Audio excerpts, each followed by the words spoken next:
Qin Sui, having unwittingly signed a savior contract, found herself abruptly thrust into a foreign world before she could fully comprehend her situation. Awakening to a realm filled with powerful beings and disdainful novices, she steadied herself, declaring, "Fear not. Once I ascertain the underlying truths, I shall turn the world upside down." The unreliable and lackadaisical client, belatedly arriving, presented her with a beginner's gift pack comprising the Last Ember of Humanity and a symbiotic pact. With a cheerful disposition, Qin Sui began forging connections with new acquaintances, only to belatedly realize that these friends were all of a different gender. She was, astonishingly, the sole human female in this world, an exceedingly rare entity. What rendered her amusement futile was the revelation that these formidable alien companions were all eager to get close to her. Qin Sui sighed skyward, lamenting, "This is not salvation. It is clearly a calamity." Chapter 1. Oh no, I become an alien. As a woman known for her penchant for mischief, Qin Sui had cultivated an ambition that was well recognized by those around her. However, she could never have anticipated that one day she would be coddled like a child by a robot. "Could you repeat where this is?" The half-human, half-machine creature gently ruffled Qin Sui's hair with a parental affection, its stiff mouth curling into a semblance of warmth. "You must be the new transfer student. Fear not, this is Qin Academy, the safest place on by sea continent, where you may freely make friends .bi sea continent." That term rang a bell. It seems I might have drunkenly signed up for some sort of salvation project at yesterday's celebratory banquet. Believing it to be an old initiative, I hadn't given it much thought. The destination of the new project was indeed named by sea continent .at that time. I had even remarked that the project's destination did not seem like a legitimate place. Now it certainly appeared to be anything but a proper locale. Who wouldn't feel trepidation upon awakening in an unfamiliar setting? I would like to inquire how I arrived here. The robot, garbed in a teacher's robe and evidently a faculty member, had been designed in a masculine form. Upon hearing her inquiry, it blinked in a surprisingly human-like manner. "Did you not come here to report? I found you sleeping here." "Oh, by the way, the weather at Qin Academy has been rather cool lately. Sleeping like this may lead to a cold, dear student." Qin Sui was bewildered to discover that even a robot could be so verbose. Unable to extract any useful information, she resigned herself to her seat, racking her brain to recall what promises she had made the previous night. Knock, knock. A hand tapped on her desk, jolting Qin Sui back to reality. "This is my seat." The boy who tapped was a striking figure with golden hair and blue eyes. Despite standing about 6 feet tall and possessing a solid physique, to the 24-year-old Qin Sui, he appeared to be merely a boy of 18 or 19. All right then. Even Qin Sui, despite her assertive nature, understood the value of respecting her elders and the young, especially since she had initially taken the wrong seat. As she prepared to rise, she noticed the boy glaring at her in disgust. "Hurry up, you freak." Qin Sui was taken aback. What was this little rascal saying? Insulted without provocation, Qin Sui resolved to remain seated. With her long legs crossed, arms folded, and chin lifted, she retorted coldly, "Which desk bears your name?" The boy seemed unprepared for her defiance. He slammed his hand on the desk, sending a splash of water that landed coldly on Qin Sui's hand, causing a sharp sting. "I say this is my seat, and thus it is." Qin Sui's gaze fell upon the lingering droplets on her hand, their chilling aura starkly different from ordinary water. She suddenly realized that this world was unlike her original one. Returning her gaze to the boy, she feigned nonchalance. "Your seat is your seat. Why so hostile?" His strength and build were evidently superior to hers. Yet Qin Sui was confident in her own abilities, believing that a fair contest would yield a 1-to-1 outcome. With a single punch from him, she would merely smile in resignation.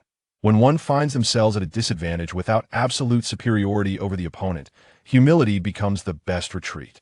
Qin Sui had ascended to her esteemed position as Qin Zong precisely due to her adaptability. Let it be, she thought. Qin Sui stood, surveying the classroom filled with peculiar attire, and decided to take a seat in the farthest corner from the crowd. Fortunately, no one contested her claim to the window seat this time. The remnants of her hangover still lingered, and her mind was a jumble of chaotic thoughts, making it difficult to follow the morning's lessons. To her surprise, she found herself utterly bewildered. After a moment's hesitation, Qin Sui chose to embrace the situation. Perhaps since the conclusion of the previous project, her mindset had shifted towards a more relaxed outlook. When confronted with oddities, her first instinct was no longer to resolve them promptly, but rather to let things unfold as they may. Finally, when the class concluded, Qin Sui pondered how to manage lunch, only for the robot teacher to approach her. Qin Sui, given that you are new and have yet to be assigned accommodation, this roster contains a list of available dormitories. You may choose one that appeals to you. Following the teacher's suggestion, Qin Sui instinctively glanced at her classmates, who evidently had also heard the announcement, many of whom displayed expressions of resistance. She observed their brightly colored hair and contact lenses, adorned with peculiar tattoos. Even the boy who had insisted she vacate her seat appeared deceptively clean, with intricate designs etched around his ears and neck. They hardly fit the traditional image of diligent students in Qin Sui's mind. Reluctant to share a living space with others, she was about to inquire about the possibility of living alone when a girl with a ponytail raised her hand. Why not share a dorm with me? This girl, with her slightly curled ponytail, donned a cute little dress and exuded a playful demeanor that placed her in stark contrast to the other unruly youths. Yet, having grown accustomed to solitude, Qin Sui's reflex was to decline. Seeing her hesitation, the girl continued, "What a pity, then you shall have to share with them." In an instant, Qin Sui realized that these were indeed the unruly youths. With no time to ponder the rationale behind mixed-gender dorms, and witnessing the teacher preparing to assign her to live with the boys, Qin Sui quickly declared, "I shall share a dorm with her instead." After resolving lunch with her new roommate, Qin Sui found herself lost in thought, contemplating her freshly minted class schedule. Classes start at 9, end at 11, followed by free activities in the afternoon, with weekends off. The perks exceeded anything she experienced during her own schooling, a veritable paradise. Gazing at the exceptionally comfortable schedule, she felt no resistance towards her return to academia. Isn't this merely a whimsical journey through another world? Why not enjoy it? Qin Sui had always been adaptable. She now embraced her identity as a mature student at 24 with surprising ease. IT was just an old project, merely cross-world business. What storms had she not weathered? Why not relish the experience? Since her retirement plan had long been arranged, why not begin it now? She approached this entire venture as a role-playing game, leisurely making her way to the dormitory with her new roommate. The dormitory features a shared living room, kitchen, and balcony, while bedrooms and bathrooms are private, so you need not worry about privacy, her new roommate explained. Qin Sui surveyed her future abode, noting the pristine environment, especially the cozy rocking chair on the balcony and the sofa adorned with adorable plush toys. It became clear that her new roommate was a girl with a strong sense of femininity and a penchant for cleanliness, rendering the prospect of cohabitation far less daunting. By the way, my name is Yuan from the third gender tribe. According to the roster, you are Qin Sui. May I call you Sui? Yuan, with her ponytail, swaying and lightly curled hair tips enhancing her fair complexion, exuded an inviting aura that left Qin Sui feeling at ease. Of course you may. But does third gender tribe refer to an ethnic group? Yuan gazed at Qin Sui in astonishment. It appears you truly know nothing. Did your kin not impart any knowledge of your race? Knowledge of my race? What could that possibly mean? Qin Sui indicated her status as an extraterrestrial, utterly oblivious to the culture of the indigenous populace. Chapter 2. The peculiar gender of my new roommate. Have your kin failed to educate you at all? It was quite peculiar. She donned the attire of the third gender, yet remained unaware of her own lineage. Confronted with such a friendly, yet incisive inquiry from Yuan, Qin Sui fell silent, eventually whispering, "I am an orphan." As an extraterrestrial, she had no kin. Instead of resorting to the cliché of amnesia, it would be more prudent to address the issue at its root. Indeed, upon uttering this statement, Yuan's gaze shifted to one of sympathy, almost as if he were on the verge of uttering a phrase of pity.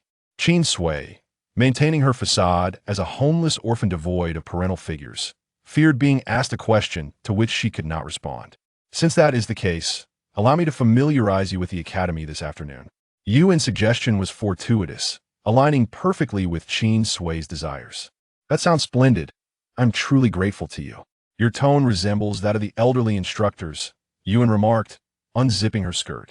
Hearing Qin Sui's manner of speaking made her feel uneasy. You are merely 24 years of age. There's no need to feign maturity. Qin Sui pointed to herself, her expression one of incredulity. Me? Feign maturity?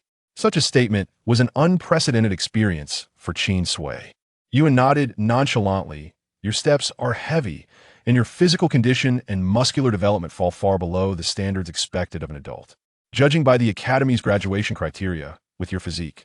She unzipped her skirt, feigning to remove it while critically assessing Qin Sui.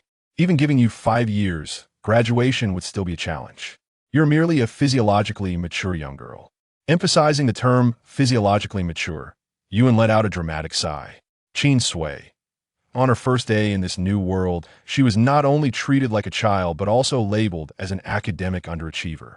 It was not difficult to comprehend Yuan's words. It was evident that her performance was below the passing mark at the academy. Seeking clarity, Qin Sui, who knew nothing of this realm, approached Yuan with a humble inquiry. What are the graduation requirements at this academy? You're already contemplating graduation criteria upon your arrival, Yuan remarked, ceasing her actions with the skirt and laughing gently at Qin Sui. By the way, I have never encountered a member of your race who is this short. Short? Was she really being deemed short at a height of 1.72 meters? In less than a day, Qin Sui's worldview was already teetering on the brink of collapse. She rubbed her temples, striving to steer the conversation back on track. You have yet to provide me with an answer. You certainly have numerous questions. Yuan removed her skirt with a flourish, her bare chest unexpectedly dazzling Qin Sui's eyes. Qin Sui, what was happening? No, why was she not wearing a bra? The graduation requirements at the academy are quite straightforward. One must possess the strength to break through the academy's entry barrier to graduate from Grian, Yuan explained, standing before Qin Sui clad only in snug shorts, earnestly providing her with information. However, those capable of breaking the barrier typically possess an S-level capability. My current A-level status will require several more years of effort, I suppose. Qin Sui could no longer hear what Yuan was saying. Her gaze trailed from Yuan's flat chest downward, fixating intently on an area that was indescribably significant. Having a flat chest was inconsequential, and height mattered little. After all, were not models both tall and flat?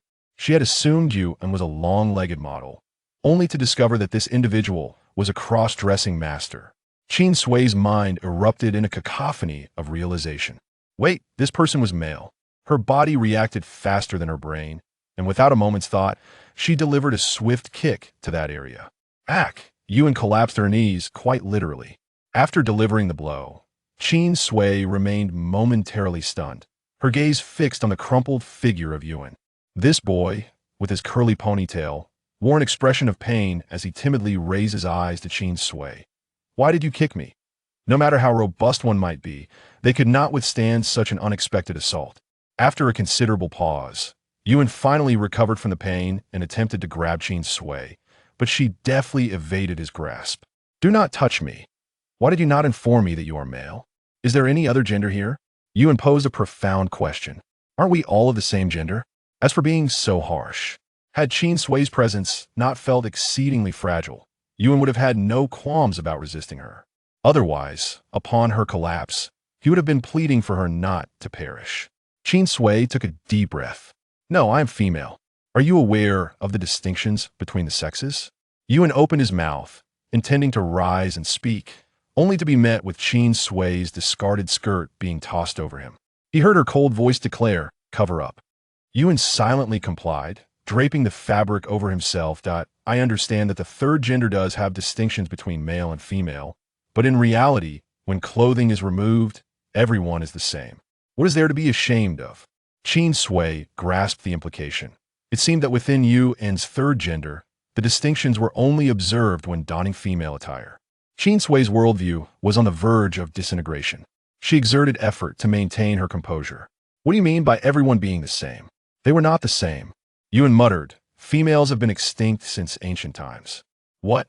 I mean, we of the third gender are said to be heirs of the divine race, yet deep down, we all understand that we merely assume a female identity without truly transforming from male to female.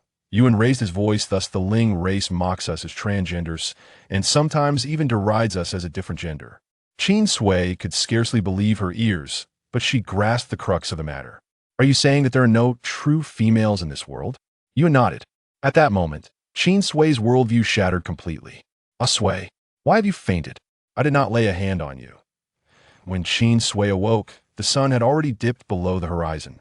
She found herself sprawled on the sofa, staring at the ceiling of the living room, while Yuan sat on the carpet, gazing at her eagerly. Ah, you're finally awake. What caused you to faint so suddenly? Could it be that you had too little to eat at lunch, leading to low blood sugar?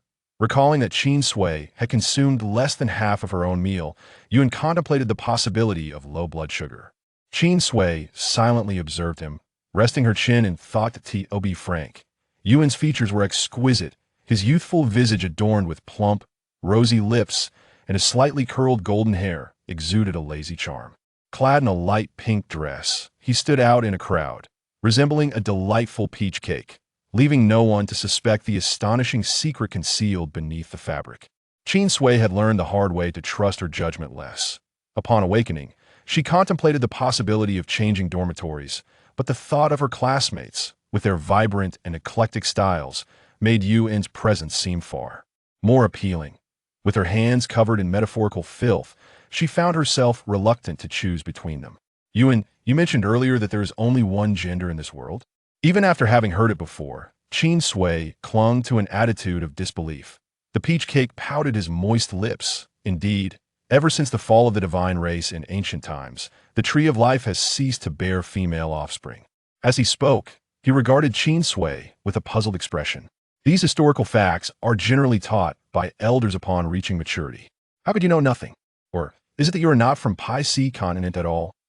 Qin Sui tightened her grip on the armrest of the sofa. Chapter 3. Reluctantly Becoming Male. Why do you think that way?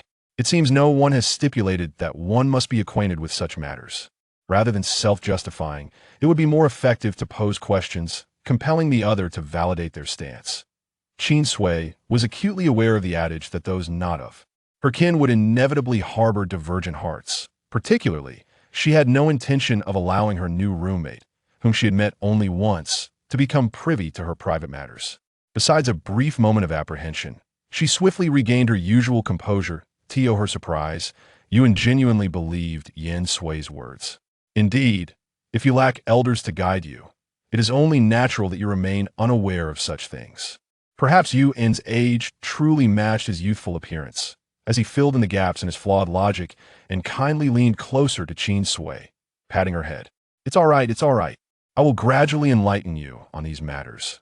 Qin Sui did not anticipate his audacious gesture. Being treated this way as an adult elicited feelings of awkwardness and embarrassment, yet his subsequent words rendered her momentarily speechless. From now on, Yuan will protect you. No one will dare bully you. The sincerity of the young boy shone like the blazing sun, warm and unreserved, evoking a heartfelt response in Qin Sui, who was steeped in the mundane realities of society. At that moment, she found herself at a loss for words. Turning her face away to avoid his familiarity, she was caught off guard when Yuan firmly grasped her hand, his expression earnest. Sui, we will be living under the same roof. You cannot be so shy. Let's start by holding hands as good friends. Qin Sui was taken aback by his boldness. It was typically Qin, who took advantage of others, not the other way around.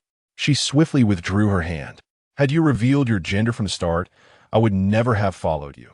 Her words carried a deliberate distance, suggesting that any perceptive individual would refrain from further pursuit. Qin Sui was well acquainted with this social dance. Once she indicated her reluctance, those with insight would concede. Yet, she had forgotten that this was not her previous world. Yuan, oblivious to Qin Sui's temperament, misinterpreted her statement, believing she was complimenting him. He laughed joyfully. Really? Sui didn't perceive my true gender? Qin Sui was bewildered. Did she say something amusing? Why was he so delighted? Noticing her confusion, Yuan grasped her hand with glee.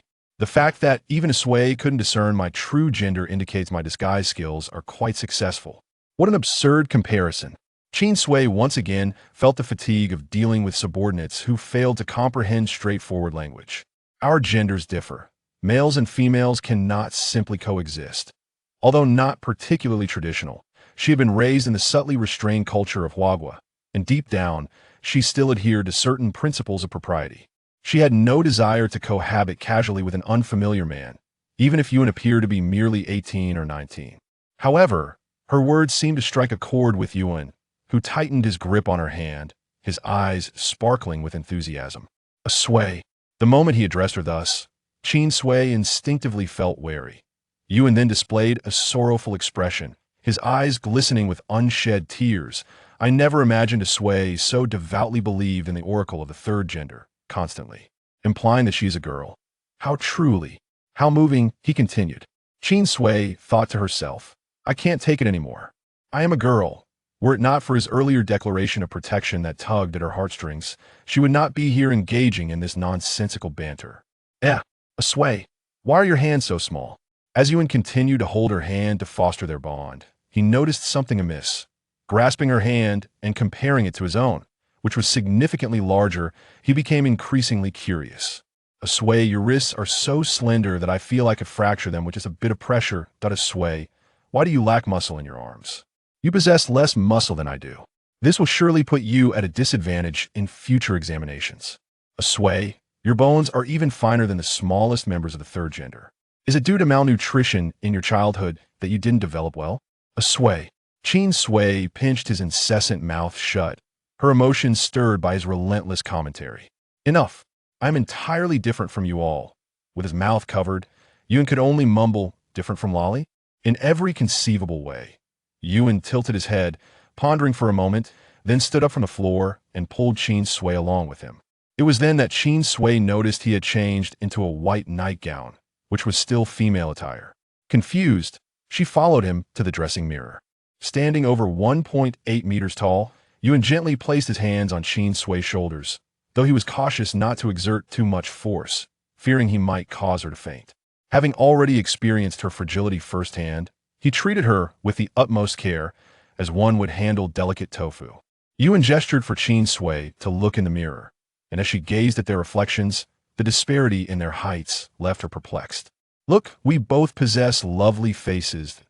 If Yuan was a charming cream cake, then Qin Sui was a resilient stone standing defiantly atop a cliff, exuding an allure that effortlessly captured attention. As she observed her reflection, the mature contours of her femininity and the confidence within her gaze starkly contrasted with Yuan's innocent and straightforward demeanor. No wonder people often remarked on the palpable differences between those entrenched in society and those still in academia. The two were indeed worlds apart. Yuan, oblivious to Qin Sui's reverie, continued to illustrate their similarities. We have the same chest that in the mirror. Yuan puffed out his well-developed chest, appearing deceptive beneath the straps of his nightgown. Seeing this, Qin Sui instinctively covered her own chest. Though modest in size, it was still present, and she was losing her mind. Comparing her chest to a man's was utterly nonsensical. Feeling a headache coming on, she nonchalantly shifted from covering her chest to rubbing her head. Do we have the same waist? Yuan compared his own slim waist to Qin Sui's, making a circle around her abdomen. A Sui, you have a bit of a belly. It's soft and squishy. Qin Sui thought. She possessed an additional organ compared to men. Surely it was normal for her abdomen to have some protective fat. She swatted away Yuan's wandering hand. What are you doing? After being rebuffed, Yuan gazed at his hand as if he had discovered a new continent. Squeezing it again, the Sui's hands were so soft, entirely unlike anyone else's. They felt delightful, and he enjoyed it. Qin Sui had no interest in knowing what thoughts danced in his mind, just the same. As they continued their comparison lower down, Yuan bent over to inspect Qin Sui's pants due to the height difference. Seeing his gaze shift towards a private area, she swiftly executed a defensive maneuver. That's enough. I'm a man right now. Chapter 4. Wei Guxie Air the following day, as her worldview was thoroughly reconstructed. Qin Sui came to the undeniable realization that she had indeed arrived in a different realm. At this very moment, she yearned to return to that fateful night when she signed the contract, longing to seize her partner and demand a travel guide for this otherworldly domain. Lacking such a guide and devoid of a tour escort, Qin Sui found herself utterly perplexed about her purpose here. With no clear objective, She reluctantly followed you into class. Once again seated at the same desk as yesterday, Qin Sui found herself conveniently positioned by the window. It was class time, and below her, students of various backgrounds hurried to their lessons, among them a diverse array of third-gender individuals. Had it not been for you, Anne's enlightening discourse the previous day, she would have thought these students indistinguishable from those at any school in Siagua. Yet now, a sense of distress enveloped her. No matter how charming or sweet a girl might appear, once one learns of their true gender, the enthusiasm for friendship dissipates. Particularly, some of the third-gender students exhibited rather unconvincing disguises, and the glaring sight of a particularly misguided cross-dresser stung Qin Sui's eyes, prompting her to avert her gaze from the window. "Hey, other gender, don't sit in my spot." A somewhat familiar voice reached her ears. Qin Sui looked up to see the same golden-haired boy from yesterday. Her eyes scanned past him, questioning, "Isn't your seat in the front?"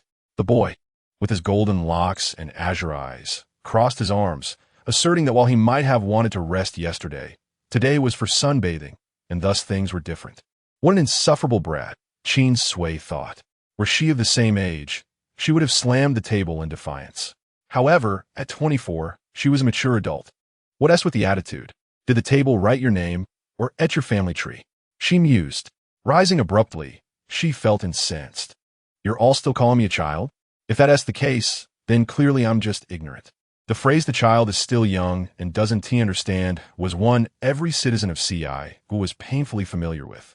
The boy, taken aback by her audacity, found his demeanor softening, and Qin Sui noticed vapor condensing around him. The atmosphere grew tense until, quite suddenly, Yuan stepped in front of Qin Sui. All eyes turned toward him. "Are you looking for a fight, Yuan?" The boy's voice dropped.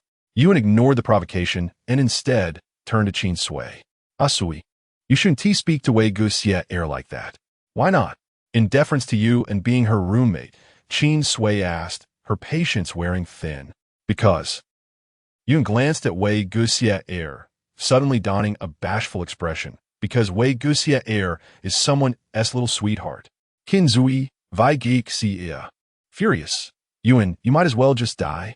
Thanks to you, Anne's intervention, this showdown over the desk was abruptly quelled. After a morning of class, Qin Sui felt her head spinning. Since graduation, she had not had to engage her intellect for many years. The customs, historical studies, and academic disciplines of this other world were entirely divergent from her prior education. Being a transfer student meant she could not start from scratch, leading to a fragmented understanding.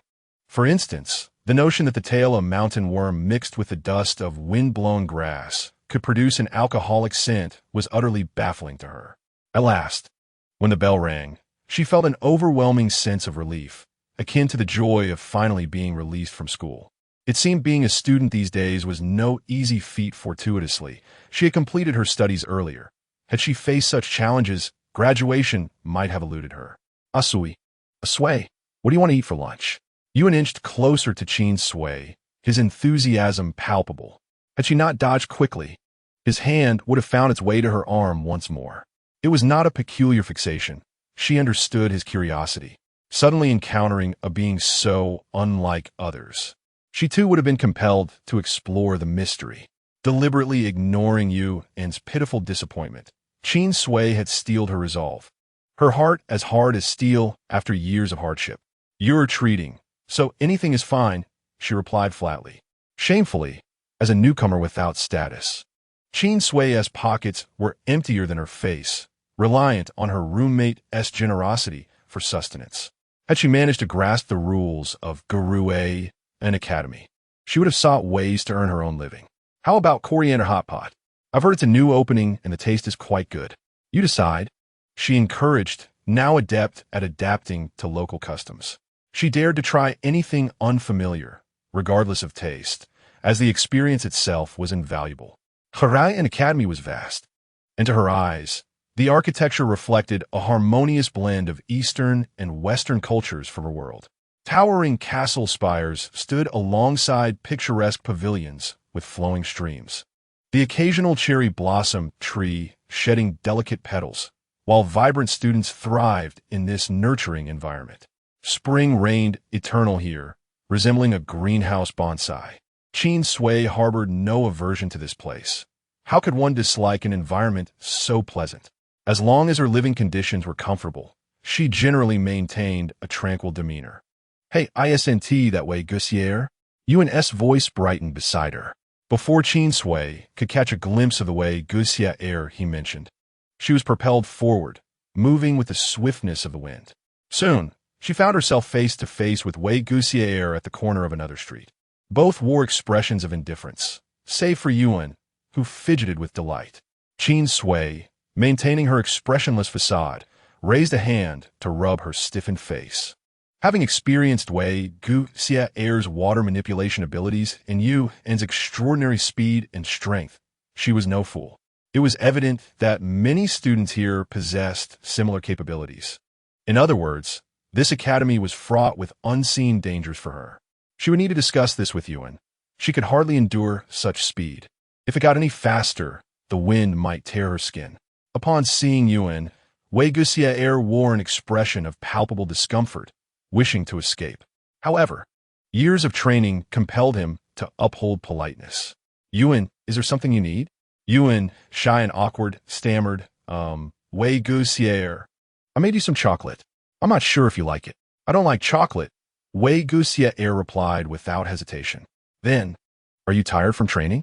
Perhaps I could bring you water at the training ground this afternoon? No need, thank you. Wei Gussier felt cornered by Yuan's relentless persistence. He glanced at the hidden surveillance camera at the street corner, noted there was no flashing light, and without a second thought, turned to leave.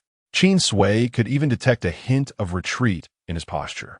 Observing their exchange, she voiced her curiosity. Yuan, do you like Wei Gussier?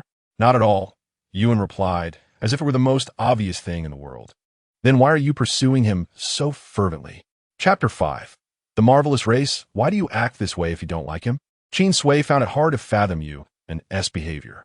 How can you, as a third-gender individual, be so oblivious? Yuan suddenly leaned closer, prompting Qin Sui to take a step back. Is it unacceptable that I've lost my memory? Although their time together had been brief, Qin Sui had gleaned enough about Yuan's nature to recognize that he did not care about the accuracy of the answer. He merely sought to inquire. Indeed, Yuan seemed unconcerned with Qin Sui's response, continuing his monologue. Females are but legendary deities from ancient tales, and we, the third gender, are devoted worshippers of the ancient mother goddess. All third-gender children are warriors dedicated to protecting the mother goddess. To resemble the mother goddess in appearance and demeanor is the highest honor for us. The youth of the third gender devote their lives to studying the ways of women, which is precisely why Yuan chose Wei Gussier as his object of admiration. Hearing that the closer one resembled a girl, the more honorable it was. Qin Sui felt a sense of pride in her identity as a woman. However, was this exploration truly on the right path? Even when selecting an object of affection, one might at least consider choosing someone with a more amicable temperament. Wei Gussier, that unruly child, displayed a lack of manners and a temper that left Qin Sui with a rather unfavorable first impression. Yuan waved his hand dismissively, explaining that one should not underestimate Wei Gussier. Despite his fiery temperament and his tendency to shun social interaction, particularly despising constraints and weakness, he possessed considerable strength. Yuan recounted a plethora of Wei Gussier's shortcomings, which elicited a suppressed smile from Qin Sui. However, a twist emerged in the narrative. Yuan finally reached the crux of his argument, stating that Wei Gussier, despite his flaws, also cared for the vulnerable, showcasing a robust demeanor that exuded masculinity. Unable to contain her curiosity, Qin Sui inquired, Yuan, if Wei Gussier were to accept you, would you two be contemplating marriage? She was intrigued by the potential wonders of a relationship between individuals of the same gender. Yuan stroked his chin, suddenly recalling something and producing a book from his sleeve. Qin Sui was baffled by how he managed to extract such a substantial tome from a sleeve that seemed to cling so closely to his arm. What was the principle behind this sleeve? She desired one for herself. Yuan, oblivious to Qin Sui's wonder, earnestly flipped through the pages of the book. Aha, here it is. Yuan began to read aloud a passage that detailed a confession of love to a favored boy, recounting several failed attempts until ultimately winning his heart. The two would then embark on a romantic journey, promising to remain together after graduation, culminating in the solemnization of their marriage contract. As he recited this, Yuan's eyes sparkled, and his cheeks flushed, envisioning the couple welcoming a sweet little child into their lives. Qin Sui found herself increasingly at a loss for words. While the earlier parts were acceptable, was it not too demanding for them to consider such an outcome? Or had this world indeed unraveled the mysteries of procreation? Qin Sui struggled to grasp the peculiarities of this extraordinary race. Despite her confusion, her curiosity about the nature of Yuan's magical book grew. "Yuan, how did you conjure that book?" she asked. Yuan, now diverted, no longer blushing, explained, "This is a simple storage spell. Just close your eyes. Envision a part of your body with a void, and you can open it to store items, retrieving them when needed." He demonstrated, sliding the book into his sleeve and retrieving it effortlessly. "Is this something you were unaware of?" Qin Sui was oblivious to many things. Suddenly, she felt an overwhelming desire to comprehend the layout of the BZ continent and the nature of Yuan's remarkable abilities. "Yuan, do you know where I can quickly learn about our BZ continent?" To avoid raising suspicion, she emphasized the word "our," adding, "I feel I may have experienced amnesia. Otherwise, how could I be so uninformed?" This excuse resonated with Yuan, who nodded firmly. "I agree. You seem to have forgotten a lot. You know even less than a newly emerged cub from our tribe. If you wish to learn swiftly, the Academy has a library with an extensive collection. You could explore there." Qin Sui's eyes lit up as she grasped Yuan's arm, eager to embark on this new adventure. "Where's the library?" However, Yuan's gaze fell upon her hand, clutching his sleeve, a peculiar delight washing over him. Yet he understood the necessity of clarifying matters. "But the library has restricted access. Only with the principal's permission can we enter." In essence, their quest was thwarted. Disheartened, Qin Sui felt her hopes dashed. Do not be dismayed. Regaining memories is a cerebral endeavor that often requires unique opportunities. Observing her silence, Yuan assumed she was feeling down and gently patted her head in consolation. Indeed, Qin Sui, with her petite stature, found his touch surprisingly comforting. Having grown accustomed to Yuan's affections, she subconsciously did not perceive him as a man due to his unique third-gender status. Moreover, his despondent expressions when she rejected him, coupled with his androgynous charm, made it difficult for her to remain indifferent. As long as he did not overstep, she allowed him this familiarity. "Since the library has restrictions, how about this? Yuan, why not share what you know with me?" He was the first person she had interacted with closely, and his kindness had fostered a sense of friendship. In business, integrity is paramount. Given that Yuan had offered her genuine trust, Qin Sui felt compelled to reciprocate with the utmost sincerity. Once, someone had likened Qin Sui to a mirror. For every kindness shown to her, she would return in kind, and this principle contributed to her esteemed reputation. Now, Qin Sui regarded Yuan as a friend. Yuan was pleasantly surprised to find that Qin Sui did not push his hand away this time. He did not dwell on it, and happily began to enlighten the amnesiac youth. "Where'd you like to start?" An afternoon and evening of dialogue granted Qin Sui a rudimentary understanding of the BZ continent. The largest race on the BZ continent was the spirit tribe from the North Source Spirit Township, believed to be descendants of the legendary divine race. Next were the Dongyan tribe, located in the eastern part of the continent, reputedly remnants of a lost human civilization. In the west resided the third-gender races, the Bee Spirit tribe and the Vampire tribe. The southern region housed the Deep Sea tribe, a mythical entity that had never been seen by human eyes. Meanwhile, Qin Sui found herself at the center of the continent, at Julian Academy, the only oasis and peaceful area on the BZ continent. This sanctuary had been established to protect the young from harm, with the leaders of various tribes agreeing to an everlasting covenant to send their offspring to the neutral haven of Julian Academy for education and safeguarding until they reached S level before departing. As for the location of Julian Academy, it was a sanctuary of the pseudo-spirit tribe, home to mechanical life, forms endowed with eternal life, and the secrets of advanced technology. Qin Sui pondered the instructors she frequently encountered at the academy. Although they appeared indistinguishable from humans, they lacked the tangible essence of flesh and blood. Prolonged interaction revealed their true nature as beings of steel. Among the 7 existing races on the BZ continent, none were familiar to Qin Sui, except for one, the long-extinct human race. For her, this realization was bittersweet. She had finally confirmed her own lineage but discovered that her kind was no more. Like the vanished women, Qin Sui had become one of the rarest entities on this continent. Upon reaching this conclusion, Qin Sui found little to smile about. Moreover, each of these races possessed the capacity to wield lethal power. Taking Yuan and Vajexir as examples, Yuan wielded wind attributes while Vajexir clearly commanded water attributes. Qin Sui remained perplexed by the classification of their abilities, yet it was undeniable that these powers were innate to them. With nothing to her name, Qin Sui lay on her dormitory bed, feeling a wave of envy wash over her. How infuriating, she thought. Why was she devoid of such gifts? Cursed be the party that had orchestrated this situation. Should they dare to show their faces, she would not hesitate to extort them. This contract showed no regard for her safety. At that moment, Qin Sui truly grasped the perils of avarice.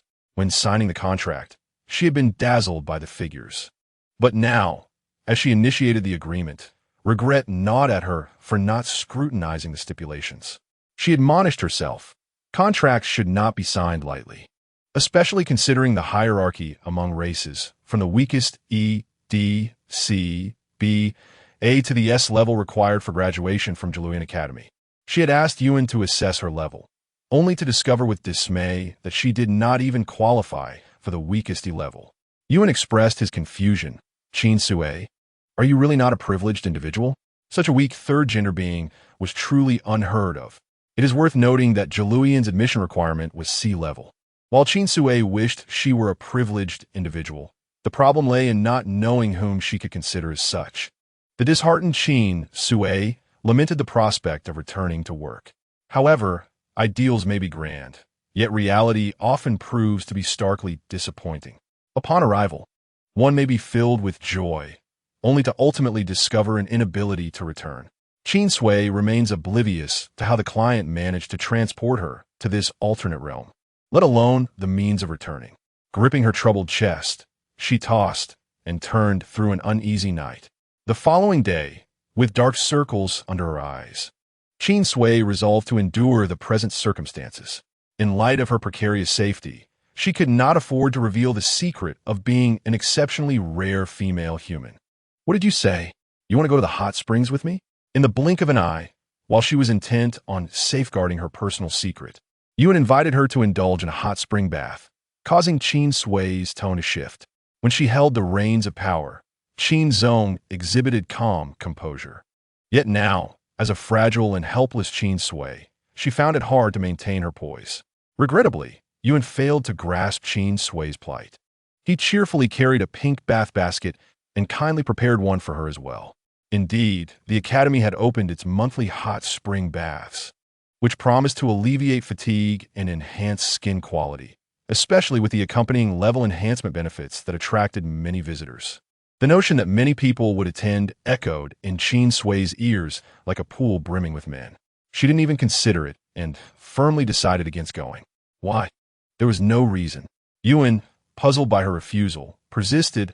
Ah Sui, I know you tend to be shy, but these hot springs would be particularly beneficial for you. The lower your level, the greater the enhancement benefits. You are quite weak. A soak might even help you gain some muscle. Yuan's remark struck a nerve with Qin Zong, prompting her to deliver a swift kick. The ponytailed boy exaggeratedly hopped about in mock distress, fully aware that her strength was akin to an ant's scratch for him.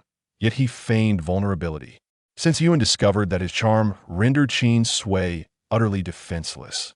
He unwittingly adopted a touch of affectation in his speech and actions, leaving Qin Sui both exasperated and amused. While she could be unreservedly blunt with adversaries, she found herself powerless against her own. However, this time was different. I cannot go. Why not? There is no reason. What would be beneficial for you? Even if it's beneficial, I shall not go. Why? The circular conversation continued until Qin Sui fell silent. Yuan pouted, his glossy lips adorned with shimmering gloss, his false eyelashes fluttering as he gazed at Qin Sui with dawning realization. if Sui was hesitant to reveal her body in front of others. There was another way to perceive it. Qin Sui raised her gaze to him. Did you notice the surveillance cameras scattered throughout the academy? Following Yu's words, she glanced outside at the spherical objects on the street corners. Were those surveillance cameras? Yun affirmed, yes, one could interpret it that way. To prevent student altercations and retain evidence, the pseudo-spirit clan has placed surveillance spheres throughout the academy, except in areas deemed private, like dormitories. Of course, that is the official narrative. As for whether places like restrooms are monitored, it depends on one's perspective. What do you mean? Are there surveillance spheres in restrooms? Unbeknownst to Yuan, Qin Sui's expression shifted as he continued. Initially, everyone assumed there were none, until a video surfaced of an incident in the restroom where a student was bullied. That's when we realized that in Gruin, there are no secrets. Yuan mischievously shook his finger in front of Qin Sui, his tone deliberately ominous. You need not worry about being seen in the nude. Every one of us has our naked photos backed up with the principal. Upon witnessing Qin Sui lower her head, Yuan believed his words had comforted her. So, there's no need to feel pressured. If one person is naked, it is daunting. However, if the entire school is naked, there's nothing to fear. Yuan was quite pleased with his so-called comforting words. Yet, to Qin Sui's ears, it felt akin to a death sentence. After concealing her secret for so long, it turned out to be laid bare on the principal's desk. Was this not the proverbial sword of Damocles, destined to one day ensnare her for dissection and study? This life had become unbearable. Yuan, oblivious to Qin Sui's sudden despondency after her previously calm demeanor, watched as she wandered to the sofa, lying down in serene resignation, as if the light of Saint Maria had descended upon her. What was happening? The young boy pondered, perplexed. After a moment of tranquility, Qin Sui realized Yuan had not departed. She turned to see him squatting just outside the carpet, resting his chin on his hand while observing her. Aren't you going to the hot springs? She had clearly declined. There was no need for him to wait. To Qin Sui's surprise, Yuan's itinerary had been specifically arranged for her. I thought you might benefit from a soak to improve your constitution, but since you do not wish to go, then so be it. Qin Sui gazed at the diligent young boy, reflecting on his beauty and diligence, his generosity and understanding, as well as his culinary skills and nurturing nature. A significant part of her contentment in remaining here stemmed from Yuan's remarkable qualities. What would you like for dinner? I will cook. Qin Sui, suddenly animated, exclaimed, I would love sweet and sour ribs. Chapter 7. Fishing law enforcement. It is often said that what one fears most is what ultimately comes to pass. As night fell, Qin Sui noticed a flickering red light in a corner of the ceiling. The light was inconspicuous, and had she merely passed by it in the past, she would have instinctively overlooked its existence. However, now she could neither afford to ignore it nor take it lightly. Yuan's words led her to connect the dots. If the pseudo-spirit clan offer protection to the offspring of various races, then surveillance was indeed a necessity.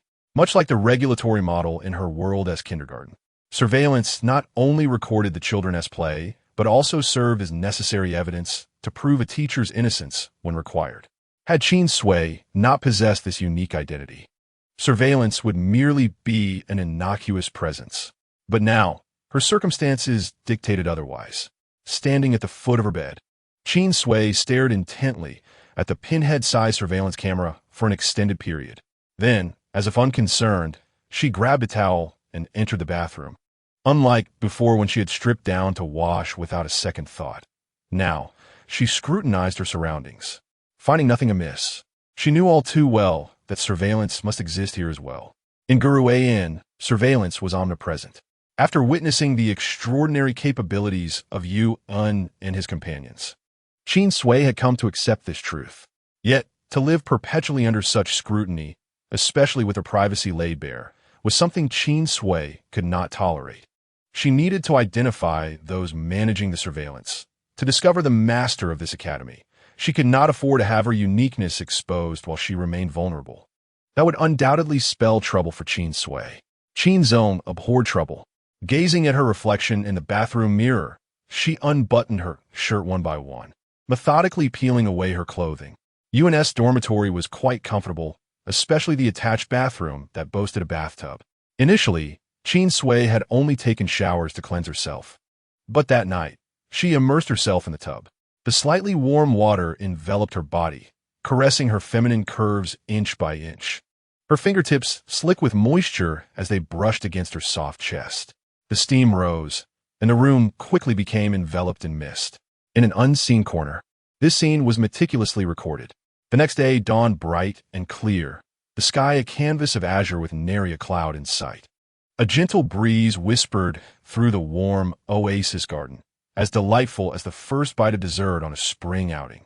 Perhaps due to the impending weekend, many students exhibited an unusually lively spirit, and the atmosphere on campus felt more vibrant than usual. Upon entering the classroom, Qin Sui discovered she had acquired a new deskmate. The classroom decor at Grand Academy was unlike what Qin Sui was accustomed to. Some students prefer to gather in groups, while others relish solitude. When Qin Sui arrived, the window-side double desk had been vacant, and she assumed Yuan was similarly inclined towards solitary seating. However, that empty space was now occupied. Yuan and Qin Sui arrived together.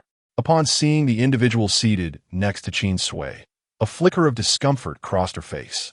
Oh no, she had forgotten about his class today. Her voice was too soft for Qin Sui to catch, prompting her to turn to Yuan and ask, "What's the matter?" Unbeknownst to her, not only did Yuan hear her clearly, but it also attracted the attention of the person beside her. He looked up, revealing a pair of crimson eyes beneath his chestnut hair, and the single-lens glasses perched on his nose seemed less an accessory and more an integral part of him. Qin Sui noticed a dark mark on his neck, resembling an open book. The distance was too great, and the mark too small for her to ascertain its nature. However, she had gleaned some understanding of what these marks represented. Wei Guxia air possessed water attributes, hence his mark symbolized water patterns. Yuan, with wind attributes, bore the mark of wind on his neck. This was a diminutive representation of their powers. Yet, she was perplexed about the book's abilities. Yuan nudged Qin Sui, whispering that this individual was Ino, the principal's son. A glimmer of realization sparked within Qin Sui. This was indeed a valuable piece of information. As the principal's son, he likely had knowledge of the surveillance operations. When Yuan saw Qin Sui settle in her seat, he wore an expression of deep concern, casting her a look that seemed to plead for mercy under her puzzled gaze. Qin Sui was at a loss. As she pondered the appropriate greeting, Ino's cold voice interrupted. "Are you not aware that this space is claimed?" The familiarity of his words struck Qin Sui, who noted the abundance of unruly children in this place. "The desk bears no name. How could I know if it is claimed?" His unfriendly tone discouraged any thoughts of pleasantries. Yet, she had no intention of relinquishing her seat. Why should she always be the one to vacate? "I've been sitting here for several days. Compared to you, I should rightfully be its owner." Ino turned to face Qin Sui, his awkward motion and the mechanical etchings in his pupils revealing that he too was a mechanical life form. The mechanical being lifted the corners of his mouth in a stiff semblance of a smile, akin to a cold smirk. "You are the first to speak so bluntly to me, a member of the human race." The way he pronounced human race was swift and light. It reached Qin Sui's ears clearly. Did he know? How much did he know? Did he harbor any malice towards her? Perhaps her disdain was too evident. For Ino averted his gaze, observing, "So you do feel fear after all? Do not be so tense. I have no intention of spreading rumors." Qin Sui grasped the implication behind his words. He meant her no harm, but he was still a threat. "What do you want from me? What is your purpose?" Such directness suggested he sought something from her assistance. Ino propped his chin on his hand and tilted his head, stating, "As I said, do not be anxious. I'm merely curious about the differences in our structures." "What do you mean?" "For instance, your body possesses an additional organ while lacking others." Ino seemed to encounter a conundrum, pondering, "I have examined the data of all individuals in the academy and conducted simulations. The absence of reproductive organs does not necessarily lead to death, but an additional entity in the abdomen cannot exist without leaving traces, which proved challenging." Even more astonishing was his assertion that her bodily structure closely resembled that of a long extinct. As Qin Sui listened, a sense of unease enveloped her. She could not fathom how he possessed such extensive knowledge, yet it made her wary, especially concerning the unspoken word female. Ino confirmed, indeed it is female. Qin Sui fixed her gaze upon him, her expression inscrutable. Do not fear, I will not harm you. Ino's grin, while seemingly amiable, bore an unsettling quality. Across the continent, finding another human, let alone a female experimental subject, was a rarity. Your existence is unique, and I will neither harm you nor permit anyone else to do so. Chapter 8. She had no kin. Qin Sui remained unconvinced. What do you truly desire from me? I am quite satisfied with your intelligence. This indicated that Ino felt no need to elaborate on his motives. Rather than commencing direct human experimentation, he expressed curiosity about whether the human race truly embodied the unpredictable nature described in historical texts. Qin Sui offered a half-smile, abruptly shifting the topic. The surveillance authority of the Academy lies with you, does it not? What? Ino was caught off guard by her sudden change of subject, his expression akin to a malfunctioning blank screen. I cannot tell if you are overly confident in your abilities or simply unguarded around those weaker than you. Qin Sui glanced around the classroom, noting the surveillance cameras scanning her. The sensation of being watched was profoundly uncomfortable, particularly for a female who had endured such invasive scrutiny since childhood. The moment she entered the classroom, all cameras had swept over her, coinciding with Ino's calculated timing, as if he had awaited her arrival. Clearly, he was familiar with her, or at the very least, had some level of acquaintance. Her deliberate act of bathing openly the previous night had indeed caught a significant fish. If you wish to keep your privacy intact, I would advise against conversing with me in such a manner, considering that surveillance cameras are installed even in the most private of restrooms at Grand Academy. In an instant, the upper hand in negotiation shifted to Qin Sui. The mechanical red eyes reflected the feigned smile of the human race, and Ino's interest intensified. Your intellect must possess considerable research value. Thanks, but I prefer to remain alive for now. This conversation did not last long, and Qin Sui discerned that this second-generation student harbored a rather pathological fascination with researching others. Ino, in turn, recognized that this human would not simply comply with his whims. Just then, the class bell rang. Qin Sui recalled that this was a mechanical class, a rarity held only once a week. While she had managed to grasp some understanding of her other subjects, she found herself utterly lost in mechanics. If you find it incomprehensible, feel free to visit my office after class, Ino remarked. Before she could comprehend his meaning, he had risen from his seat and approached the podium. Everyone, put your textbooks away. Today we will focus on practical experiments. Qin Sui was taken aback, watching as he issued commands, prompting the other students to groan as they reluctantly stowed their books and began rummaging for various items. Wait, no one informed me he was the teacher. Suddenly, the meaning behind Yuan's earlier look dawned on her. Although Grayan students often appeared fierce and combative, they all turned into meek creatures in the presence of a teacher, not out of respect, but rather out of fear of retribution. A vengeful teacher could easily fail a student, which meant delayed graduation, leading to a swift punishment from familial elders. Having inadvertently provoked teacher Ino, Qin Sui clutched her textbook, her expression one of bewilderment. Ino seemed to have anticipated this. Standing at the podium, sporting a knowing smile, and, with a wicked sense of humor, he called out her name. I hear Qin Sui is our class's new transfer student. I am sure many are still unfamiliar with this rather unique classmate. Emphasizing the word unique, he successfully elicited a change in Qin Sui's demeanor. The mechanical red eyes sparkled with amusement as he baited her further, observing her gaze sharpen like a blade aimed at him. Perhaps we should invite Qin Sui to introduce herself. Taking a deep breath, Qin Sui forced a smile that barely registered as friendly, rising from her seat. My name is Qin Sui. Due to malnutrition in my childhood, I have grown into this form. Should anyone find me unsatisfactory in the future, I kindly ask for leniency. A mere finger from you could very well send me to the afterlife. The self-deprecating introduction elicited laughter from many, indirectly elucidating the peculiar nature referred to by Ino. The students, having heard of Inua's reputation for leniency and generosity, implored him for forgiveness for any inappropriate remarks made earlier. To praise Inua's magnanimity in front of so many would paint anyone who did not forgive as petty. Inua gazed at the innocent-faced Qin Sui, as if the veiled jab was not of her design. From this brief exchange, Inua discerned that this human girl possessed rather weak overall capabilities.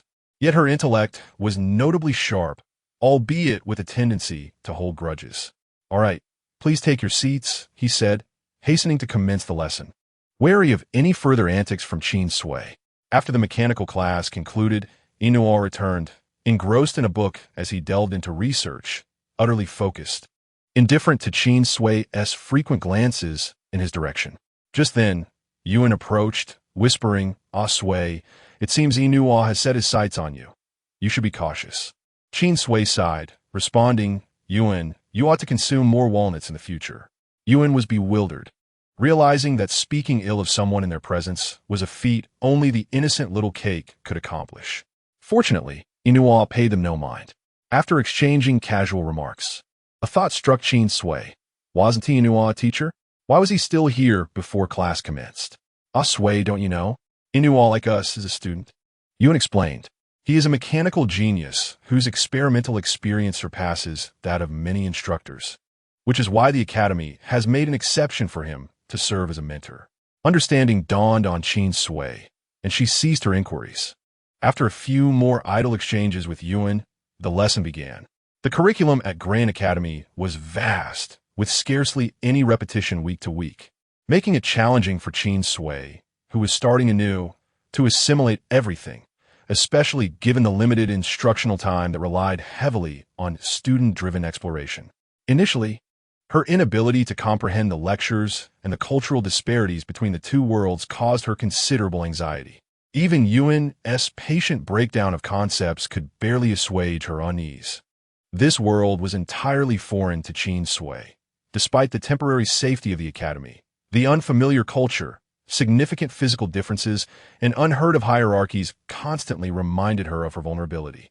Particularly, Inua's revelation of her concealed secret heightened her feelings of being threatened to unprecedented levels, akin to a kitten lost among lions. Qin Sui's overconfidence proved naive. The first person she encountered in this world was Yuan, leading her to mistakenly assume that students of his age would share his innocence. She fell into the cognitive trap of her previous world's student mindset, neglecting the fact that this was not her familiar environment. Here, she lacked any kindred spirits. Chapter 9. Fighting is fine, why destroy the home? Qin Sui would not heed Inua's advice to obediently seek him out in his office. While being threatened, if she were to fear threats, she would never have become Qin's own, nor would she have willingly signed an unknown contract. On the contrary, Inua's attempt to intimidate her only emboldened her further, since he proclaimed himself as the singular protector, vowing not to harm her and forbidding others from doing so. It was only natural that her secrets should remain solely hers. The idea of being scrutinized was somewhat displeasing, however. Upon returning to her dormitory, Qin Sui entered her room without a word, followed by a hesitant Yuan, who watched as she locked the door. "Sigh, it seems Inua has indeed irked Ah Sui." Yuan mused, noting her sulky demeanor since class ended, exuding an aloofness that deterred him from approaching. Yet, how could he convey to Ah Sui that Wei would be visiting the dormitory? His hand hesitated at the door, ultimately refraining from disturbing Qin Sui. "Well, if worst comes to worst, I simply want to let Wei in." In her room, Qin Sui ruffled her hair, exhaling a deep breath as she donned her pajamas and headed for the bathroom. This was her means of coping with anxiety. Upon returning home, she would cleanse herself before lying down. Clearly, Inua's words had struck a significant blow. After more than 10 minutes, clad in long-sleeved pajamas, Qin Sui emerged from her room, saying, "Yuan, I wish to know where the campus clinic is located." However, before she could finish her sentence, she stood aghast at the living room, which had been ravaged by a tempest. The neatly laid carpet bore a gash, the coffee table lay in ruins, and even the sofa had suffered dismemberment. Alarmingly, the pristine wallpaper bubbled ominously with moisture. The balcony curtains hung in tatters, and the windows were marred with grotesque cracks.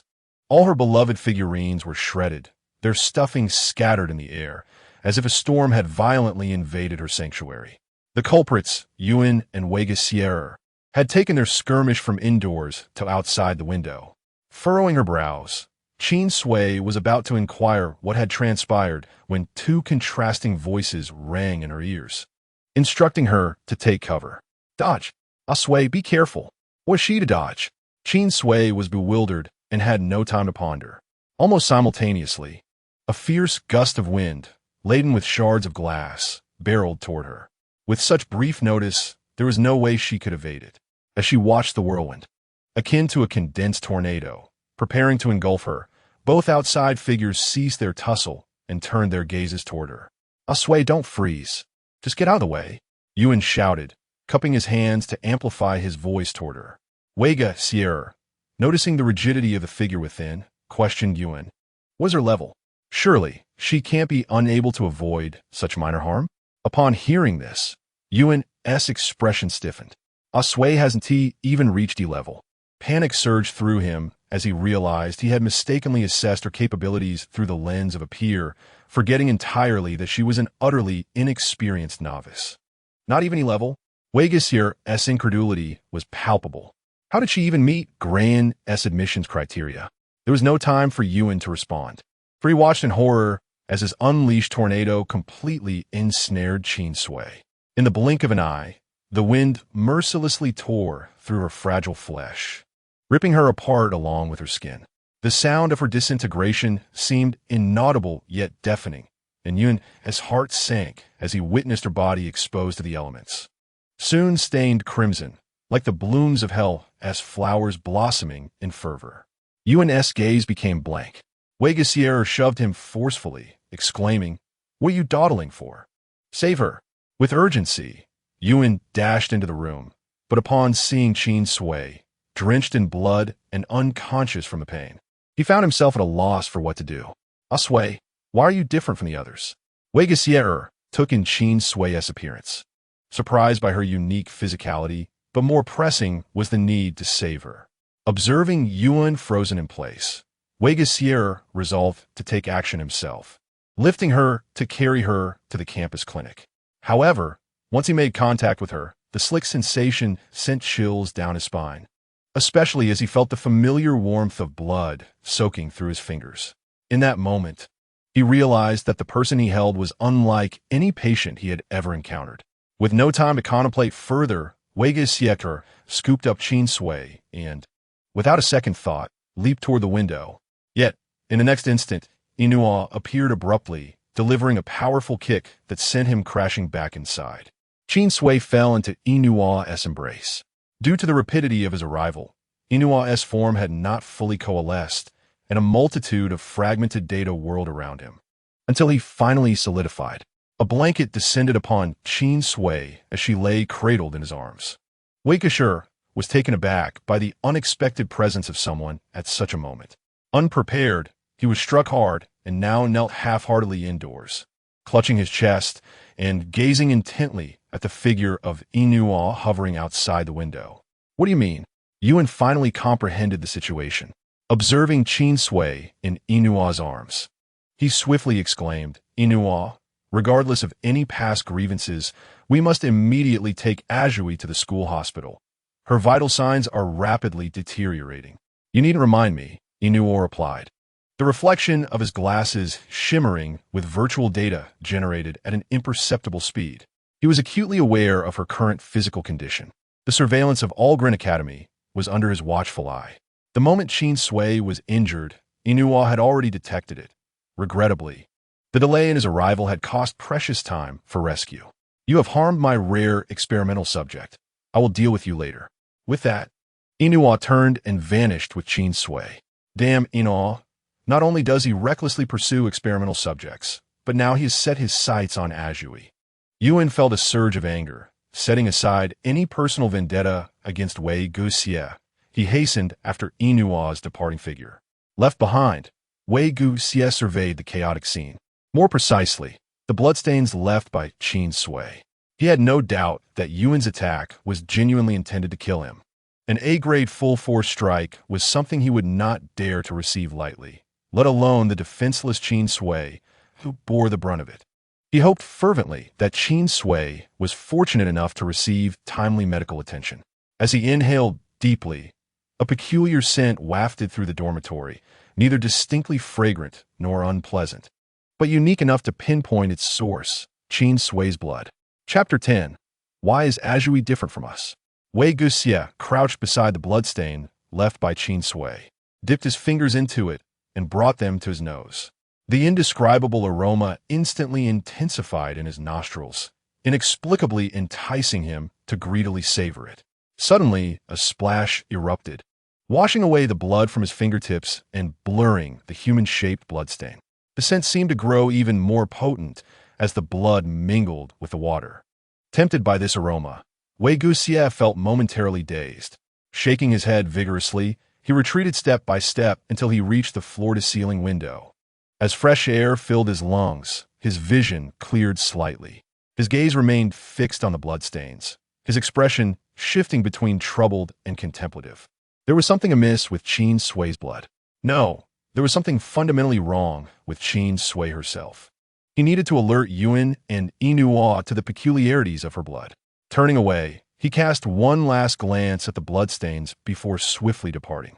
Barely a minute had passed, and the wallpaper of the ceiling could no longer contain the bubbling water, which cascaded down like a torrential flood, thoroughly cleansing the dormitory and erasing the strange scent. Upon arriving at the school hospital, Yuan, having lost sight of Inua, disregarded everything else and kicked open the doors to each ward in search of him. After a considerable time spent navigating through the chaos and receiving verbal reprimands, Yuan finally located Qin Sui's ward. "What are you doing here?" Inua glared at Yuan with an unfriendly expression as he entered unannounced. Yuan opened his mouth, intending to demand Inua release Azhui, but was instead engulfed by an overwhelming, indescribable fragrance that made his legs weak. "Do you smell something strange?" "Strange smell?" Inua glanced around the single patient room. Aside from a few mechanical doctors tending to injuries, it was just him and Yuan. "What smell?" Yuan struggled to articulate it, saying, "It's odd, somewhat fragrant, and intoxicating." He inhaled deeply, his throat constricting. "It seems to be getting more pleasant." As the alluring scent infiltrated Yuan's mind, it began to cloud his thoughts, rendering him dazed, as if he were intoxicated.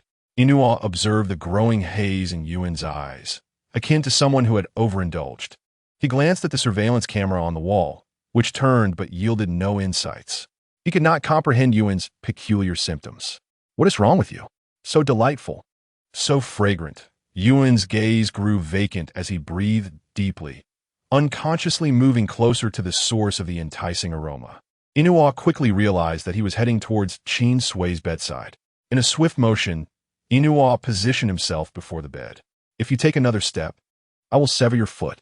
Inua had yet to begin his research on Qin Sui, and with her already injured, he had no intention of letting Yuan approach her. Blocked from advancing, Yuan's clarity returned momentarily from the overt threat, but soon he succumbed once again to the allure of the fragrance. "Do not breathe. There is something wrong with Qin Sui's blood." The ward door swung open once more, and Wei Guxie appeared before them. Without needing to utter another word, Inua recognized the abnormality reflected in Yuan's dazed expression. He promptly activated the ventilation purification system. As the fragrance dissipated, Yuan became aware that the scent was fading, replaced by confusion over what had just transpired. Wei Guxie remained silent, and Inua did not initiate conversation either. Yuan, wishing to speak, found himself silenced by the guilt he felt upon seeing Qin Sui lying unconscious on the bed. The three stood in the ward, observing the mechanical doctors as they tended to Qin Sui's wounds. They had witnessed the devastation wrought by the hurricane, especially with shards of glass mixed in, which had inflicted grievous harm on Qin Sui, leaving her body nearly unmarred. Strangely, however, as the mechanical doctors began bandaging her from head to toe, by the time they reached her legs, the wounds on her upper body had already begun to scab over. This phenomenon exceeded the programmed parameters of the mechanical doctors, who watched in astonishment as the wounds healed at a visibly rapid pace. The three of them noted this peculiar occurrence, but none spoke or acted. Ultimately, the mechanical doctors, observing the increasing number of healed wounds, decided to remove the bandages. Indeed, the earliest injured cheek now bore only a faint pink hue. This healing speed surpassed any records documented in the mainframe. The mechanical doctors found themselves at a loss for the first time, and after extensive calculations, they turned to Inua for guidance. Inua, the primary entity, cannot determine the nature of the situation. Should we document it and inform the headmaster? Both Yuan and Wei Guxie glanced at Inua simultaneously. Unfazed, Inua replied, "It can be recorded, but do not inform her." "Understood, Inua. You may leave now. I will handle the rest." Inua waved away the mechanical doctors. Soon, the ward was left with just the three of them and the unconscious Qin Sui. Inua paid no heed to the other two, instead approaching the bed and reaching for the blanket covering Qin Sui's arms. The mechanical doctors were programmed to assist patients, even remembering to ensure they were covered when leaving. Yuan recalled that Ajui was particularly shy and reluctant to expose her skin in front of others, and immediately intervened. Ajui doesn't like to reveal her skin in front of others. "Oh." Inua shot him a sidelong glance, but did not actually pull off the blanket. Instead, he revealed Qin Sui's arm. Qin Sui's arm, much like her, was aesthetically pleasing but devoid of any semblance of aggression. According to the mainland's aesthetic preference for strength, she would likely be overlooked in a dating scenario. Inua's gaze lingered on Qin Sui's arm for but a second before he placed his fingertips on her wrist.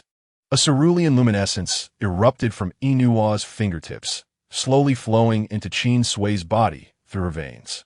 Wherever the azure light traveled, a delicate blue hue spread across her skin, particularly conspicuous on her exceptionally smooth arm. Yuan was aware that Inua was utilizing her own strength to expedite the healing of her wounds. However, as he observed the azure light creeping beneath the covers, a long-ignored question suddenly resurfaced in his mind. Why was Ajui's body different from theirs? The atmosphere grew heavy with silence. In this quietude, Yuan's thoughts spiraled into peculiar territories. Could it be that Ajui was also some sort of modified experiment? The very word also evidently referenced Inua. As a modified individual, Inua cast a glance at him, too indifferent to respond. Chapter 11. I am worthy upon awakening. Qin Sui found herself met with the gazes of three individuals across the bed. Yuan exuded a blend of worry and guilt, while Wei Guxie struggled to maintain composure, his eyes betraying a flicker of uncertainty. The only one who appeared unfazed was Inua, his almost inhuman visage devoid of any expression. The scent of disinfectant permeated the air, and Qin Sui keenly detected a familiar aroma. Retracting her gaze, she lifted her hand to inspect her injuries, only to realize that as she did so, the blanket covering her slipped away, revealing her bare arm. Qin Sui raised an eyebrow and swiftly tossed aside the covers, discovering that her body was as bare as her arm. With a heavy heart, she recovered herself, feeling more despondent than ever. The dire circumstances and her gloomy mood heightened the palpable tension in the room, rendering her gaze towards the three men menacingly silent.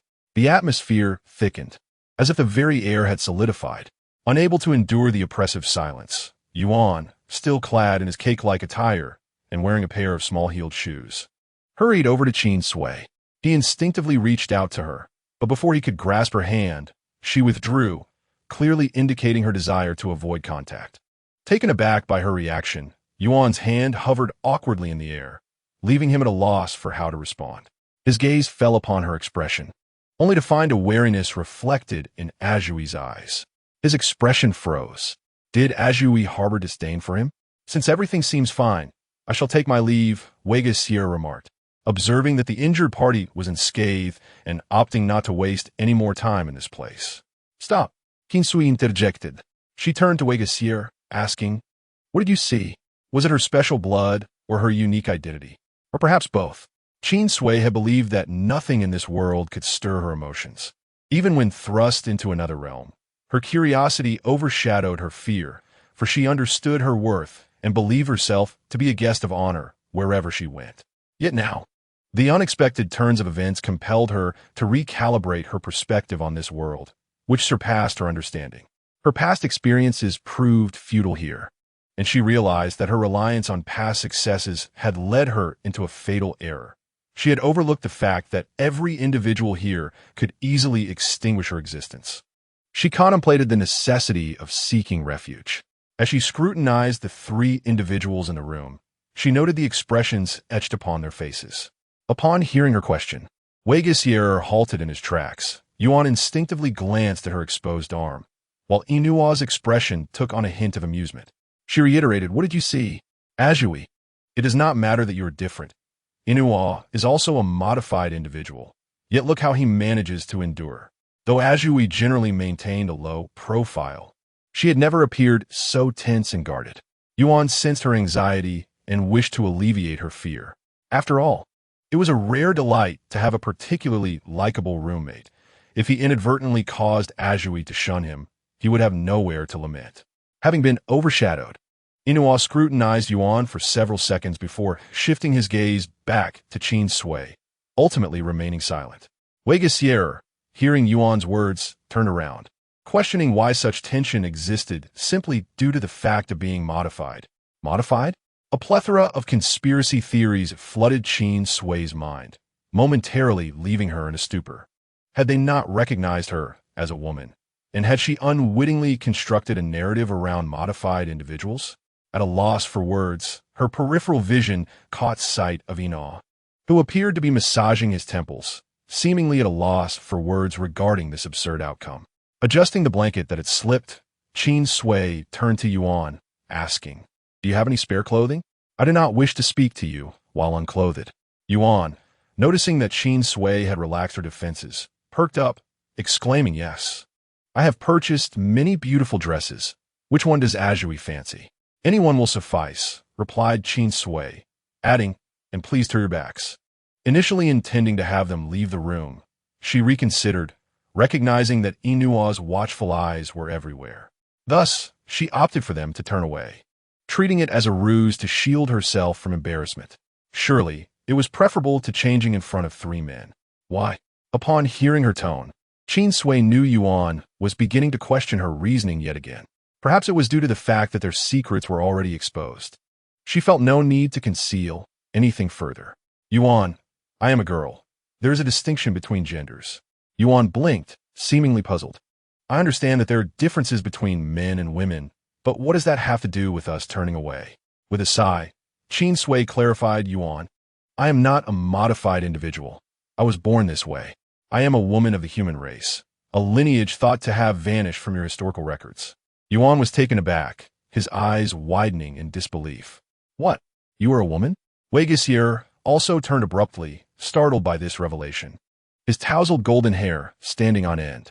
Qin Sui patiently explained to Yuan, acknowledging that his care for her had genuinely moved her.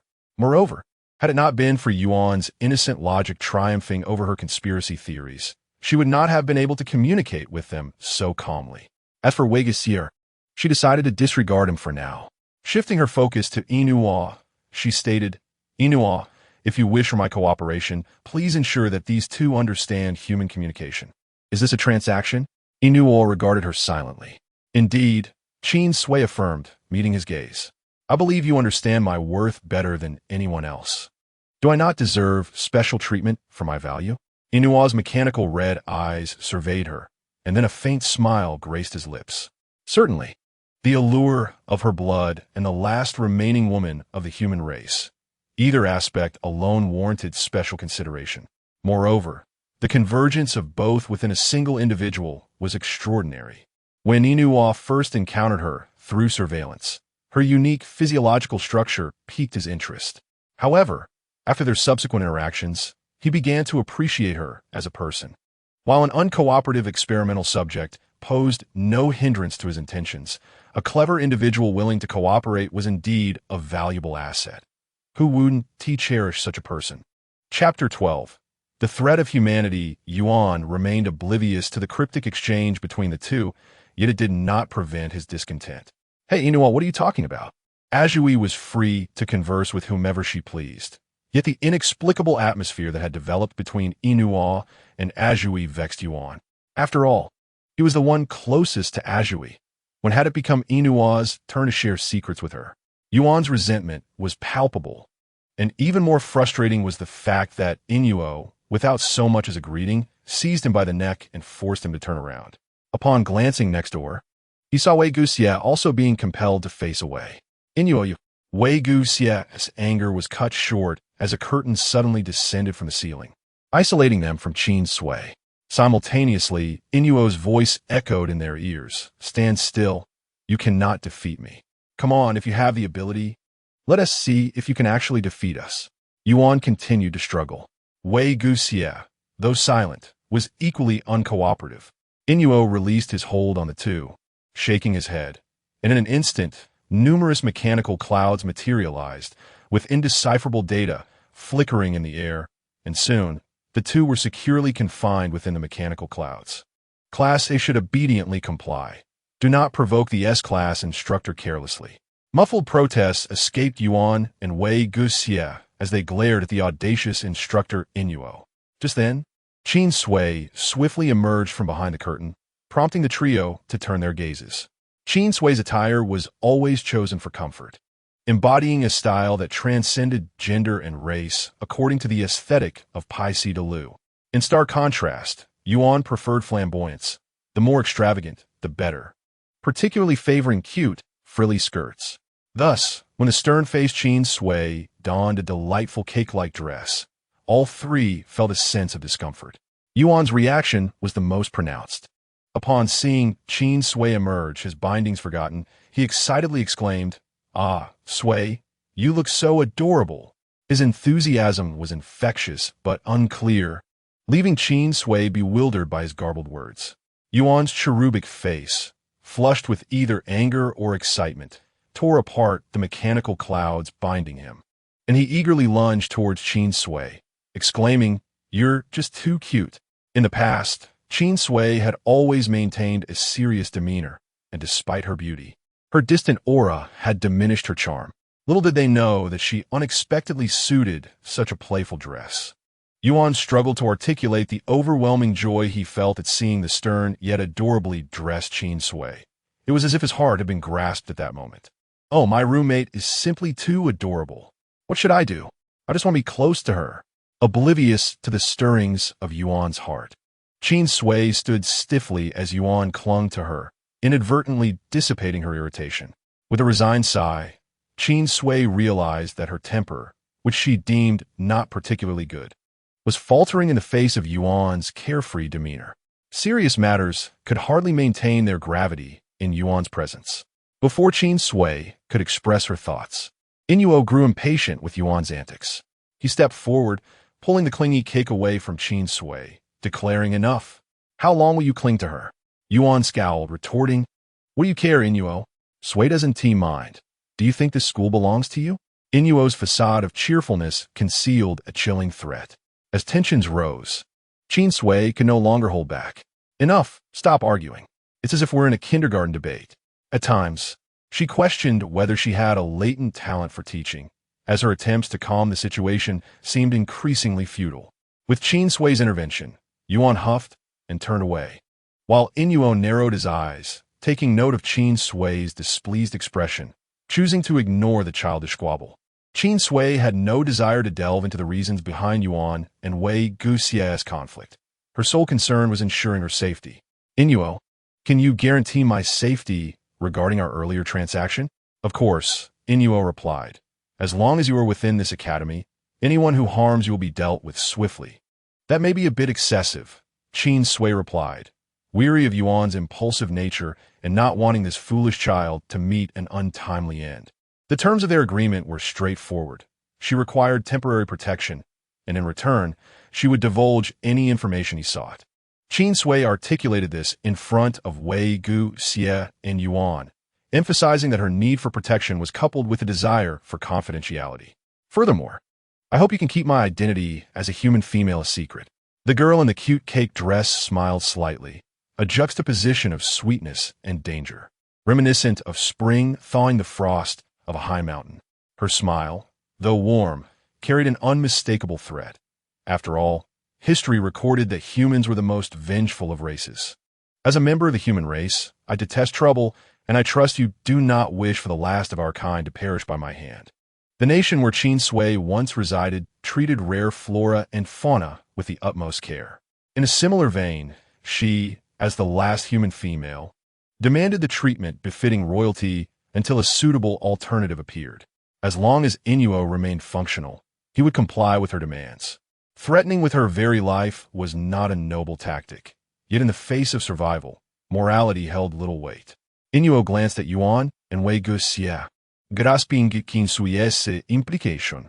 I can strive to ensure your safety, but as for confidentiality, I cannot guarantee it entirely. Qin Sui regarded him as his mechanical red eyes scanned the surroundings. The realm of Pai Sida Lu was filled with talented individuals, some possessing mind-reading or prophetic abilities, making absolute secrecy a challenge. I understand, Qin Sui acknowledged, aware that not every circumstance could be guaranteed.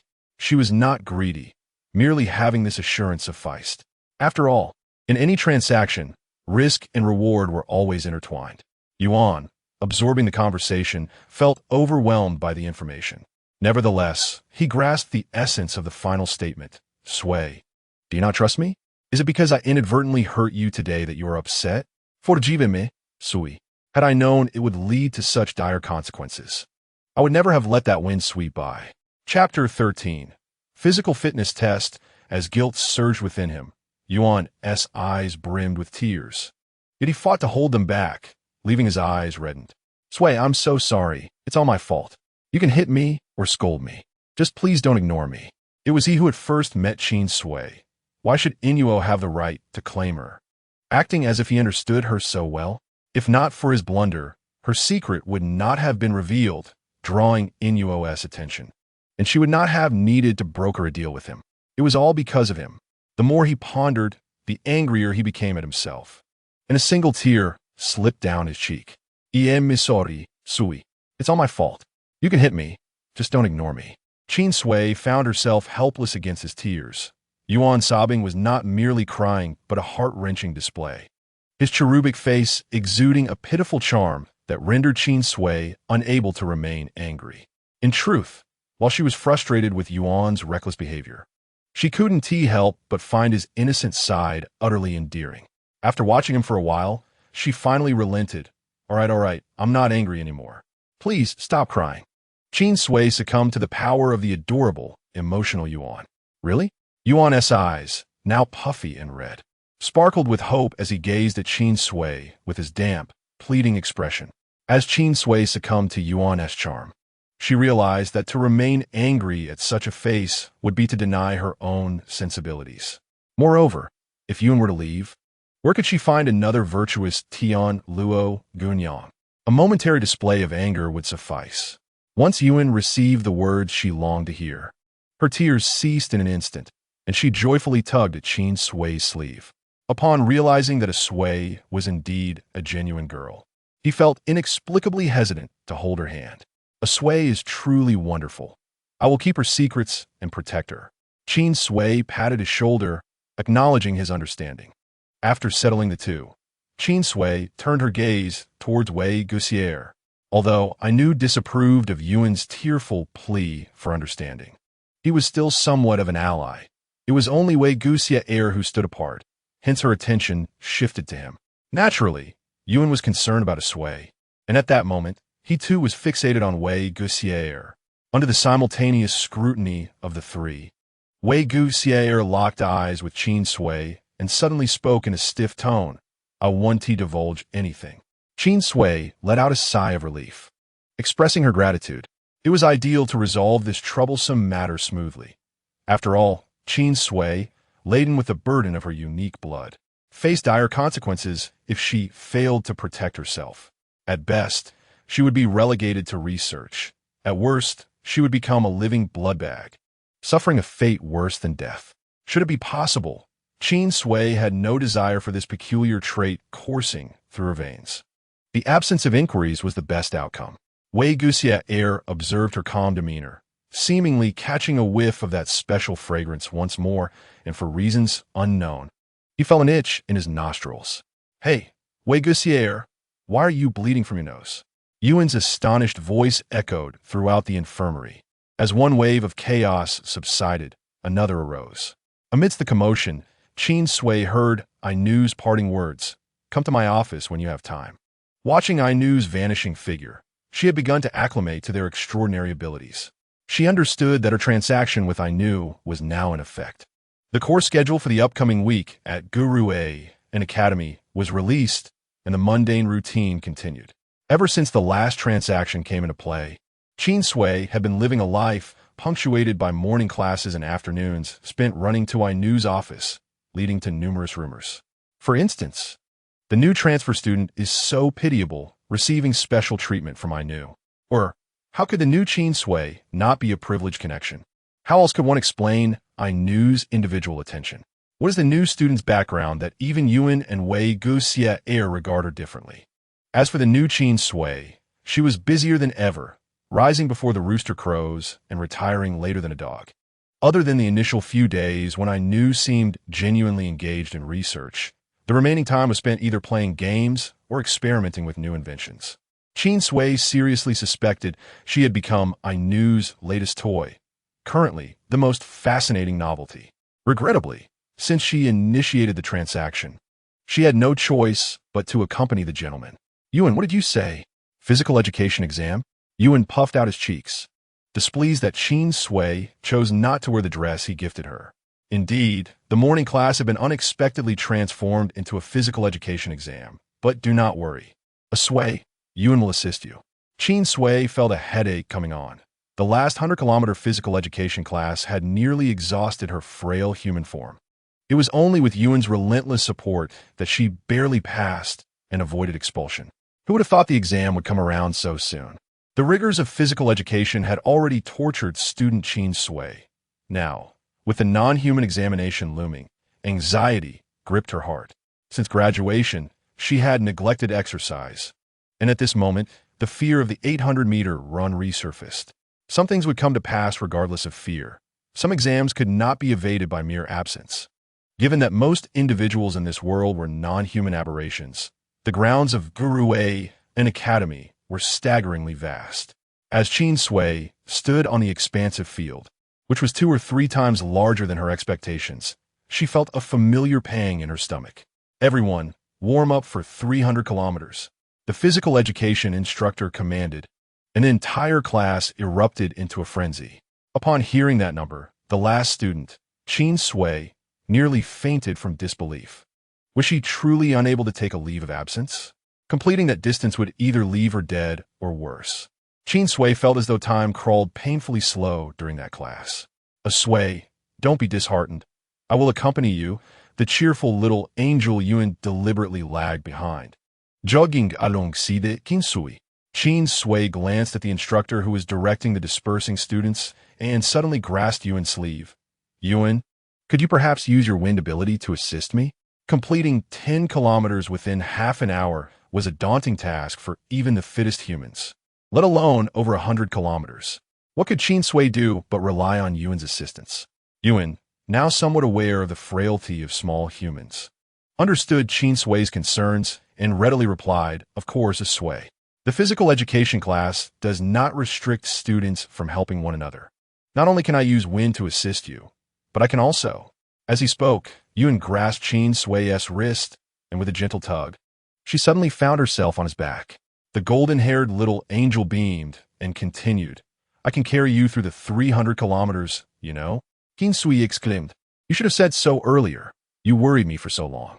Noticing that the mechanical physical education instructor paid no mind to the camaraderie among the students, Qin Sui trusted Yuan's words and tightened her grip around his neck.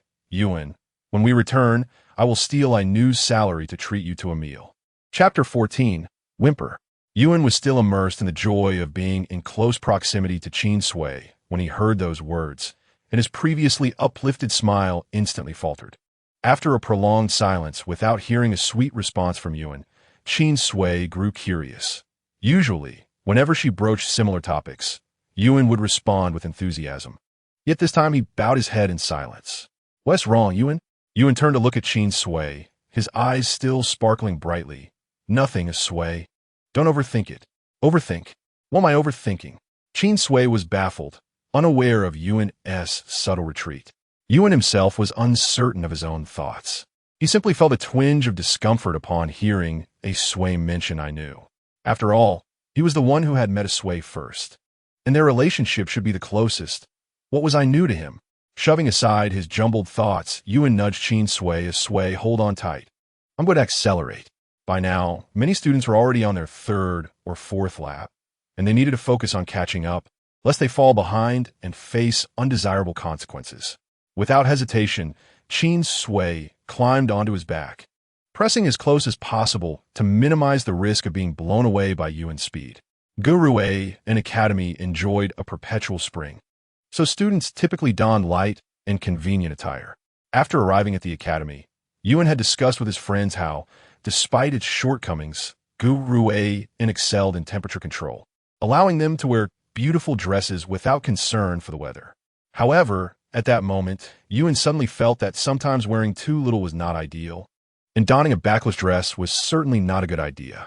An unfamiliar warmth seeped from behind, sending a shiver of softness to his heart, causing his pulse to quicken. And Yuan found it impossible to shake off the image of Qin Sui. She was so soft. Her delicate form even outlined the contours of her chest, distinct from their own. His steady breathing suddenly faltered, and in a moment of distraction, Yuan tripped over his own feet, committing the most elementary blunder of falling on flat ground. Qin Sui had not anticipated that he could trip while running, and her words were still forming when, fortunately, Yuan reacted swiftly. In an instant, he twisted his waist mid-fall, bracing himself with a hand against the ground to leverage the momentum. And as he regained his footing, the manner in which he held her shifted from a piggyback to a horizontal embrace. With her face suddenly pressed against Yuan's chest, Qin Sui was momentarily bewildered, feeling the tension in his arm that was cradling her legs, while the wind around them howled even faster. After approximately 5 minutes, Yuan, having completed the full distance of the 13th lap, gently set Qin Sui down. The Qin Sui, akin to a soul chased by a tempest, found herself swept away by the chaos of the moment. She had underestimated Yuan's wind-based abilities. No, she ought not to belittle any of the unique talents present in this realm. Observing Qin Sui's dazed expression, Yuan sheepishly ran her fingers through her hair, apologizing. I'm sorry, Sui. I forgot to shield your hair with the wind. Her raven locks were tousled wildly, reminiscent of a frizzy puppy. Qin Sui brushed her hair, reassured herself that it was fine as long as she could finish the run. She dismissed the falls and the disheveled hair, believing that overcoming this challenge was all that mattered. She was no longer the novice she once was. She had cultivated a formidable heart, confident that soon she could remain unflinching even in the face of calamity. Yuan assisted Qin Sui in taming her hair, bemused by her morose remarks. Their grooming session was brief, for soon others completed their warm-ups. The physical education instructor, noting that most had gathered, blew a whistle to signal assembly. Excluding the unwell, 103 individuals had arrived, with a solid turnout of 100, a commendable figure. Thus, I have decided, the instructor elongated his tone, instilling a sense of pressure as the audience held their breath in anticipation. With a wicked grin, he announced, in the first round of our chaotic battle, after 10 minutes, 50 standing will advance to the next round. There will be 3 rounds in total. The second will leave 25, and the final will retain 10. Those 10 will be exempt from my course's final assessment, receiving a perfect score. The excitement among the students was palpable. The instructor, satisfied with the murmurs and eagerness, stated, "Without further ado, you have about a minute to prepare. Listen for my whistle." The minute passed swiftly, and the piercing whistle shattered the stillness, sending the crowd scattering across the vast field. Some chose to strike first, while others waited to seize opportunities or to seek allies. With half the 100 remaining, Qin Sui knew instinctively that she would be among the first to be eliminated. Sui, do not fear, I will protect you, Yuan asserted, resembling a mother hen fiercely guarding her chick, her gaze fixed on the classmates who threatened to attack them. The allure of the rewards was potent enough that even friends would betray one another for the sake of avoiding a final exam, let alone acquaintances. Yuan's act of shielding Qin Sui during warm-ups drew attention. Many had already labeled her as weak for requiring assistance even in such a simple task. This elimination process was naturally a survival of the fittest, and it was hardly surprising that Qin Sui became a target. You really intend to protect such a weakling? Someone scoffed, brandishing a dagger as they approached Yuan menacingly. Yuan positioned herself in front of Qin Sui, her expression fierce as she confronted the challenger. Enough of your nonsense. You think it's honorable to bully those of a lower level? You truly wear your shamelessness like a badge. Yuan, shameless is actually 3 words. Qin Sui interjected from behind Yuan regardless of the count. It all amounts to the same. Yuan, attempting to push her head down as if to hide her, was thwarted by Qin Sui's resistance. The assailant, hearing their exchange, grew furious, retorting, "You lowly creature dare speak to me? A mere man in a ragged skirt. And you disgrace our Ling tribe." Yuan had grown desensitized to such remarks, but to her surprise, Qin Sui responded with indignation. "Does what I wear affect your shamelessness? With faces like yours, even dressed alike, you could never rival Yuan's beauty." A Sui. Qin Sui was genuinely displeased by the unwarranted jabs at her companion. But she did not anticipate Yuan, who had been unresponsive until now, suddenly turning towards her, tears welling in her large eyes. "What is wrong, Yuan?" Yuan, wiping away her tears, whimpered, "A Sui. Your defense of me is so charming. It moves me deeply." Chapter 15. The first round concludes if one side was touched. The other was incensed. "You lowly half-breed dare to speak to me?" The enraged individual lunged to kick Qin Sui, only to be halted by Yuan. "I am A grade. If you C grades wish to avoid my retribution, it would be wise to depart." "Why should we leave?"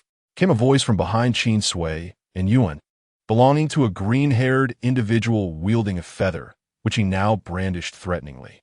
In the past, such rewards were reserved for you A grades. If we do not band together, we shall never receive them. Look around. How many A grades are among us? If we do not take them down one by one, the rewards will remain out of our reach. His words ignited the crowd, prompting them to take a step forward, and Yuan immediately assumed a combat stance. She finally understood their intentions. "A Sui. They are after me." When chaos ensues, find an opportunity to hide. In her urgency to confront the threat, Yuan barely had time to warn Qin Sui. Qin Sui noticed that in this expansive field, similar situations were unfolding. Circles of students were forming, attempting to balance the odds with their numbers. However, she understood that if she left Yuan's side, they would seize the opportunity to corner her. In this elimination round, the goal was to eliminate any competition. Yuan grasped Qin Sui's wrist tightly, urging, "Stay close to me and protect yourself. I fear you may be caught in the crossfire. You cannot be harmed." He remembered vividly that she was the most unique person in his life, too fragile to fend for herself, and he felt compelled to safeguard her. "A Sui. I can take care of myself," she asserted. Yuan, however, doubted her words. "Your skin is more delicate than the bark of a grain tree. With Inuo absent, how will you protect yourself?" Just as Qin Sui was about to respond, a wave of energy surged towards them, indicating that their adversaries were losing patience with idle chatter. As an A grade, Yuan could have dealt with these B grade attackers easily. Yet he was distracted by his concern for Qin Sui's safety. Within mere moments of confrontation, he had already sustained injuries. While the opposing group also suffered, their numerical advantage allowed them to strike with increasing ferocity. The fragile human was shielded from harm by Yuan, who absorbed the brunt of the attacks, deflecting those aimed at Qin Sui, while the ones he could not block left several wounds upon his body. Qin Sui deduced that their battle was far from trivial, yet she was still astonished by the intensity of it. In her original world, Yuan would have merely been a senior preparing for graduation, but in this realm, he had evolved into a formidable warrior. "A Sui, be careful," Yuan cautioned, shielding her head from a lethal strike, but the accumulating wounds slowed his movements. "Do you carry a weapon, Yuan?" Qin Sui inquired, her desperation rising. "I do. There's a dagger strapped to my left thigh," he replied, thinking she intended to arm herself for protection. Without hesitation, She maneuvered amidst the chaos to retrieve the dagger. Her eyes darted across the playground, suddenly spotting a weakness in the encirclement, and with a swift roll and scramble, she made her escape. Yuan naturally noticed everything happening around him. Observing that some individuals intended to pursue Qin Sui, he swiftly wielded his wind blade, declaring, "Am I not your adversary?" Regardless of what Azhui aimed to accomplish, this group of people would not be permitted to disturb her. Unbeknownst to Qin Sui, Yuan had already neutralized the pursuers behind her, and she had no time to ponder this, for she had spotted Wei-Ge-Sierra. Suddenly, a brilliant idea struck her. Wei-Ge-Sierra, the surrounded Wei-Ge-Sierra, heard her voice, deflecting an attack while turning towards its source. It was Qin Sui, and she tossed something toward him. Accompanying the object was her voice, urging, "Dilute it, let it rain." Wei-Ge-Sierra stepped on an assailant to catch the item, only to discover it was a blood-red pill. Before he could comprehend its significance, he noticed someone approaching Qin Sui from behind, intent on assaulting her. Without a moment's hesitation, he unleashed a wave of water, successfully repelling the would-be attacker. Qin Sui observed this, but chose not to explain. Instead, she turned and continued her flight through the crowd. Around Wei-Ge-Sierra, water molecules coalesced into the shapes of serpents, warning those around him. He clutched the pill, his nostrils suddenly filled with an unusual fragrance. He recognized it as the scent of Qin Sui's blood, strikingly distinctive. Much like her essence, only he, Wei-Ge-Sierra, could conjure rain in the blazing sun, revealing the sharpness of Qin Sui's judgment in selecting him. Although uncertain of her intentions, Wei-Ge-Sierra complied with her instructions. The water gradually enveloped the pill, and with a gentle toss, it burst in the air like fireworks, showering down a rain of blood-red fragments. What is this? So fragrant. Odd. Why do I suddenly feel so weak? Wei-Ge-Sierra wondered. The effects of the pill manifested swiftly. Without the need for Qin Sui's explanations, he grasped its nature. It was a cartilage pill, a concoction developed by the school hospital to discipline unruly students. However, such pills did not typically act so rapidly or exert such powerful influence. Wei-Ge-Sierra watched as numerous individuals, including himself, began to succumb, their strength waning, his expression turning to one of horror. Meanwhile, Qin Sui had returned to Yuan's side, who appeared equally astonished. "Azhui, why have they all collapsed?" He too recognized the effects of the cartilage pill, but was baffled as to why those touched by Wei-Ge-Sierra's fragment rain had become as limp as if their bones had been removed. Qin Sui kicked away an individual attempting to grasp her leg. The pill had no effect on her, but to avoid drawing attention, she sat down abruptly, startling Yuan. "Azhui, have you been poisoned?" "I am fine." Before she could elaborate, the instructor's whistle pierced the air, followed by his voice. "The first round is over. 50 participants remain. Rest for half an hour before continuing to the second round." Upon hearing the results, many lamented loudly. Unfair. The instructor, Wei-Ge-Sierra, cheated with a potion. The instructor did not spare them a glance as he replied, "I only declare the victor. No malicious killings are allowed. How you achieve victory is your concern. This is utterly unreasonable." Those lying down were forcibly eliminated, lamenting their misfortune. The chaotic battle of 100 had raged fiercely in the first half, only to be disrupted by an inexplicable rain in the latter half, leading to their disqualification, a disheartening outcome. During the break, Wei-Ge-Sierra approached Qin Sui. "Your idea has left me to bear the brunt?" He gazed at her, his tone accusatory, yet his expression bore a hint of admiration. Qin Sui, puzzled by his words, looked up from her seated position. "I admit my actions were somewhat unscrupulous, but I indirectly saved you from encirclement. Does that not balance things out?" Wei-Ge-Sierra stared at her before suddenly smiling. "Fair enough." Yuan, overhearing, quickly grasped the implication. "Azhui, does that pill have anything to do with you?" Qin Sui was candid. "I instructed Inua to bring me the medication from the school hospital. I enhanced its efficacy, resulting in this supercharged cartilage powder." "Cartilage powder?" Their eager expressions made Qin Sui squint. Reluctantly, she explained, "You call it a cartilage pill. We have a similar substance we refer to as cartilage powder. The nomenclature differs. The ordinary cartilage powder, magnified billions of times in potency, when diluted and absorbed through the skin by Wei-Ge-Sierra, could fell even a creature as formidable as Godzilla. Uncertain of this world's resistance to such effects, she felt a twinge of pride at the sight of those sprawled on the ground. Yuan, unfamiliar with Godzilla, was nonetheless captivated, his eyes sparkling. Azui, you're incredible. Wei Gessier, intrigued by the pill's effects, inquired, how did you achieve this?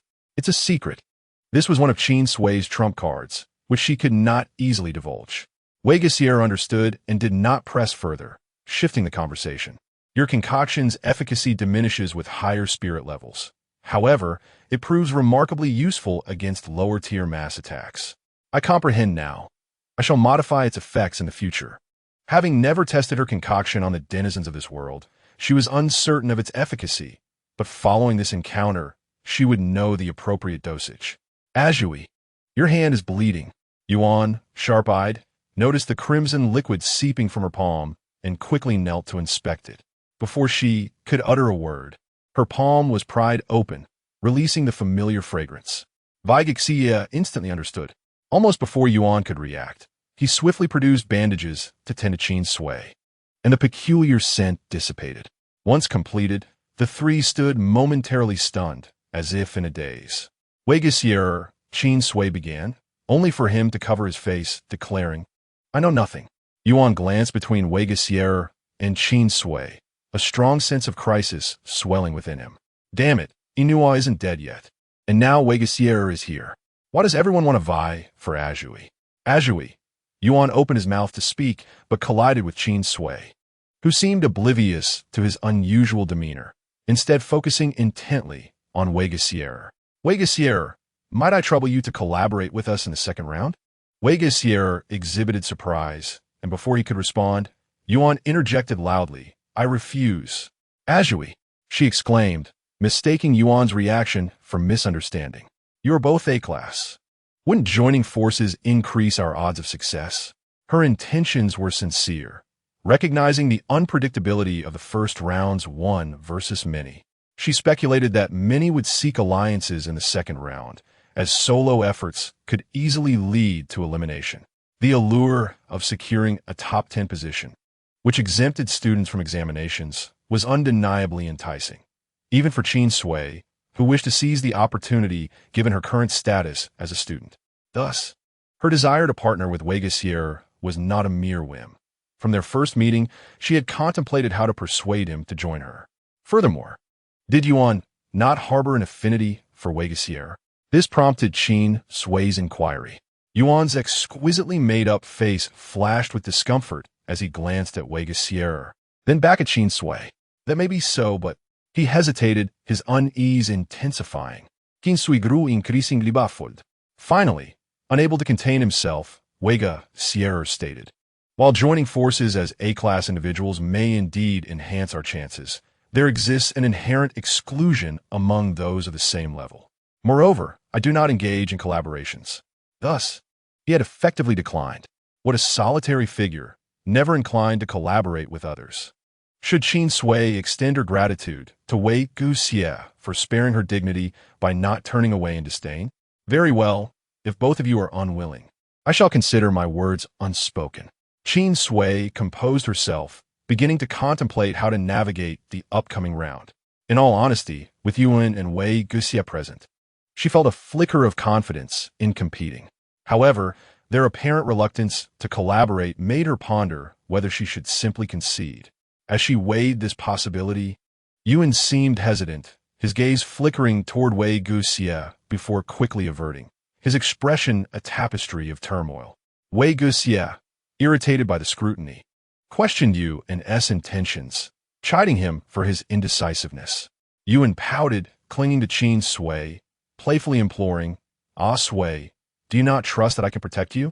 Accustomed to such affection, Qin Sui instinctively accepted it, yet she was acutely aware that Yuan's singular focus on her protection might render him vulnerable, a notion she cannot bear.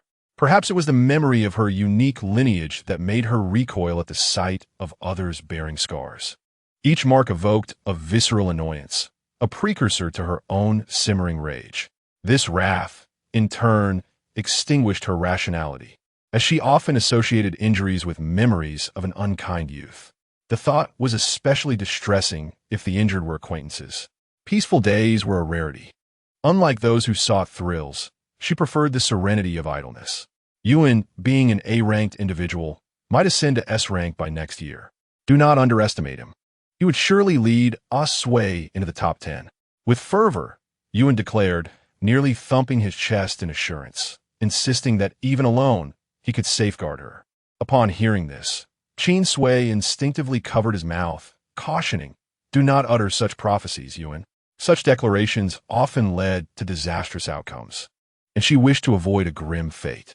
"Wait, do you believe I am fearful?" prompting me to seek Wei Guxia's alliance? Yuan peeled her hand away, his confusion palpable. Is that not the case? Ancient texts suggest that girls are timid and frail beings, prone to hiding in the face of conflict. While Sui may not be as timid as those texts imply, she is indeed quite vulnerable. Thus, Yuan felt compelled to emphasize her need for protection. Chapter 17. Unequal affections. Qin Sui smirked slightly, feeling somewhat exasperated. "I'm not afraid. I'm merely worried that your constant desire to protect me may lead you to neglect your own safety, which is why I considered enlisting Wei Guxia. At least I would have an extra shield." Yuan's eyes lit up at this revelation, realizing that Sui's thoughts were for his sake. "I can't hear you," Wei Guxia interjected, his voice low and menacing, causing both Qin Sui and Yuan to shudder. To speak of someone as a shield in their presence was indeed a social faux pas. Yuan recoiled slightly, forcing a sheepish smile. Qin Sui covered her mouth, feigning contrition. "Oh dear, I inadvertently spoke a harsh truth. Wei Guxia, please forgive our indiscretion." Wei Guxia scrutinized her intently, prompting her to divert her gaze elsewhere, only for him to snicker softly, his demeanor reflecting the ancient adage that humans are cunning, especially their women, who hold grudges. Turning to face Wei Guxia, Qin Sui studied the nearly 6-foot-tall blonde youth, feeling a shiver run down her spine before she managed a sinister smile. "Thank you for the compliment." The instructor's whistle sounded for the third time, signaling the commencement of the second round of chaos. Yuan swiftly took Qin Sui by the hand, leading her away from their original position. Wei Guxia remained still, his rank requiring no retreat, as he watched Qin Sui being ushered away by Yuan, silently augmenting his understanding of humanity. They are indeed deceitful, and their women, particularly vengeful. Unbeknownst to him, in the fraction of a second before the onslaught began, Wei Guxia curiously chose to evade toward Yuan and Qin Sui's location. Compared to the initial round of ambushes, the second round saw the emergence of numerous small factions, whether through lower-level alliances or higher-level counterattacks. The entire arena was engulfed in fierce competition. Qin Sui could even sense the palpable aura of hostility approaching. For the first time, she realized that this institution cultivates not only polite and kind students, but also formidable warriors. Countless streams of power materialized before her, various attributes exploding in the sky, more dazzling than the brightest fireworks illuminating the night. Only those immersed in the midst could grasp the extent of their own insignificance. Dodge! Yet, evasion proved futile. How dare you strike in my heart? A fervor coalesced with each heartbeat. If we can defeat an A-rank fighter, we will be the next A-ranks. Madness permeated the smoky battleground. The top 10 shall be mine. The carnage began with the first casualty. Qin Sui found herself sheltered in Yuan's embrace, witnessing the verdant field stained crimson. These frenzied students adhered to the unspoken rule against killing, yet there was no clause prohibiting injury. The scent of blood thickened. In that moment, the playground transformed from a space for physical activity into a battleground of contention. What if we concede, Yuan? Sui. Conceding would betray the perseverance we've shown thus far. But Yuan, if we press on, you will surely be harmed. The final examination is a contest among the entire student body, randomized in allocation. If I stand by you to secure a place in the top 10, you will face less peril during the finals. Qin Sui found herself at a loss for words, her heart unsettled by Yuan's insistence. She had not been oblivious to the mutual benefits of such alliances, yet she remained skeptical of unconditional kindness. Surely, Such benevolence must come with strings attached. This was the essence of the most amicable relationships among humans, was it not? Observing Yuan as he wielded the winds to carve out a protective barrier, isolating them from the chaos, she noted that, while the most powerful A-ranked individuals sustained minor injuries, she, the weakest, bore not a single scratch or bruise. Yuan had indeed kept his promise to shield her well. Why offer me such unconditional kindness? Qin Sui pondered, a creature of utilitarianism struggling to comprehend. Because Yuan cares for Ah Sui, came the implicit answer. The tousled ponytail danced in the wind, a pure angel standing before the cunning humans, professing his affection for the small human. "Oh God, please have mercy on me." "Very well," replied the benevolent angel, stepping willingly into the snares of humanity, believing in their affection, eyes brimming with trust. Yes, the angel craved humanity's favor. How ironic. Affection is merely a fleeting collision of hormones between genders, a precise stimulation of dopamine. Human affection is more ephemeral than the brief bloom of fireworks, more passionate than the wildflowers that blanket the hills. Qin Sui felt fortunate for Yuan's affection, grateful that it was directed solely at her. In this unfamiliar world, perhaps their affection ranked just below the protection of strength. Humans can hardly endure the angel's divine light, and thus she lowered her gaze, both evading and acquiescing. How wonderful! Ah Sui harbored feelings for Yuan as well. In comparison to her very existence, affection seemed trivial. Are not humans inherently despicable? Qin Sui too was human, a paragon emerging from her kind, willing to employ any means necessary for survival. Therefore, you must protect Ah Sui. Of course, he replied, bending closer to Qin Sui, his smile brightening as he affectionately nuzzled her hair. Qin Sui returned the smile, cautioning him, "Do not look at me. Stay vigilant." Yuan obediently turned away, the brief interlude not allowing this A-ranked individual to grow complacent amidst the impending strife. As she gazed at his retreating figure, the warmth in her eyes faded. Initially, the indulgence towards Yuan stemmed from her ability to temporarily shelter him, yet it appears that this seemingly favored indulgence is causing him to lose himself. If Yuan merely harbored innocent affection, Qin Sui would not have discerned his peculiarities so swiftly. However, his possessiveness has been escalating. Should he lose his value, it could jeopardize his quest for further sanctuary. The longer she remains here, the more acutely she recognizes the disparity between herself and others. Until she can fortify herself, Qin Sui can only appropriate the strengths of others. Whether it be Yuan's affection or Inua's transactions, these are merely means of converting their power for her own use. There may be more powers emerging in the future, and Qin Sui cannot confine herself solely to Yuan's strength. Should Yuan realize she possesses the power to dominate Qin Sui, she would undoubtedly forfeit her current degree of freedom. When Qin Sui is merely Qin Sui, anyone could tread upon her as long as they are not of the same gender. Yet, when she assumes the mantle of Qin Zong, all must greet her with utmost respect. From disdain to flattery, from contempt to wariness, no one understands better than Qin Sui that, in a state of disempowerment, even affection constitutes an unequal exchange. Chapter 18. What is the scent? Naturally, compared to the value of life, what does affection amount to? Scheming is merely a strategy to prolong existence. Presently, Qin Sui and Yuan appear intimate and affectionate. Yet only Qin Sui is aware of the locked door before sleep and the poison she carries, which serve as constant reminders. Affection is a topic to be discussed only when Qin Sui is on equal footing with them. The urgent matter at hand is to address the immediate predicament. Yuan, crouch down. It was Qin Sui's voice. Yuan did not comprehend but complied. The 1.8-meter-tall girl suddenly crouched, and the assailants caught her gaze, locking eyes with Qin Sui, who stood protectively behind her. This third-gender individual, not particularly robust, raised an eyebrow at them, inquiring about the scent. Generally, when someone mentions a scent within a confined space, the immediate reaction of those present is to inhale deeply, attempting to discern the nuances of the aroma. In an instant, the assailants began to twitch their noses, including the crouched Yuan. However, Qin Sui awaited this very moment of distraction. She swiftly flung the powder from her palm. The residual wind attributes of Yuan aided in scattering the powder through the air, elegantly filling half the space. Simultaneously, as everyone else focused on sniffing the so-called scent, the powder was inhaled before it could linger in their sight for even a few seconds. Thus, Achu, a thunderous sneeze erupted. This sneeze seemed to trigger a chain reaction, as a series of sneezes resonated throughout the small space. Achu.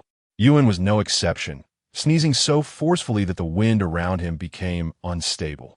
Qin Sui swiftly pulled Yuan close, waving the snuff bottle beneath his nose. The sneezing subsided. She felt speechless, thinking him a fool for falling into such a simple trap. Indeed, knowing full well that Qin Sui rarely spoke with good intentions at such times, Yuan still persisted in being naive, likely to repeat the same mistake next time. Following Qin Sui's direction, Yuan left, thankfully remembering to create a protective wind barrier before departing to avoid a sneak attack from behind. He rubbed his nose and said, "I just didn't react in time, Sui. What sim are you talking about? I thought there was something strange." Qin Sui chose not to respond to this fool. Yet, foolish Yuan was eager to engage with Qin Sui. "Sui, what was it you tossed earlier?" Ever since Sui began frequenting Inua's office, she always returned with peculiar items. The most memorable was when she brought back some laughing powder, causing him to laugh uncontrollably for an afternoon, only for Sui to inform him that the effects had only just begun. Fortunately, Sui intervened and nullified the effects. Otherwise, Yuan might have become the first third-gender individual to die from laughter. He instinctively assumed that those peculiar items were Inua's mischievous creations. Yet it now appeared that the true mastermind was the very Sui before him. Qin Sui searched rapidly for something, and upon hearing Yuan's inquiry, casually remarked, "It's a powder that causes incessant sneezing." "Oh, does this new product not have a name?" Yuan inquired, intrigued. "Not yet. You can name it." This was a makeshift concoction created from leftover materials, and as for its effects, she could only speculate based on the properties of the ingredients. More accurate assessments would require human testing. Then let's call it sneezing powder. Qin Sui, seeing her silent contemplation, Yuan leaned forward slightly, peering at her. "Isn't that name good?" "Fine." As Qin Sui pulled him along, she gave a thumbs up, adding, "I just didn't expect your name to match my thoughts exactly." Yuan's face broke into a radiant smile. This shows that Sui and I share a telepathic bond. The duo, the heartfelt duo, joyfully dashed around the field, exhausting those who pursued them. Originally, the wind attribute speed of Yuan was already troublesome, but it was unexpected that the short figure accompanying him was equally formidable. Even a mule could not endure the relentless sneezing while chasing. The pursuers, panting heavily, were quickly left behind, while Qin Sui, too, found herself breathless from the exertion. For someone who had not exercised in a long time, running 800 meters without collapsing was considered a testament to her survival skills from years past. "I swear, I have never felt this exhausted even when escaping during my veterinary days." Qin Sui gasped, glancing back to see the sneezing crowd trailing closely behind her. With each area they passed, a chorus of sneezes erupted, making them the most striking spectacle on the field. Many, unable to comprehend the situation, began to surround both her and Yuan. Sensing Qin Sui's heartbeat quicken, Yuan withdrew his arm from her grasp, wrapping it around her waist instead. With a powerful push from his feet, they suddenly distanced themselves by several meters. Qin Sui no longer needed to run, panting heavily in Yuan's embrace. Thinking she should have employed this tactic sooner to spare herself the exhaustion, Yuan, appearing innocent, remarked, "I thought Sui merely wanted to jog a bit to warm up. This person would prefer to lie down than sit." With every inch of him soft, he had finally decided to exercise and run, and Yuan was reluctant to let her remain idle. Fortunately, Qin Sui lacked mind-reading abilities. Otherwise, she would have surely been tempted to slip him a pack of dumb powder. Regaining her breath, Qin Sui glanced at the field, noting that the original 50 had diminished considerably. "Yuan, how many are left?" Yuan scanned the field, responding, 32 of us remain." That meant 7 more needed to be eliminated. Qin Sui could not accurately count the individuals with a mere glance. but she could devise a strategy to survive to the next round of eliminations. Yuan, we need to seek assistance. Yuan blinked in response to the direction of her finger. Why is it again Wei Guxia? Why not look for someone else? Yuan found it perplexing. Clearly, he could sustain himself through to the third round alone.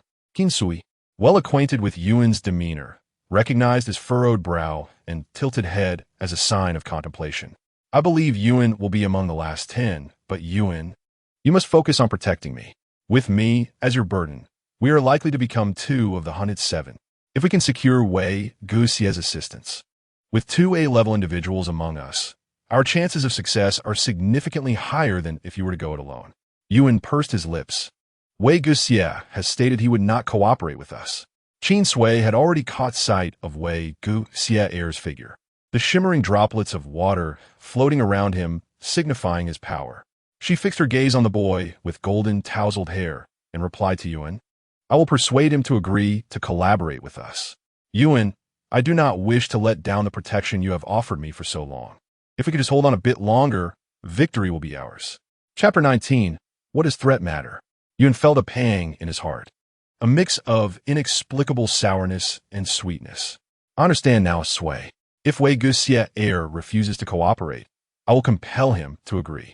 With determination, Yuan accelerated, the wind howling beside him, and in the blink of an eye, he had overturned a group of obstacles, cursing as he intercepted Wei Guxia. Once again, it's you. Wei Guxia recognized the 2 familiar faces. If he could choose his language, he would opt for silence. Qin Sui patted Yuan's shoulder, signaling him to let her down. Yuan glanced around. Then with a flick of his wrist, countless wind circles spun from the air, creating ripples that formed a barrier. Although it would not hold for long, it was enough for a brief conversation. He released Qin Sui, shook out his skirt, and stood behind her as a threatening guardian. Seeing the situation, Wei Guxia understood immediately. I have already stated that I will not cooperate. Who said we came to seek your cooperation? Upon hearing this from Qin Sui, not only was Wei Guxia taken aback, but Yuan was equally bewildered, nearly exclaiming that if they were not seeking cooperation, then what were they doing here? Wei Guxia, noticing Yuan's expression, grasped the situation, though he was still uncertain about Qin Sui's intentions. Choosing to ignore Yuan's cluelessness, Qin Sui walked around Wei Guxia and then stood beside him. Wei Guxia disliked being too close to others, whether actively or passively, and instinctively stepped back as Qin Sui approached. To his surprise, every step he took back, Qin Sui took one closer. After retreating 3 or 4 steps, he could no longer contain himself. What exactly do you want? This familiar phrase echoed in his mind, as he recalled having said the same to you not long ago. Had he known he would be entangled with these 2, Wei Guxia would have certainly refrained from fighting with Yuan. But reality offered no chance for regret. The last human female approached him step by step, arms crossed and head tilted, observing him. I merely believe this location is more suitable for concealment. Wei Guxia wanted to retort that she was talking nonsense, but years of self-restraint prevented him from uttering such an ungracious remark. He took a moment, striving to soften his tone. First, this is the very center of the playground, which is neither concealed nor safe. More opponents will eagerly come to eliminate those here. Second, since you like this position so much, you can have it. I do not argue with women. To his surprise, Wei Guxia turned out to be quite the gentleman. Qin Sui exaggerated her tone, causing Wei Guxia's ears to twitch. He took a deep breath, aware that his emotions were not easily stirred, yet for some reason, encountering these 2 always led to trouble, making it hard to suppress his frustration. Qin Sui, let us speak plainly. Yuan's wind circles won't hold for long. If you continue to waste time with idle chatter, Wei Guxia's words faltered as Qin Sui suddenly leaned closer, her fragrance captivating enough to make him forget to retreat. You've seen me fully. Do you not intend to take responsibility? Qin Sui said this deliberately as she moved closer. Being seen did not bother her, but if this incident could be used as leverage against someone, she would not hesitate to use herself as a means to that end. What did you say? Wei Guxia momentarily thought he misheard. Qin Sui placed her hands behind her back, slightly bending forward to look at him, presenting an expression of utmost innocence. After all, She was a delicate girl.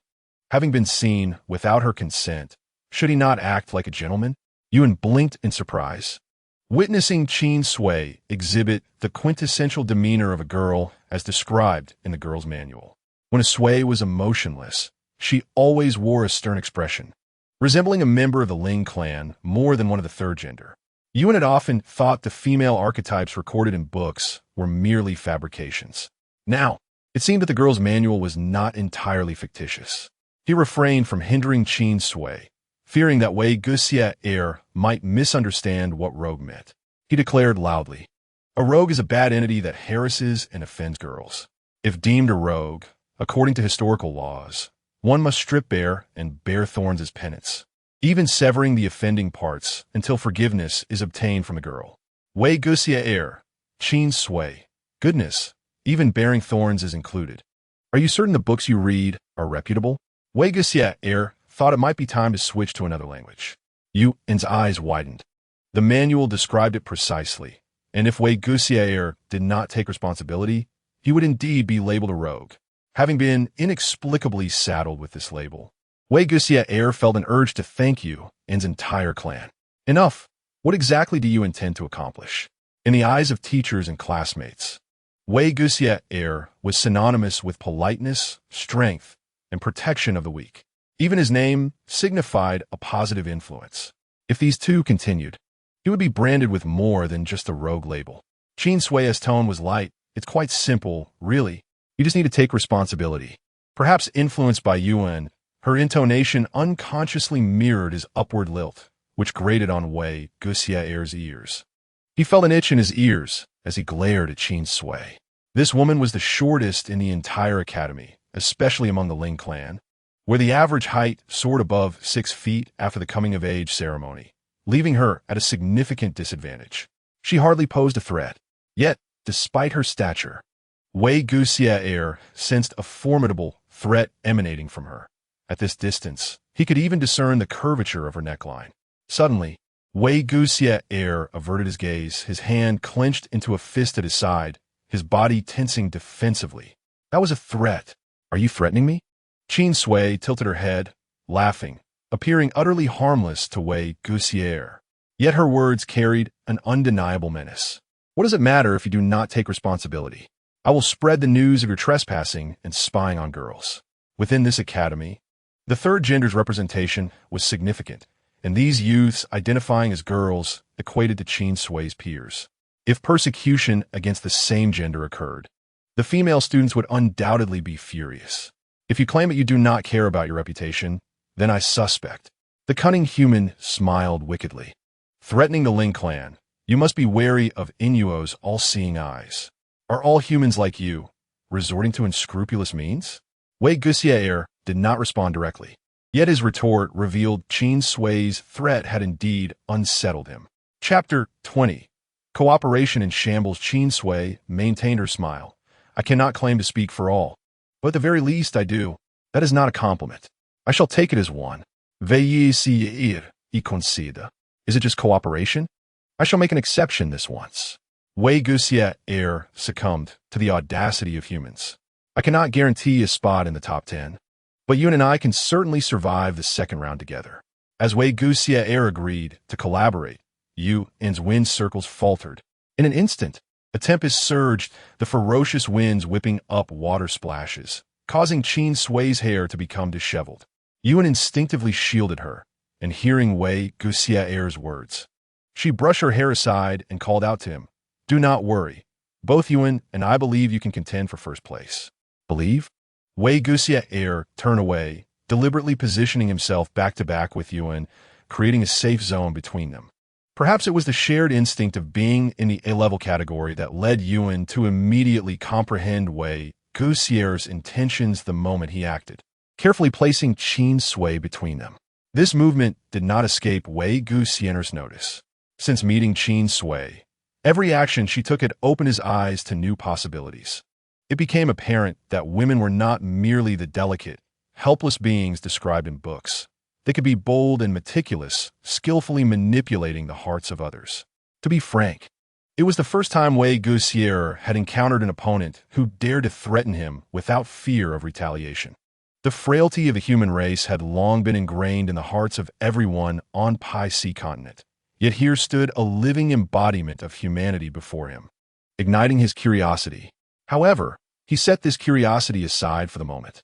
Now, only about 30 individuals remained on the playground, and these were no ordinary opponents. The chaos at this moment was far more intense than the previous round of the 100-person melee. Various elemental attributes clashed, erupting in explosions, and the sounds of heavy blows echoed ceaselessly. Almost everyone bore several wounds, with bloodstains symbolizing their victories, aside from those who had truly lost their lives. This playground had transformed into a miniature battlefield.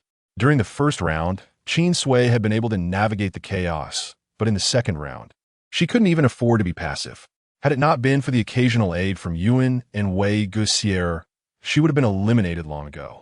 As the numbers dwindled, the competition intensified.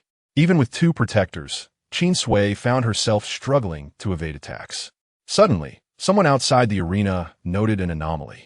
How did an E-level individual manage to infiltrate? Are you referring to the third gender? They don't appear to be of a low rank, do they? You don't need to see it to know. Just look at them. They can't even dodge effectively. Do you think that's the level of an A-class? The individual fell silent. But more discussions began to arise. The remaining participants are all A-class. This level is certainly beyond our humble capabilities. Vajhakshir is remarkable. It's the first time I've seen water being used as a spear companion.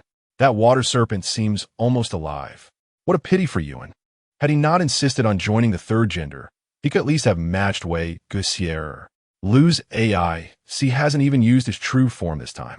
Are you foolish? If he revealed his true form, the arena would be uninhabitable. We novices would be the first to be crushed. Where's Inuo? I remember he dominated everyone in the neighboring class when he was giving it his all. Of course, Inuo is already S-class. How could he not dominate? I heard a mentor from another class was called in to substitute for Inuo. It's fortunate he wasn't here.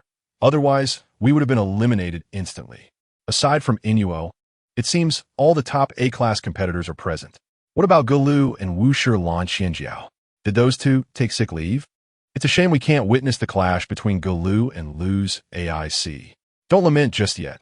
There are still Lu Kushi C and Wei Guxier. She'll keep it down. If Wei Guxier hears you, be cautious of him switching your bathwater to 100 degrees. Why is that low-level individual being protected by both Yuan and Wei Guxier? Who are you talking about? I'm on edge. You mean the short one in the middle, right? Let me check the academy roster for their name. No need to check. That short one is new, named Qin Sui. No one knows their race or abilities. Are you blind? Just look at their attire. It's obvious they're from the third gender. I truly don't understand what charm they possess, considering many spirit beings have already forsaken their origins to join the third gender. Why don't you keep your mouth shut? Be careful. The goddess of the third gender might creep into your bed at night to curse you. Yuan, filled with a murderous intent, directed his wind sword at the few arrogant eliminated participants, moving with such speed that multiple afterimages trailed behind him. If I hear you insult my goddess again, I shall slay you. The individuals targeted by the wind sword broke out in cold sweat, some raising their hands in surrender, apologizing profusely. Yuan, Wei Guxier's stern voice cut through. You failed to guard the rear. Qin Sui almost got eliminated. Yuan snapped back to reality, realizing he had been so focused on silencing the taunts that he neglected the battlefield's demands. In an instant, he vanished, a fierce wind swirling around him. The threat to Qin Sui had been a fire manipulator. Almost the moment Yuan departed, a fireball was hurled into the fray, catching Wei Guxier off guard as he was preoccupied with the front. Had it not been for his battle instincts alerting him, Qin Sui would have been engulfed by the fiery orb. When Yuan reached Qin Sui's side, Wei Guxian's water serpent was already encircling the fireball. The high temperature of the flames meeting the coolness of the water serpent, effectively neutralizing each other and generating a thick mist. Are you all right, a Sui? Yuan turned Qin Sui over, examining her closely. Taking a moment to steady her breath, Qin Sui shook her head in reassurance. I'm sorry, Asui. I just became very angry at what they said. Yuan's tone was low as he apologized, yet his resolve to protect her remained unwavering. Qin Sui lacked their heightened senses and was unaware of the danger, but she understood that Yuan's departure at such a critical moment must have signaled something serious. Moreover, she had not sustained any injuries despite the fierce second round. Yuan was indeed formidable. Yet, they had to concede that the three of them lacked any synergy in their collaboration. Chapter 21. I once served as a veterinarian. It was precisely in that fleeting moment of Yuan's absence that Qin Sui realized just how vital his presence was. Encircled by the wind and water, it was clear that Wei Guxier and Yuan intended to protect her until the end. Yet this also rendered Qin Sui the most vulnerable target in the melee. How could such a coward hide behind others and reap unearned rewards? Some, frustrated by their inability to make headway, vented their anger, cursing loudly. Useless beings should embrace their inadequacies instead of meddling in A-class battles. They should promptly exit the arena. Indeed, with such thin arms and legs, if they were to get hurt, what would their admirers think? Clearly, many had begun to harbor disdain for Qin Sui, and by extension, for Wei Guxier and Yuan, who were now labeled as her admirers. While Qin Sui remained relatively unfazed, Yuan exploded with anger first. If you wish to fight, then fight properly. Why all the incessant chatter? Does being verbose elevate your status? Yuan, why are you so angry? No one accused you of being useless. If they had spoken about themselves, Yuan might have remained composed, but when they insulted Qin Sui, it provoked him more than any personal affront could. These individuals truly understood nothing. The legendary human female, should a Sui desire, could easily become a living relic of Gri and Academy. These loquacious fools could only worship her from the pages of textbooks, yet here they were, daring to speak so freely in her presence. Yuan abhorred those who lacked decorum. The wind swirled violently, perfectly reflecting Yuan's current emotions. When they cannot win, they resort to slander, truly lacking in masculine integrity. A voice resonated in the air, yet for reasons unknown, it seemed fragmented, as if split by numerous dimensions, leaving an elusive echo. It's lose AIC. Be cautious of his spatial cuts. He will strike from the shadows. Before the warning could finish, the speaker was already ejected from the arena by Luz AIC's spatial manipulation. He was a robust young man, his deep V-neck shirt unable to conceal the muscular contours of his chest, with perfect abs subtly visible through the profound neckline, exuding an aura of masculinity. You talk too much. After delivering a swift kick, Luziace vanished in an instant, creating several ripples in the air, leaving everyone bewildered as to how he achieved it. By the time Qin Sui noticed a figure looming before her, this exceedingly masculine young man had already bent down to scrutinize her. What trick did you, the newcomer, employ to tame Yuan and Wei Guxier? In his hand, a dark purple energy swirled around his fingertips as he withstood the onslaught of Wei Guxier and Yuan, all while maintaining a serene observation of Qin Sui. Upon catching sight of him, Qin Sui instinctively considered retreating, but Luziace merely gestured with his fingers, as if an invisible wall pressed against her back, gently pushing her toward him. Do not be so wary. If I intended to eliminate you, you would have long lost the chance to stand here and behold me. Luziace tapped the translucent protective barrier surrounding Qin Sui, assuring her there is no need for apprehension. Newcomer, I am merely curious about the methods you employed. Do you truly wish to know? Luziace bent slightly, making it more convenient for Qin Sui not to strain her neck. Out of the corner of her eye, she noticed Yuan fuming and ready to strike, and could not help but chuckle. Come a bit closer, and I shall reveal my secret to you. Luziace was not so easily deceived. Do not play games with me. You certainly intend to ambush me as I approach. Yet, I can ambush you without needing to come closer. Luziace was taken aback, still not comprehending her meaning when a cloud of pungent dust surged toward him, propelled by the fierce wind gripping Yuan, completely splattering Luziace's face with powder. A powerful itch seemed to erupt from the depths of his being, and without any preamble, he doubled over, bursting into uproarious laughter. What a monstrous thing! Qin Sui clapped her hands, the remaining dust cascading to the ground. She took a leisurely step back, positioning herself within the controllable range of Wei Guxier, and in an instant, a splash of water erupted, drenching Luzi Ace once more after the dusting. With an expressionless face, Qin Sui exclaimed, "Congratulations, you are now soaked." Luzi Ace, still laughing uncontrollably, shouted, "Ha ha ha, you little newcomer, just wait." He broke through the protective barrier of Wei Xier and Yuan to launch an ambush on Qin Sui. This spectacle captured the attention of many, initially expecting to witness Qin Sui's downfall. Yet unexpectedly, it was Luzi Ace who faced the dire consequences. For the first time in history, an A-level combatant lost their fighting capability due to uncontrollable laughter. How humiliating. I have plenty more where that came from. Qin Sui rummaged through her pockets, retrieving another handful of the powdery substance, her gaze sweeping across the crowd, suggestively asking, "Who else would like to assist me in testing this?" Everyone responded with silence. Wei Xier, having thoroughly enjoyed the earlier spectacle, had not anticipated that Qin Sui's antics could intimidate others. He voiced the collective curiosity. What is going on with Luzi Ace? It's Sui's laughter-inducing powder. Once someone is exposed, they will laugh uncontrollably until the effect wears off, Yuan explained, standing behind Qin Sui with a genuine desire to clarify the situation. However, its effects last quite a while, so he may be laughing for a day and night. Others murmured, "A day and night? He may laugh himself to death." Amidst the backdrop of Luzi Ace's raucous laughter, an air of unease settled over the crowd. How could such a contraption exist? While it would not claim lives, it rendered existence unbearably torturous. "Big brother, please stop laughing, it frightens me." Two of Luzi Ace's subordinates fled in terror, as Qin Sui's antics truly sent chills down their spines. Defeating 3 A-levels without shedding blood. Who would dare to label Qin Sui as incompetent? "I am rather intrigued about your ability attributes," Wei Xier inquired, pondering that while the academy offered pharmacology as a specialization, most concoctions were liquid, and those exceeding B grade were significantly less effective.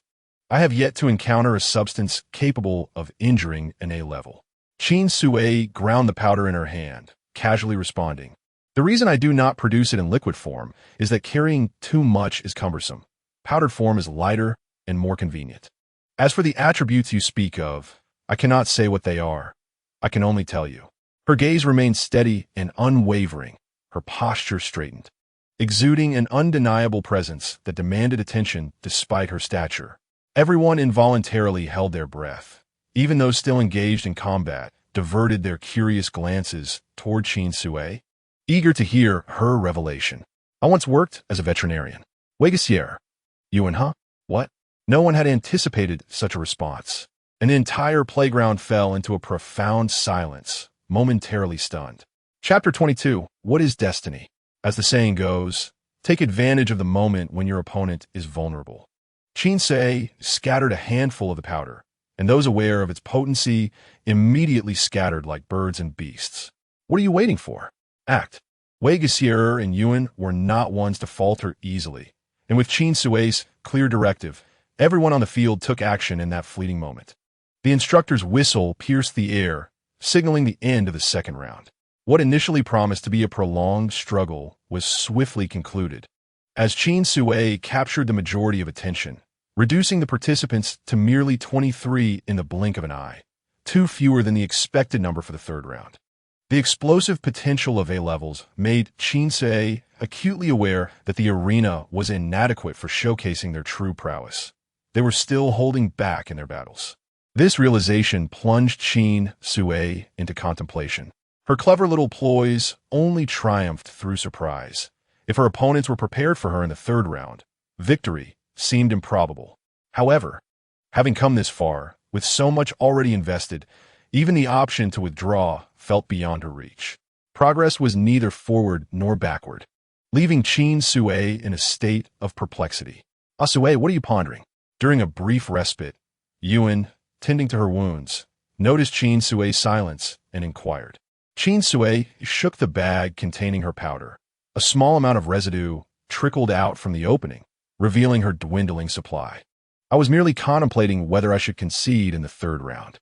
We are but a step away from success." "Asri, why would you diminish your own spirit while elevating others?" "It is precisely because we are so close that I feel conflicted." Qin Sui waved the bag at Yuan. "Yuan, I have no usable powder left. Going up would merely result in my demise. It would be wiser to concede and avoid injury. Producing the powder was not excessively challenging for Qin Sui, yet it was labor-intensive, time-consuming, and required specific materials. Having created a bag's worth was already her utmost effort. This was only possible with Ino's assistance. Otherwise, many of the rare and precious ingredients would have been unattainable for her alone. However, Yuan wished to counter her reasoning, but upon reflection, found herself at a loss for words and could only insist, "You cannot give up. I promise to help you break into top 10. Before Qin Sui could respond, Wei Geisier leaped toward her, having resolved his own injuries, and landed gracefully before her. "I have fulfilled my promise. I will offer no assistance in the third round." Their collaboration had merely been to help Qin Sui and Yuan through the second round.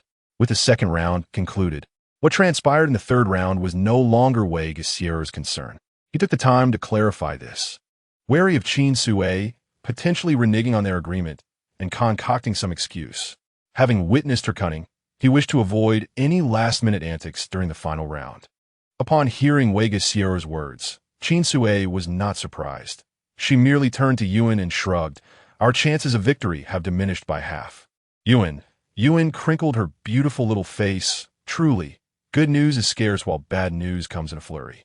Wei Geisier could not comprehend the silent riddles exchanged between them. Yet his objective had been achieved. As he turned to leave, a sudden thought struck him, and he tilted his head towards Qin Sui, suggesting, for the third round, "I recommend you withdraw." "Why?" Qin Sui, although contemplating this notion, found herself puzzled by his directness. The third round comprised 11 battles. Should it escalate, the entire playground would be turned upside down, and you wouldn't even qualify as an opponent. You would merely be cannon fodder. Qin Sui retorted, "Your bluntness truly wounds my pride." She recognized her status as a struggling pawn. Yet so what if she were? In a moment of frustration, she thought, what does A-level mean? If my medicinal powder is potent enough, even A-levels can be brought down. But do you not lack that now? Wei Geisier's gaze swept over the empty bag in Qin Sui's hand. Relying on external forces is precarious. Only one's own strength remains steadfast. Qin Sui understood his implication, rubbing the bag a couple of times before stuffing it into her pocket. Your strength stems from years of training. Mine comes from the same. It does not mean I will always remain weak. The frailty of humanity is a fate ordained by the Creator, a tradition of acquiescing to the destinies of various races, which is nothing to be ashamed of. Wei Geisier's words were subtle. He meant well, genuinely concerned for her well-being as a member of a weaker race. Yuan often remarked on Wei Geisier's seemingly difficult nature, yet he displayed a tenderness towards the vulnerable that anyone who had encountered him would perceive. Qin Sui felt this warmth. "Thank you for your advice, but I am not one to believe in fate." Wei Geisier regarded her with a neutral expression. Qin Sui smiled at him. Rather than retreating, she felt emboldened. She turned to Yuan, who had been sitting on the ground, listening intently to their conversation, and pulled her up. Qin Sui's tone was light, as if she were commenting on the fine weather, but to their ears, the atmosphere had shifted dramatically. If fate is unjustly arranged, acquiescing to it would be a foolish act. Humanity's transformation from ignorance to wisdom begins with the mastery of tools. I will not remain weak indefinitely. The shoulders of humanity are narrow. She even had to look up to converse with those around her, yet within her eyes shone a tranquility absent in others. It was as if, should the heavens collapse before her, she would merely whisper, "At last, I can rest in peace." Chapter 23. Lukexici Wei Geisier found himself captivated by her gaze. Despite his physical superiority, he recognized that her fortitude of spirit surpassed theirs. "I do not intend to evade any longer." Yuan, puzzled by Qin Sui's words, instinctively asked, "Evade what?" Qin Sui turned to him, her voice laced with solemnity. "I do not intend to withdraw." "Why?" The question echoed from both Wei Geisier and Yuan, with a sharp sound. Qin Sui's voice coincided with the whistle, signaling the commencement of the third round. Humanity does not easily disclose the extent of its hidden strengths. Humans frequently lament their harsh environments, claiming life is unbearable, yet they persist in enduring these tribulations. They excel at speaking in contradictions. They would rather believe that divinity takes the form of a woman than trust the empty words of their kind. In moments of heightened emotion, they could even utter sweet nothings to stones. Alas, in this unfamiliar continent, no one remains to understand the true nature of humanity. The eliminated individuals had all been cleared from the grassy area, leaving only 23 contestants at the center of the playground. This time, the audience far outnumbered the combatants. Rather than a mere elimination contest, it resembled a gladiatorial spectacle. To secure a place among the 10 remaining, one must stand victorious among the last. The eliminated did not feel despondent. Instead, they widened their eyes, eagerly watching the spectacle, occasionally cheering for those demonstrating prowess. Look, I told you Yuan and Weexier would make it to the third round. They're among the top 5 in our class. That little one is quite lucky to have made it to the third round. Did you not see how Yuan and Weexier are protecting him? That is a privilege we cannot envy. I had high hopes for Lu's ace, only to be defeated by a mischievous potion. Such disappointment. Who wanted to see Lukexici and Weexier battle? This is a splendid show. They have not shared the stage in ages. What grievances exist between Lukexici and Weexier that you all claim they are at odds? You are unaware. They are rare twin spirits of the Ling tribe. What? They are brothers? How did their relationship deteriorate so? No, they look entirely different. One embodies water, while the other fire, representing opposing elemental attributes. Theoretically, they could not possibly be twins. I recall the most famous twins of the Ling tribe being the Shadow and Light twins from many years ago. I never expected to witness a living second pair in my lifetime. Otherwise, with so many famous figures in school, why do so many know about Weexier and Lukexici? And what about Yuan from your class? I only know that you all lament his fate. What is the cause of your lamentation? It is sorrow for his abandonment of the Ling tribe's lineage to join the third gender. Who in his class does not know of Yuan Fengxian's illustrious reputation upon enrollment? Yet, by the second year, he donned women's attire and acted coyly, causing his mentors to be utterly infuriated. I have heard some rumors about Yuan. According to a friend in the neighboring dormitory, he switched races due to the leader of the girls' club. The leader of the girls' club? Who is that? Igarashi Chikyo. Oh, you were recovering from an injury for half a year and missed Igarashi Chikyo's return to her clan. She is the young matriarch of the third gender. It is said that she took a liking to Yuan and sought to recruit him. However, she did not anticipate that he would prefer to be a sister rather than a lover. Haha, Igarashi Chikyo would not return to her clan simply because of rejection. Would she? Who knows? Enough chatter. Look, Lukexici has broken through Weexier's defenses. In an instant, the crowd, buzzing with gossip, was drawn to this announcement, each craning their necks to witness the unfolding drama. The battles in the third round were indeed more intense than in the previous two, with the elemental clash of water and fire taking center stage. The horizons at either side of the playground were painted in the colors of their respective elemental powers. One half a tranquil sea of blue, the other a blazing crimson, as splendid as if they had entered an unreal realm. Wow! As Yui, these two are unleashing their full powers. Yuan, partially shielding Qin Sui, stood at the boundary between fire and water, managing to chat with Qin Sui while deflecting attacks with her wind sword. Qin Sui brushed aside her hair drenched in sweat, feeling utterly drained from an excessive amount of physical exertion throughout the day. Even when she heard Yuan's words, she lacked the energy to respond. The only thing keeping her on her feet was sheer willpower. "Ah Sui, your stamina is truly lacking," Yuan remarked, shaking his head. With a flick of his fingers, he summoned a gust of wind that enveloped the combatants, swiftly maneuvering Qin Sui away from incoming attacks. She found herself unable to resist. As the pressure of the third round escalated significantly compared to the previous two, relying on Yuan, despite her aversion to such dependence, she decided to observe the unfolding battle. Wei Gessier stood out as the most dazzling presence on the battlefield, his opponent equally captivating. Who was facing Wei Gessier? Why did he resemble him so closely? Yuan caught a glimpse of Qin Sui's curiosity and replied, "Ah, that would be Lu Kashi, Wei Gessier's twin brother." No wonder. It was Qin Sui's first encounter with twins in this world. Externally, Wei Gessier and Lu Kashi shared only a slight resemblance, yet their auras were starkly different.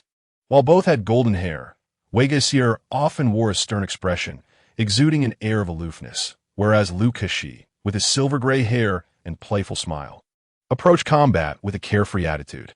Wei Geisser, after all this time, your skills remain stagnant. Lu Kashi's teasing voice reached Qin Sui, and she instinctively felt that such optimism did not suit him. She sensed a strong dissonance emanating from him. Perhaps her gaze lingered on Lu Kashi for too long.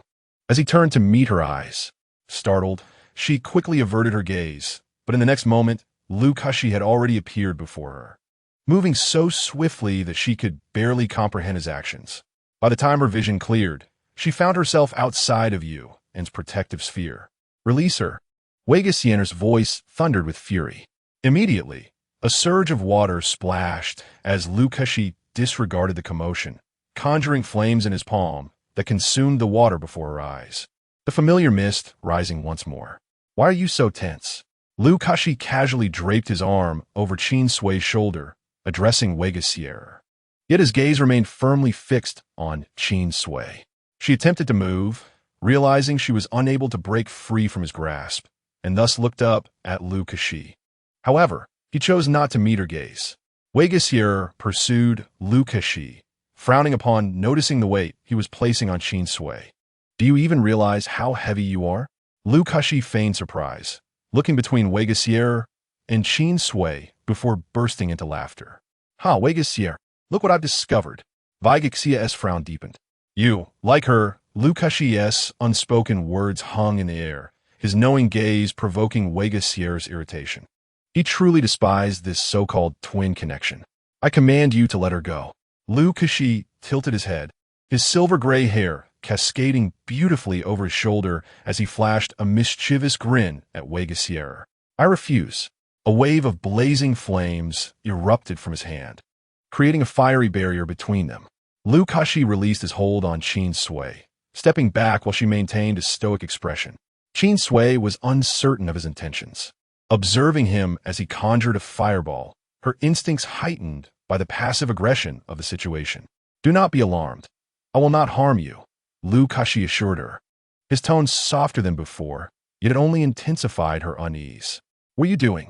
If you intend to eliminate me, could you at least make it swift? His indecipherable actions made her skin crawl. He showed no signs of elimination, yet he wielded an aggressive fireball. Qin Sui could not ignore the worried gaze of Yuan, who was anxious about her safety. Lu Kashi chuckled at her words. I merely wish to entertain you. He then extended his hand forward, causing Qin Sui to instinctively raise her arm in defense. To her surprise, a vibrant fire rose from the fireball, taking the shape of a stunning rose, reminiscent of a burning cloud transformed into floral beauty. Her arm froze in place. On the other side of the firewall, Wei Geisser sensed something amiss. As Yuan rushed in, sword drawn, intent on slicing through the rose, Lu Kashi conjured another firewall to block him. Qin Sui heard Lu Kashi's gentle, amused voice say, Beautiful lady, I have fallen for you at first sight. May I have a chance to pursue you? What? No. What is happening? Lu Kashi's bold declaration sent shockwaves through the onlookers. What is this low-level individual doing attracting A-grade attention? One exclaimed, realizing Qin Sui's allure was indeed her charm. In our continent, we have no such beauty. Another chimed in, pointing out the third gender's appeal, with Yuan serving as a prime example. What luck? Can I switch my affiliation now? Too late, you lack the looks. What's going on? Are we still fighting? Why is Qin Sui stealing the spotlight? Many spectators expressed disbelief at such an audacious confession of love. After all these years, I've never seen such boldness.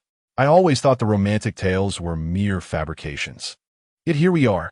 Reality defies logic. Someone remarked, it's more absurd than fiction. Qin Sui felt fortunate. Another A grade had fallen for her. When does her class commence?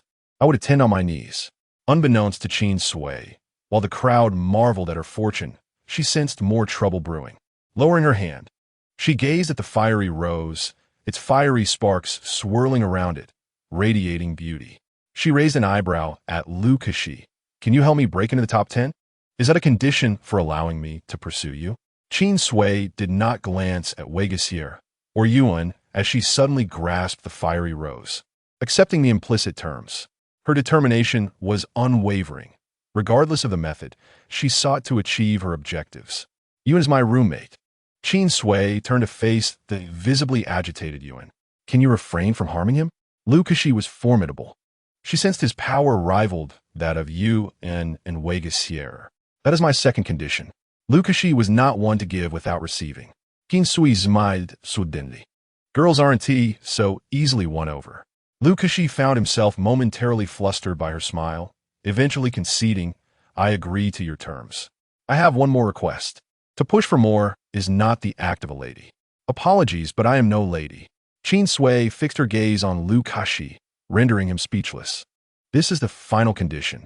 If I agree, will you then allow me to pursue you? Very well, Qin Sui affirmed.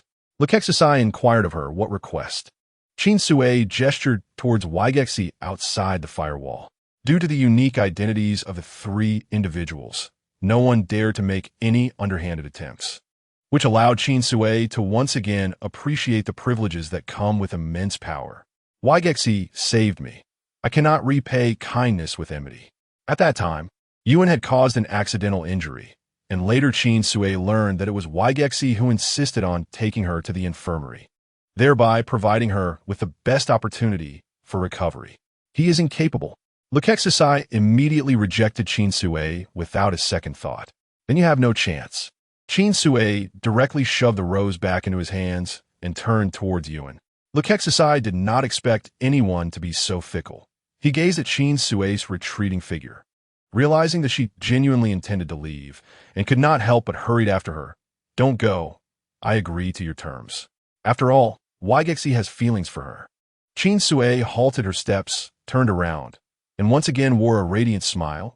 Very well, I appreciate your decisiveness. Lekexisai, clutching the fiery rose, stopped as well, standing not far from her, resting his forehead with a sigh. Had he known that things would turn out this way, he would have skipped today's classes. Chapter 25, The Crusade. That Qin Sui has Lekexisai assisting him.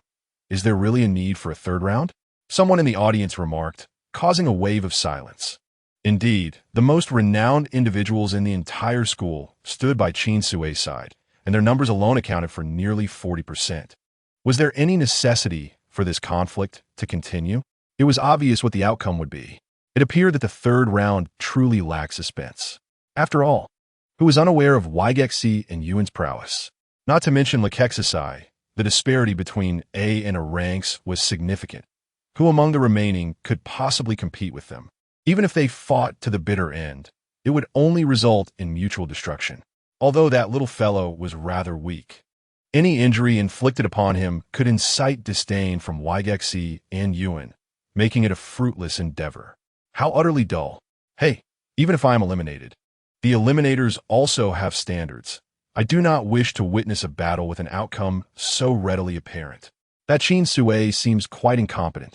Does he not feel ashamed being protected by others? Wygexi and Lekexisai too. When have they ever been amicable, let alone now guarding the same person? I see you're simply envious of not having someone to protect you, regardless of whether protection is involved. The matter at hand is that Qin Sui is shielded by Wygexi and his companions, making it exceedingly effortless for him to progress from 25 to 10. Is this not utterly unfair to the others? Is that so? I'm almost amused by your absurd remarks, knowing full well that Qin Sui is not adept at combat. His ability to endure thus far is entirely due to his personal charm. To blame him for being eliminated without protection is quite shameless. The fact that he has garnered the protection of 3A ranks is purely a testament to his capability to attract Wygexi and the others. You all stand here with righteous indignation. Is it unfair to others, yet fair to Qin Sui? Combat inhérently involve danger. And the Academy's various tests are designed to sift out warriors, not to accommodate the cowardly who resort to petty tricks. Indeed, if Qin Sui were to win the championship while being continually protected, it would set a troubling precedent for future imitators. Does this imply that such a trend will become the norm at Jellian Academy? The adage, one bad apple spoils the bunch, applies here. Does no one understand that Qin Sui, rather than striving to enhance his own strength, resorts to underhanded tactics? This is acceptable? You are simply being unreasonable. Jealousy has truly distorted your perspectives. The audience erupted into a cacophony of disputes due to Qin Sui. The uproar so loud that it began to disrupt the battles on the field.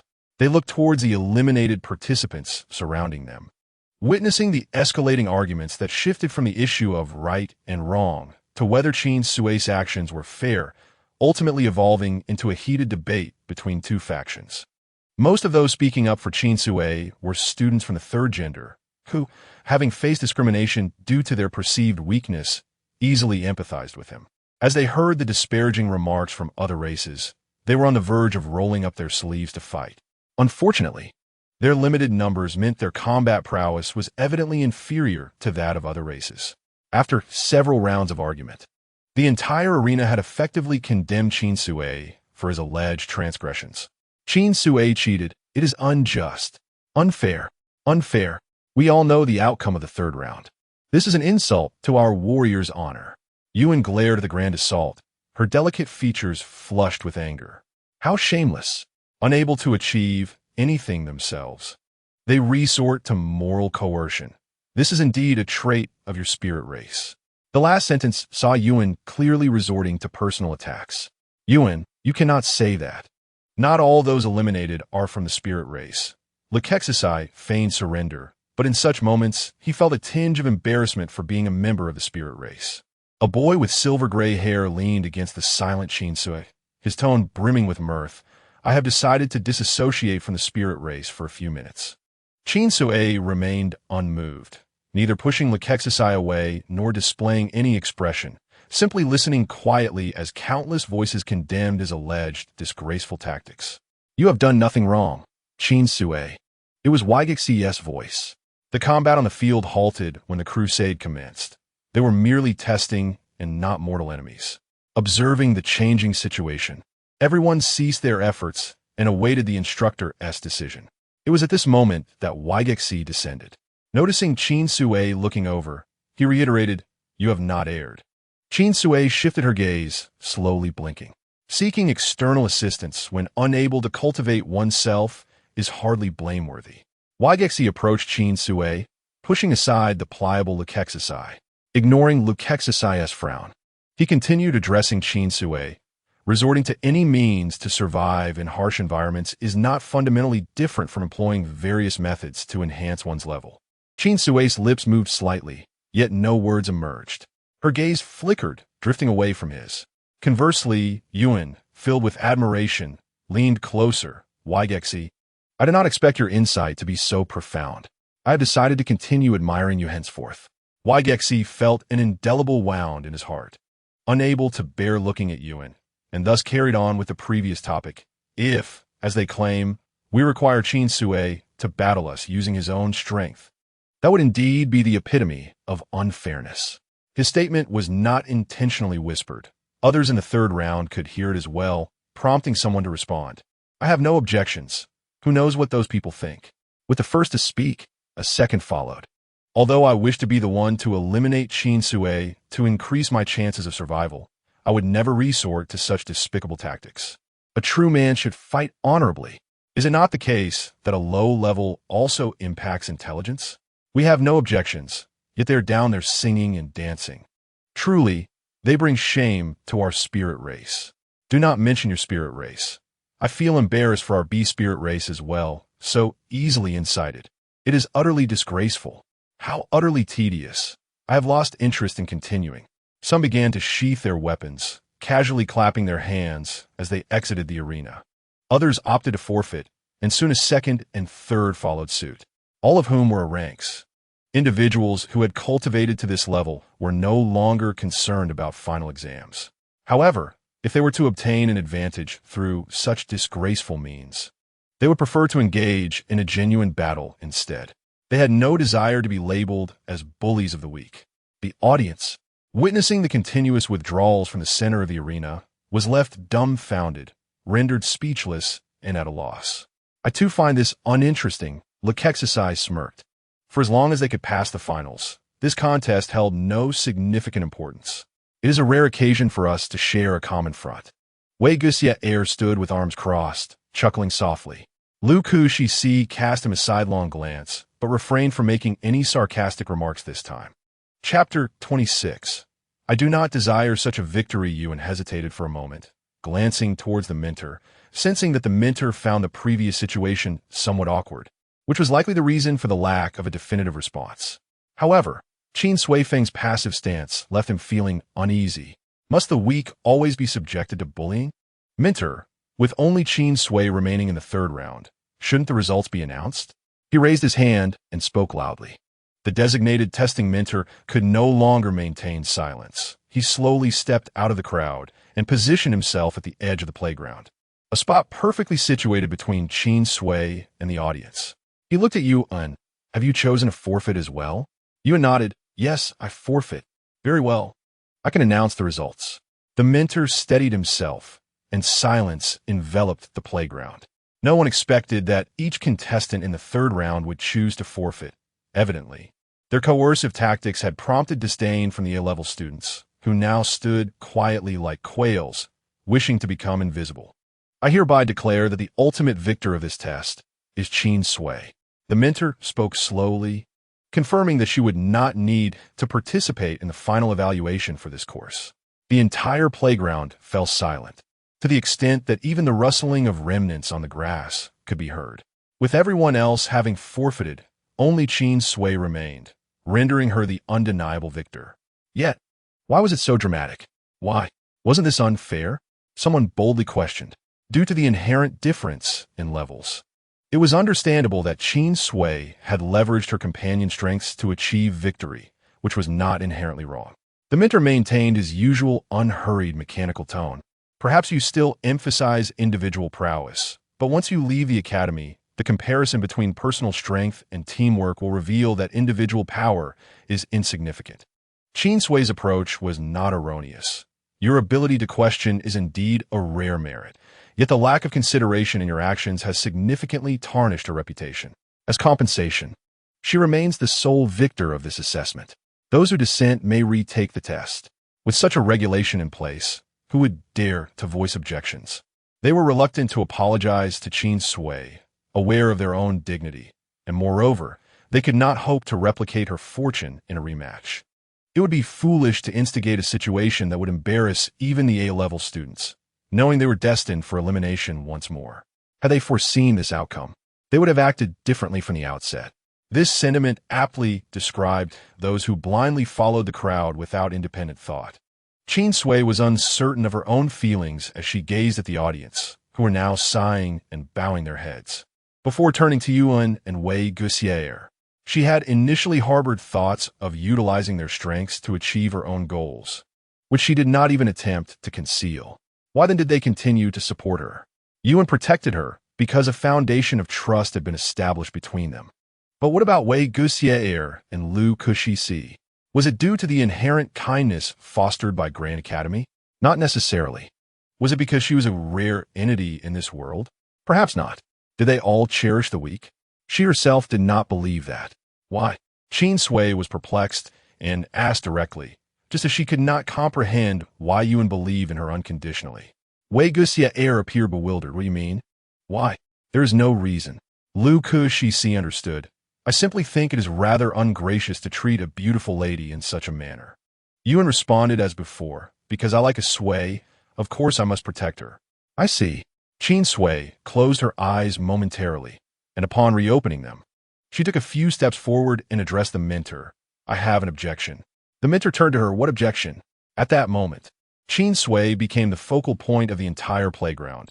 Every movement magnified, and her actions drew the attention of all. They could not fathom what an apparent beneficiary like Qin Sui could possibly object to. I do not desire such a victory. Qin Sui fixed her gaze ahead, expressing her demand without a hint of hesitation. Are you certain? The mentor was somewhat taken aback. It was the first time he had encountered a victor who rejected their reward. Once confirmed, such a decision could not be altered. I am certain. With those words, the audience erupted in astonishment once more. What did she say? Did I hear incorrectly? Qin Sui declared that she did not require such a victory. Did she forfeit as well? What does this mean? I did not understand. Can someone explain? Are you foolish? She said the Ling clan's coercive tactics are despicable, and even winning this way feels shameful. Yes. Finally, someone has spoken out. Well done, Qin Sui. Seeing those foolish Ling clan members looking so lost is satisfying. It is so dramatic, more thrilling than anything in a story. Look at how noble Qin Sui's character is. She has distinguished herself from those mindless followers. Enough. We need not compare. This test is surely one of the most theatrical in history. Why do I feel this outcome is even more gratifying than before? I have long believed that the members of the Ling clan have terrible tempers. Perhaps they have been involved in too many battles in recent years, clearly more volatile than those from previous cohorts. Indeed, I feel the same. During the era of the Light and Shadow twins, who would dare commit such an ignoble act? You have not experienced the time when Wei Guxia spoke formally. Really? Wei Guxia spoke formally? I have never heard him do so. Young man, you have experienced too little. Back when the Light and Shadow twins had not graduated, the entire academy was exceptionally polite. Not only did Lu Zi AI not collect protection fees, but there was no such concept at all. Do not speak of it. We as the third gender were privileged in the academy. There was no racial distinction back then. Once one entered the academy, all were equal, unlike the severe racial divisions we see today. Amidst the lively discussions in the audience, Yuan anxiously grasped Qin Sui's wrist. Sui, why are you being so impulsive? What will you do at the end of the term? After all this effort, you have discarded the reward. It's fine, Yuan. There will be solutions at the end of the term. The mentor's words sparked inspiration in Qin Sui. If individual strength was too meager, why not explore the power of teamwork? If she could find partners for a simple test, what about the comprehensive end-of-term assessment involving the entire school? As long as the remuneration offered in the company's recruitment advertisements was compelling enough, would it not be easy to find capable employees? Chapter 27. The esteemed principal. The results of the test were announced, and the course concluded. Everyone was free to pursue their own interests. Qin Sui patted her stomach. Feeling the effects of considerable consumption, she was quite hungry. Are you hungry, Sui? How about we go for barbecue later? Yuan noticed her actions and casually suggested. Sure, I feel like I could devour an entire cow. Qin Sui replied with a smile. But shouldn't we tend to our injuries before eating? After such an assessment, most participants bore tattered clothing and varying injuries. Yuan's dress was also quite dirty. The injuries are minor, but I do need to change. As Yuan spoke halfway, a voice suddenly interjected. Do you mind if I join? The two looked up to see Lu Kushi, who had changed clothes at some point. His silver-gray hair appeared freshly cleaned, cascading smoothly behind him, and he was now smiling broadly at Qin Sui. Before Qin Sui could respond, she heard Wei Guxia's voice beside her. I will join as well. Yuan was furious.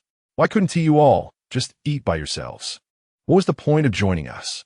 This was his private world with Sui. I was inquiring about Qin Sui's opinion, not yours.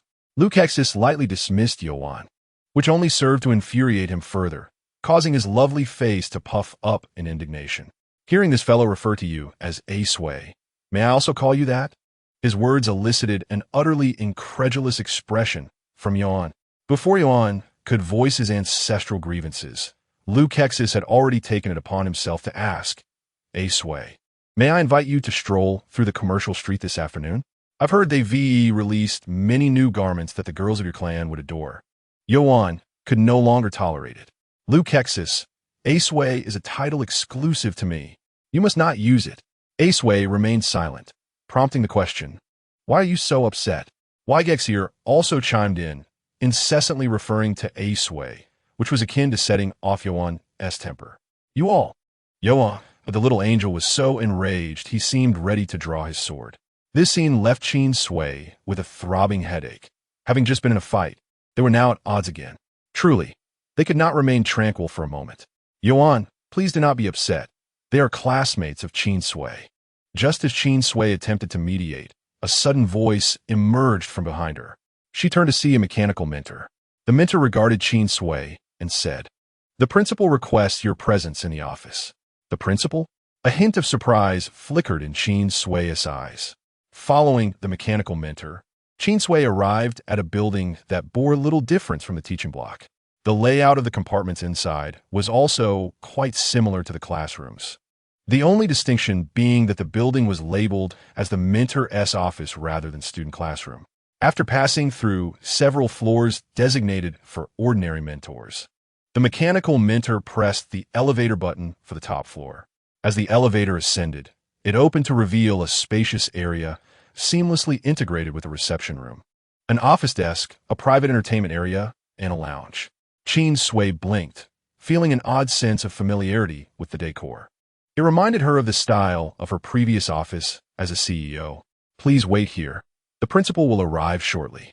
The guiding mentor gestured for Qin Sui to remain in the reception area, and a mechanical assistant in the principal's office served her a cup of tea before both promptly departed.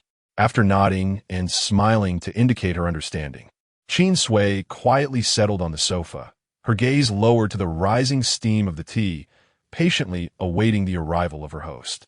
"Qin Sui." The voice of the host soon echoed through the room. Qin Sui lifted her gaze, and for a fleeting moment, astonishment flickered in her eyes upon recognizing the visitor. From Qin Sui's perspective, the principal bore an uncanny resemblance to any successful woman from her previous world, possessing a gentle yet sharp gaze as she approached at a measured pace. Instinctively, Qin Sui stood, immediately confirming the identity of the newcomer, the principal. "It was I who invited you here, so there is no need for such formality." Principal Lien spoke with warmth, gently pressing Qin Sui back down onto the sofa. Noticing that Qin Sui was staring intently at her, Lien smiled and inquired, "Are you surprised by my appearance?"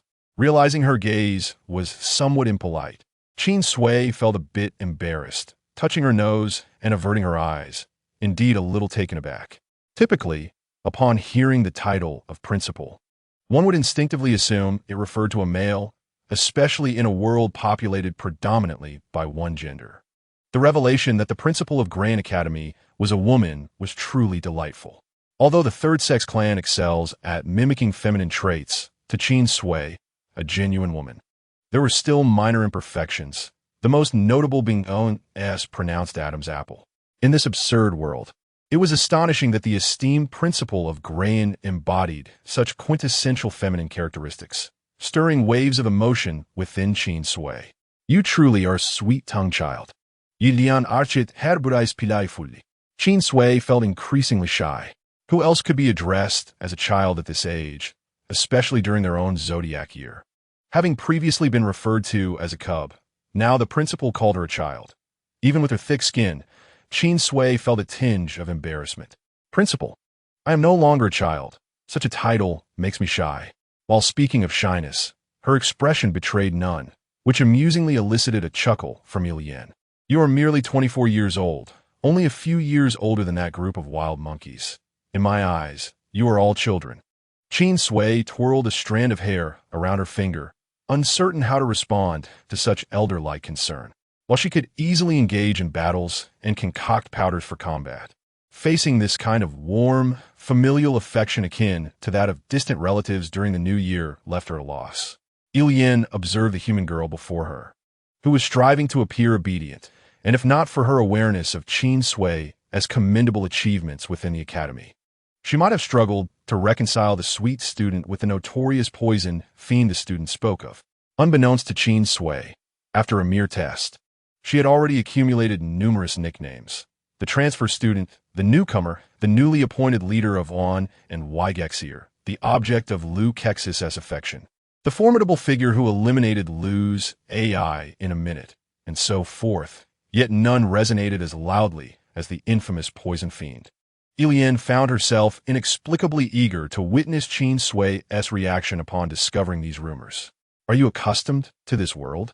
Qin Sui misheard the question as, "Are you accustomed to this academy?" Instinctively, she replied, "Not too bad, the world." Her mind took a moment to catch up, and she suddenly lifted her gaze to Lien, realizing, "Do you know, I am not from this world?" Chapter 28, The Fated One. The Contractor, Part 1, Lien nodded. Wasn't that contract quite clear?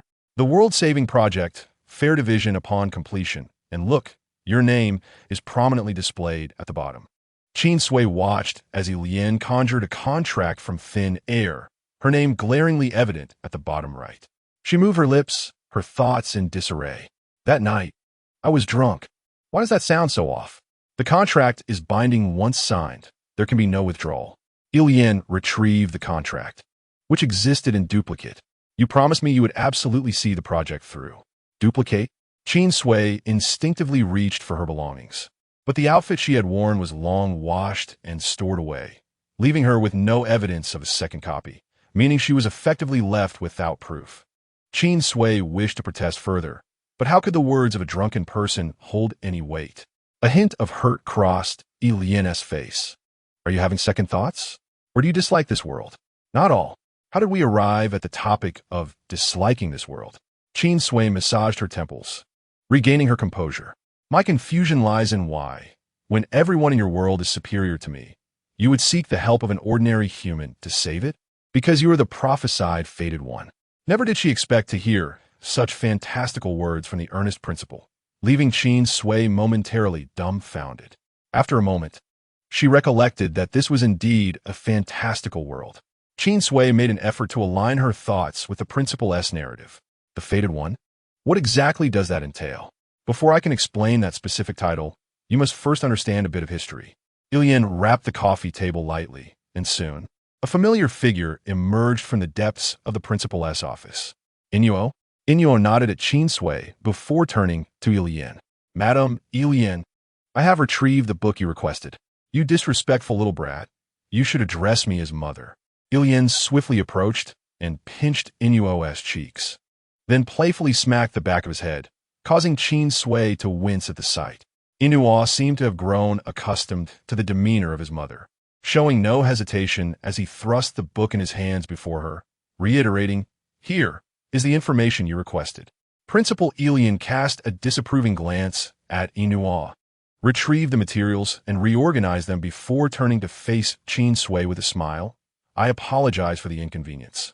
"It's perfectly fine," Qin Sui replied. She then noticed that Inuo had taken the liberty of sitting beside her, which made her acutely aware that they had not yet developed such familiarity. However, her attention was swiftly drawn back by Principal Ilian's words. "In this world, there are no true women. I believe you have gleaned some understanding of this during your time here. I will now clarify all your lingering questions." Principal Ilian began to explain the first topic, the classification of races on the Paisai continent. In the beginning, the Paisai continent was home to only 4 races: the divine, humans, beasts, and the sea. During ancient times, a cataclysmic war erupted among the races, leading to the decline and fragmentation of the divine race. Subsequently, the humans evolved into what we now refer to as the spirit race, which further divided into the spirit race, pseudo-spirit race, third sex race, and Dongyan race. The beast race intermingled with the spirit race, giving rise to the beast spirit race and the vampires. The sea race remained reclusive, residing in the secluded realm of Yusha in Antarctica, a remnant of the fallen divine race, and has yet to emerge. As for the humans, they were not spared during the war and faced complete annihilation, even though she was already aware of this outcome. Hearing it again caused Qin Sui to feel a pang of sorrow, a grief stemming from shared kinship. What kind of war could lead to the total extinction of an entire race? It was a brutality that Qin Sui could scarcely fathom. Though the humans had vanished, before the last of their kind perished, she left behind a prophecy. A prophecy? Qin Sui's curiosity was interrupted by Inuo, who explained. The last human was a prophet of the human race. Principal Ilian nodded. Indeed, the original wording of that prophecy has been lost to time, but its essence suggests that the humans were already aware of the impending cataclysm. They concealed the last ember of their kind until the right moment. When the final ember awakens, she will become the most formidable summoner and lead her contract partner to reverse the fate of the entire continent. You don't think this so-called ember of the human race refers to me, do you? Upon hearing this, it was impossible for Qin Sui to remain oblivious. The ember in the prophecy was said to possess extraordinary power, whereas she was merely an ordinary human. Are you certain you haven't mistaken someone else? You underestimate our pseudo-spirit race's investigative capabilities. Principal Ilian raised her hand as if to deliver a playful knock to Qin Sui's head, a habit she had developed with Inuo. However, upon meeting Qin Sui's gaze, she recalled that this was not her foolish son and thus feigned nonchalance, while we may lack in other areas. We excel at uncovering information. Qin Sui furrowed her brow deeply and turned to Ina. How can you be so sure it is me? We have also discovered another world from this one. Inua gazed at Ina, his mechanized crimson eyes flickering in a strangely human-like manner before suddenly turning away, displaying behavior that aligned with human sulkiness. This left Qin Sui bewildered. She had done nothing to provoke Inua, having already submitted herself as a test subject. What more could he want from her? The summoner in the prophecy is the destined one, and the term summoner requires further explanation. Principal Ilian observed the tension between them, choosing to remain silent while a hint of amusement flickered in her eyes. Naturally, Qin Sui was intrigued. She heard Principal Ilian continue. Humans do not possess innate abilities like other races. They cunningly forge alliances with members of other races, and after earning their trust, they entice them into signing a symbiotic contract, binding their lives together. Thus, other races are compelled to protect the humans. Among the humans, those capable of forming contracts are also referred to as summoners. However, within other races, the title of summoner is akin to that of a divine being. To put it romantically, once a symbiotic contract is forged, if one party dies, the other shall not survive either. This is one of the reasons the death toll during the race wars far exceeded that of other conflicts. Isn't that akin to a marriage certificate? Qin Sui couldn't help but scoff, yet a marriage certificate isn't so tyrannical. If one party dies, the other need not follow suit. Indeed, otherwise, why would Lily Nua appear so gloomy? Principal Ilian's implication was nearly explicit. Qin Sui abruptly turned her gaze towards Principal Ilian, her pupils reflecting shock. Clarify your words. If you cannot, I will hang myself at your office door. Qin Sui had no desire to find herself in a new world only to unwittingly be bound in a marriage contract. Chapter 29. The Destined One. The Contractee, Part 2. Principal Ilian calmly sipped her tea, setting the cup down before leisurely speaking. The symbiotic contract was established by your human race. How can we know how your last ember initiated a symbiotic contract with our little Inua? I have raised my beloved son for so many years, only to find him inexplicably turned into another's cherished spouse. As a mother, I must wonder why no one offers consolation to us. Qin Sui felt a pang of anxiety. She swallowed hard, attempting to reach for her cup for a sip of water to calm her nerves, but found her hand trembling, causing the water within to ripple without spilling. I am not the one panicking. Why are you? Inua grasped Qin Sui's hand, halting the ripples in her cup. Qin Sui dared not look at Inua. If she were indeed the destined summoner, bound by a symbiotic contract without her knowledge, it was an injustice to both herself and the other party. What kind of situation was this? At this point, without sufficient evidence, she refused to acknowledge being any sort of destined summoner. Qin Sui withdrew her hand from Inua's grip, no longer interested in her drink, and placed the cup back on the table. Principal Ilian smiled slightly. Inua is the most direct evidence. Qin Sui glanced at Inua before returning her gaze to Principal Ilian, stating, I am merely an ordinary human who has been inexplicably lured into this world. Compared to all of you with your extraordinary abilities, I am but a fragile woman without any power. Who will hear my grievances? Seeing that Qin Sui was genuinely reluctant to accept this predicament, Principal Ilian pondered for a moment and suggested, since we have both exhibited some discourtesy, perhaps we could consider it even and move on without holding grudges? Such a notion of moving on without grudges nearly incited Qin Sui's ire. Is the harm I have suffered not greater than yours? These circumstances cannot even be compared. I firmly refuse. Unexpectedly, Principal Ilian produced a pink handkerchief from seemingly nowhere and began to dab her tears. Does my little Inua's contract not cause him distress? It is not easy to cultivate an heir. The treasures I have invested in him could be likened to mountains of gold and silver. Yet, before the heir matures, he has been deceived into signing a contract by an outside girl. Do I not feel heartache? Principal, this is an entirely different matter.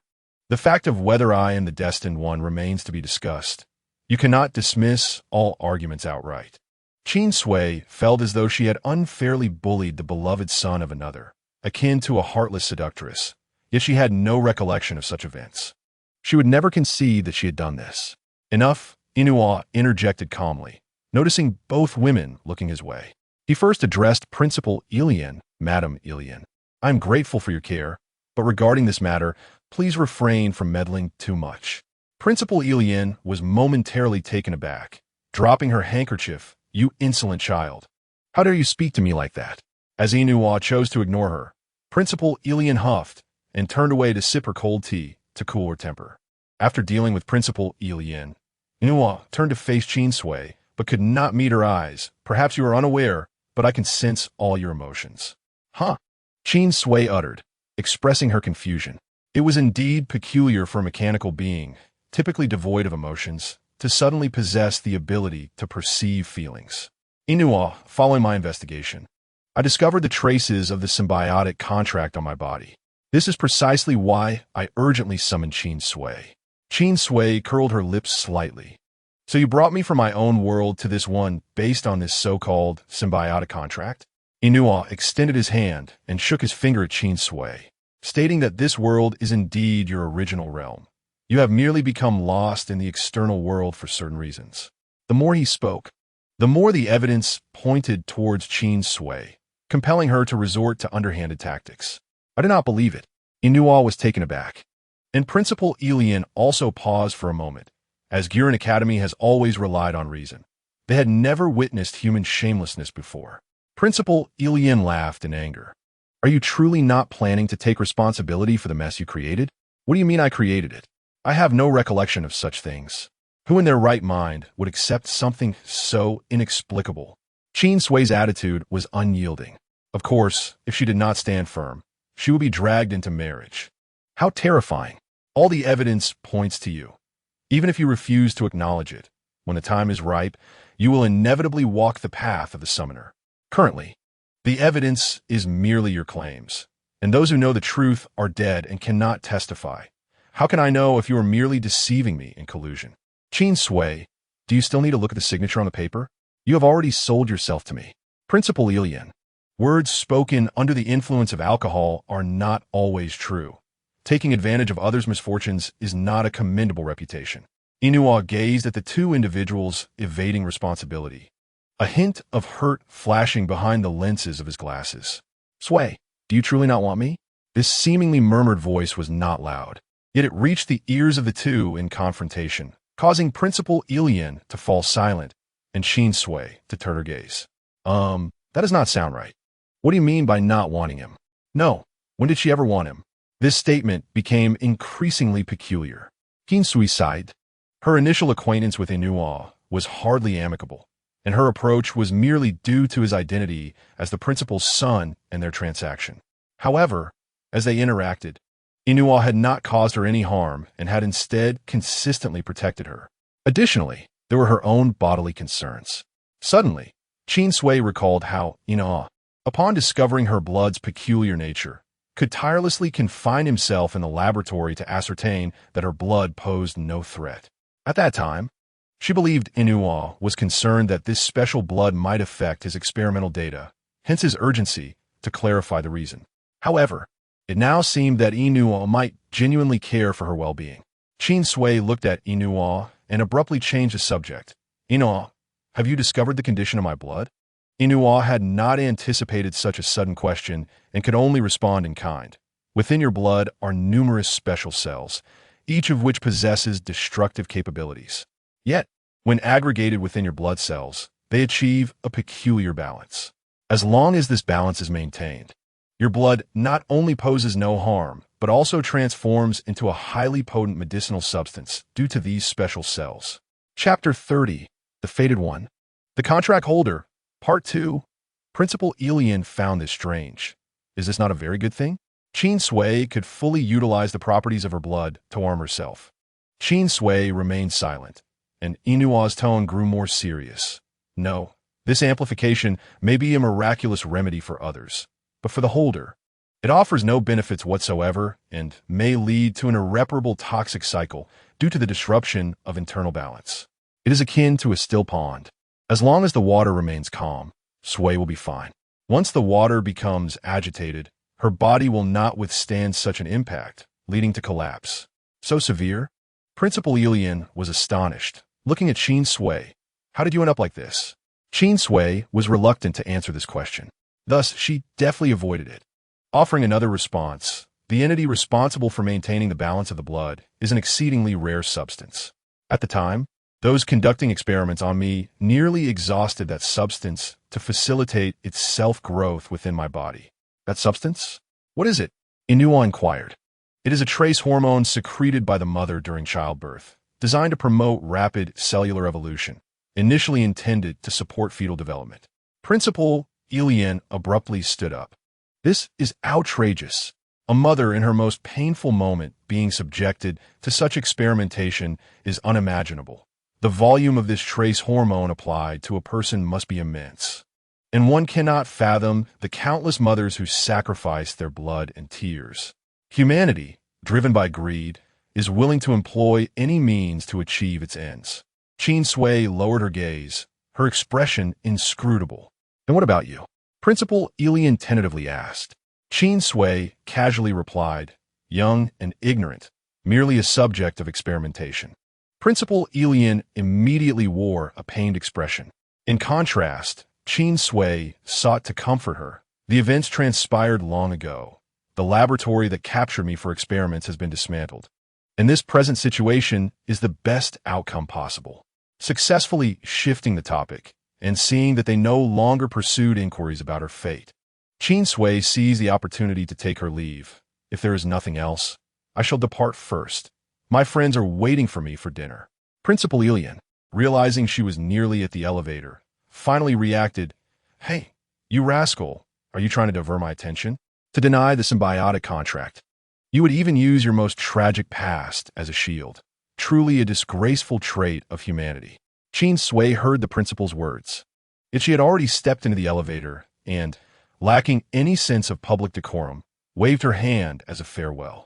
Principal Elian suddenly felt a toothache.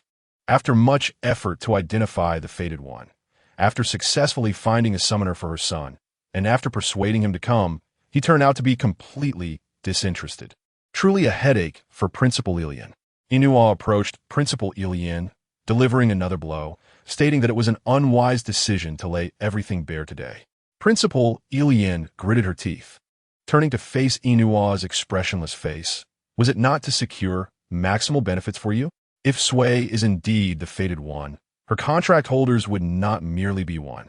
Once Sui's identity is exposed, there will undoubtedly be those from the outside world who wish to eliminate her, and with the uniqueness of her blood. If I am the only contract holder, I must worry whether I can protect her. The identity of the summoner is paramount. Inua preferred to have as many contract holders for Qin Sui as possible. The more contract holders there are, the greater the strength to protect Qin Sui, ensuring her safety. Principal Elian cast a strange glance at her foolish son, surprised that he could be so magnanimous. I do not comprehend what you are saying. Principal Elian scrutinized Inua for a long while. This fellow's expression remained unchanged, prompting her to ask, Were you so eager to find the fated one because you deemed them crucial, wishing to urgently bind the fated one to your side? Inua still did not understand why Principal Elian would pose such a question. Sui is currently weak. If anyone targets her, it is equivalent to targeting me. Is that not important? A rhetorical question left the elder mother at a loss. You merely believe that? Is there no other reason? Principal Elian understood. It seemed her dear son had yet to awaken.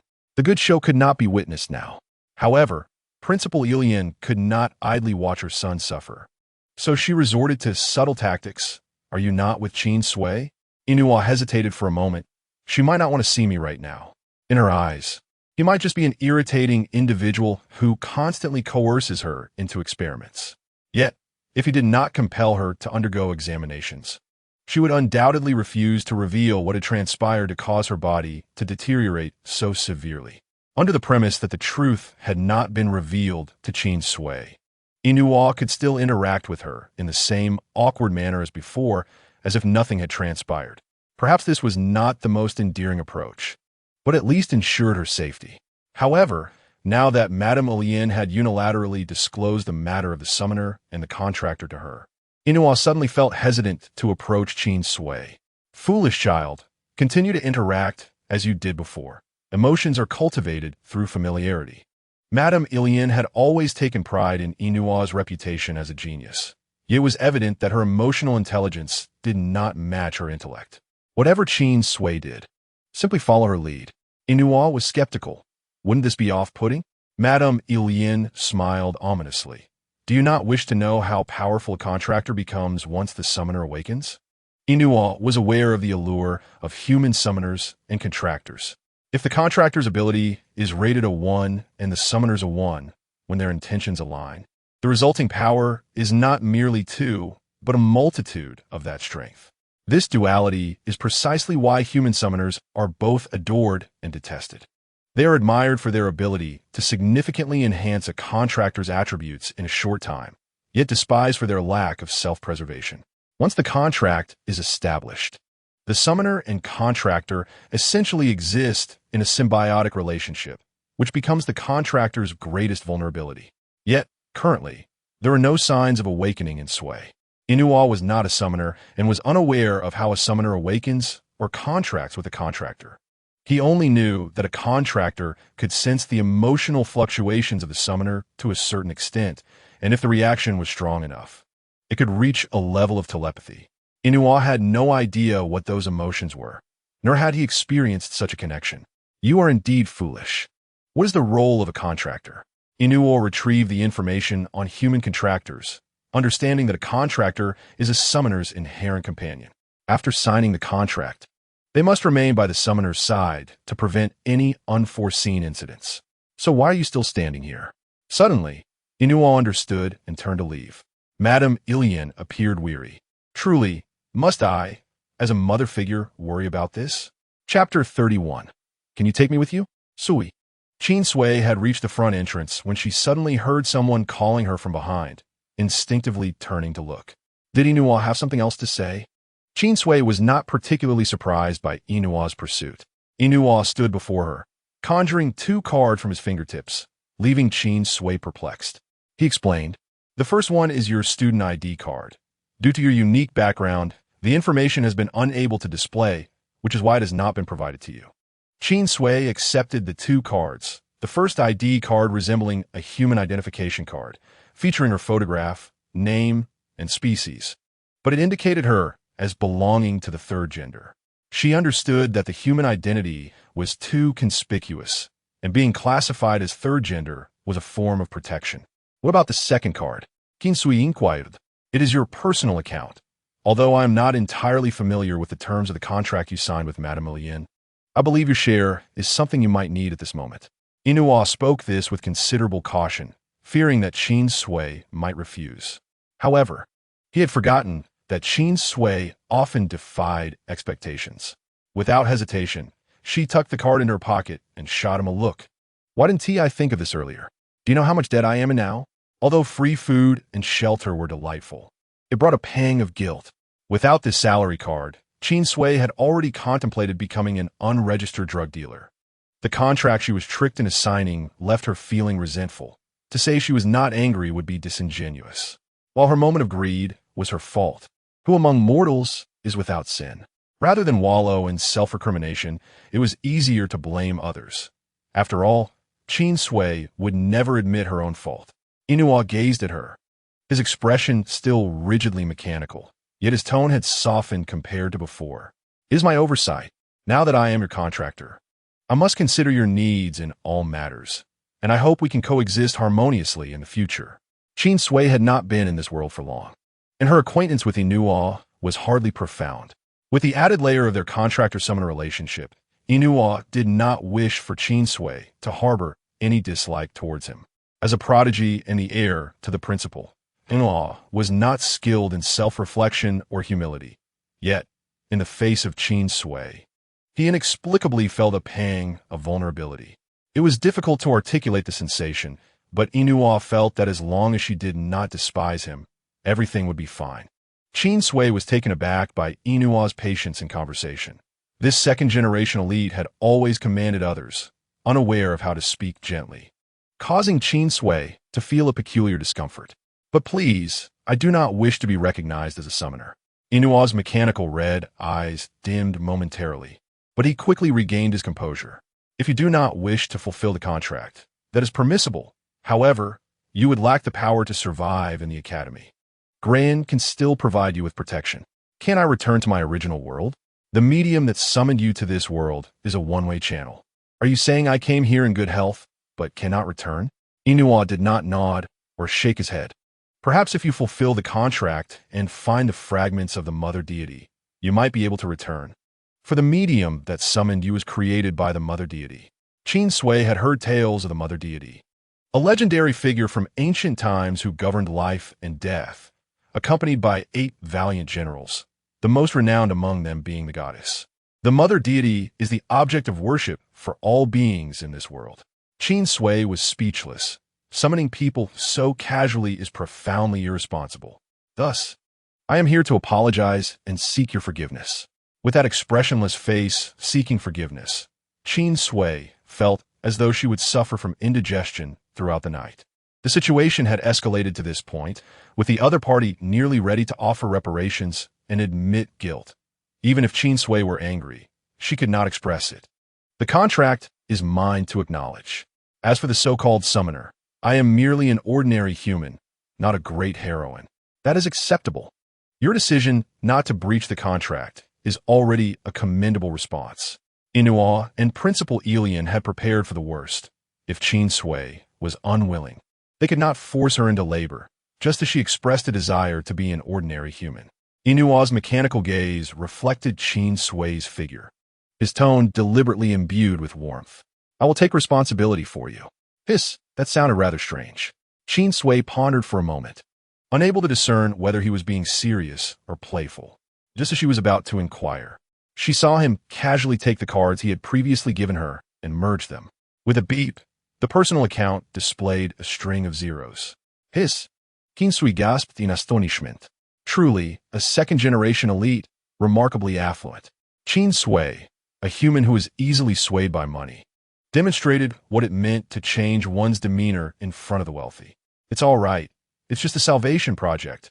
I've handled many projects, so I'm not concerned about this one.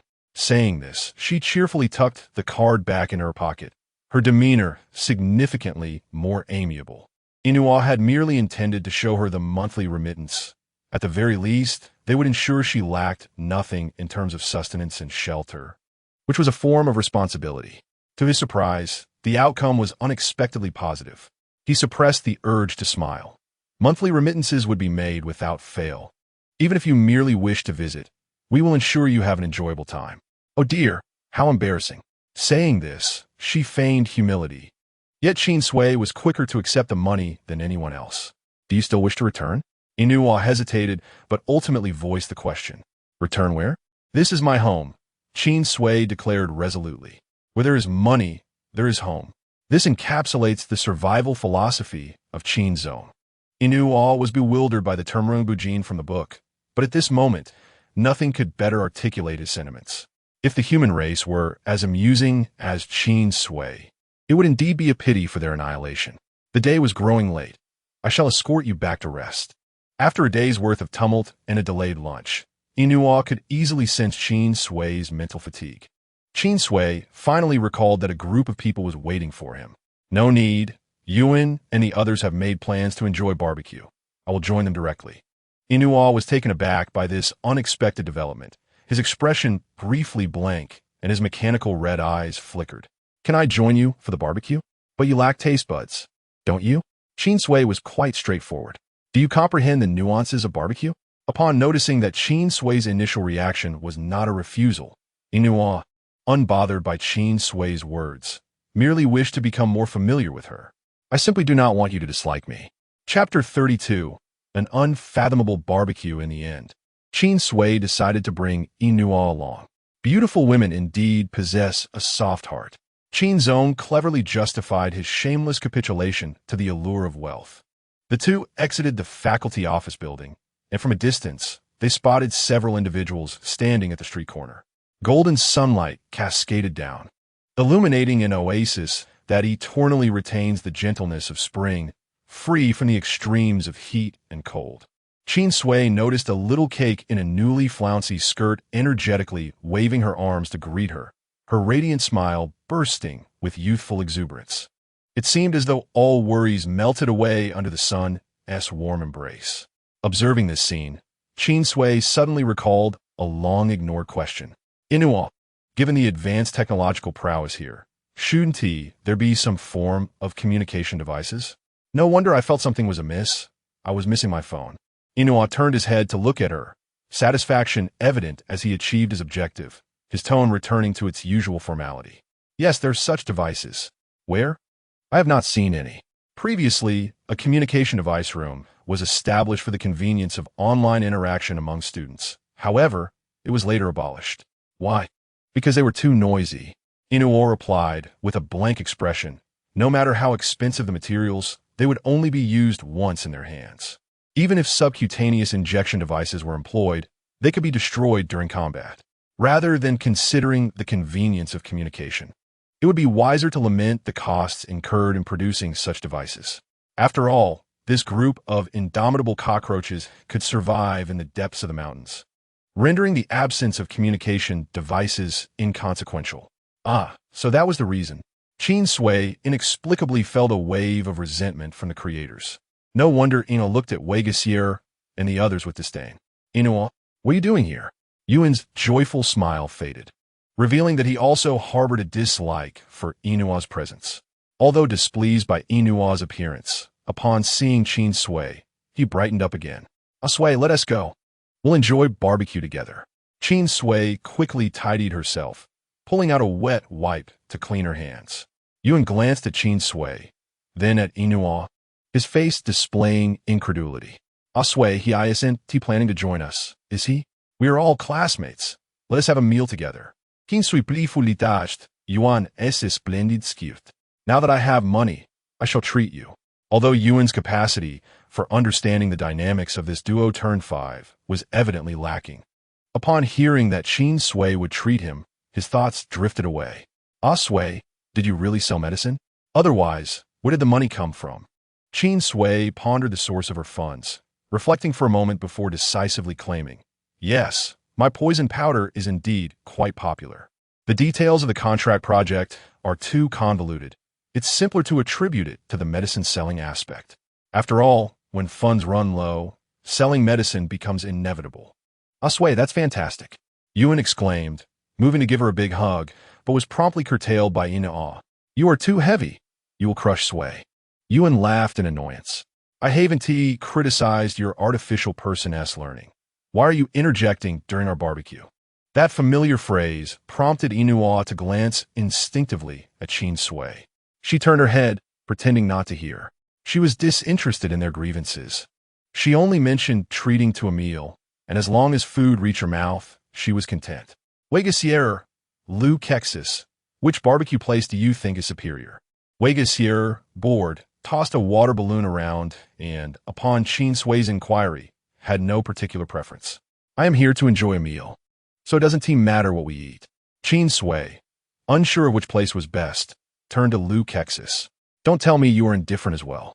Lu Kexis smiled. Sui, do you prefer sweet or spicy flavors? If you lean towards sweet, there is a sweet-style barbecue in Area A.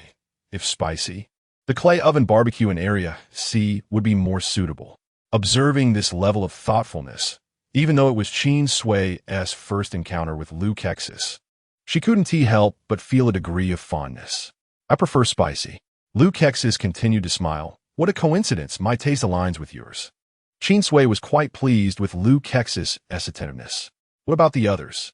I also like spicy. Feeling the pressure of being outnumbered, Yuan hastily rushed to Qin Sui's side, disregarding Inua. Let us go for clay oven barbecue. Inua, uninterested in engaging with the immature child, reiterated, I lack taste buds. Anything is fine for me. Yuan shot a sideways glance at Inua, huffing in annoyance and turning away. With 4 votes in favor, the 5 of them wasted no more words and headed directly to Area C. Just as a university is always near a college town, the Grand Academy allocates a significant portion of its space to a commercial street. The layout of the commercial street is straightforward, divided into 4 areas, A, B, C, and D, each blooming with diverse offerings, even providing numerous job opportunities for students, showcasing a commendable level of humanity. Dingling. Welcome to the Clay Oven Barbecue Restaurant. What would you like to drink? The server guided the five into their seats, and the semi-enclosed booth pleased Qin Sui immensely. After ordering the main ingredients, she handed the menu to Yuan and the others to order freely. Yuan wasted no time. I would like a serving of vanilla ice cream and a caramel pudding. Yuan, now you realize pudding is delicious, don't you? Qin Sui teased him with a smile. What? I ordered that for Ah Sui. Yuan puffed up his cheeks.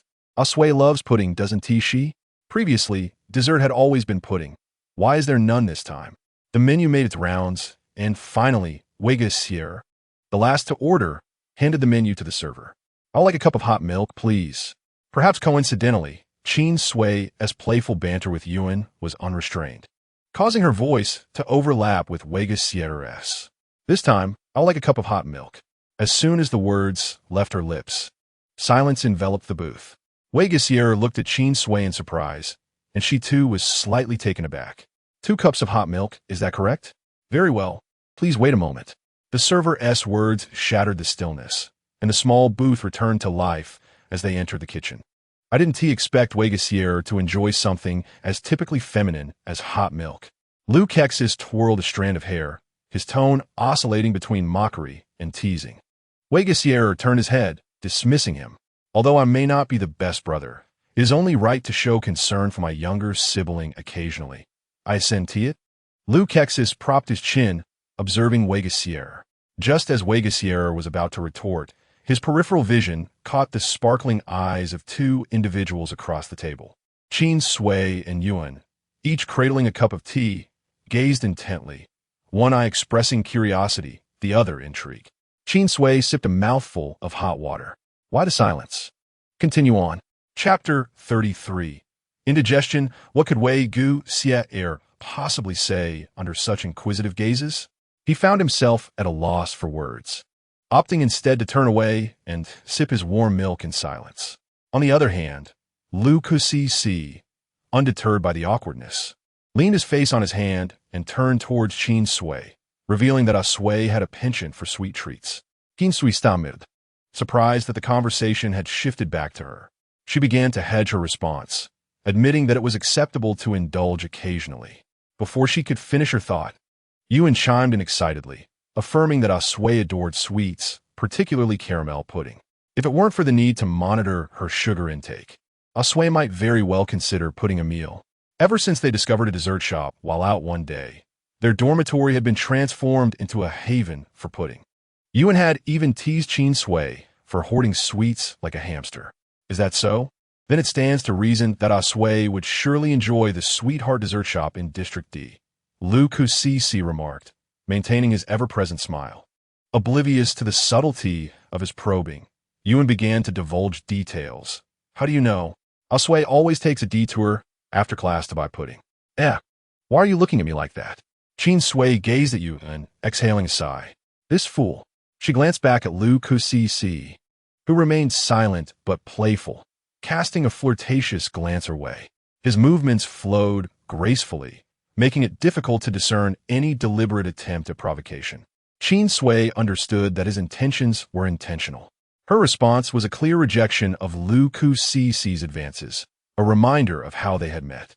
The assessment had concluded, and while Qin Sui had not emerged victorious, neither had Lu Kexis suffered any loss. Their exchange was rendered void. Yet, Lu Kexis's demeanor suggested he intended to pursue the matter further. Qin Sui preferred to surround herself with as few complications as possible, but the contractor Inuo had yet to grasp this, as he bore the additional burden of a suitor. The meat was perfectly grilled. Inuo, who had not engaged in the conversation, took on a role of chef once the grill reached optimal heat. His expertise in data analysis extended to mastering the doneness of the meat, and after casually offering a reminder, he naturally filled Qin Sui's plate to the brim, leaving no cooked pieces for the others. The trio across the table, prepared to serve themselves, glanced at the nearly empty grill, then at Inuo, and finally at the abundant plate before Qin Sui. An unexpected silence enveloped the space. Qin Sui. She refused to believe that a mere barbecue could be so perplexing. Come on, help yourselves. Why aren't you moving? Eat. After an uneventful yet awkward barbecue dinner, Qin Sui felt drained for the entire weekend. The intricate dynamics between men were far more intricate than those of women. It was a meal that left her with severe indigestion.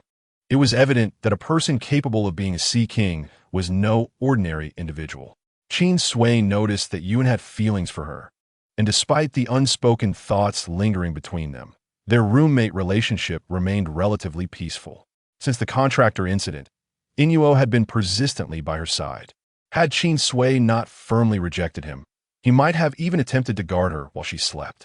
After a harsh argument, she managed to distance herself from him. Lu Kucici's pursuit had subsided after her stern warning about the invalidity of their transaction, yet they still attended school together, making their interactions somewhat familiar and mundane. Wei Guxia's air was a welcome contrast. He found her demeanor unappealing and promptly retreated to his own space after dinner. Ruffling her hair, Qin Sui experienced an unusual moment of melancholy. Although she held little affection for her previous world, where friends and family had perished or vanished, and despite the constant threats and risks of being confined in a laboratory, she recognized that her current world felt somewhat safer. Well, perhaps it wasn't entirely safe. With troubles on both sides, Qin Sui felt a wave of depression wash over her.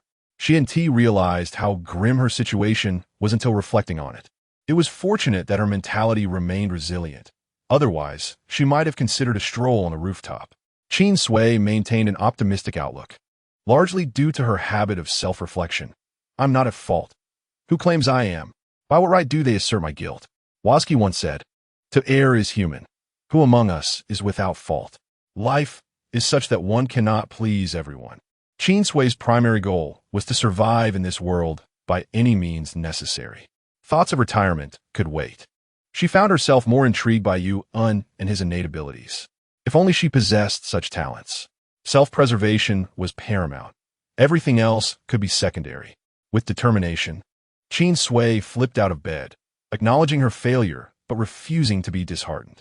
She diligently got up and, as usual, after class, she stopped to purchase pudding, placing it on her desk. Perhaps due to the rare, overcast skies of Grayan, she indulged in an unprecedented afternoon nap. Upon waking to find a world outside, cloaked in clouds, her good mood faded with the sun. However, Qin Sui was not one to dwell on negativity. She donned a jacket, clutching her pudding as she set out to see what Yuan was up to. Finding the common area empty, she knocked on the door across the hall. "Yuan, are you in there?" A rustling sound emerged from within, but she heard no response from him. Curious, she called again. "Yuan? Yuan, what's wrong?" The commotion inside escalated, yet Yuan remained unresponsive, not willing to wait any longer. She pushed the door open, relieved to find that he hadn't locked it. But upon seeing Yuan, she fell silent. The once meticulously groomed angel was now a disheveled sight. His nightgown had been kicked up to his waist, and his unusually pale skin glowed in the dim room. Instead of the familiar golden locks, he sported tousled, chestnut curls, clearly still in slumber. Yuan was taken aback by Qin Sui's sudden appearance and hastily dove under the covers. "Sui, don't look at me. I haven't put on makeup. I'm so ugly." Snapping back to reality, Qin Sui placed the pudding on his desk and leaned closer to the mound of blankets. Yuan was utterly adorable. He stirred under the covers, peeking out with just his eyes visible, looking like a little deer lost in a forest, desperately seeking direction. Chapter 34. What a terrible book. Yuan's face flushed a bright crimson as he remained buried in the blankets. The way Sui looked at him seemed devoid of disdain. In fact, she appeared to appreciate his unadorned appearance. "Is it really true?" Yuan's voice trembled as he revealed more of his face from beneath the covers.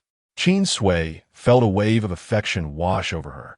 Tempted to reach out and playfully ruffle him, but worried it might startle him, she simply squatted beside him, gazing up. Indeed, Yuan was exceptionally cute. Yuan blinked rapidly, finally unveiling his entire face. With makeup, he exuded refinement and beauty.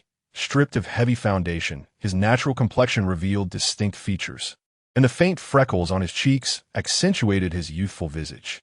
His large, glistening eyes sparkled with hidden stars, shyly blushing as they met hers, eagerly hoping for her praise. Qin Sui was nearly rendered speechless by his adorableness. After sharing a dormitory for over half a month, this was the first time Qin Sui had seen you and without makeup. He was undeniably charming.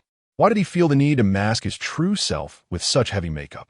Seeing that Qin Sui truly harbored no aversion and recognizing her genuine admiration, Yun felt a glimmer of hope. Like admiring an ordinary piece of art, she would offer her praises and be astonished, yet never possessive. Sui's eyes brimmed with tears, his emotions this time devoid of any other influence, filled solely with an indescribable tremor. The moment Qin Sui accidentally intruded, Yun regretted his indulgence in slumber that had led to this mishap, but more than that, he was frightened at the thought of her witnessing his imperfections. Thus, he instinctively concealed himself. Yun was genuinely terrified that Sui would display the same disdainful expression as others, which he could not bear to accept. While he could disregard the idle chatter of bystanders, the thought of Sui's judgment haunted him even in the depths of night. Unbeknownst to him, Sui had already secured a significant place in his heart. Yun bit his lip, releasing the quilt that enveloped him. Did Sui truly find him unworthy of being seen? Qin Sui, perplexed, wondered why he would feel that way. The third gender was renowned for its beauty. If one lacked it, they would be deemed unfit to be called a girl. All girls are beautiful. Who decreed that girls must be beautiful? Qin Sui remarked, "Somevat bemuzid." Yun kicked off the quilt, and with a few motions, reached for the bookshelf atop his desk, fumbling to extract a book titled Nushing Jilu Shaus. It stated so clearly. Qin Sui suddenly recalled the unreliable studies of the third gender. Her suspicion piqued as she received the book he offered, casually flipping through its pages. Girls are described as having a harmonious physique, slender yet curvaceous, with waists as delicate as if lacking bones, and appearances that are radiant and fragrant. What nonsense is this? As she turned further, she was astounded to find detailed instructions on hair care, body hair removal, and precise examples of behavior and speech. It even included must-read books, aesthetic design, meticulous dressing for each holiday, what makeup to wear for various encounters, which body parts are most alluring, and what poses are most captivating. Particularly alarming were the sections on serving one's partner after marriage, integrating into their community, and the methods to capture their heart. Qin Sui's expression grew increasingly grave. She realized that the third gender not only imitated feminine appearance, but was also gradually conforming to the same predicaments. This was hardly a commendable imitation. The more she read, the more her eyes ached. Was this book a requirement for every member of the third gender? Yes, Yun nodded innocently, unaware of the book's hidden malice. This was essential learning for our third gender, the gateway to becoming a girl. Terrifying. Qin Sui gazed at the naive Yun, who remained blissfully ignorant of the book's sinister undertones. She restrained her emotions, soothing her tone as she inquired how much he had learned from it. Yun thought she was testing him and, feeling somewhat bashful, rubbed his cheek. I've only just begun, having studied a quarter of it. Compulsory education, internship, work, marriage, and childbirth. Thankfully, there is still time. Qin Sui beckoned to Yun, who approached with sparkling eyes, softening Qin Sui's heart. Do you believe in me? Yun nodded. Of course, I believe in Sui. I like you from the first moment I saw you. Qin Sui tousled his curls, having thought his hair color was naturally golden, only to realize he wore a wig. It looks realistic. I bought it with 2 years of my salary. Yun cheerfully shared, only to hear her say, it must be exhausting to maintain this every day. The smile faded from Yun's face. He wished more than ever that he were less decipherable to Qin Sui. She meant the struggle of waking up 2 hours early for makeup, the anxiety over overreading and altering his figure, and the discomfort of walking in heavy dresses and painful high heels. Tears welled in Yun's eyes, and he could not comprehend why they surfaced, just as he could not fathom why the third gender sacrificed sleep daily. He admired the third gender's penchant for surprises, their soft exteriors and delicate souls, and was captivated by their education and love, which gave him the courage to join their ranks. In his journey, he had often wondered why life was so arduous for the third gender, only to be told that it was simply the way things were. One would grow accustomed to it. The hidden pains were secrets unknown to other races. They would never understand that every third gender individual before them had endured struggles to stand before them, merely to entertain. Why are you crying? Yuan wiped his tears. I do not know why I am crying. Qin Sui handed him 2 tissues. Do you have something to light it with? Huh? Yuan was bewildered by the sudden shift in conversation, his tears still unshed, as he instinctively rummaged through a drawer and produced a lighter.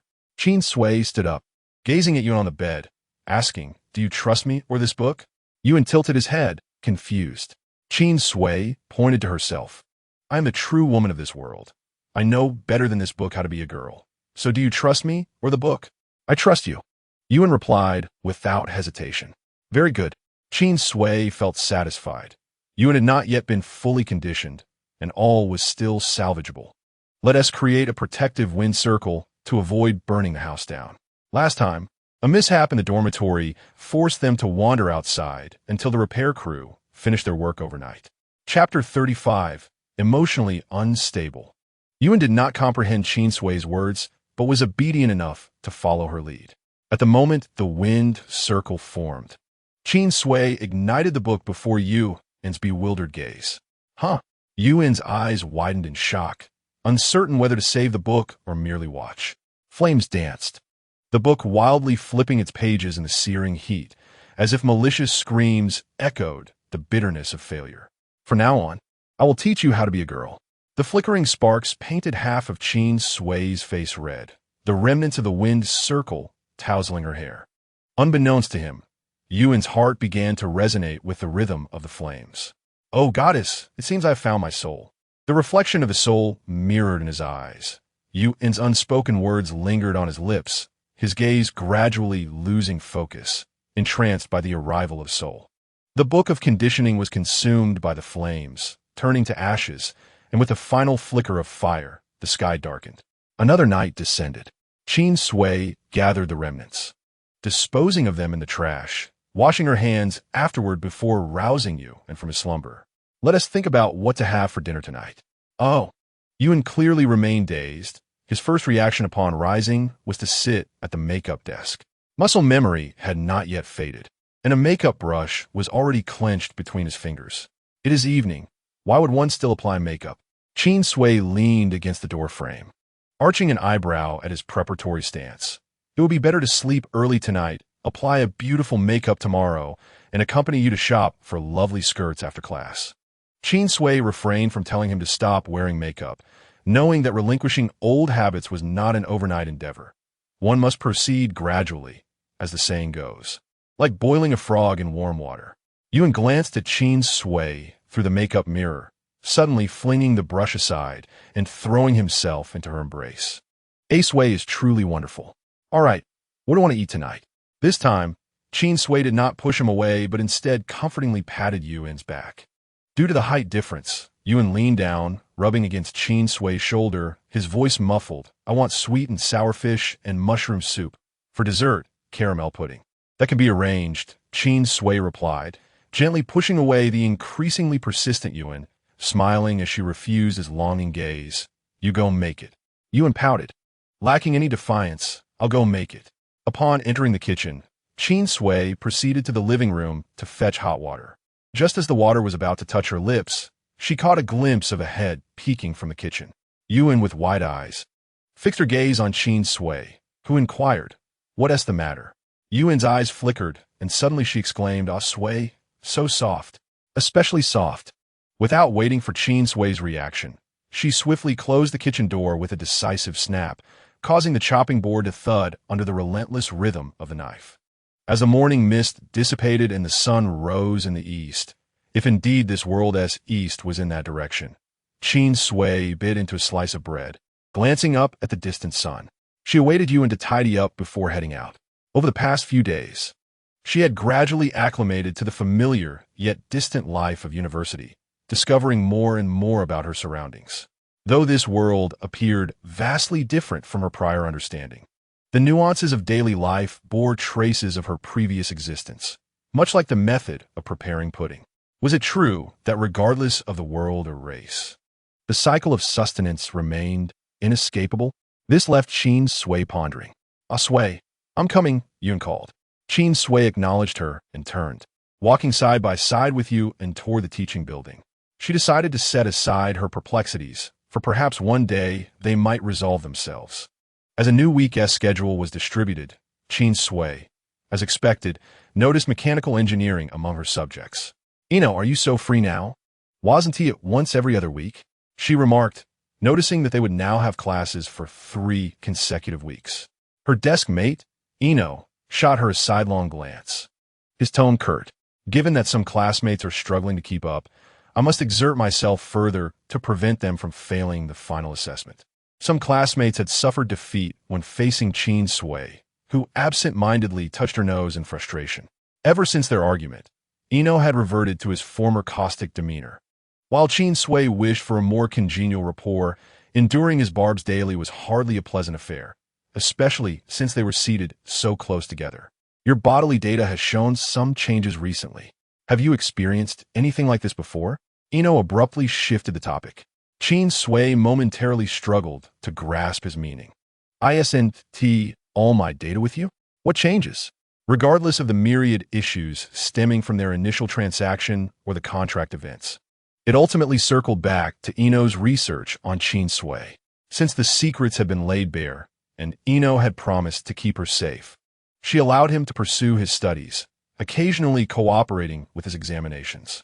Qin Sui considered herself fortunate to have a sophisticated AI for health monitoring.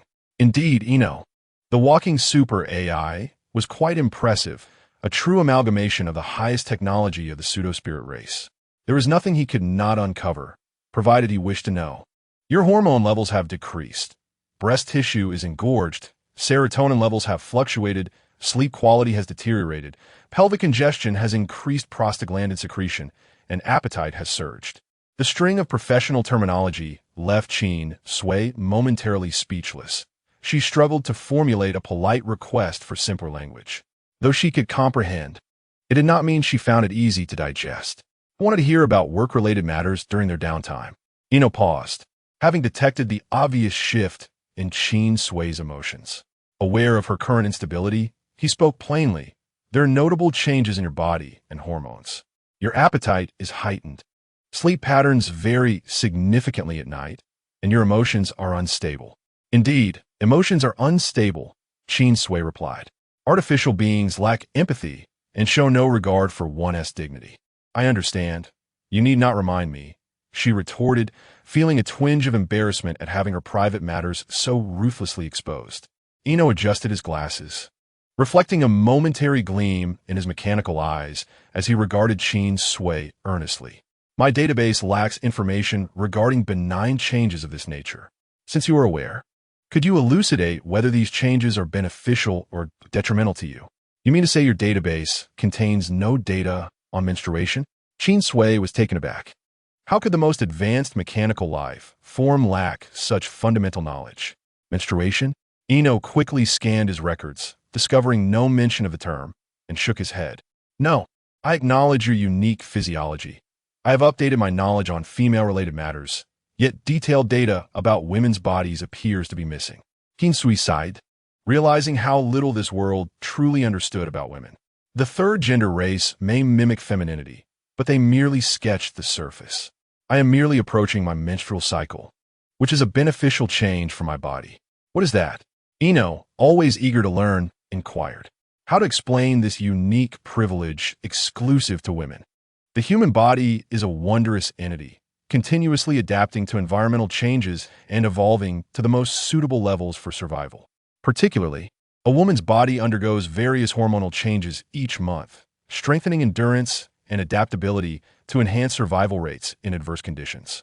If time flowed as it had in her previous world, Qin Sui would have started her cycle the previous week. Perhaps the transition between worlds had delayed its arrival, leaving her feeling increasingly irritable in recent days. She had not anticipated being called out by today. In the midst of mechanical instructors imparting wisdom, students bustled about, and in a corner, Qin Sui found herself corrupting the exemplary student with a discussion about menstruation.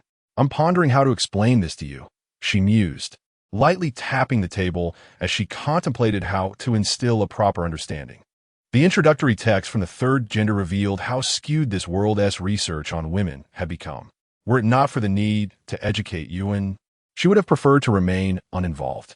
In the face of innocent and naive Yuan, Qin Sui felt a twinge of guilt for her ulterior motives.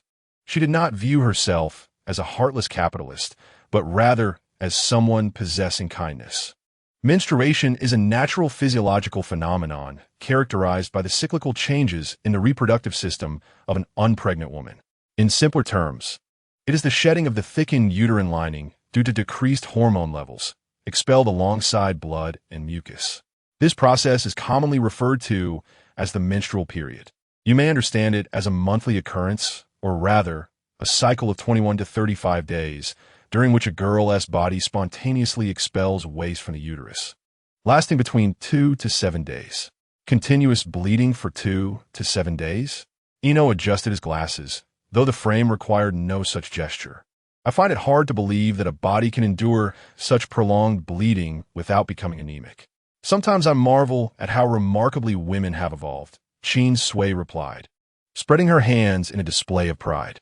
See, this is how astonishing our kind is. Eno fell silent, gazing intently at Qin Sui, his mechanical red eyes flashing with incomprehensible data. Accustomed to Yuan's bewildered reactions, Qin Sui instinctively categorized Eno's silence as a lack of understanding. Thus, she summarized essentially, a girl's abdomen houses a small chamber that requires periodic maintenance, and menstruation is the result of clearing out the old. That must be quite uncomfortable, Eno suddenly remarked, catching Qin Sui off guard. What? If the internal structure is dismantled for renovation, it must be quite painful, he stated, his expression unwavering as he regarded her. Despite his seemingly indifferent demeanor, Qin Sui sensed a hint of concern beneath his exterior. You mentioned your period is approaching. That means it has not fully arrived yet. If your emotions are fluctuating more than usual before its onset, it suggests that its arrival brings you discomfort. While Qin Sui excelled in banter, she found herself unprepared for his unexpected concern, momentarily at a loss for words. She casually flipped through a few pages of the book, and after a while remarked, "It's not all suffering. If I didn't have my menstrual cycle, I would age rapidly." Eno remained silent. The suddenly quiet atmosphere prompted Qin Sui to itch for a response, and she muttered softly, "TSK, I'm not used to you not retorting." With that, she pushed the book aside. "That's how it is during my period. I've shared everything I needed to. If you wish to document it, do so. If not, just listen and let it be." Eno observed the girl whose emotions shifted quickly. In the section of the database marked menstrual cycle, a new line was quietly added. Women before their menstrual period tend to have a slightly larger temper. The emotional module inexplicably triggered a smile, and Eno suddenly felt the urge to laugh.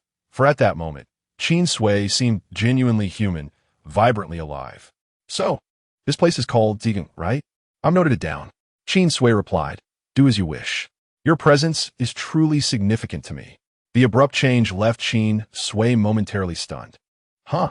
The Bi-Sea continent worships the mother goddess, yet lacks understanding of her. Your arrival will gradually enhance this continent's comprehension of the mother goddess. Qin Sui retorted, "You scare me, Eno. I don't have such lofty ambitions. I only do what I desire." Qin Sui no longer looked at Eno, flipping through the book noisily. She was no saint. She herself was uncertain whether her actions were right or wrong, or if they might unleash a butterfly effect upon this world. But what of it? She was a butterfly herself. As long as she stood on this continent, the wings of the butterfly would never cease to flutter.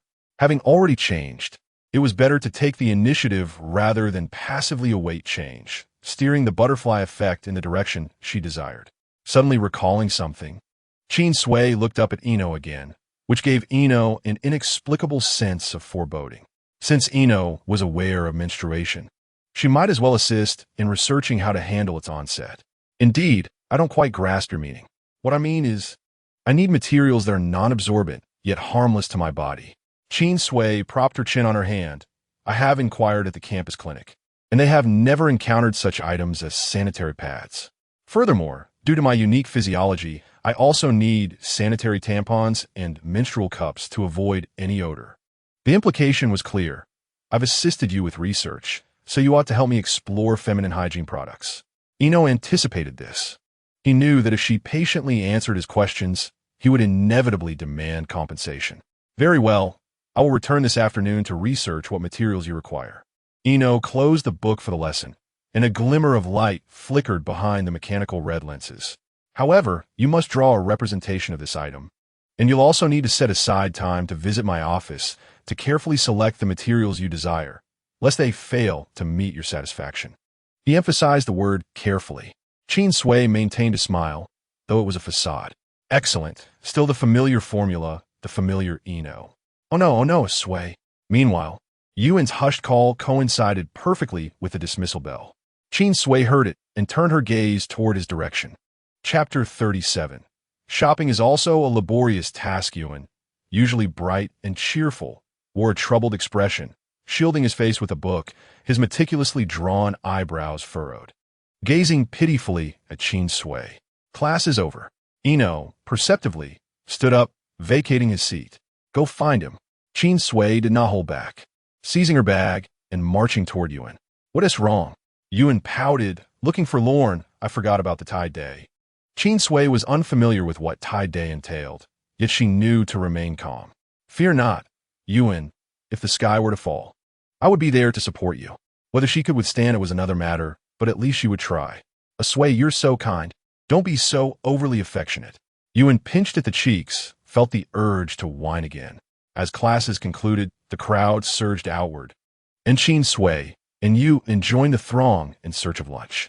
After purchasing 2 servings of pudding from a nearby dessert shop, Qin Sui handed one to Yuan and finally found the opportunity to ask, "Is forgetting this matter urgent?"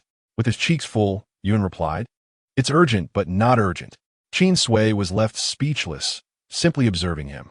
Well, the truth is, I forgot to prepare the items needed for this Tide Day. Being with a Sui has been too enjoyable. I lost track of time. Had it not been for the discussions among my kin ahead, I wouldn't have remembered the traditional third gender day at all. Qin Sui, unwilling to settle, shrugged her bag onto her back, munching as she walked, managing to converse with Yuan in between bites. What exactly is this Tide Day you mentioned? Yuan had grown accustomed to Qin Sui's ignorance, and, with pudding in his mouth, mumbled, "It's a tea party held every 21 to 35 days for girls." Those familiar numbers resonated. So, do you all need to prepare hot tea, desserts, heat packs, and some warming fruits? Sui, how did you know? Qin Sui, looking at Yuan's innocent blinking, felt a strong urge to guide him. Menstruation corresponds to the moon's tides. I should have thought of it sooner, she mused aloud, then brightened her smile. These are all foods that girls enjoy, as written in the books, right? Oh, so that's how it is.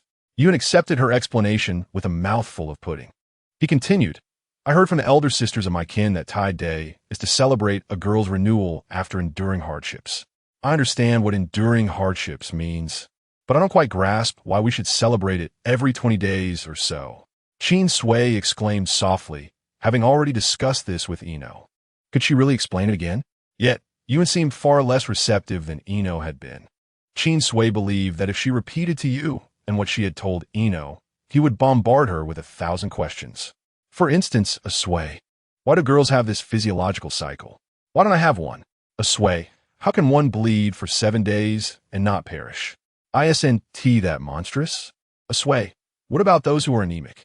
What about those who faint at the sight of blood? Seeing that Qin Sui remained silent, Yuan shook her sleeve.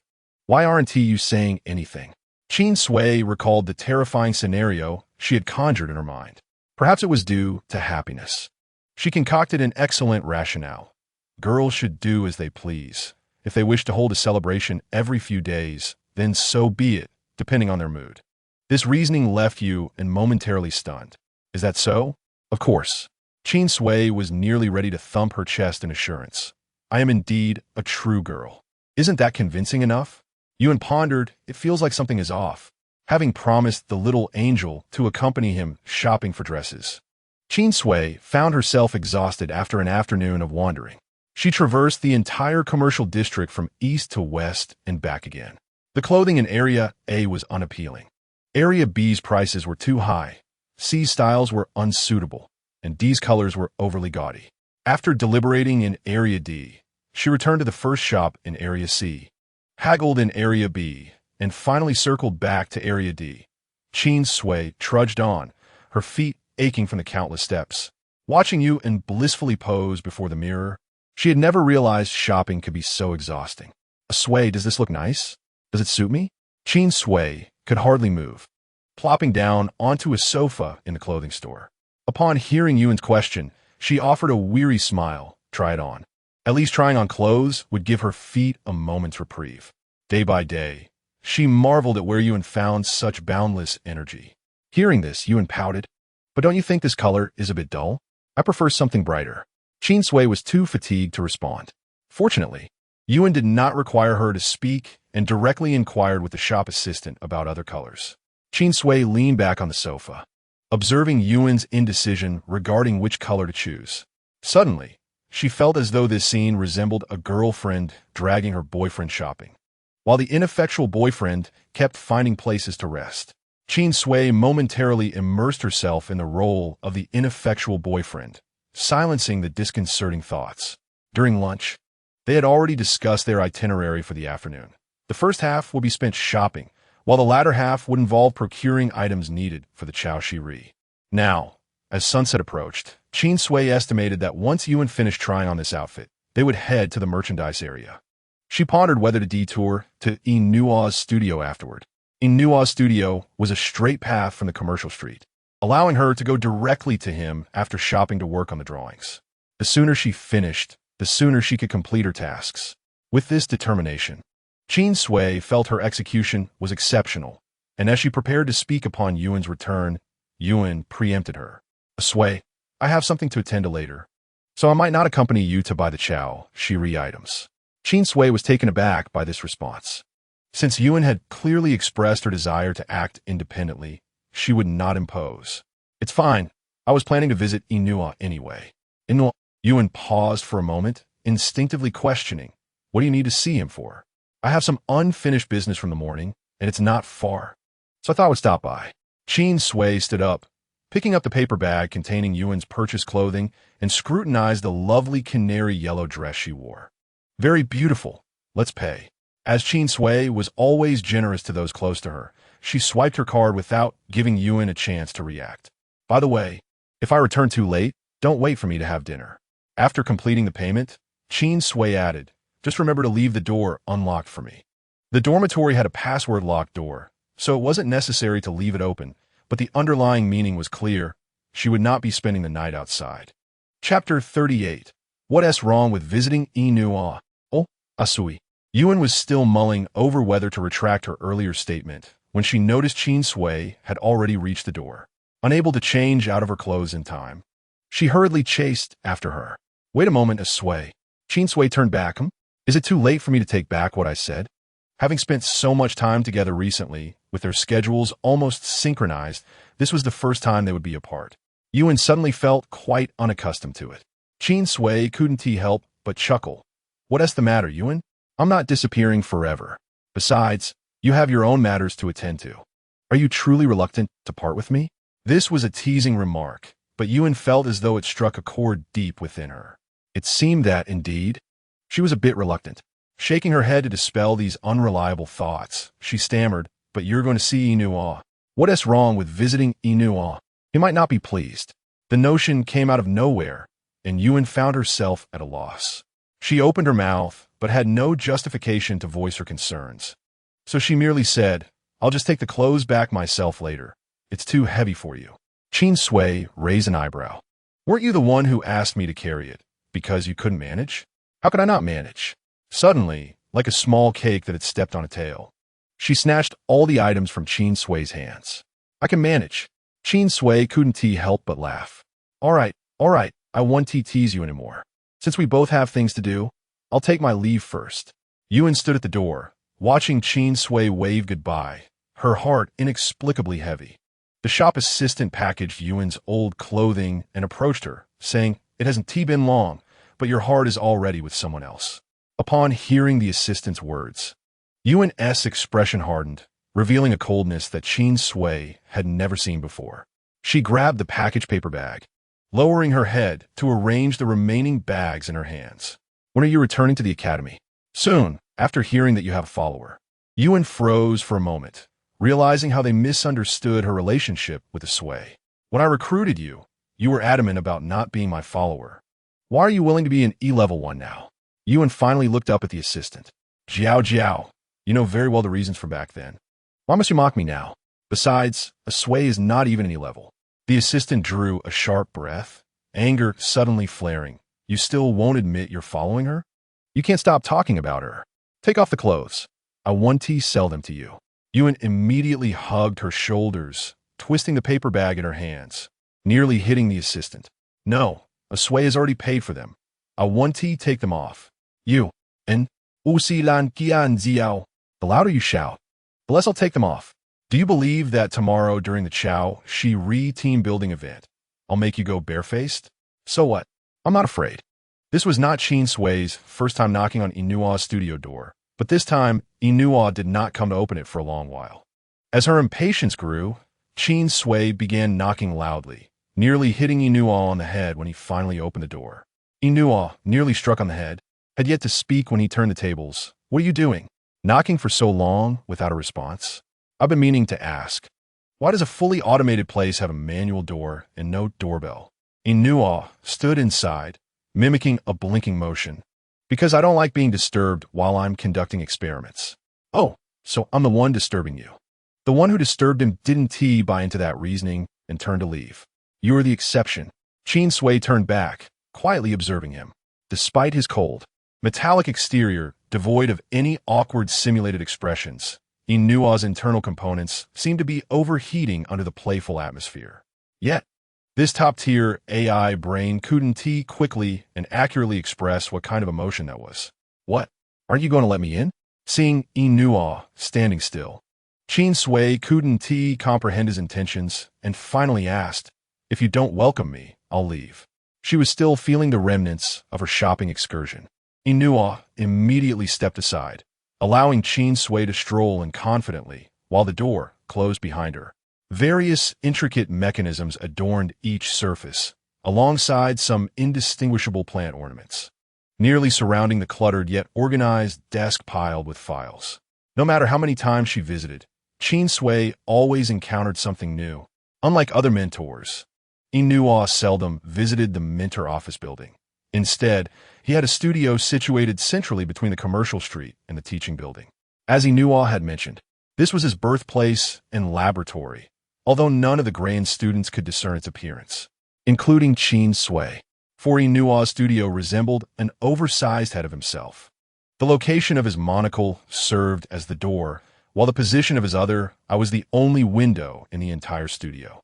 On her first visit, Qin Sui had mockingly commented at the entrance about how narcissistic the owner was, only to have half a tube of her blood drawn for research in return. Qin Sui was there to draw plans, which Inua was aware of, so he wasted no time and led her to a spot on the left. Sit here. There, paper and a pen on the table. I'll go to the inner chamber to fetch materials. Unfamiliar with the concept of politeness, Qin Sui plopped down onto the wheel mechanical chair, picked up a pen, and added, please bring me a cup of black tea. Thank you. Inua did not respond, but when he returned with the materials, he placed a perfectly brewed cup of black tea to Qin Sui's right side as she sketched. Qin Sui se gaze flickerde briefly.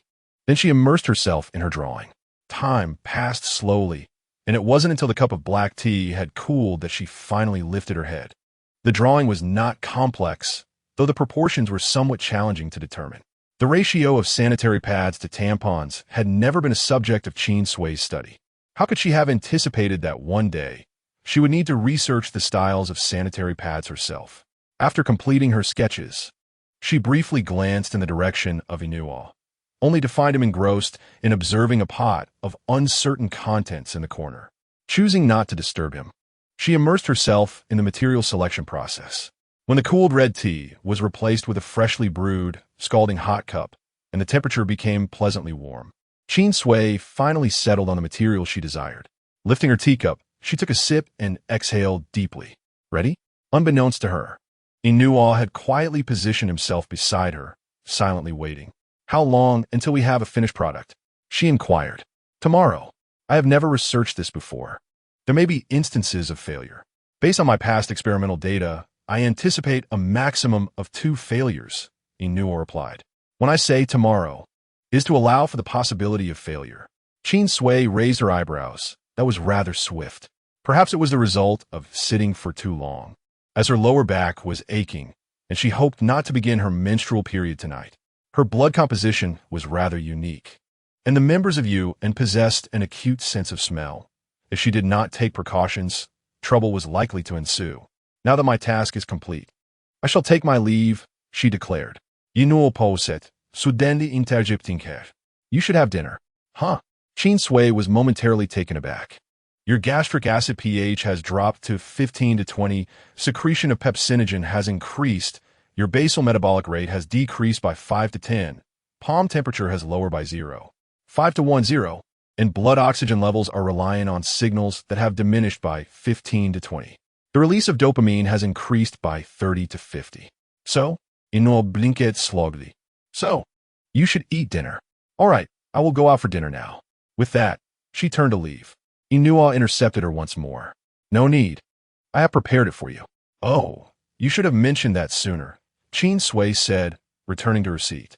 Having witnessed Inua's grilling skills previously, she knew that despite a lack of formal training, the implementation of a culinary module would suffice.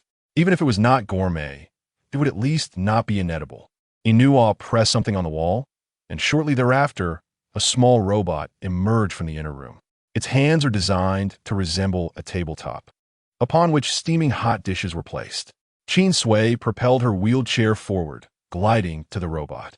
Inua turned away, returning to his previous work at the desk. Neither of them were particularly talkative.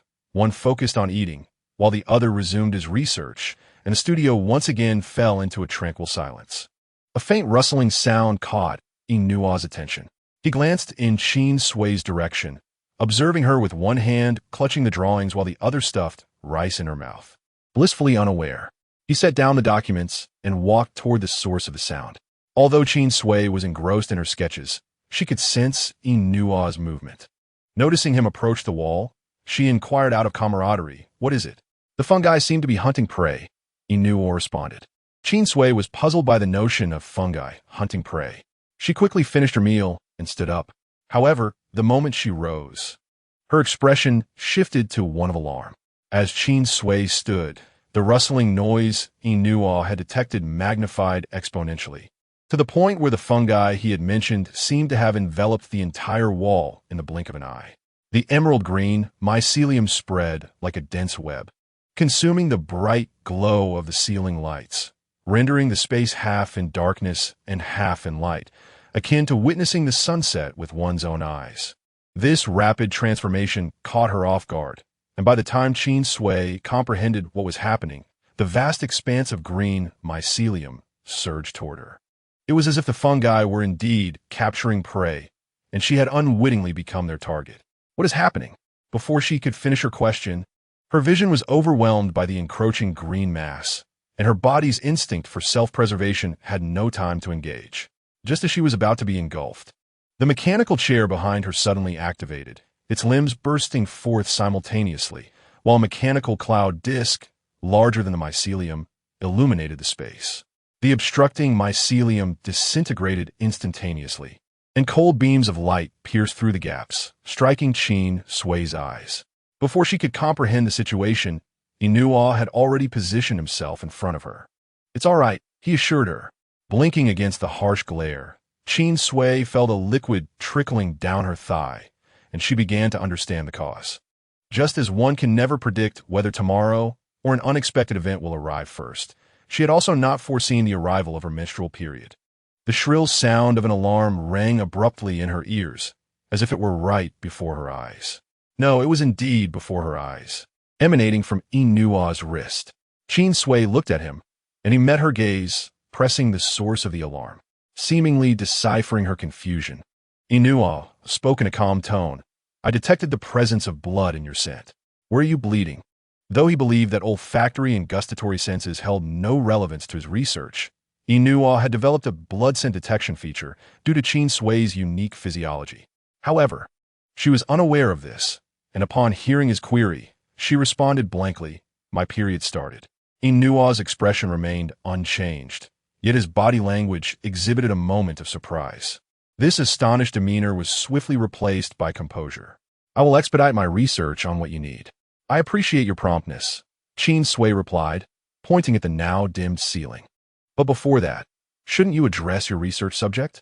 Clearly, Qin Sui was unprepared for Inua's experimental subjects. She had only heard you mention that Inua's specimens were expensive and bizarre, but every time she visited the studio, they appeared normal. Thus, she had only heard second-hand accounts of Inua's remarkable achievements. Now, she was witnessing it firsthand. The ceiling and walls, once disrupted by the mycelium, reorganized themselves, still intent on ensnaring Qin Sui, evidently drawn to the scent of her blood and driven to frenzy. As the two conversed, the mycelium spread further. Inua understood Qin Sui's implication, but had underestimated the mycelium's tenacity. Regardless of how many times it was eradicated, the mycelium relentlessly returned, to the point where Qin Sui felt a twinge of sympathy for it. While she was shielded by Inua's mechanical cloud disk, this protection did not extend to scent. In witnessing the mycelium approach her as if it had not eaten in 800 years, Qin Sui had no choice but to ask, "Is there a washroom here? Or perhaps some strongly scented perfume, at least to mask the scent?" Inua tilted his head to look at her. No, this office had been modified according to Inua's needs. He did not require a lounge for eating or sleeping like ordinary humans. This is troublesome, Qin Sui sighed, prompting Inua to fall silent as he contemplated whether to redesign the studio's layout yet again. Even though the bloodthirsty fungi posed little threat to him, their persistent presence was indeed bothersome. He turned around, facing away from Qin Sui. "I will handle it. You stay here and do not move." "Okay." Qin Sui, seemingly unfazed, remained still despite the discomfort of blood trickling down her thigh. The itchiness prompted her to scratch her leg, revealing a hand stained crimson. Noticing that Inua was oblivious to her small act, Qin Sui discreetly tugged at her pant leg, this time resulting in her socks becoming a gradient of red. Indeed, once the world was devoid of sanitary pads, she felt a newfound sense of liberation. With her psychological barriers breached, Qin Sui felt as though she had returned to a carefree era, almost wanting to swing from vines and let out a triumphant roar. She accepted the reality that her menstrual blood had now reached her ankles. When the ceiling was finally spotless and no mycelium could be seen on the walls, Qin Sui observed Inua approaching with a peculiar mushroom-like object in hand. "What is that?" She could not resist inquiring. Inua presented the small mushroom, no larger than a palm, stating, "This is the Inghua Shirshuajun, birthed from heaps of corpses, thriving on various types of blood." Qin Sui gazed at the vibrant teal Inghua Shirshuajun, uncertain if it was aware of its defeat, its semi-transparent cap drooping as if exhausted, resembling a mushroom, albeit far more exquisite than her prior recollections. "So it has taken an interest in my blood, viewing me as prey?" Inua followed Qin Sui's gaze, explaining that the creature was quite finicky, preferring to starve rather than consume blood that did not suit its taste. "When I found it, it was nearly on the brink of starvation. Are you suggesting that my blood pleases it?" Qin Sui asked, to which Inua did not refute. It was no wonder that the creature appeared as eager as students rushing to the cafeteria at mealtime. Qin Sui was displeased to be regarded as food. "It is this weakened state that has left it famished. Were it at its peak, I might not stand a chance against it." Inua extended a needle-like finger to lift the Inghua Shirshuajun by its roots, revealing the dense mycelium that had attacked them moments earlier. "Is it powerful?" Qin Sui grasped the essence of the inquiry. "How powerful?" Inua informed her that the strongest classification within the academy was S rank, while the baseline outside was also S rank, with the creature's peak power reaching 3S rank. 3S rank? She echoed, to which Inua elucidated that the grading system outside Grand Academy escalated from S to SS to 3S, with higher numbers indicating greater strength. "Is it truly that formidable? Are there any 100S rank entities?"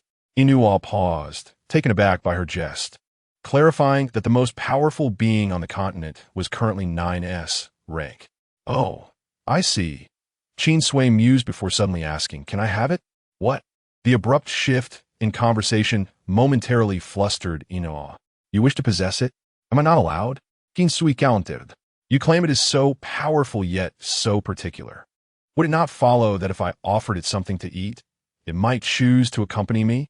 Inoa was unprepared for Qin Sui's newfound ambition, warning her of the danger, stating that her blood held a fatal allure for the creature.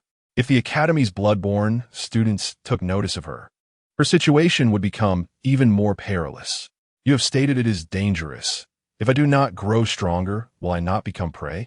Upon hearing of the creature's strength, Qin Sui's desire intensified, particularly since it was such a finicky mushroom. She believed that a satisfying meal could still be distinguished from a mere snack. As the saying goes, it is easy to transition from frugality to luxury, but difficult to go from luxury to frugality. She was confident that once it had tasted her blood, it would find it unpalatable to consume anything else. She understood the allure of her own blood, capable of awakening greater power without adverse effects, a treasure that no one in the know could resist. In this world, I am far too weak. I require more strength to protect myself. She looked up at Inoa. Let me try. If it harms me, I will not insist. Inoa regarded Qin Sui quietly, aware that the muted blood source alert continued to vibrate incessantly, understanding her current frailty. Every spiritual practitioner possesses heightened senses, and given the Academy's numerous blood-dependent races, he could easily surmise the considerable disturbance Qin Sui would cause upon exiting the studio in her present state. Should she encounter trouble, it would inevitably fall back on him. He found no reason to refuse. The mechanical cloud plate stirred once more as Inoa cautiously extended the Yinghua Shirshu Jun toward her, stating, if it overindulges, I shall severely injure it. Qin Sui was equally resolute, her hands already stained with blood. She smeared it onto the cap of the Yinghua Shirshu Jun. Menstrual blood was still her blood, arterial blood at that. Had she not prioritized her health, her constitution might have led her to an early menopause. She cherished her blood. After all, it is all blood. Let's not waste it. As the semi-transparent green cap made contact with the blood, the bright red liquid was absorbed almost instantly, and Qin Sui could visually trace the crimson fluid as it traveled down the stem to the roots. The Yinghua Shirshu Jun swelled as if it had consumed a nourishing elixir, its cap fully unfurling like a miniature umbrella, releasing countless spores that adhered to Qin Sui in a dazzling display. Inua's expression darkened. According to the natural customs of the Yinghua Shirshu Jun, it only distributed spores when it encountered something it favored, and this one had given her so many. Qin Sui, unfamiliar with the mushroom's habits, could infer from a gesture that it seemed quite fond of her. The Yinghua Shirshu Jun shook its cap, retracting the mycelium Inua had previously pointed out, then leapt from Inua's hand into Qin Sui's grasp. Startled, Inua activated the mechanical cloud plate, ready to ensnare the Yinghua Shirshu Jun weight. Qin Sui caught the creature, gazing down at the green mushroom nestled in her palm, its cap brushing against her skin as if to convey its understanding of the distinction between a satisfying meal and a mere snack. To emphasize its point, it rolled in her blood-stained palm, the green mushroom becoming speckled with crimson, yet it chose not to absorb the blood. Lastly, it bowed its cap, offering a gesture akin to a polite bow. Inua, Qin Sui, quite clever, aren't you? Qin Sui chuckled, oblivious to Inua's bemusement at the mushroom's antics, feeling it was willing to abandon its dignity for a taste of food. Chapter 41. Why the Unfounded Joy? Does it have a name? Qin Sui inquired, cradling the unassuming Yinghua Shirshu Jun and turning to Inua. Inua replied, yes, it is called Jellu. Indeed, it is quite green, Qin Sui mused, before suddenly recalling. Why does that name sound familiar? Have I heard it before? Inua scanned her with a discerning gaze, shifting her focus. Shouldn't you address your current situation first? Engrossed in the novelty of the green mushroom, Qin Sui nearly forgot her own condition. Didn't you say there were no clean facilities here? Now there are. Confused, Qin Sui followed Inua's gaze, noticing a door that had appeared beside the inner chamber, now ajar, revealing a standard bedroom layout complete with a washroom. She gasped. What did you build this? Inua replied nonchalantly. just now. Your efficiency is impressive. Your fresh clothes are in the wardrobe, Inua added. I didn't have time to tailor them to your size, so you'll have to use mine. Seeing Qin Sui glance over, Inua hastily added, they are all new. With everything prepared, Qin Sui hesitated no longer, placing the Yinghua Shirshiwejun aside. Before departing, she tapped its cap lightly, stating, from now on, I am your master. Best behave, or you shall remain hungry. The Yinghua Shirshiwejun entwined 2 strands of mycelium around her fingers, its cap brushing against her fingertip as if in agreement. In this scene, Inua perceives that his emotions are currently in a state of disappointment within the emotional module. Yet he is unable to identify the source code of this disappointment. The feeling intensifies, particularly when he brushes past Qin Sui. What is he lamenting? Inua finds himself devoid of any explanatory data. Thank you. Inua abruptly turns to face Qin Sui, asking, what did you just say? The emotion of disappointment in the emotional module transforms into one of anticipation, the core of his being subtly aglow, leading Inua to suspect that he may be malfunctioning. Qin Sui stands at the doorway, stating, I appreciate your willingness to assist me. As your contractee, it is my obligation to do so. The database instructs Inua on how he should respond to such inquiries. I knew it would be this way. Qin Sui sighs, but let us leave it at that. The relationship between a contractee and a summoner remains debatable. It is not always an obligation.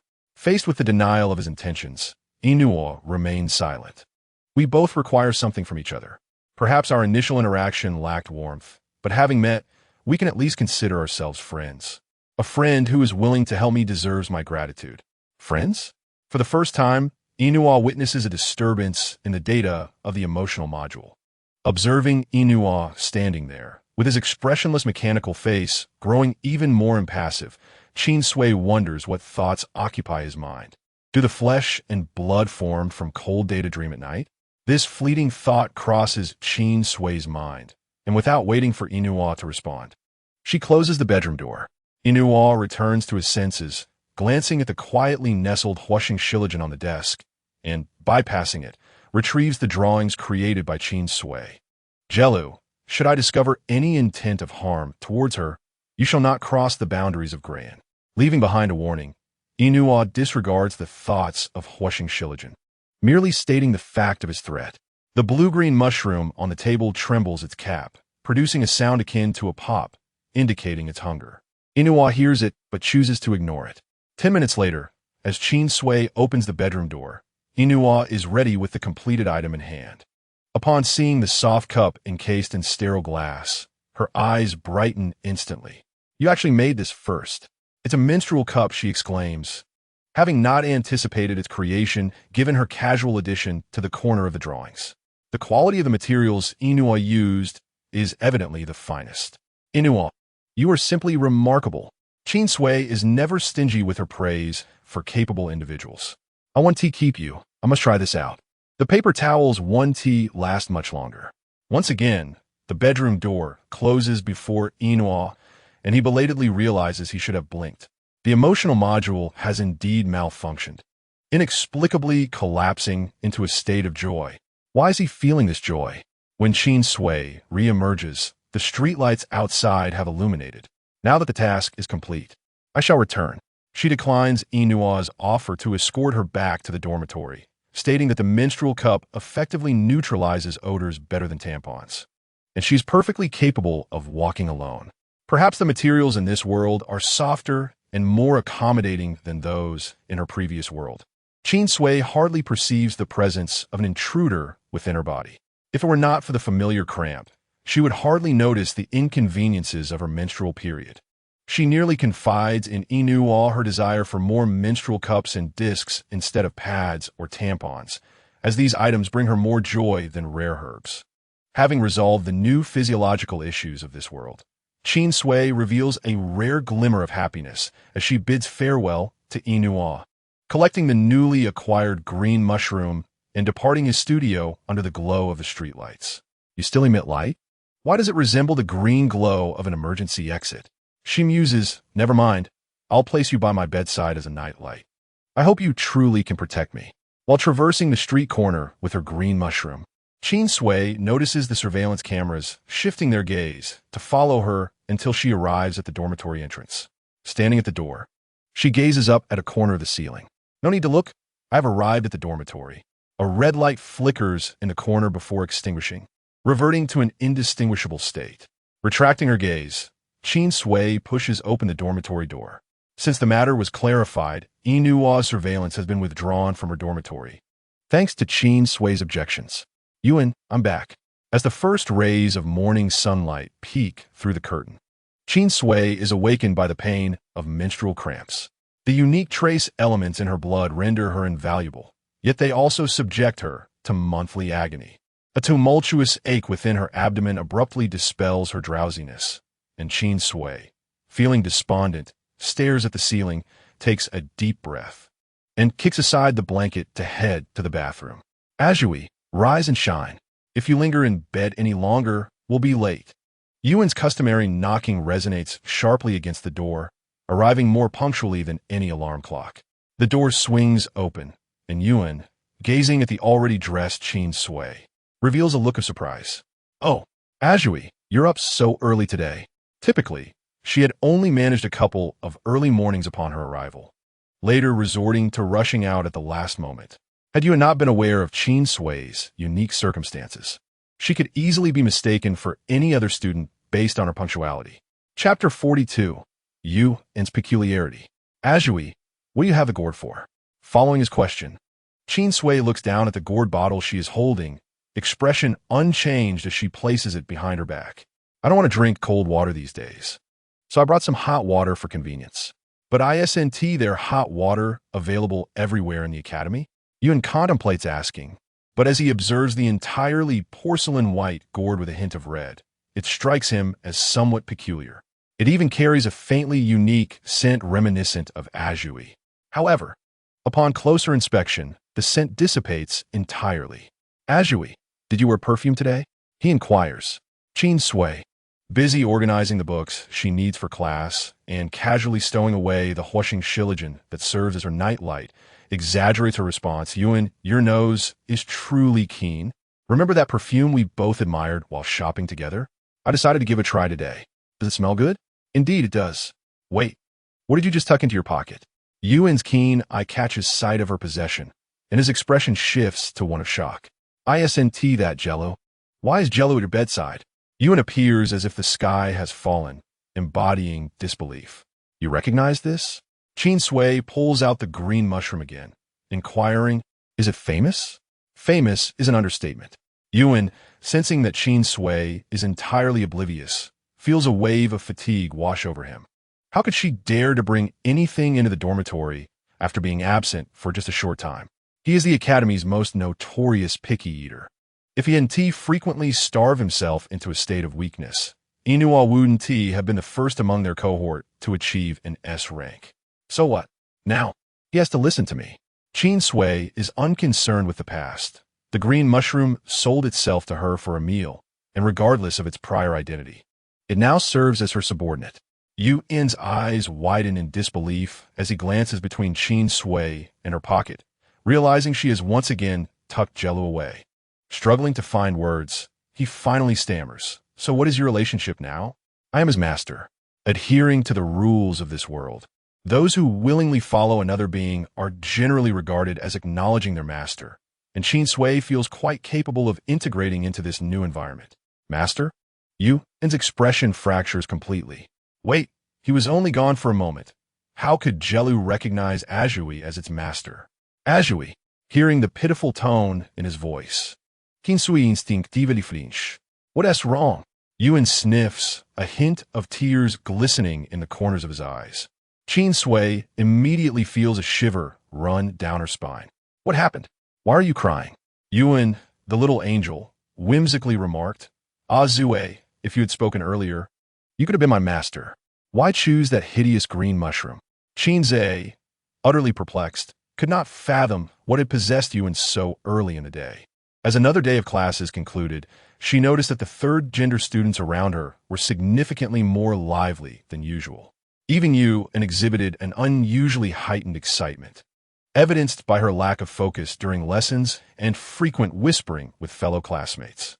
Several times, when Qin Sui attempted to inquire about matters, Yuan remained oblivious. What surprised Qin Sui even more was that after class, when they typically walked back to the dormitory together, Yuan hesitantly expressed her apologies for not being able to accompany her today.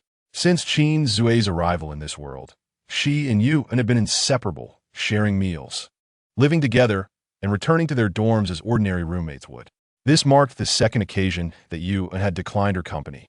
Although Qin Sui did not place much significance on such trivial matters, she couldn't help but find Yuan's behavior somewhat peculiar, especially since it seemed to stem from their unfinished outing the previous day. However, she had no valid reason to intrude upon another's freedom, so she bid Yuan farewell. Filled with curiosity, upon exiting the teaching building, the commercial street lay not far ahead. One must commend the layout of Grand Academy for its understanding of student needs. The most popular shopping area was conveniently nestled between the teaching building and the dormitories. Whether one sought breakfast before class or desired to stroll after lessons, it was a most accessible establishment. As Qin Sui observed the vibrant throngs of third-gender students in colorful skirts, laughing and playing in groups, each adorned with exquisite makeup, she felt a strange sensation.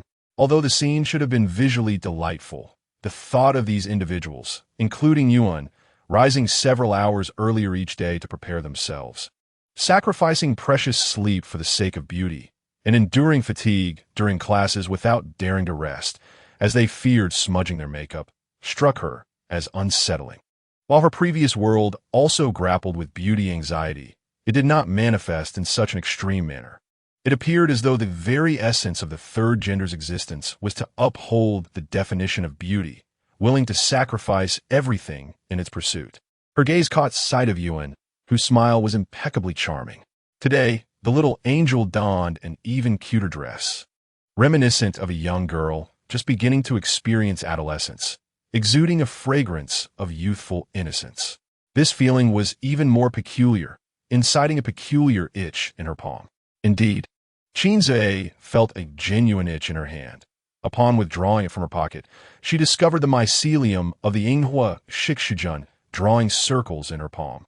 Explaining her discomfort, "Are you hungry again?" she mused, recognizing the green mushroom's despondent demeanor. Despite their brief acquaintance, she could sense its needs as if she were a mother to a newly adopted pet. Qin Sui retrieved the white porcelain gourd slung across her shoulder, removed the stopper, and pressed her thumb against the opening. After a brief pause, a red circle formed on her thumbprint, which she then smeared onto the Yinghua Shixujun. Sealing the gourd once more to ensure no scent would escape, she tossed it back behind her. The Yinghua Shixujun, having tasted blood, unfurled its cap momentarily, only to revert to its droopy state. "Do not feign pity," Qin Sui admonished. "My blood is not so easily digested. If I feed you too much, you will be overwhelmed." The Yinghua Shixujun shook its cap, causing it to remain motionless in her palm. Qin Sui returned it to her pocket. While she could afford to give it more, she questioned why she should provide an excess. A mere hint of her blood was sufficient to keep it addicted, ensuring it would not want to leave her side. As for its ability to protect her, that was not an immediate concern. Just as she had invested feelings in Yuan, Yuan had entrusted her with faith. The pursuit of mutual benefit lay in the genuine exchanges of their hearts. Qin Sui firmly believed that only genuine affection imbued with value could reciprocate true worth, and that only valuable things were worth striving to obtain. She had no desire to be prey. She was content to be a patient hunter. Chapter 43. Grain Academy's climate was perpetually spring-like, yet it did not preclude the occurrence of extreme weather. Occasionally, classes would be interrupted by sudden weather changes, purportedly to cultivate students' adaptability to various conditions. For instance, as Qin Sui gazed at the sky filled with thick snowflakes just after finishing lunch, she found herself at a loss for thoughts. Though the temperature was regulated to mitigate the cold of the snowfall, venturing back to the dormitory amidst such heavy snow on the second day of her menstrual cycle was quite another matter. The simulated snowfall was breathtaking. Merely waiting in the cafeteria for a short while had caused a thin layer of snow to accumulate on the ground, crunching beneath her feet. The icy chill of the snow penetrated her thin pants, compelling her to retract her foot from the cafeteria entrance, exacerbating her menstrual discomfort. As she pressed her hand against her cold abdomen, she realized the pain relief medication she had taken that morning was wearing off. Reaching into her pocket for another pill, she inadvertently dug her hand into the hem of her clothing, a sense of foreboding washing over her. Upon rummaging through her pocket, she discovered that the Inghua Shikshijan, displeased with insufficient sustenance, had emptied both her pockets, leaving her unaware of where her medication had vanished. Truly, it was a case of misfortune compounding upon misfortune. In her irritation, she gave the green mushroom a light slap, causing it to spin. The menstrual pain intensified, prompting Qin Sui to devise an alternative solution. The dormitory was a fair distance from the commercial street, and by the time she ran back, she suspected she would no longer require pain relief. Her peripheral vision caught a glimpse of the campus hospital building behind the commercial street. If she took a shortcut from the cafeteria, it would likely be much quicker than returning to her dorm. Without hesitation, she made her way to the campus hospital. After a brief 10-minute walk, she brushed off the snow that had settled upon her head and casually queued for an appointment. Qin Sui was capable of concocting simple medications like pain relievers herself. However, as a student, she had yet to attain the privilege of casually requesting medicinal ingredients from the campus hospital. Even the medicinal powders she had utilized during her previous assessments had been cobbled together from Yuan supplies and the sponsorship of Inua. With her stock now depleted, and having already incurred the principal's displeasure, she lacked the audacity to seek special treatment and had to follow protocol by consulting a doctor to obtain her medication. Yet, she never anticipated that the appointment she received would be with the very principal who had enticed her to this place. "Principal? What brings you here?" Qin Sui exclaimed, astonished. Ms. Ilian, clad in a white doctor's coat, was preparing to write something as Qin Sui entered, having retrieved a pen from her pocket. Upon hearing Qin Sui's exclamation, she looked up, recognizing her as the precious summoner. "Could you refrain from using such an overly dramatic title?" Qin Sui replied, "Very well, dear principal. The Last Ember of Humanity. It seems the heavens conspire against me. The roof has not merely leaked, but the entire structure has collapsed. My apologies. I must have taken a wrong turn," Qin Sui said as she attempted to shut the door. Ms. Ilian, seeing her intent to leave, quickly interjected, "Wait, do you still desire access to the pharmacy? What authority?" Qin Sui's eyes lit up, and she closed the door tightly behind her, effectively sealing herself and the principal within the confines of the infirmary. "What wisdom do you wish to impart, principal? I'm all ears." The diligent student obediently settled into a patient chair, displaying an expression of compliance and attentiveness. Ms. Ilian, having long seen through her self-serving nature, did not beat around the bush. Recently, a group called NICI has emerged on the continent, adept at brainwashing, resulting in self-harm and death among hundreds of spirit races. Their influence is pervasive, and I fear it may affect our impressionable students.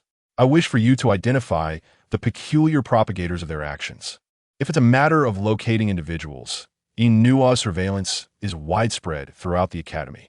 Is he not more effective than I? Qin Sui questioned, uncertain of the principal's intentions this time. The first encounter with the principal left me bewildered, as I was led into signing a contract for servitude in another world. A one-way ticket, no less. During our second meeting, she proclaimed herself to be the legendary Fire Seed, burdened with the monumental task of saving the world. Despite this being merely our third meeting, each interaction had increasingly tested my patience, causing me to instinctively wonder what trap she might be laying for me this time. Ms. Ilian shook her head. If her behavior were merely eccentric, she would not have sought me out. No one knew how strikingly Ms. Ilian's eyes lit up upon seeing my silhouette by the floor-to-ceiling windows of the principal's office. Nor did anyone grasp how swiftly she contemplated using the authority over the pharmacy to entice me. Ultimately, no one could fathom the nonchalance with which she snatched my physician's lab coat before feigning indifference. Oblivious to all of this, I continued to play the obedient student, pondering what a powerless woman like myself could possibly do. The organization that posed a headache for the principal sounded troublesome indeed. Although I was not the president at the moment, I had certainly inherited her troublesome traits. The prospect of engaging in such a perilous endeavor for the mere privilege of pharmacy access offered insufficient incentive for me. Ms. Lien, perceiving my reluctance, altered her tone, assuring me that I certainly could undertake it. I regarded her in silence. The principal displayed a gentle smile, noting that the third-gender students of the Guiron Academy were numerous and distinct in their habits, making it challenging to integrate students from other races. Was it not possible for the principal to persuade her fellow third-gender peers to assist in the investigation? Yet again, I expressed my disinterest. The principal's smile nearly faltered. The unity among the third-gender students was evident, and sowing discord among them was deemed the most disgraceful act. If discovered, would I, as the principal, retain any dignity? Oh, I responded with a deadpan expression, implying that my dignity was to be sacrificed instead. Realizing her misstep, Ms. Lien quickly shifted the topic, clarifying that as a specially recruited student, I would be able to integrate with other races without being rejected by the third-gender students. Was this special recruitment the identity I was to proclaim to the outside world? I suddenly seized upon this pivotal point. What other option is there? Ms. Lien retorted, exasperated, as she certainly could not announce my identity as a summoner to the entire continent. I must caution you, she continued, before you acquire sufficient means of self-defense. It would be wise to avoid crossing the Guiron's perimeter. Otherwise, any race outside could easily tear you apart. The principal imparted her wisdom, striving to persuade me with her words. However, this sugary rhetoric fell upon deaf ears. Was it not her responsibility to protect me after bringing me to this continent? Ms. Lien faltered momentarily at my retort. Meeting my calm gaze, she revealed a hint of embarrassment, stating that we were contractual partners. Surely, she could not stand idly by while her partner faced hardships. I replied with a resolute affirmation. The 44th chapter, titled The Third Gender, unfolded with a strong assertion of my capability. Observing my resistance, Ms. Lien contemplated a more forceful approach, but she quickly reconsidered. Should she apply too much pressure, I might very well refuse outright. Thus, a balance of softness and firmness was necessary. What would it take for you to agree? The principal directly broached the subject. I hesitated before responding, asking what the consequences would be if I chose not to participate. As the principal had asserted, she was indeed the most qualified candidate for this investigation. Setting aside the contractual matters, she was now in the role of a student. And as a principal seeking assistance from her students, it was customary for them to embrace the opportunity rather than evade it. However, the contract loomed heavily in my thoughts. Ms. Lien, feeling a sense of obligation due to the dubious nature of her persuasion, was inclined to grant my every request, even involving her own son. Despite my reluctance, she had already provided compensation. Not only had she rectified the logic surrounding my identity and race, but she had also afforded me the greatest freedom within the academy, without any insistence on the tasks outlined in the contract. This was undoubtedly the most sincere approach from a principal I had ever encountered. Thus, when I reiterated my refusal, it was no surprise to see the disappointment wash over her features. Taking a deep breath, she remarked that if I was unwilling, it was not a major issue. The worst consequence would be a tightening of discipline and regulations, ensuring students were kept too occupied to fall prey to malevolent influences. My free time would be sacrificed, and the instructors would be tasked with more classes. What does that imply? I discerned the veiled threat in the principal's words, one that no student could accept, though I could not be certain. However, the next moment, the threat materialized. The implication was clear: increased study hours, afternoon classes added, and mealtimes reduced to a mere 40 minutes. Ms. Lien wore a troubled expression, suggesting we might even convert weekends into weekdays. By filling students' free time, they would have no excess hours to engage in any nefarious activities. This was an outrageous ultimatum. It was undeniably a threat, an overt and brazen one at that. The students, accustomed to freedom, would surely voice their discontent if bound by such constraints. Transitioning from indulgence to deprivation was no easy feat. And should the principal inadvertently reveal a particular special student suggestion, I would inevitably become the target of the entire school's resentment. In this manner, the principal could secure her position, but my future life would be far from tranquil. While she had promised to ensure my physical safety, there was no assurance regarding my psychological well-being. What could I possibly do? I was not a 1,000-year-old fox, and in terms of experience, I was but a novice compared to her. Reluctantly, I conceded, agreeing to comply. The packed schedule offered no advantages to me. Why should I harm myself while also damaging my adversary? The past was behind me. No matter how glorious it had been, it was now but a memory. As Ms. Ilien's student, I required her protection. If a moment of humility could cultivate a deeper sense of obligation, ultimately allowing me to lead a better life, I was not opposed to softening my stance. Upon hearing my response, Ms. Ilien's expression brightened, her demeanor transforming instantly. She discarded any pretense, and I felt a pang of discomfort. What am I supposed to do? Ms. Ilien leaned forward, resting her arms upon the table, and said, "You need not do anything." A flicker of doubt crossed my mind as I listened to her continue. The greatest threat to the third gender organization lies in brainwashing techniques. Initially, there are rarely casualties, but once the brainwashing is complete, victims may be incited to self-harm. Are you suggesting I blend in among the third gender students to identify any abnormalities?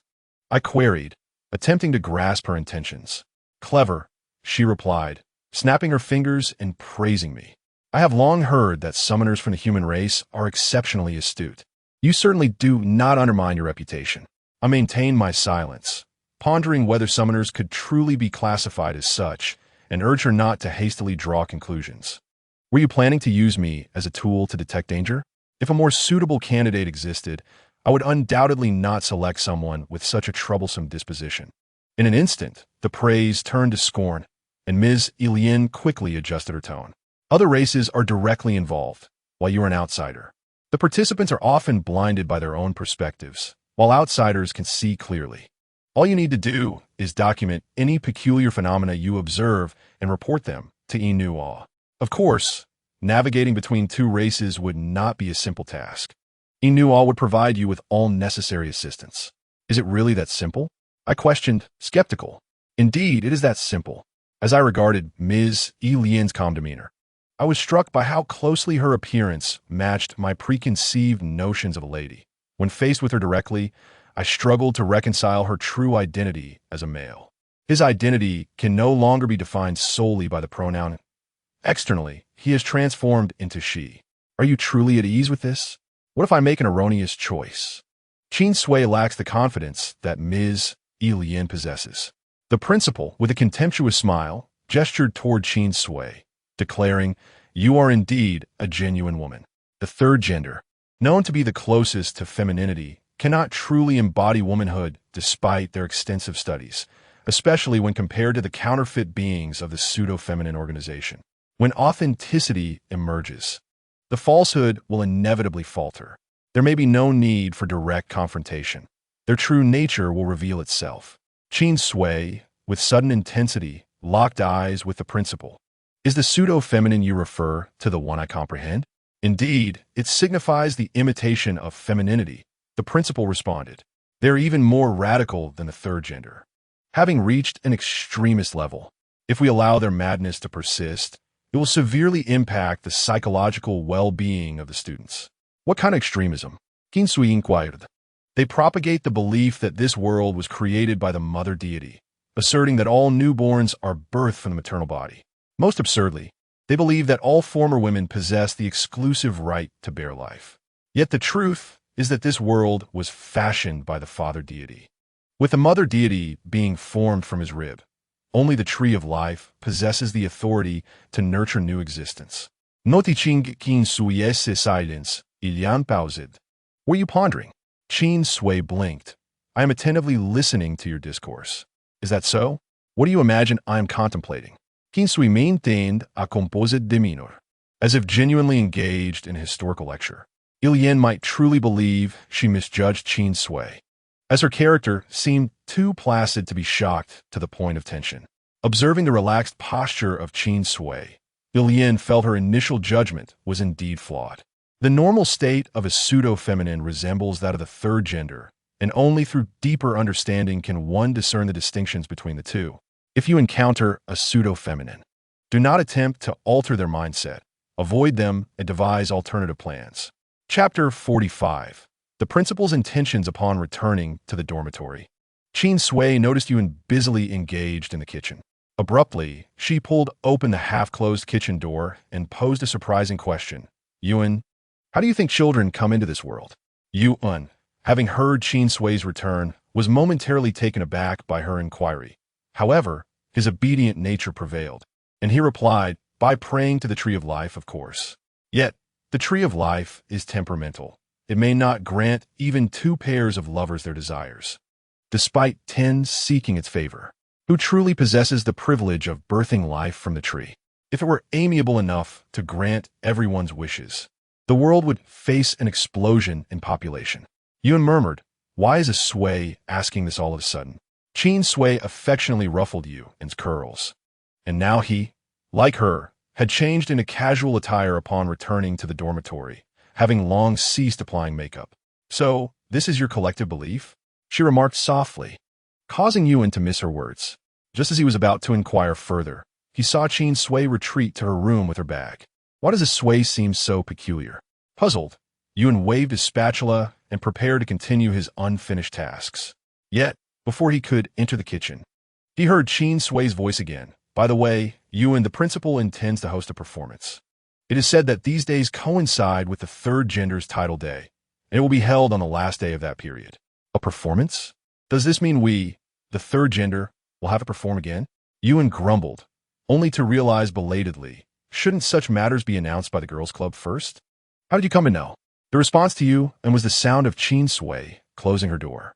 After a brief silence, Yuan, as if awakening from a dream, shouted, don't take too long in there. Dinner will be ready soon. Today we have your favorite sweet and sour ribs. Why has the principal suddenly decided to hold a performance? Wu Shilan, Qian Jiao, fumbled with the letter passed to her by Xiao Mo Li, struggling to decipher the principal's intentions. However, the directive had been issued, and they had no choice but to gather the members. Soon after, all members of the girls' club had assembled. Big sister, you are finally back. We were nearly dying from missing you. A girl adorned with a large lily hairpin exclaimed as she burst through the club's door and embraced her. Wu Shilan Xian Jiao wanted to pat the girl's head but feared disrupting her hairstyle, so she settled for holding her shoulders instead. Little Lily, if you cry any more, your makeup will run. Little Lily, sniffling, dabbed her tears with a tissue. Big sister, you have no idea how much those spirit beings have bullied us in your absence, even harassing the part-time Xiao Fengling and Xiao Haitang. Little Lily, don't burden Big Sister with such matters. Xiao Fengling, dressed in a windflower-themed dress, remarked with a downcast expression. Did you not retaliate? Wu Shilan Qian Jiao surveyed the group, but none dared to meet her gaze. Frustration welled within her. When did you all become so obedient? What happened to your former bravado when facing 3 at once? Are you going to allow the spirit beings to trample over us? The club members fell silent, hesitant to respond to Wu Shilan Qian Jiao's challenge.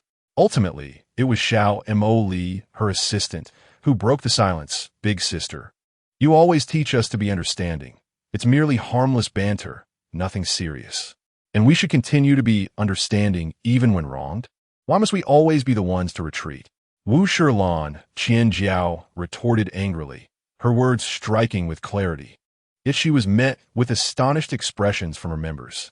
Little Lily stammered, Big sister, didn't you say we should endure more? Our grievances don't matter as long as the other students don't dislike us. Wu Shilan Qian Jiao glared at little Lily, who shrank back in fear, and she pinched the flesh on his neck. Why should we care whether they like us or not? The girl's secret manual states that if a boy dislikes a girl, it indicates her lack of charm, and thus she cannot be considered a good girl. Xiao Haitang hesitantly interjected, prompting nods of agreement from the other members. Wu Shilan Qian Jiao found herself at a loss for words, observing their uniformly docile and understanding demeanor. She recalled that the girls' club had once gained fame throughout the school for this very approach. Yet, upon her return, it felt increasingly disconcerting. She intended to speak further, but little Lily interjected, Big sister, the past is behind us. Please share your directives for gathering us here. Wu Shilan Qianjiao reluctantly set aside her thoughts about changing the club's style and succinctly conveyed the principal's instructions to her members. Therefore, on the last day of the title period, we must prepare everything accordingly. Upon hearing this, little Lily's expression transformed into one of disbelief. The last day of the title period? That leaves us just 3 days. We must finalize the performance venue, schedule, participants, and program, not to mention the audience and judges. My goodness. The most troublesome aspect remains the program.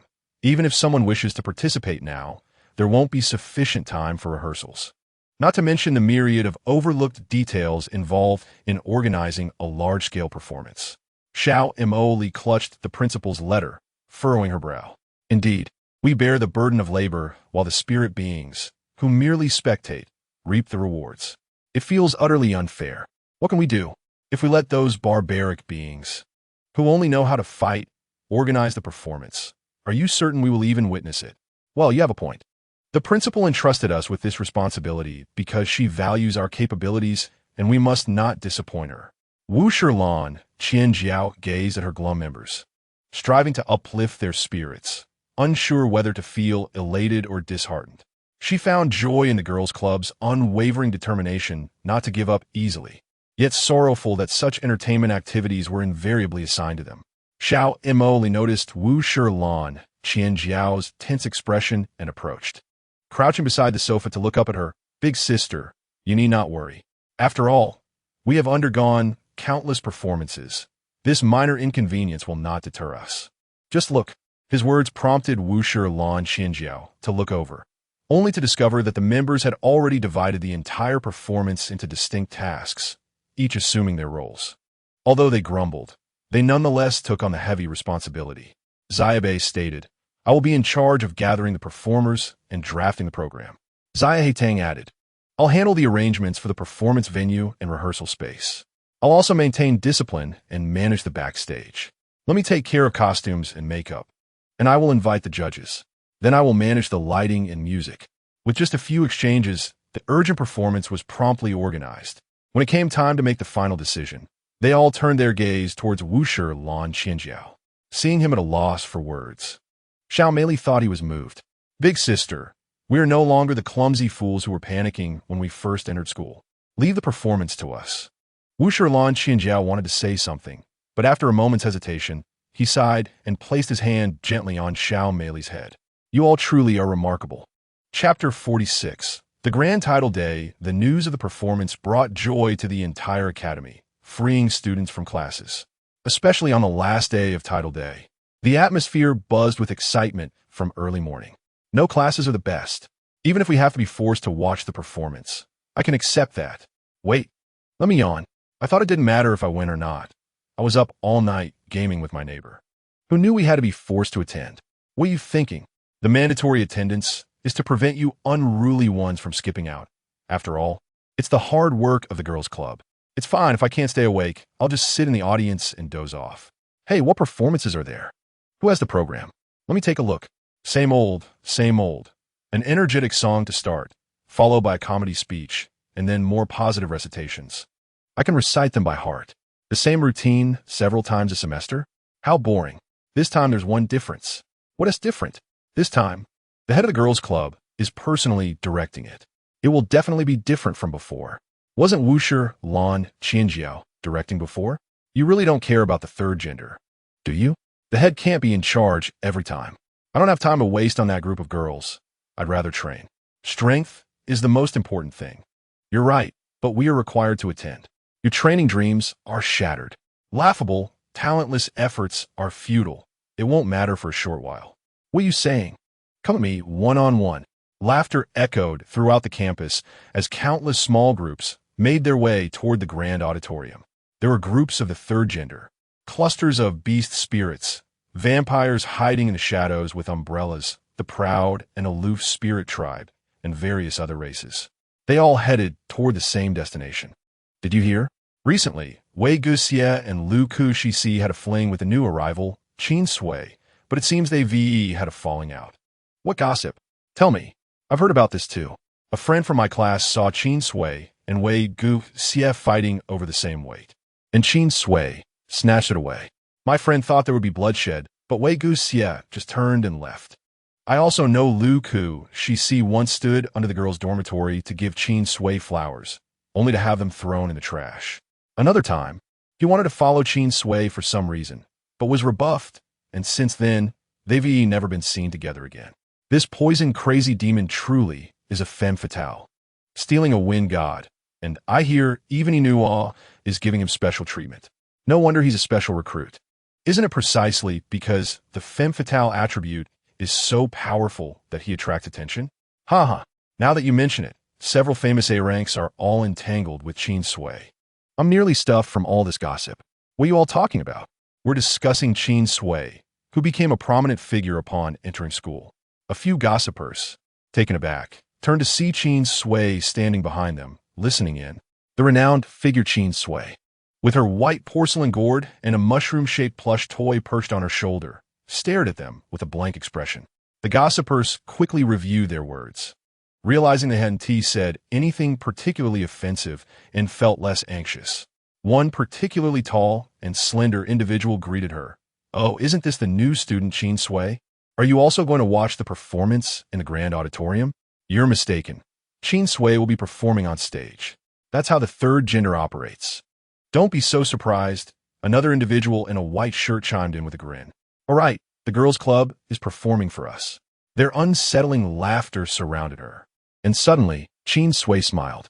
Her smile was like a gentle spring breeze, as if the first ray of sunlight had lazily fallen from the horizon, with the light filtering through the trees, illuminating her flawless mask.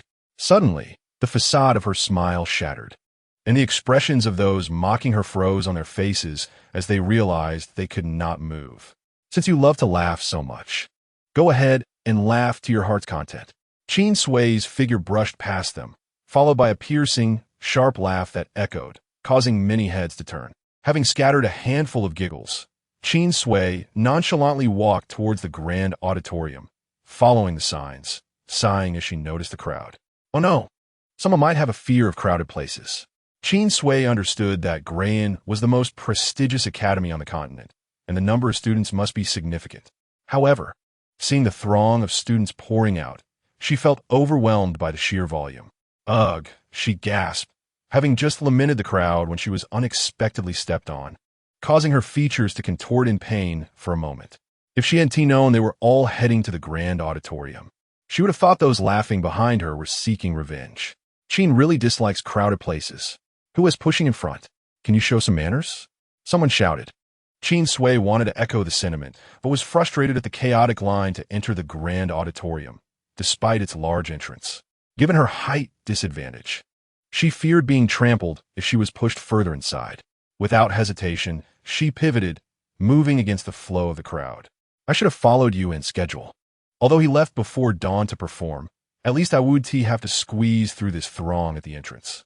The stingy principal made her work but refused to grant her a VIP path, while his son was generously given a front row seat. Instead, she had to struggle alongside the masses for a good spot. In an attempt to navigate the crowd swiftly, Qin Sui kept her eyes focused ahead, charging straight in one direction. The consequence of not watching where she was going was that she collided with someone. Ouch! She bumped into a firm chest. It was very painful, but the rebound was significant. Qin Sui began to suspect that today was not a good day to be out. In just a short while, she felt like a snake, continuously hissing in frustration. "I'm sorry, I didn't mean to." She apologized sincerely, aware that she hadn't been watching her path. But after speaking, she didn't linger for a response and turned to continue her hurried pace. "Hey, who just grabbed my collar?" Nearly choked, Qin Sui turned in anger. Finally recognizing the person she had bumped into, Luzi AIC. He had a hand casually hooked around her collar, squinting slightly. "What did you say?" Chapter 47. The roadblock. Although Luzi AIC had changed his clothes, he seemed to favor the deep V-neck style, making it easy for Qin Sui to identify him even if her eyes were closed. Not everyone is so ostentatious as to flaunt their muscular physique at every opportunity. fearing that others might remain oblivious to their impressive gains. It is no wonder that when Qin Sui accidentally collided with him earlier, it felt particularly soft. What coincidence! Klasmate Luziai, Qin Sui chuckled awkwardly. Are you also attending the performance? Luzi AI regarded her with a look of incredulity. Are you foolish? The entire academy has been mandated to attend.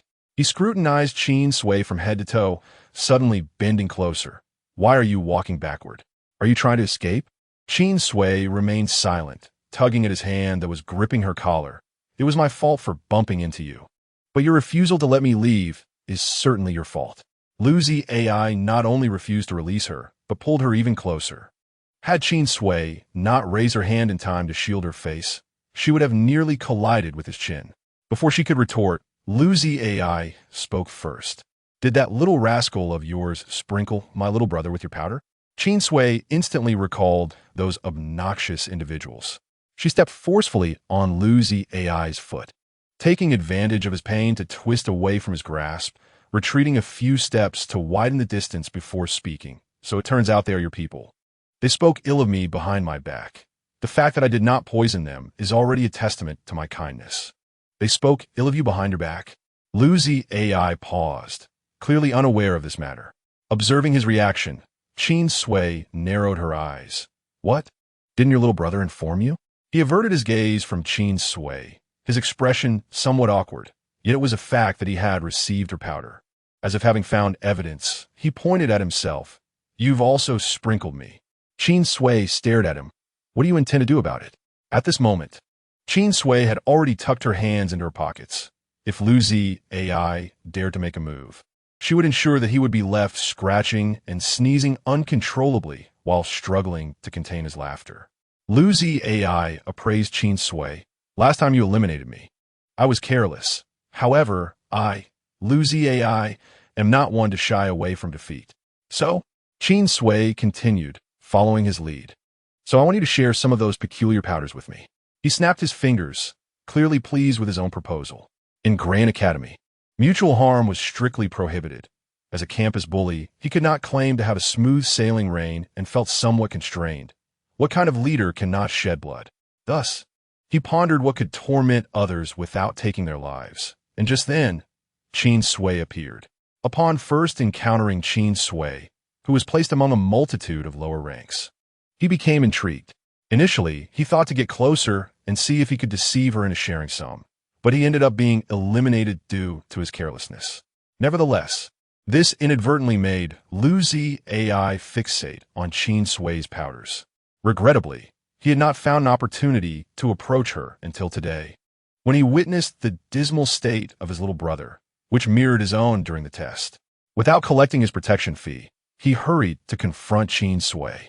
I'm not asking for much. Just give me 180 portions. What do you mean by lion's mouth wide open? Today, I have truly broadened my horizons. I don't have 100 or 80. Then how about 50? I don't have 50 either.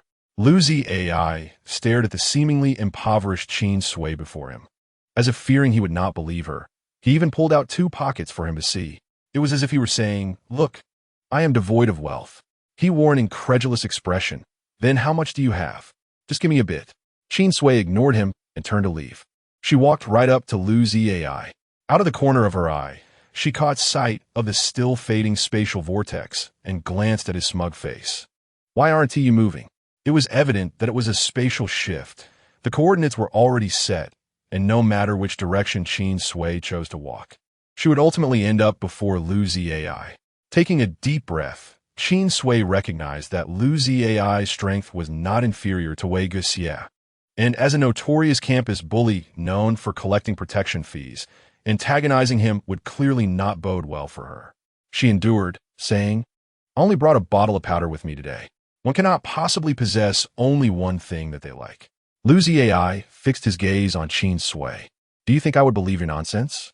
Unable to contain herself, Qin Sui retorted, believe it or not.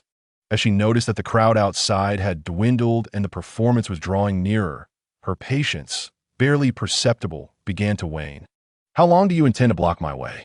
When you agree to be my subordinate, I will let you go. Luzi AI's intention was to make Qin Sui his own, regardless of the powders. she would be the first to offer him tribute. He circled around Qin Sui. Considering my good mood today, I might even ask for your opinion. Don't wait until I lose my patience and simply drag you off to my base. He whispered the last part menacingly into her ear, threatening me while wanting my possessions. You truly live up to your reputation as a bully. Qin Sui did not even furrow her brow, but instead smiled at Luzi AI as he leaned in closer. Do you not know that one should not casually approach someone who plays with poison? Luzi AI's expression instantly froze. He attempted to strike Qin Sui away, but in the next moment, he discovered he could not move at all. The only thing he could still move was his eyeballs. Even his lips could barely move due to his forceful struggle. What have you done? Qin Sui stepped out of his attack range, brushing off non-existent dust from her shoulder, casually pinching the bloodthirsty bacteria that serve as a decorative toy, and said leisurely, "Thank you for helping me test my medicine. Let us name this new product." She turned gracefully, presenting an innocent expression to Luzi AI. Let us call it zombie powder. It will cause the user to enter a state of complete rigidity in an instant. The greater the dosage, the longer the rigidity lasts. By the way, what I administer to you is enough for 2 hours. Ignoring Luzi AI's furious gaze, Qin Sui did not spare him a glance as she turned to leave. As her voice grew fainter, she remarked, I heard that the principal is particularly focused on this performance, specifically ordering that no one be late. I hope you arrive late and get caught, only to face punishment. Feeling his immobile body, Luzi AI's interest in Qin Sui intensified. Qin Sui, I've set my sights on you. Who do you think you're targeting?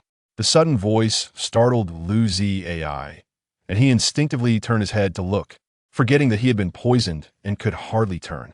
However, just from the burning aura, he could guess who it was. You better not try any sneak attacks. Chapter 48. The Smiling Fox. As the performance commenced, Qin Sui entered the grand hall, observing the densely packed audience with an unwavering expression as she maneuvered through the crowd.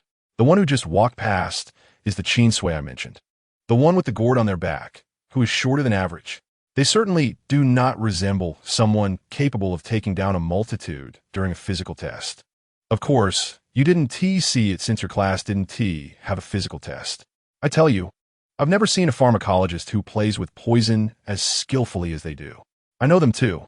I heard that once the pharmacology students learned of such an impressive scholar, they all tried to gather information about Qin Sui. Unfortunately, Qin Sui only associates with Feng Shun and ignores everyone else. It's normal for remarkable individuals to have a bit of temperament. The campus bully Luzi AI has suffered losses at their hands. I initially thought highly of him, but he was laughed off stage in less than a round. Don't say that.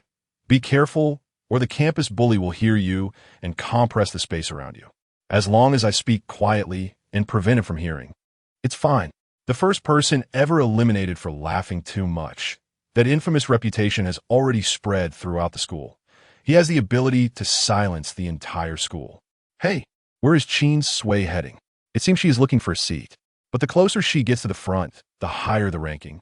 ISNT, she is specially recruited E-level student? Why is she moving forward? Do you think there is a possibility that she is completely unaware of this unspoken rule? You all said she is a specially recruited student and also new here. The whispers of the audience buzzed incessantly, resembling the incessant hum of a swarm of mosquitoes. Qin Sui was unaware that the source of the noise was herself, yet she could distinctly hear it. She turned her head for a brief glance, and as the audience fell silent, she resumed her search for a seat, only to have the buzzing resume. The struggle to find an empty spot was already vexing her. Just as she contemplated whether to stealthily approach the principal at the judge's table for a VIP seat, a voice tinged with mirth called out to her. A Sui? Turning around, she found it was Liu Kexis. Liu Kexis appeared quite casual today, his silver-gray hair neatly tied back, with bangs cascading down the sides of his face. His low ponytail gleamed, presenting him as a refined gentleman exuding warmth. If one were unfamiliar with his character, it would be easy to be deceived by his genteel facade, leading one to believe he was a kind-hearted individual. Are you having trouble finding a seat? Why not join me? His eyes crinkled with a gentle smile, and his tone was exceedingly soft. Qin Sui chose not to comment on his overtures during their first encounter. but she found his friendly demeanor far more endearing than someone who would approach with threats.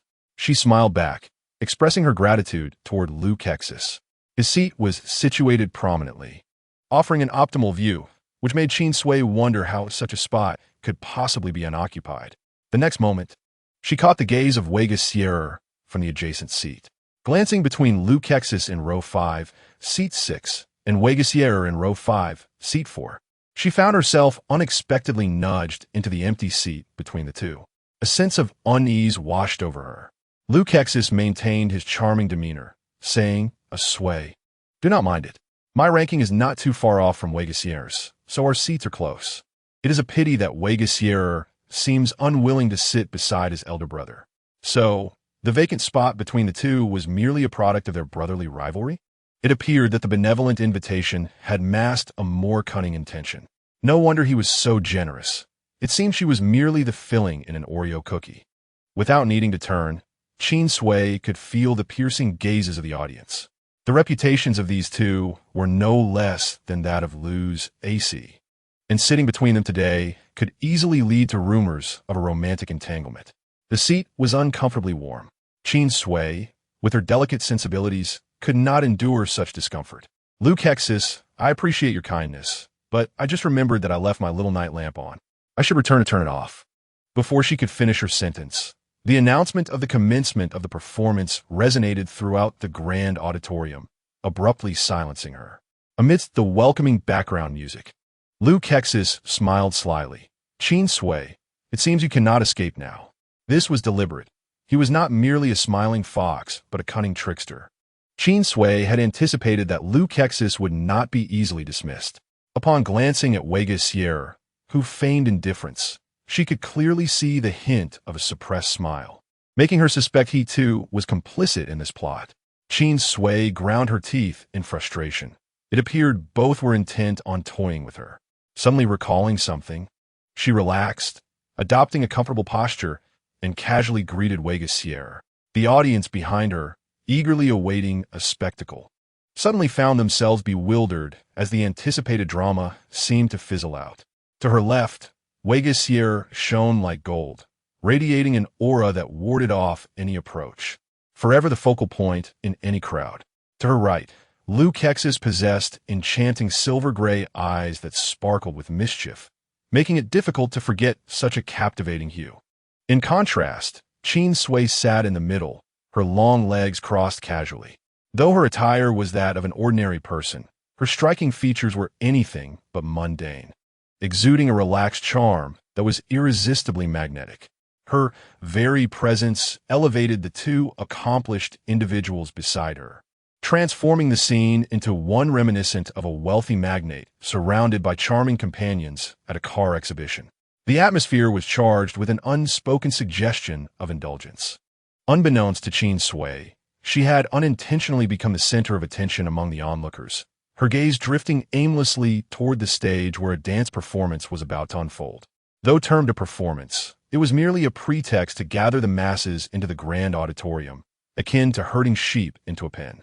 With the principal having assigned her to this venue, it was clear that her purpose lay here. Unfortunately, the clues were scarce, and relying solely on instinctive feelings was insufficient for her to discern the true nature of those around her. The principal's faith in her was rather misplaced. Entrusting her with such a critical matter involving the potential infiltration of a third gender seemed reckless. Thanks to the Girls Club for presenting us with a mesmerizing dance. The host's voice echoed, enhanced by the microphone, as the vibrant skirts and off-the-shoulder designs effortlessly captured the audience's attention. Next, the Girls Club would perform a song, Tide Song. Today coincided with the Tide Day of the third gender, a day celebrated with the Tide Song, a long-standing romantic tradition. The ethereal girls, resembling sprites, conveyed their sentiments to the moon, their delicate souls hidden within the expression of love as the tides ebbed and flowed. The host elongated his tone now. "Let's warmly welcome all members of the Girls Club to present the song Tide Song." With the background music swelling, the stage curtain rose, revealing several boys from the third gender, adorned like forest sprites, leaping into the dance floor. The music was visually stunning, providing both auditory and visual delight. Yet, the audience remained disinterested. They had sung this song every tide day. While they had not grown tired of it, Qin Sui felt weary of hearing it. Keep it down. This is their sacred song. Even if a wild boar cannot appreciate the delicacies, it is impolite to voice that in front of them. Hey, are you saying that truthfully? Can't we even speak honestly nowadays? The audience's ennui did not affect Qin Sui. As someone not from the Pi Sea continent, she found novelty in everything she had yet to experience.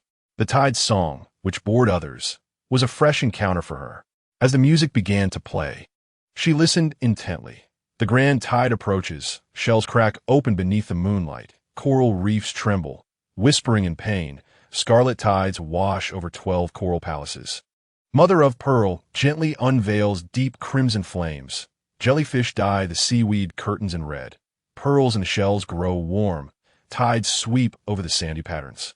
It is the sea god's descending threads. The rise and fall of the tides mirror the moon's phases, each ripple winding into a river beneath the navel. The waves carry away shimmering fragments. The salt of the deep sea permeates the folds of silk. The sound of the tides rises and falls between the pelvis, weaving the net of the 28 nights. As the stars plunge into the vortex of life, undercurrents blossom transparent flowers among the corals. When the tides recede, they leave behind amber, congealed with salt crystals and rust. In the echoes of the deep sea lies the heartbeat of witnessing the world for the first time. The moon hung high above the stage, and the sound of the tides resonated with the swaying skirts of the boys. They danced gracefully, their steps light, as the ethereal music intertwined with their voices, praising the richness of culture and sincerely celebrating their heritage. Regrettably, reality does not always favor the deserving, and not everyone in the audience could appreciate the intricacies of the third gender's artistry. Until the final notes of the title song faded, the audience remained a chaotic sea of indifference. This melody held profound significance. Suddenly, a contrasting voice emerged from the crowd, prompting Qin Sui to instinctively glance at Wei Guxier. What did you say? This song had been a part of their education since the age of 12, carrying a special meaning for the third gender. Wei Guxier did not meet Qin Sui's gaze, yet his words were delivered with unwavering clarity, mocking the beliefs of others in a manner that felt utterly disgraceful. His voice, though soft, resonated distinctly, plunging the audience into an immediate silence. He Lu Ku, Shi Si chuckled lightly, leaning closer to Qin Sui. Truly, our exemplary student Wei Guxier possesses such radiant thoughts. Similarly, he did not lower his voice. Wei Guxier shot a sidelong glance at Lu Ku Shi Si, but the latter had already anticipated the reaction, using Qin Sui as a shield. Meeting Wei Guxier's gaze, Qin Sui felt like a fish out of water, thinking, must you use me as your scapegoat for your veiled critiques? Few could claim ignorance in such a crowd. Otherwise, silence would not have enveloped them so swiftly. The outside world's opinions were always tumultuous, swaying like grass in the wind, and if everyone were to voice their thoughts, it would be exhausting and vexatious. Consequently, Qin Sui had cultivated a habit of remaining indifferent.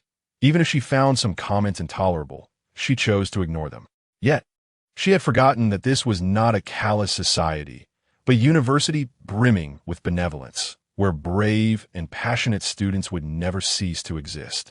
The courage that Wei Guxier exhibited in speaking out was something Qin Sui found herself longing for. How wonderful it was to be a student once more. Just as Wei Guxier assumed that Qin Sui was displeased, she unexpectedly gave him a thumbs up, exclaiming, "Well done, Wei Guxier." Her volume not only did not diminish, but rather amplified, rendering the veiled critique utterly explicit. The audience, rather than remaining quiet, plunged into an eerie stillness. Wei Guxier was taken aback by the affirmation of his questionable actions, momentarily rendered expressionless. Lu Ku Shi Si nearly doubled over with laughter, pretending to wipe non-existent tears, leaning against Qin Sui. "Ah Sui, you are so amusing. You've nearly thrown Wei Guxier into disarray." "What are you saying?" Wei Guxier and Qin Sui simultaneously turned to confront him, but Lu Ku Shi Si showed no signs of fear. Next, We invite the illustrious Feng Shunyu and the president of the Female Student Association, Wu Shilan Qianjiao, for their collaborative performance of the stage play Jiaosheng. The host's announcement captured Qin Sui's attention, causing her to focus intently on the stage, oblivious to the undercurrents between the two beside her. When the news of the performance was finalized, Yuan had expressed his desire to participate, to which Qin Sui had curiously inquired about his motivation. He had replied, "Every member of the third gender values the opportunity to express themselves. This school-wide performance is a chance for me to showcase my most beautiful self, just like my fellow kin." Had Qin Sui not been privy to the underlying circumstances, she might have mistaken his intent for a beauty contest. An odd sense of dissonance lingered within her, yet she could not articulate what felt strange. However, she now understood that the majority of performers in this showcase were from the third gender, while the presence of other races was scant, notably the spirit race, despite being the most populous, was entirely absent. Wasn't equality the principle at play? Why did the spirit race, which emphasized strength, not have to partake in such entertainment? Was it merely due to their lack of the third gender's focus on aesthetics, rendering them less visually appealing? Where was the spirit race's program? She suddenly posed the question to the two spirit race members beside her. Wei Guxia replied, "The spirit race is not required to participate in such performances." Lu Kushi added, "Our fate is to be spectators." Why? Is it due to reluctance? Wei Guxia retorted, "No, we simply do not have to." Such an assertion was infuriatingly matter-of-fact. Chapter 50. Jiaosheng, have you ever been the subject of rumors? As the new curtain rose on stage, a clear female voice resonated from the surrounding speakers, as if piercing through the dimensions to question everyone present. The entire audience was momentarily bewildered by this unexpected inquiry. Qin Sui, too, found herself perplexed. Was this a novel form of performance? Yuan's rehearsals had been shrouded in mystery. Despite her curiosity, she could not find a reason to peek, leaving her unaware of Yuan's act. Amidst the audience's confusion, the stage curtain slowly drew back, revealing that the previous choir had not exited but instead remained on stage, surrounding a singular girl at the center. The girl donned a pink and white gown, her beautiful visage framed by soft pink twin tails, resembling a blossoming peach blossom fairy at the Huajiao festival, enveloped in stereotypical feminine hues. In an instant, Qin Sui memorized her name, Wu Shilan Qianjiao. Truly, her name was as enchanting as her appearance, embodying charm and grace. Without waiting for Qin Sui to search for Yuan, she found herself locking eyes with Wu Shilan Qianjiao. Despite the hundreds of spectators, it felt as though she had always known where to find Qin Sui, effortlessly locking onto her position without any visible searching. If one were to liken it to a spotlight, Qin Sui was now illuminated as the focal point, leaving her utterly exposed. On stage, Wu Shilan Qianjiao took a step forward, her gaze fixed upon the dark audience, and inquired, "Must you marry once you come of age?" This direct address transcended the collective audience, and Qin Sui felt as though the words were directed solely at her. Uncertain of the girl's intentions, she could only observe. "Will the money you earn go toward buying a house for your clan brother's marriage?" This time, it was not Wu Shilan Qianjiao speaking, but her companion Xiao Baihe, who also stepped forward. The performance commenced, with each member on stage taking a step forward in succession. Are you aware that while your outfit is visually appealing, it is utterly uncomfortable? Do you wear skirts that extend beyond your knees? Can you balance a coin on your collarbone? Is your waist the size of a palm? How many times can a thread wrap around it? Are you dressing to entice men? Do people say you are overly sensitive? Have your daily experiences morphed into something unsightly? It's merely a joke, isn't it? Perhaps you're the one being too sensitive. Is your virginity still intact? The funds your sisters provided for your education, what have your brothers spent them on? Once you marry, how will you balance family and career? You must become fairer, slimmer, conforming to mainstream beauty standards. Are you required to wear makeup and high heels daily? Why is it that others are not criticized, yet you are? You should reflect on your own reasons. Must your weight remain below 100? Will you be scorned for premarital intimacy? Can you leave the house without a bra? Will you be traded for a bride price? Each girl on stage voiced her sentiments, leaving the audience in a state of confusion, restlessness brewing as they began to stir. Only Qin Sui gripped the armrest of her seat tightly. Perhaps she began to comprehend the essence of the third gender, just as she alone understood the significance of the title song. This world lacked the strength of women. Thus, the third gender walked as women, like a divine rain descending to rescue this hypocritical world. The moment they adorned themselves in red finery, they had already transformed into their truest selves. Qin Sui gazed at the girls on stage, the square stage resembling a cage that imprisoned their beauty. Yet no one paid heed to the cost behind that beauty. Thus, language emerged as a bridge of thought, resonating profoundly with a collective yearning for freedom. She suddenly comprehended the unspoken dampness of emotions. Have you ever been subjected to emotional manipulation? Do you discreetly conceal sanitary products in black bags? Do your parents pressure you to pursue postgraduate studies or marriage? If your mentor assaulted you, would you face expulsion? Have you experienced dysmenorrhea yet been compelled to run 800 meters? Is your job search hindered by your unmarried status? Are you overlooked for employment due to your marital status without children? Have you faced termination for being a parent? If your husband were to abuse you, would law enforcement intervene? Are you expected to have a second child, preferably through natural birth? Is the demand for a second child in your family influenced by your gender? Would your grandfather consider burying your deceased mother in an unmarked grave simply because you are a girl? Would you lose your identity, becoming merely someone else's daughter, wife, or mother? Does a past termination render you a mere shell of a person? Are you aware that despite scoring over 400 points in a college entrance examination, you cannot enlist while your brother, with a score over 300, can simply register? Has your mother ever explained that women who cannot bear sons are often disparaged behind their backs? How did you evade the gender-based selection in family planning? In the future, if you suffer from postpartum depression, will your husband dismiss your struggles as mere dramatics? Is there an expectation for you to bear a son? Will you be labeled as a feminist?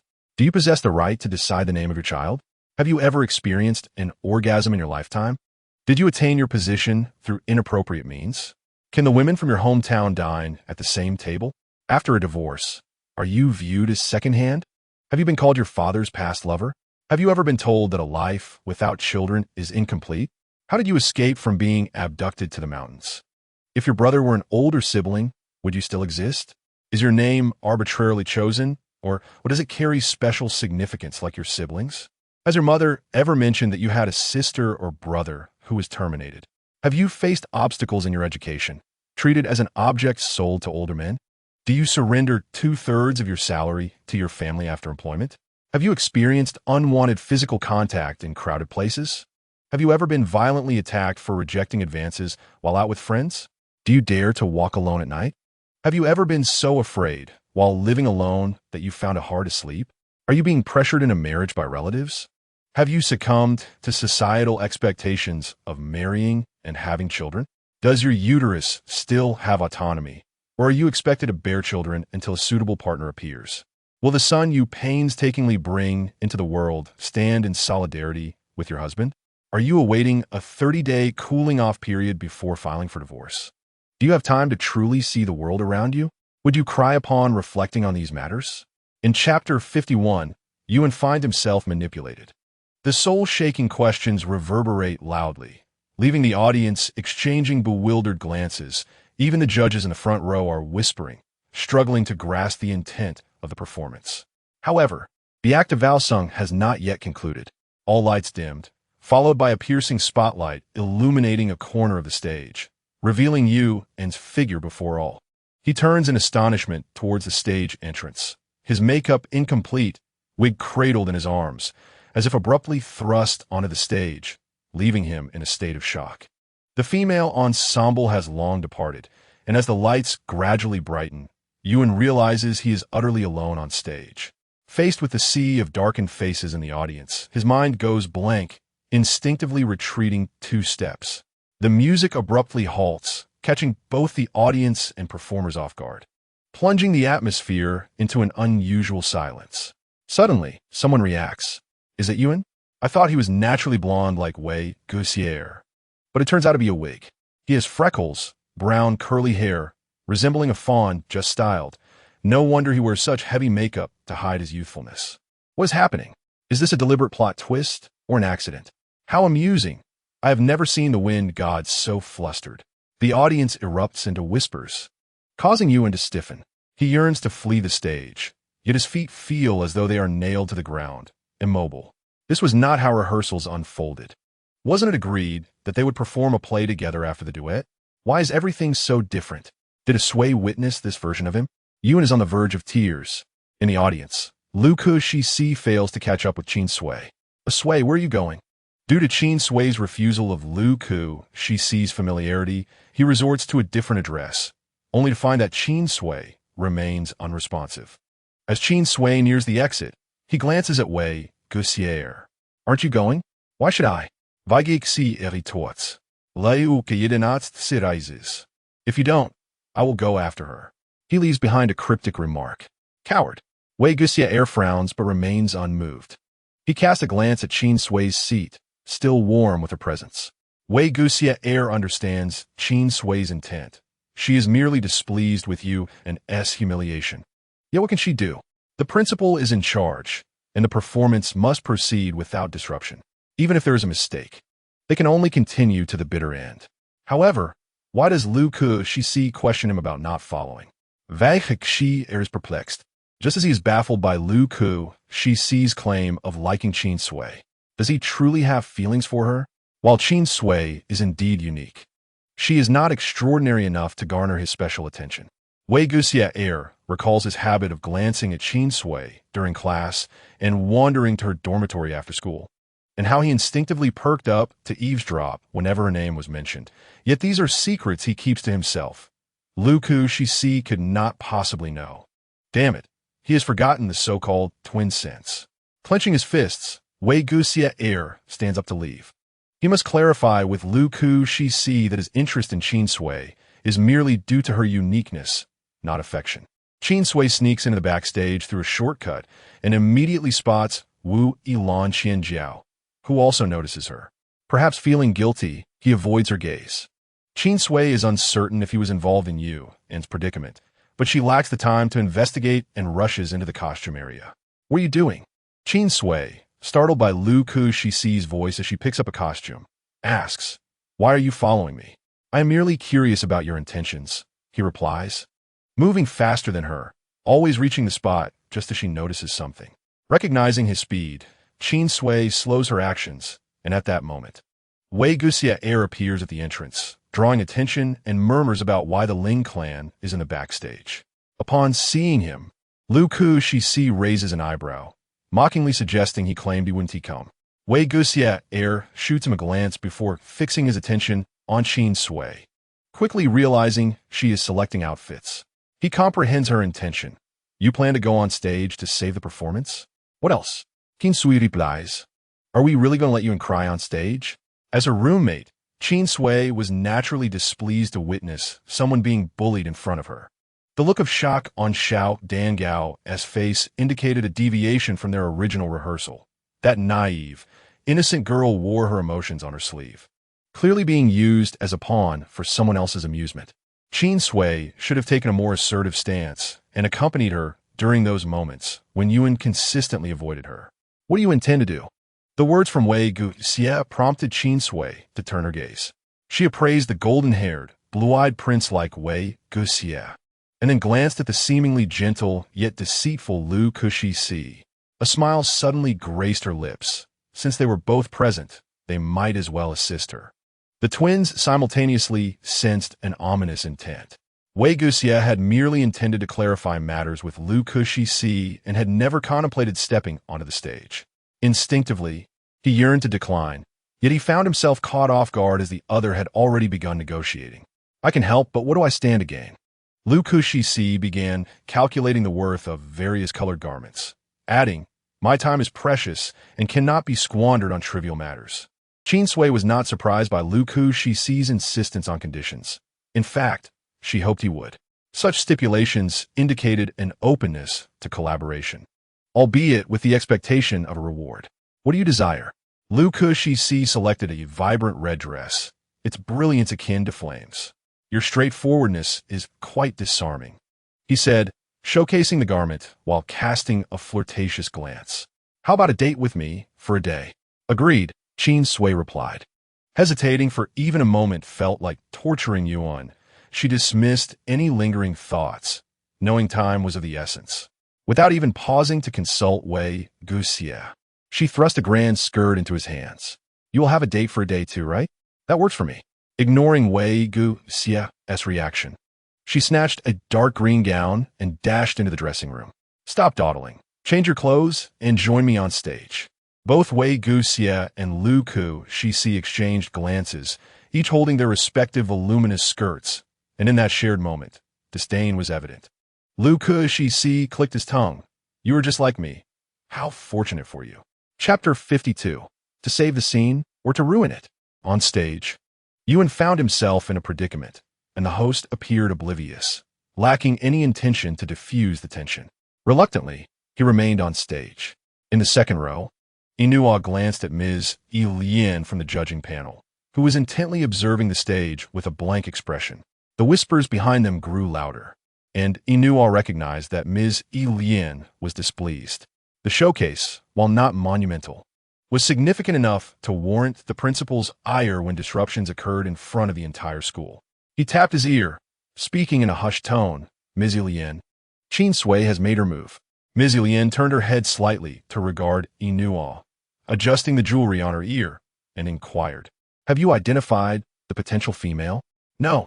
Inua's mechanical red pupils flickered with a flurry of binary code as he easily deduced Qin Sui's intentions through her actions. She was preparing to intervene on stage. Such matters need not be conveyed to me, Ms. Lien replied, as the principal unilaterally cut off communication. It was quite vexing. Whether influenced by Qin Sui or not, Inua, usually calm and serious, had taken to jesting. The goal of this showcase was to identify the potential female, and just as there seemed to be a lead, Inua thought Ms. Lien would report something significant. Instead, she merely asked her not to halt the performance. If she could not discern her son's intentions, then she need not assume the role of his mother. Cinderella.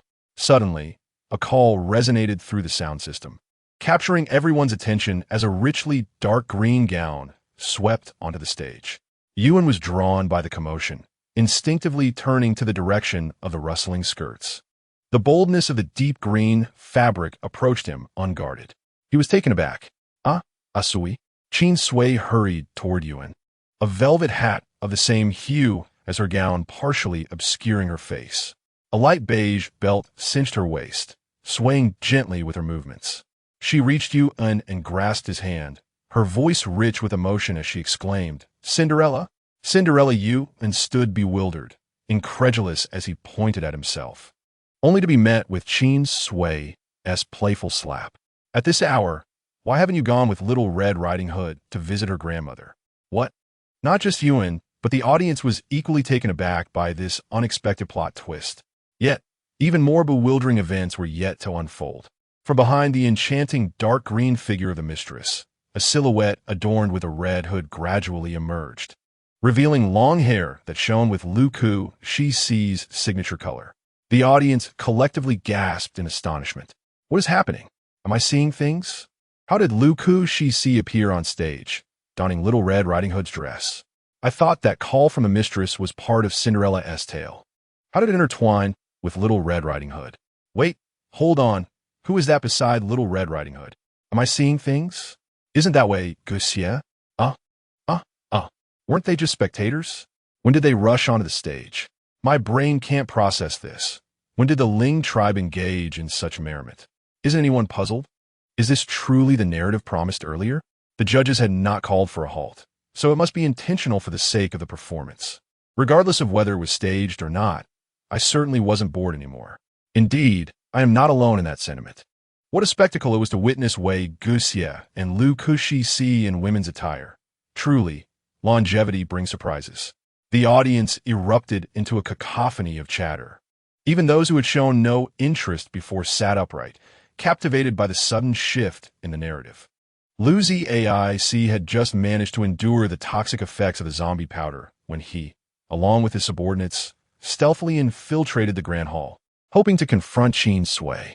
However, The very next second, he found the person he sought standing at the center of the stage. He watched for a couple of seconds before unable to suppress a chuckle. "Boss, are we still looking for trouble?" A subordinate, noticing their leader frozen in place, inquired.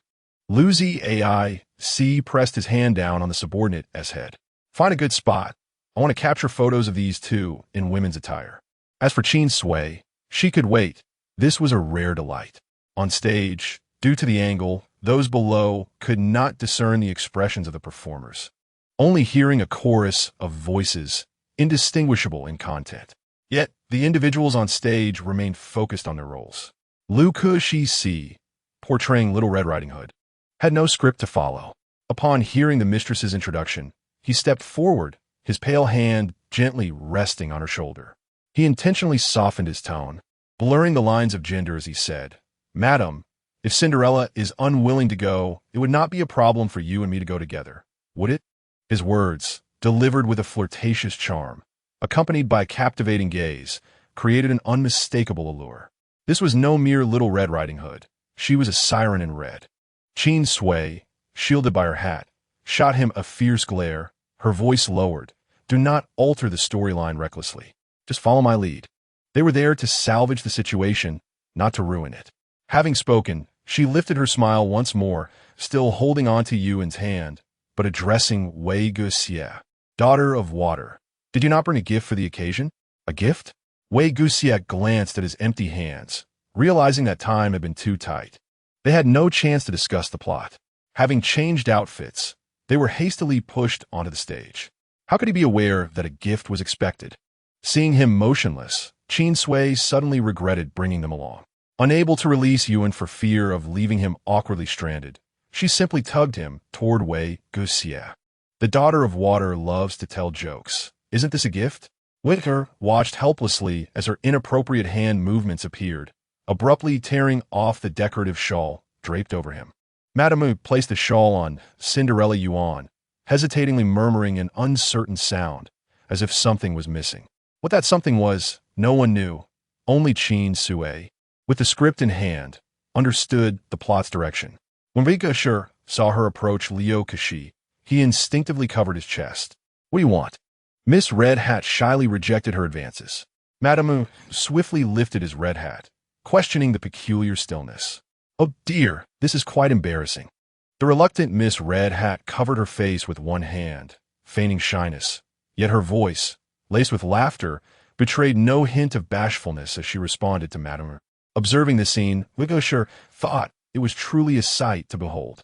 He knew Liu Kashi was typically outrageous, but he hadn't anticipated such shamelessness. He wished he could pretend not to know him. In Chapter 53, Marry Her, Yuan stared blankly at Qin Sui, whose eyes reflected the image of her draping the magnificent cloak upon him. As she tidied his disheveled hair, tears began to flow. "Aceway." Qin Sui raised a finger to his lips, whispering, "The princess does not need to speak during her transformation." Finally, he tossed the wig in Yuan's arms, and Princess Yuan made her grand re-entry. "Oh my princess is as beautiful as ever," Qin Sui exaggerated, cupping her face. "My dear, do you know how enchanting you are?" Princess Yuan's face flushed instantly. I couldn't utter a complete sentence, clearly flustered and unable to connect my thoughts. Madame Yu pressed her lips against Princess Yuan's, affirming that even in her misfortune, she remained a princess, and her beauty required no validation from anyone. "Indeed, Yuan's appearance needs no justification," she remarked, gesturing towards Liu Kashi for a response. Without a script, Liu Kashi produced a small fan from seemingly nowhere and pretended to fan himself. "Oh, princess, you have no idea. Madame has been searching for you for ages. Even your grandmother couldn't wait to find you herself." "Grandmother?" Qin Sui glanced at him, questioning with her eyes. "Who is the grandmother?" Liu Kashi blinked innocently. "Isn't it Wei Guxie?" Qin Sui turned to her, whose expression indicated he was unsure of his role as the grandmother, his eyes nearly twitching. "Does he know he is the grandmother?" Liu Kashi smiled silently, twirling his skirt and appearing beside Wei Guxie. "Isn't the grandmother yearning for the princess? Do not feign calmness. I know you are excited inside." Suddenly designated as a grandmother, responded with a terse, "Go." Liu Kashi nudged him aside, insisting that the princess would surely be thrilled. Nothing relieves longing more than an embrace. Unprepared, Wei Guoshi stumbled backward from the unexpected shove, nearly falling into Yuan's arms. He turned to glare at Liu Kashi, who hid half his face with the fan, his eyes wide with innocence. Watching this unfold, Qin Sui noted that while the overwhelming longing remained unnoticed, the malicious glee from Liu Kashi was barely contained. It was no wonder Wei refused to acknowledge having a brother, as Wei Guoshi fumed, threatening to abandon the performance. Qin Sui swiftly intervened, seizing his hand to prevent him from tearing at his costume. "Grandmother, I had no idea you worked so hard."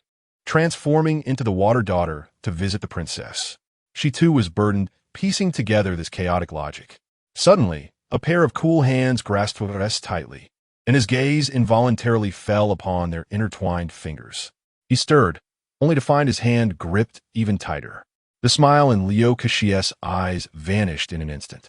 Unfortunately, no one noticed this shift. Qin Sui continued to hold Wei Guoshi's hand firmly. She assumed he was trying to break free, gritting her teeth as she blocked him. "Grandmother, where are you looking?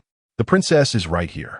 She subtly nudged Yuan with her foot from beneath her skirt, signaling him to approach, but after a prolonged moment, he remained still. Her expression began to slip out of control. "What on earth are you two doing? Can't you cooperate a bit?" Frustrated, she turned, only to collide with Yuan's gaze, which was fixed intently upon her, as if she were the only thing in his world. Qin Sui froze, realizing she had no choice but to relinquish one of her grips on Wei Guoshi, pulling Yuan closer. "Your Highness, the grandmother has traveled a great distance to visit. According to royal customs, what should we do? What should we do?" Yuan stared at Qin Sui, his tear-filled eyes resembling those of a child pleading for guidance. He instinctively replied, "Marry her." Qin Sui, Wei Guoshi, Liu Kashi, the audience. This princess is truly remarkable, bursting forth unexpectedly. Qin Sui moved her lips, awkwardly attempting to smooth over the situation. "The princess speaks in jest, of course. What nonsense is this child uttering? I am not jesting when I say marry her. I speak the truth." Princess Yuan, undeterred, struck again, leaving Qin Sui nearly contorted with disbelief. "Enough, princess. You are a princess. Such words should not be uttered lightly." Fearing he might utter something even more shocking, Qin Sui interjected, "We should be thanking the grandmother." "Grandmother Wei Guoshi, no need." He attempted to pry his hand free from Qin Sui's tight grip, but she instinctively tightened her hold, thinking he was about to act out. "Grandmother, the princess has expressed her gratitude. What should you say?" The words seemed to be forced from between his clenched teeth, and Wei felt the impending threat. Her grip was tightening to the point of pain. Resigned to his fate, he acknowledged that he had already lost all dignity since donning the female attire. So he ceased to resist. The grandmother should say, "You re-welcome." "Yes, we should be so amicable," Qin Sui promptly echoed, her relief palpable. A suppressed chuckle escaped Qin Sui, lifting her spirits as she glanced at the commotion caused by Liu Kashi. "Does Miss Red Hat disapprove of such a beautiful world?" Liu Kashi met her challenging gaze with a broader smile. "Madam, I merely thought we were here for a nostalgic reunion. Did we not?" Employing such a juvenile plot for a rescue, the audience would hardly buy into it. "Our goal is simply to take the princess away. The process matters not, does it? Saving Yuan sufficed, regardless of the narrative." Liu Kashi grasped her meaning. "Very well, then where shall we head next?" "Certainly off stage. What other destination could there be?" Qin Sui released Wei Guoshi, taking Yuan's hand. "Now that the princess has been found, the thieves who dare to abduct her will surely face the king's wrath for infringing upon her dignity." She turned to the darkened audience, enunciating each word. "It is not to be trampled upon." Regardless of the reasons, the scars of harm had already been inflicted. Had Qin Sui not intervened, Yuan would have faced the scorn of the entire academy. The ability to speak grants a race the power to kill. Sometimes, a single word can extinguish a life in an instant. Qin Sui understood the potency of language, even if it were another in Yuan's place today. She could not turn a blind eye. She acknowledged her own moral failings, her methods less than honorable, yet she maintained a baseline of decency. When events unfolded before her, and she possessed the ability to intervene, why would she refrain? Before the curtain could fall, Qin Sui, holding Yuan's hand, turned to exit the stage, prompting Liu Kashi and Wei Wuxi to share a glance before following suit. As the stage emptied, the backstage crew slowly descended the curtains, the host's announcement ringing out at just the right moment. Chapter 54. You have no idea how wonderful you are. Why are you crying again? In a corner of the backstage, as Qin Sui emerged from the dressing room, having changed her clothes, she spotted Yuan curled up in the corner, sobbing quietly. The moment Yuan caught sight of Qin Sui, he rushed over, bursting into tears. Sui, understanding his need for emotional release. Qin Sui did not push him away, allowing him to cry freely. Fortunately, Wei Guxia and Lu Kushi had been sent away, and under Inuo's directive, no one disturbed them in the backstage. Otherwise, a crowd would have witnessed Yuan's tears. Feeling the gentle pat on his back, Yuan's tears flowed even more. No one knew the fear he felt being pushed out in disheveled clothing. The third gender places great importance on appearance and attire. Such an experience of stepping out without a completed makeup would never occur among them. Yet he found himself in this predicament. Upon realizing he had been toyed with by Wu Shilan Qianjiao, his initial reaction was not to confront her, but rather a sinking feeling in his mind. Thinking he was finished. To appear before the entire school in such a state was 100 times more unbearable than a stab through the heart. At that moment, the world around Yuan faded to black, wishing he could just faint away. Yet he did not faint for the first time. He resented having trained his body to be so strong. Just when he was drowning in despair, Qin Sui appeared, like the legendary all-powerful green witch. She effortlessly transformed him into a princess, declaring to everyone that a princess would not cease to be a princess due to a moment of misfortune. She easily reversed his impending downfall into slander. Yuan finally comprehended the significance of the goddess's existence. If all goddesses resembled Qin Sui, the flood of devotees would be a testament to her allure. You have no idea how wonderful you are. The light-hearted whisper seemed merely a casual exclamation. Yet Qin Sui's ears, attuned to the faintest sound, caught every word. The pat on the back momentarily paused before quickening once more. Oh, Yuan, you truly are something? Your praise makes me feel shy.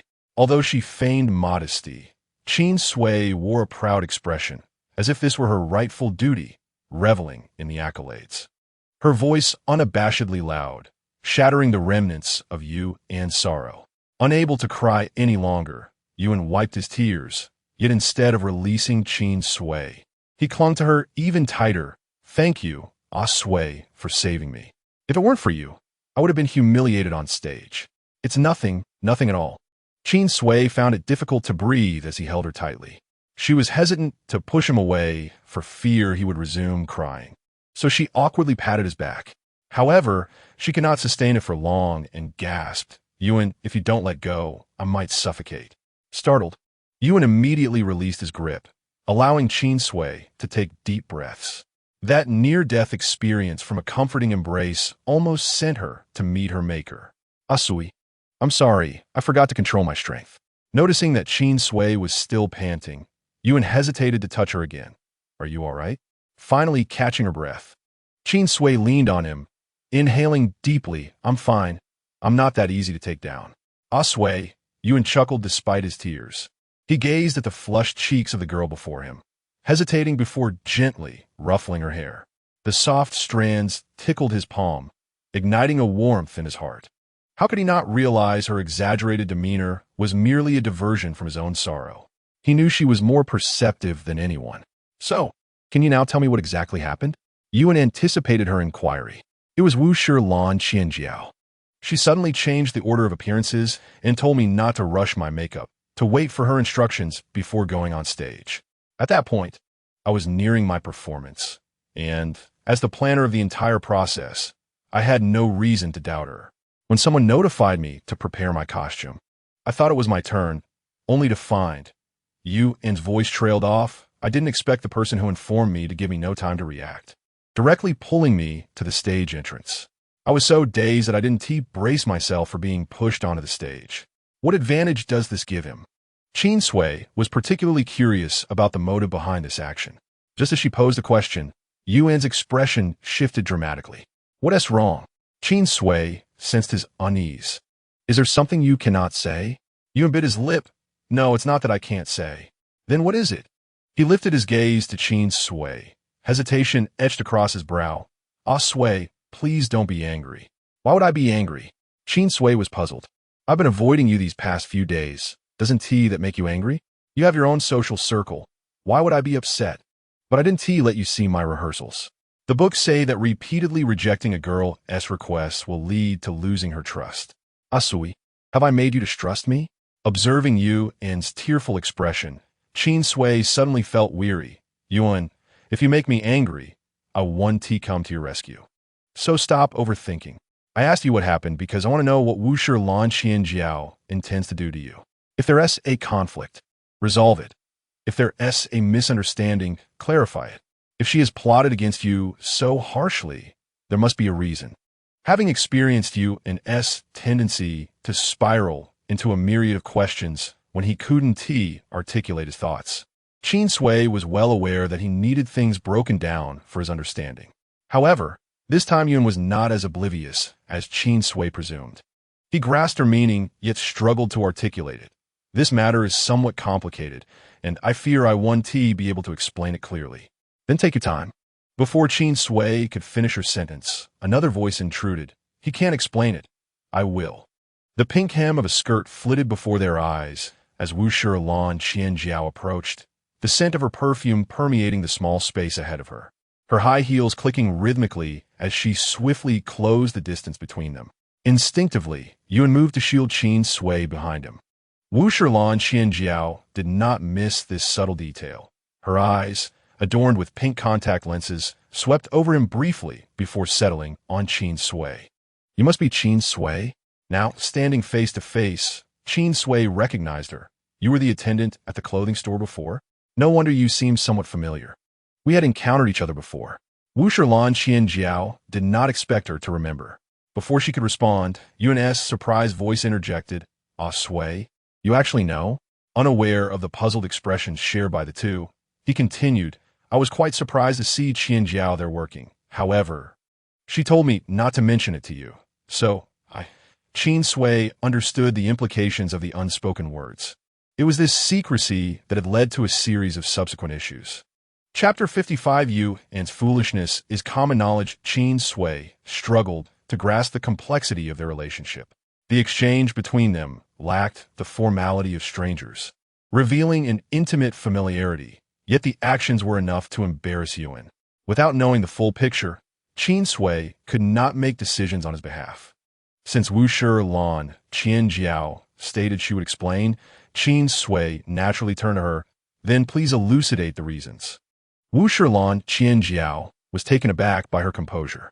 Glancing at the defensive Yuan, she felt a surge of anger towards him, which inevitably colored her tone with Qin Sui.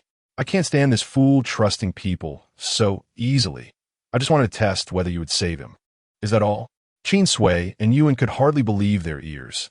Yuan stared at Wushi Lan Qianjiao in disbelief. Qianjiao, if you dislike Ah Sui, I can simply refrain from mentioning her. Why would you go to such lengths? Should I say you're playing the fool, or that you're simply naive? To trust others so indiscriminately. If he sold you out, you wouldn't even know. Wushi Lan Qianjiao, seeing Yuan's obstinate demeanor, was left utterly exasperated. Just as Wushi Ran Qianjiao could not fathom the stubbornness of Yuan, Yuan too was perplexed by Wushi Ran Qianjiao's inexplicable disdain for Qin Sui upon their first encounter. A Sui is not that kind of person. She is truly wonderful. Yuan feared that Wushi Ran Qianjiao might not believe him and insisted on reiterating Qin Sui's merits. Unfortunately, he failed to grasp that praising someone to a person who harbors disdain only serves to deepen aversion. Wushi Ran Qianjiao shot a glare at Qin Sui, demanding, what kind of potion have you fed him? Qianjiao, how can you be so impolite to a Sui? Amidst Yuan's exasperated protests, Qin Sui dealt another blow to Wushi Ran Qianjiao, perhaps due to her charismatic presence. Without having done anything, she was unjustly glared at, and despite her restraint, Her temper was not entirely quelled. You. Wu Shi Ran Qianjiao pointed accusingly at Qin Sui, who frowned in response. Yuan immediately understood Qin Sui's intent and swiftly grasped Wu Shi Ran Qianjiao's hand, forcibly lowering it. Qianjiao calmed down. He leaned closer, nearly face to face, and warned, "If a Sui gets angry, she might unleash toxic powder. I have no antidote to save you." Wu Shi Ran Qianjiao fixed a piercing gaze on you and, demanding, "What are you saying?" Yuan was bewildered, unable to comprehend why his explanation only seemed to infuriate her further. Wu Shi Ran Qianjiao was nearly exasperated to death by this thick-headed individual. "Yuan, how could you move on to a new romance so quickly after I left? Where does that leave me? What does that have to do with anything? You have a mission with the Hui tribe. How is that related to me, making new friends?" Yuan's expression clearly conveyed his confusion. Wu Shi Ran Qianjiao ground her teeth, utterly speechless for frustration, observing the unfolding drama. Qin Sui began to decipher their peculiar relationship. Wu Shi Ran Qianjiao evidently understood Yuan's temperament, and their interactions leaned toward her accommodating him. Regrettably, Yuan's limited comprehension prevented him from fully appreciating Wu Shi Ran Qianjiao's care, resulting in the more concerned party bearing the brunt of the tension. "Yuan, you are truly a fool," Qin Sui sighed, lamenting that love often comes with sharp criticism. Yuan was taken aback by Qin Sui's remark. Incredulously turning to look at her, Qin Sui, observing the two, found humor in the situation, remarking, "Calling you a fool is still a form of gentleness." Asui. Yuan feels wronged. It was one thing for Wu Shi Ran Qianjiao to call him a fool, but now a Sui had joined in. "What makes me foolish?" Meeting the sorrowful gaze of a certain little angel, Qin Sui's eyes shifted from his face to Wu Shi Ran Qianjiao, continuing to address Yuan. "He is simply jealous." "Huh?" Yuan was taken aback. Wu Shi Ran Qianjiao's expression shifted to one of complexity, still harboring dislike for Qin Sui, but at least showing less hostility. Noticing that Qin Sui had yet to finish her thought, she bit her lip, ultimately refraining from interrupting. Qin Sui returned her gaze to Yuan, stating, "I'm unaware of your past, but Wu Shi Ran Qianjiao clearly regards you as a friend. If a good friend neglects you for a better friend, would you not feel upset?" Yuan stared at Wu Shi Ran Qianjiao in shock. She averted her gaze from him, focusing instead on Qin Sui, who was taken aback by this revelation. "Qianjiao, you actually see me as a friend? Who is a friend that sabotages them so mercilessly?" Wu Shi Ran Qianjiao turned her head away, refusing to look at anyone. Yet Yuan understood that his feelings had been exposed. "I thought your refusal of my invitation meant you harbored animosity towards me, and your constant challenges were merely expressions of disdain, ultimately forcing me to live alone." Yuan hesitated to revisit memories of their academy life, as it hardly resembled the camaraderie one would expect. "Are you a fool?" Wu Shi Ran Qianjiao broke her silence, poking Yuan's forehead with her finger. "You were the one who expressed interest in joining the third sex tribe. I kindly helped you gain entry, yet you showed no gratitude and continued mingling with other tribes. Do you not realize that the first step to joining the third sex tribe is to maintain distance from other tribes?" After being scolded, Yuan lowered his head and muttered, "But you can't treat me like that. You suddenly changed the program and pushed me out. If I had cried on stage, it would have been utterly humiliating. Who told you to remain so obstinate? That Qin Sui obviously has a deep agenda. If I hadn't helped you test the waters, you would have been sold out without even realizing it. A Sui is not like that. Do not speak ill of her. Yuan, you are truly a fool. You are the fool. Is this how you make friends? Even if your intentions are good, do you not leave me with psychological scars? I am only concerned for you. You are so easily deceived by others. You believe whatever they tell you, despite me warning you hundreds of times to trust no one but me. And what do? You trust everyone but me, but you cannot treat me like this. Unless you suffer a loss, you will never learn your lesson. Moreover, even if Qin Sui does not rescue you, I would never allow you to be embarrassed. So, if a Sui rescues me, you will acknowledge her, correct? You fool. Why can you never grasp the main point? You miss all the crucial details while clinging to the irrelevant."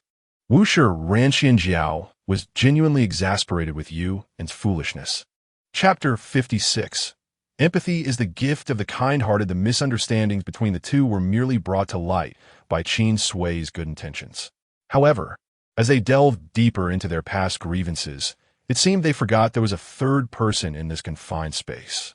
I say, could we not save these emotional exchanges for when we are outside? It was no wonder they could play together. The moment they began arguing, they became oblivious to the world outside, clearly a trait they shared. Who was nurturing any feelings with him?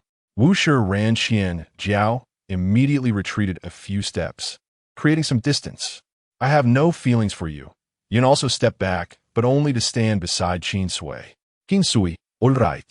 Yet this brief interlude allowed Wu Shi ran Qian Jiao to regain her composure, and she no longer regarded Qin Sui with the same hostility as before. Sensing that she seemed to have something to say, Wu Shi ran Qian Jiao directly inquired, "What do you wish to ask?" Qin Sui, surprised by her calm demeanor, noticed that Yuan was still sulking beside her, but Wu Shi ran Qian Jiao was already ready to move on to the next topic. If one encounters a friend who resonates on the same frequency, their sensitivity and finesse will undoubtedly provide a sturdy support in the future. Unfortunately, she had stumbled upon you and a single-minded fool. Gazing at the entirely pink Wu Shi ran Qian Jiao, Qin Sui suddenly understood from whom you and had learned to don such a cake-like dress. Regaining her fleeting rationality, she asked, "Yuan mentioned that the program was different from the rehearsal. Why the sudden change? Are you asking what the previous program was?" "No," Qin Sui replied. "I want to know why it suddenly became Jiao Sheng." Wu Shi ran Qian Jiao fell silent, suddenly crossing her arms and sizing Qin Sui up before making a vague remark. "Isn Jiao Sheng a good thing?" Qin Sui was uncertain of her intentions, so she responded with steadfastness, "There is nothing wrong with it. It reflects the situation of the girls and serves as an excellent theme. You actually understood." Wu Shi ran Qian Jiao regarded Qin Sui with a complex expression. "Isn't the theme quite straightforward?" After listening to Qin Sui's words, she suddenly pointed at Yuan, asking, "Did you understand what she meant?" Yuan, caught off guard, looked up in confusion. If Qin Sui did not comprehend Wu Shi ran Qian Jiao's meaning, her probing would be in vain. "What is your purpose in doing this?" Given the premise of this world where women had disappeared, Jiao Sheng should not have been produced, yet had unexpectedly appeared before Qin Sui. Even a fool could discern something was amiss. The hasty program change, the female club leader, the guide to the third sex tribe, suspicious individuals infiltrating Grayan, the mother body breeding brainwashing techniques, and the simulation of femininity. All these clues pointed almost unequivocally towards Wu Shi ran Qian Jiao. If Qin Sui could not untangle this web, it would be a disservice to her existence. "What is your purpose?" While Yuan was still trying to grasp the topic at hand, Wu Shi ran Qian Jiao had already connected to Qin Sui's train of thought. Her objective was straightforward, while other races vied for dominion over the continent. The third gender was still preoccupied with mere survival. I merely informed them that this was exceedingly unfair. Qin Sui, of course, understood Wu Shi ran Qian Jiao's implication. Some truths are too uncomfortable to be stated outright. I am pleased that you can discern the meaning behind Qian Jiao's words, as it signifies that we have gained an additional force for resistance. Wu Shi ran Qian Jiao's words left Qin Sui somewhat perplexed. What did she mean? Was Qian Jiao filtering individuals? Much like certain professional documents that impose specific reading thresholds, only select individuals are permitted to comprehend them, despite any aversion she might have towards Qin Sui. Wu Shi ran Qian Jiao could not help but be impressed by her rapid cognitive response. "No wonder Yuan is so fond of you. Your intellect is indeed captivating." Though it was a compliment, it was delivered in a manner that felt sarcastic, causing a blush to rise in Qin Sui's cheeks. "Thank you. I have always known that I possess charm." When confronted with displeasure, Qin Sui typically retaliated first before considering a remedy. Wu Shi ran Qian Jiao was momentarily speechless. "What are you two whispering about? It feels as though there's a lofty topic in which I cannot interject." Yuan could no longer resist the urge to interject. To his surprise, as soon as he spoke, both women glanced at him simultaneously, sending a chill down his spine. "Qin Sui, does he know about this?" Wu Shi ran Qian Jiao. "Do you think his mind can comprehend it?" Qin Sui sighed. No wonder Yuan does not perceive you as a friend. Your retorts are exceedingly infuriating. Wu Shilan Qinjiao shot her an angry glare. Mind your own business. I shall speak as I please. The excluded topic left Yuan feeling ostracized, and he could only squat in a corner, doodling mushrooms. It was quite unfair. These two had met through him, yet now they ignored him. Yuan felt wronged, but remained silent. Qin Sui cast a glance his way and, seeing that he was merely feigning a pitiful demeanor, decided to ignore him. Wu Shilan Qianjiao noticed that glance and felt an indescribable sentiment. However, knowing that Yuan, that worry-inducing fool, had yet another person fretting over him, she felt a mix of schadenfreude and annoyance. She straightforwardly asked Qin Sui, "What do you think of Yuan?" "Quite good. His character is rather innocent," was Qin Sui's honest reply. "As a friend, I appreciate his ability to maintain such naivety. After all, it has been many years since I encountered someone so oblivious to the world's intricacies." Wu Shilan Qianjiao had her own implications, yet from an adversarial standpoint, he was easily manipulable. So, Wu Shilan Qianjiao glanced at Yuan, ensuring he could not overhear before continuing. "So, would you like to join the NICI?" Qin Sui raised her eyes to meet hers, showing no surprise. "You truly are." Upon hearing her affirmation, Wu Shilan Qianjiao knew she had inadvertently revealed too much. However, her expression showed no signs of anxiety. Instead, she said, "You understand the meaning behind Qianjiao's words. Why not join us in resisting this unjust world? If you empathize with us, you should recognize the inequity that Pi C continent imposes on our third gender. No, it is not merely unfair. It is a blatant exploitation." Wu Shilan Qianjiao moved closer to Qin Sui, asserting, "You are also of the third gender. You are aware of the injustices from other races towards us. Otherwise, you would not have grasped the grievances our kind endure through Qianjiao's words alone. These grievances cannot even be openly expressed." Wu Shilan Qianjiao's voice enveloped Qin Sui, each low, sorrowful word grinding against her feelings of resentment. She harbored a deep-seated hatred for this unjust world. Qin Sui understood this. It was precisely because she knew that she pressed Wu Shilan Qianjiao for clarity. She could empathize with him. She understood better than anyone the unseen. Indescribable discomfort that the third gender faced. Is the ability to empathize a curse or a blessing? Chapter 57. We are kindred spirits. Qin Sui did not respond directly to Wu Shilan Qianjiao, merely offering an ambiguous remark. Wu Shilan Qianjiao lowered her gaze to her. "What do you think it is? I am not a savior.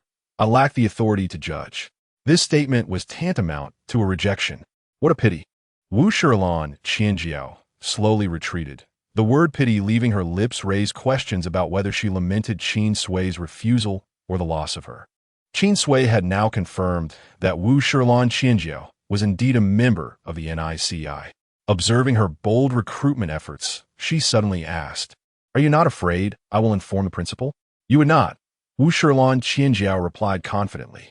Qin Sui raised an eyebrow. "So certain?" She herself was uncertain whether to inform the principal. Yet Wu Shilan Qianjiao had preemptively affirmed her decision, piquing Qin Sui's curiosity. "Why do you think so?" Yuan, from a distance, caught glimpses of their conversation. Qianjiao clearly did not want him to overhear, as she deliberately suppressed her voice, rendering him unable to discern their words despite being so close. He found himself scratching his head, teetering on the edge of voicing his curiosity. However, seeing both the Sui and Qianjiao wear serious expressions, Yuan felt hesitant to interrupt. How frustrating. They had just been at odds, yet now they could converse amicably. Finally, unable to contain himself, Yuan sprang to his feet and strode towards Qin Sui. Before he could reach her, however, he overheard the question, "Why do you think so?" What is this thinking about? What could be so significant that it warranted their complete disregard for him? Yuan scrunched his nose in contemplation. "Sui, what are you two discussing?" The moment he spoke, his question coincided with Wu Shilan Qianjiao's, allowing Yuan to clearly hear her state. Qianjiao is the call of the NICI. It awakens every latent NICI. You will inevitably walk that path. Yuan noticed the grave expression on Qin Sui's face, yet he could not comprehend the situation. He turned to Wu Shilan Qianjiao. Qianjiao, which path will Sui walk? Yuan? Qin Sui, lacking their acute senses, only realized that Yuan had approached after he spoke. She fixed her gaze on Wu Shilan Qianjiao. Did you do this on purpose? She did not believe Wu Shilan Qianjiao had overlooked Yuan's approach. Did you not wish for him to know?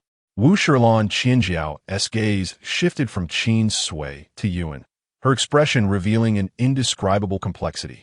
I have suddenly changed my mind. If you are like me, Yuan will eventually know. Had I known earlier, at least he would have been psychologically prepared to avoid being flustered when trouble arose, wouldn't it? Do not be like him, exposing the dark side of our race before him at the height of his brilliance. He could not even convince himself to disbelieve it. Reflecting on the past, Wu Shilan Qianjiao managed a bitter smile, yet her meticulously crafted visage rendered that smile melancholic, as though a myriad of burdens weighed heavily upon her heart. What does this matter? Are you trying to drive me to madness? Yuan's inquiries went unanswered, for they themselves were at a loss on how to explain it to him.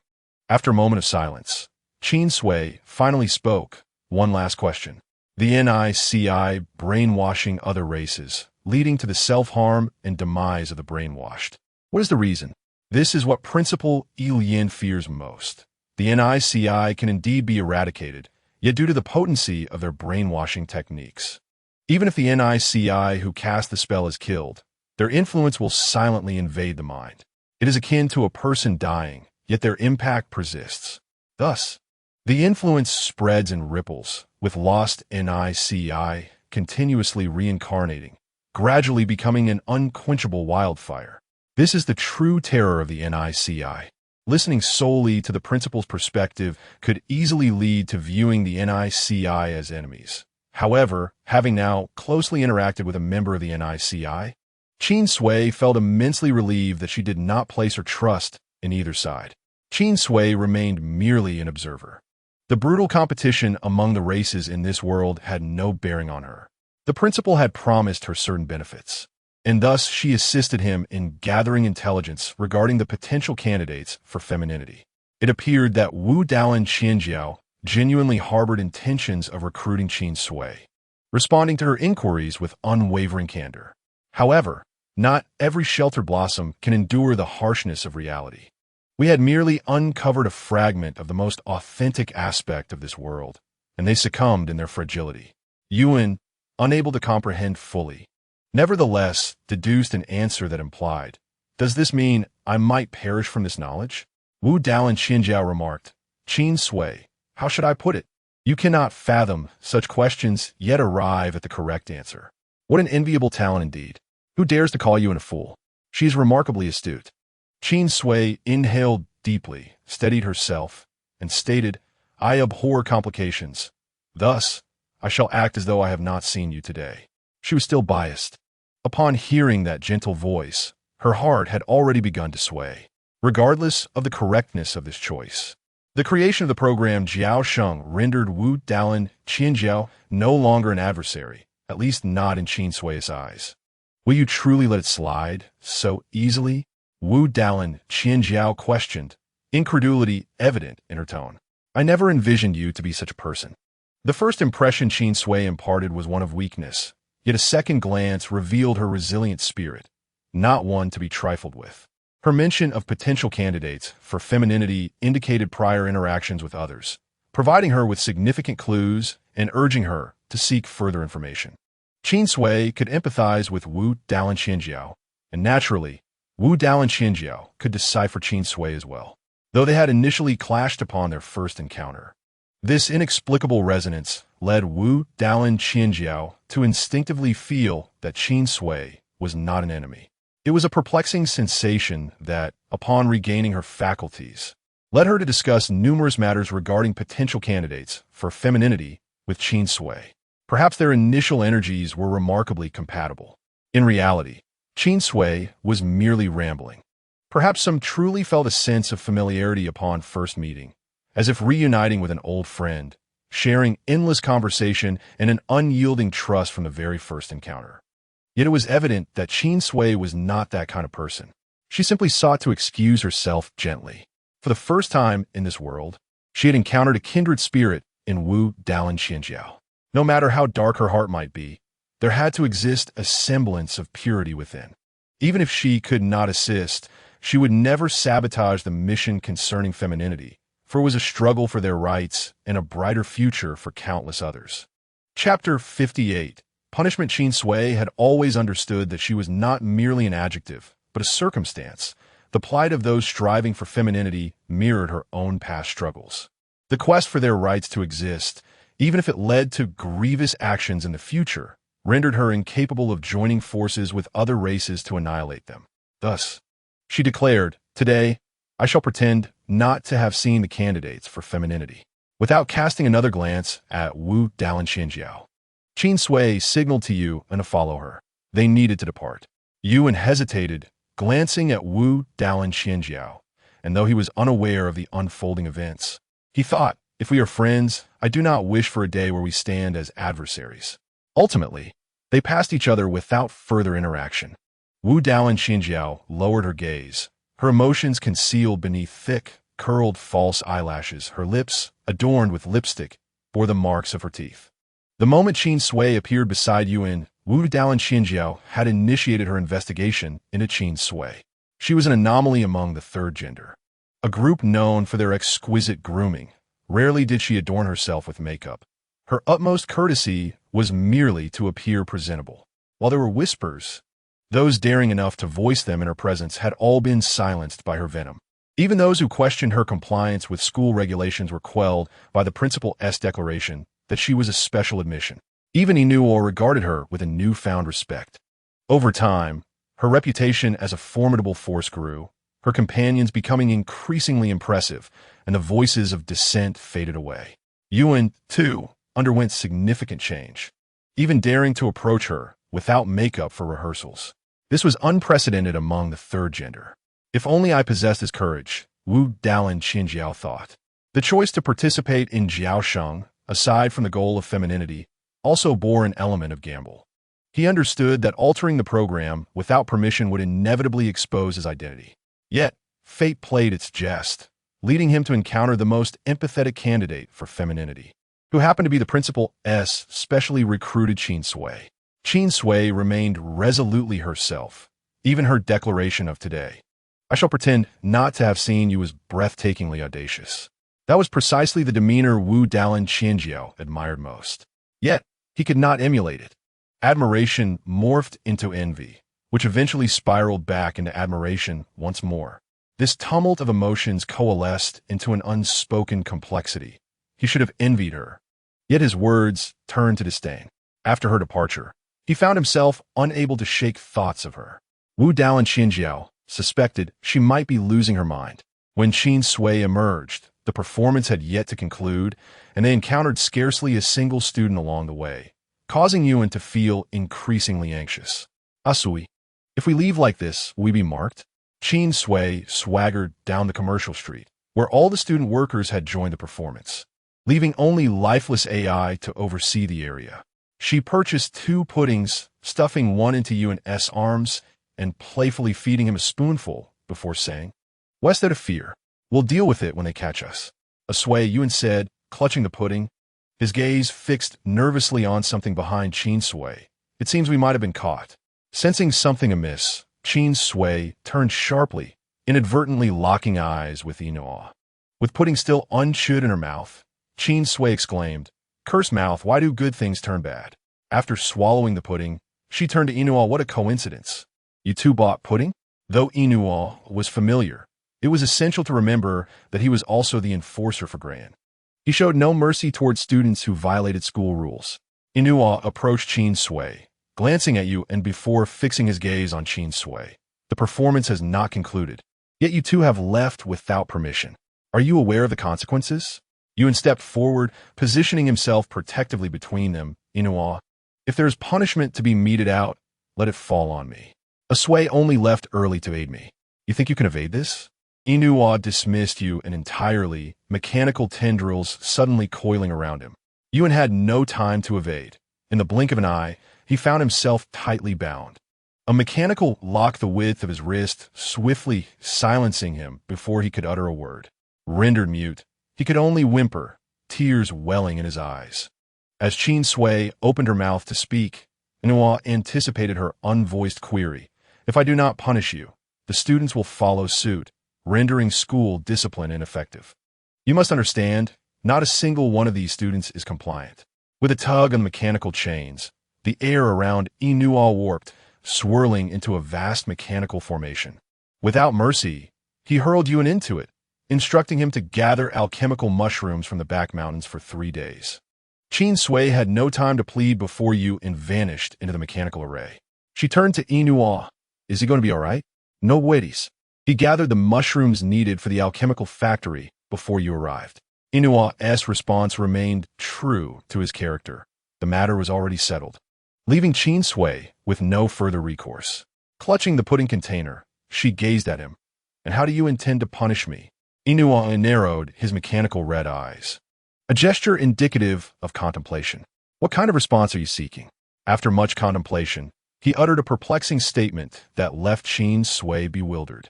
What situation was he referring to? In the context of a hierarchical relationship, this admonition pertains to the reprimand that a superior gives to a subordinate for a transgression. However, Inua interjected, stating that since they were previously equals, the hierarchical dynamic was irrelevant. Qin Sui inquired, so? Inua continued, there exists another scenario during flirtation. Qin Sui's expression momentarily morphed into one of confusion as Inua elaborated.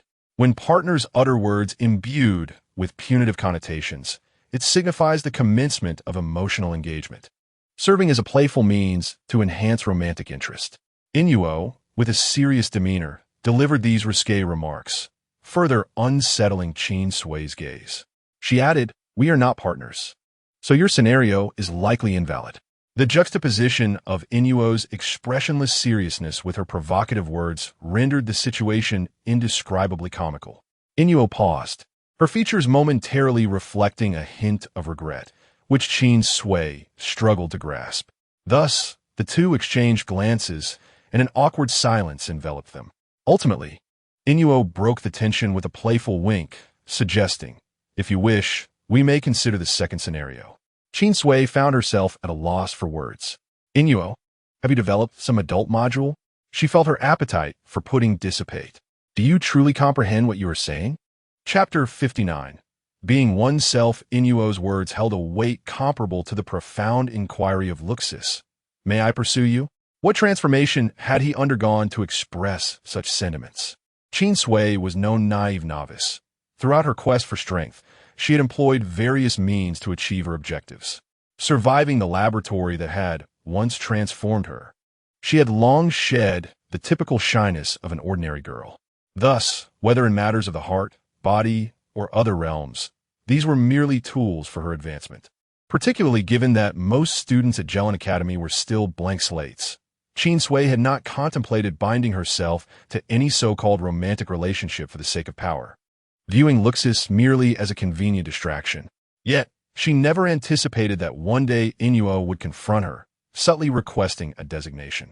Indeed, in that moment of clarity, Qin Sui found herself regretting her acuity. Did something malfunction? She mused. How are you different from the previous Inuo? I have always been Inuo, he replied, stepping closer, reducing the space between them to less than half a meter, encroaching upon the boundaries of typical social interaction. He gazed down at Qin Sui, deducing from others' reactions that their relationship had remained within the realm of mere friendship. However, he noted that this was applicable only within this world, and she was still female. The hormones between genders exceeded his expectations, compelling him to admit that witnessing others draw near to her incited feelings of jealousy within his emotional module. Indeed, Inuo experienced jealousy. In a bid to unearth the truth behind the faux feminine scheme, he undertook a comprehensive upgrade of his system. This upgrade rendered his emotional module unexpectedly precise, allowing him to infer the most fitting emotions. Upon completing the upgrade, he was unprepared for the revelation that his affection for Qin Sui surpassed all recorded instances. Confronted with this unprecedented level of fondness, Inuo resolved without hesitation to act upon it. Rather than gradually solidifying his position, he deemed it more effective to assert his intentions from the outset. Thus, he advanced toward Qin Sui with purpose. My system indicates that my affection for you has surpassed 80%. To prevent complications, I request a symbolic designation from you. With each word, Qin Sui's heart raced, realizing he was overtly demanding a label. But we haven't even embarked on a romantic relationship yet. And what of your connections with Luxus and Wegasier? A woman who juggled multiple relationships seldom met a favorable outcome, and Qin Sui was not inclined to capsize in treacherous waters. She resolved to finish her pudding to regain composure. Inuo, let me clarify. According to human customs, such declarations of identity require mutual affection, which we do not possess. Therefore, any confessions should be retracted immediately. Is that so? Qin Sui nodded vigorously, affirming that only through romantic involvement could one ascertain if a partner is worthy. Inuo lowered his gaze, and after 3 seconds, he said, "Very well, I understand." Qin Sui did not concern herself with his comprehension, relieved that he acknowledged her point. Indeed, theory often diverges from practice, as illustrated by the complexities of educating the third gender in intricate scenarios. Inuo raised his gaze to meet hers, stating, "If that is the case, your punishment is to visit my studio and accurately relay the suspicions surrounding the faux feminine matter." "Your studio, Inuo?" she questioned. "Did you not notice anything unusual?" The principal's virtual projection appeared at the center of the stage. Ms. Ilian seldom visited Inuo's studio, and even now, addressing the matter of faux femininity, she merely initiated a video call.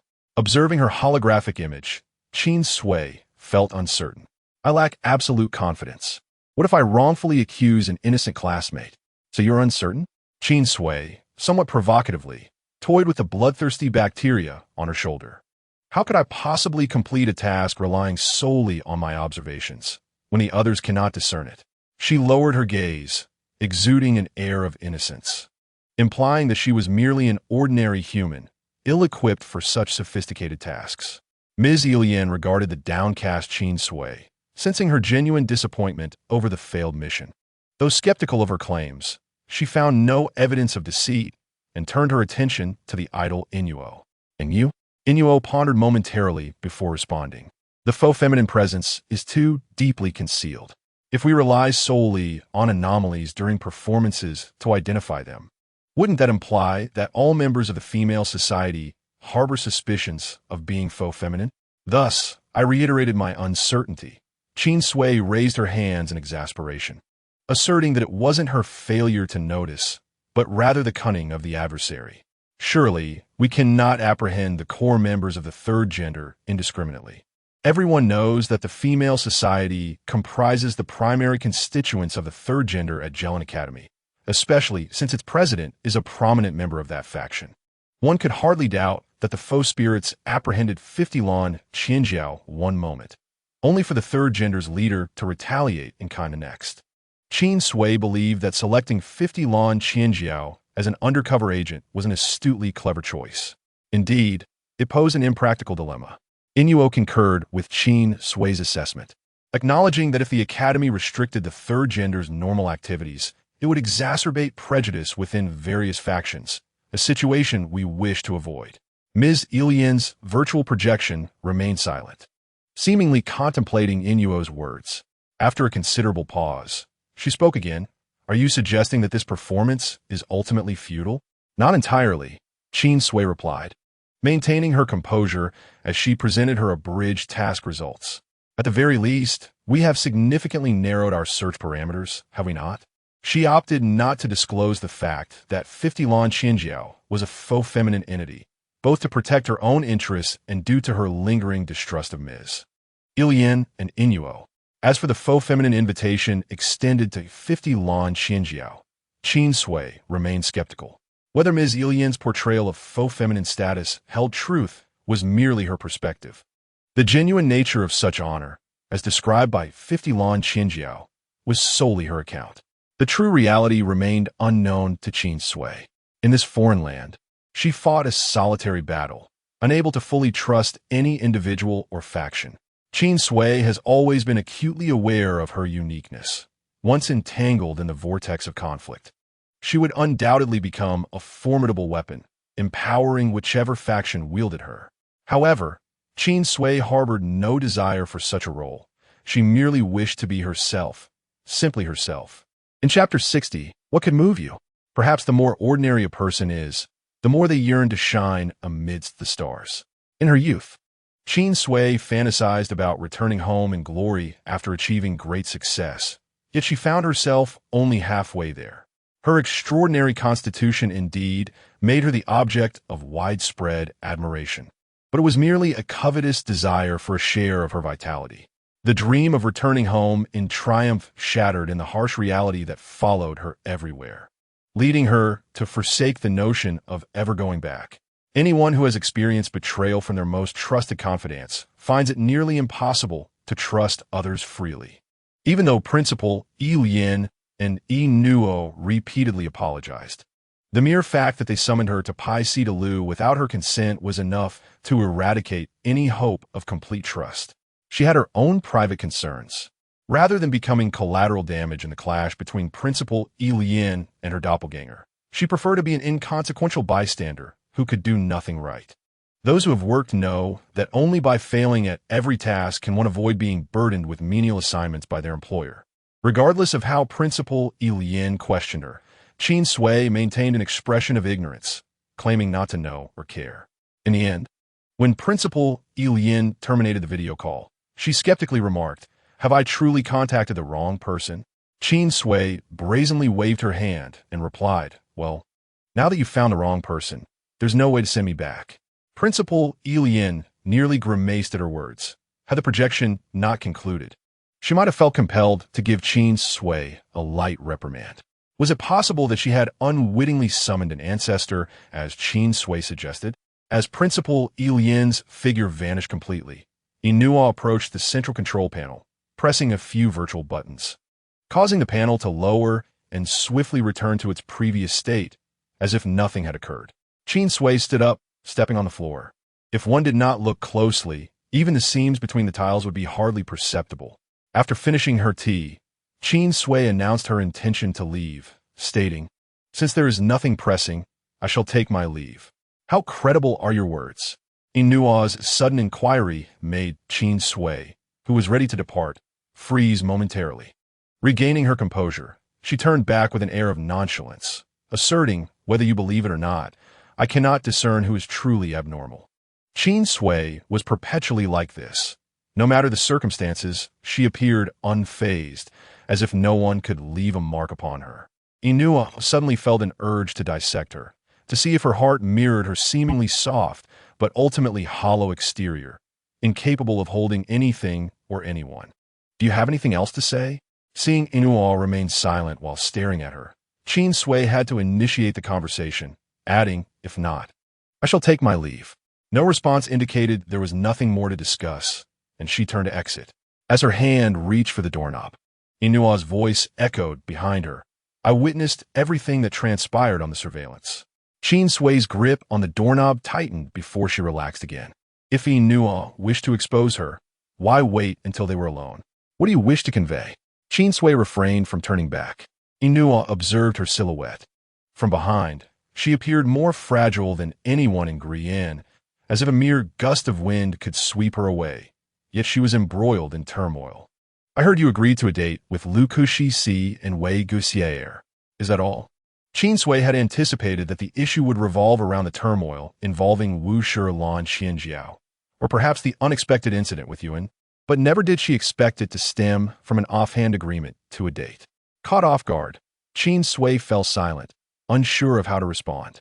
However, Yi Nuo continued, "You may show favoritism towards Yuan by accepting Lu Kushi's pursuit, and even have a date with Wei Guxier. What about me? What about you?"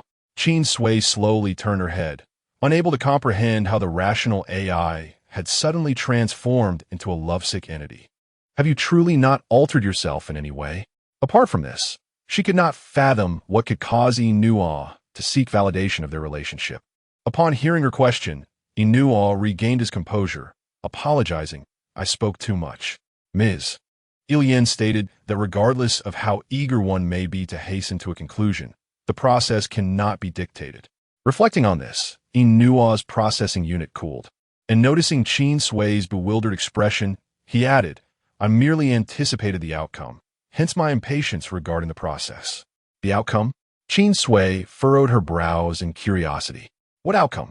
Just as she voiced her inquiry, she caught sight of Inua, who appeared to be emitting smoke. Alarmed, she exclaimed, "Hey, why is your head smoking?" She had not even broached the topic of CPU overload. Inua raised a hand to press his forehead, and under her scrutinizing gaze, the smoke gradually dissipated. He struggled to contain himself, but ultimately failed. "I have deduced that we will." He paused, opting for softer phrasing. "We will be partners in the future." "Oh." Her unenthusiastic response, devoid of even a frown, caught Inua off guard. "Aren't you surprised?" Qin Sui shook her head. "Not surprised. Given her nature, one who could barter a date as a condition, the notion of becoming partners likely hinged on some exchange she intended to make. What was there to be surprised about? However, seeing Inua's disheartened expression, she hesitated and, in a bid to uphold her kind-hearted persona, expressed this thought to him. Indeed, Inua appeared even more dismayed. It was no wonder he had been so cryptic earlier. The reason lay in this. Young men who had never experienced romance often indulged in fanciful thoughts. Qin Sui grasped this, scratching at the mycelium creeping up her neck, signaling Jelujun to quiet down. "My character is already set. I am fundamentally driven by self-interest. So you need not place too much significance on this outcome."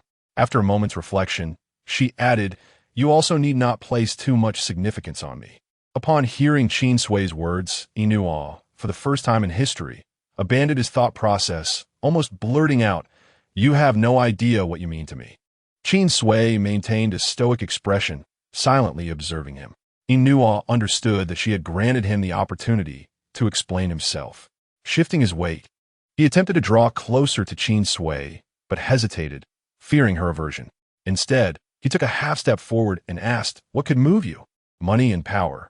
Qin Sui answered the succinctly. Inua's gaze became fixed. He listened intently as she articulated, "Without money, I will suffer the agonies of poverty. Without power, I will lose my freedom to be myself. Only money and power can grant me the liberty of will. I wish to live freely." In Chapter 61, The Date Arrangement, a new day dawned in Grion with splendid weather, clear skies and fluffy clouds. Had Wei Guxie not found himself cornered by Qin Sui at the dormitory entrance, he might have felt quite cheerful. With flowers in hand, he stumbled upon Qin Sui, who seemed to be waiting for him. After a few exchanges, it became clear to Wei Guxie that she was intentionally awaiting his arrival. "What do you want?" Qin Sui appeared to be anticipating his question, promptly thrusting the flowers into Wei Guxie's arms. "This is to fulfill our date condition." The vibrant red of the roses was unmistakable, a quintessential symbol of romance, indicating that Qin Sui was indeed serious about honoring their date. Realizing her intentions, Wei Guxie's expression momentarily faltered. Her prior assistance had been a mere formality, and there was no need for such earnestness. He felt a slight headache from the red roses in his arms. Qin Sui's actions had already attracted considerable attention from passers-by, which made Wei Guxie eager to escape the scrutinizing gazes. He could not fathom why he could never maintain a low profile in her presence. As one of the esteemed individuals ranked among the top in the academy, Wei Guxie was not one to dismiss other stares entirely, yet he generally received positive reactions. However, every encounter with Qin Sui shattered this favorable perception. She appeared to embody her name, carefree and reckless, her demeanor entirely oblivious to the concept of modesty, causing anyone standing beside her to become an object of focus as well. Yet, it was a rather peculiar kind of attention. For instance, Wei Guxie remained the center of attention, but now he was the subject of strange gossip. Unfortunately, Qin Sui, who never cared about others' opinions, was utterly unaware of Wei Guxie's thoughts as she boldly stood before him, declaring, "I do not enjoy being indebted to others."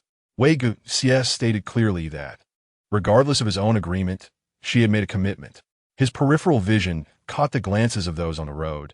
It was the eve of class, a bustling time, and he did not wish to become fodder for gossip. So he suggested, "Let us head to the classroom."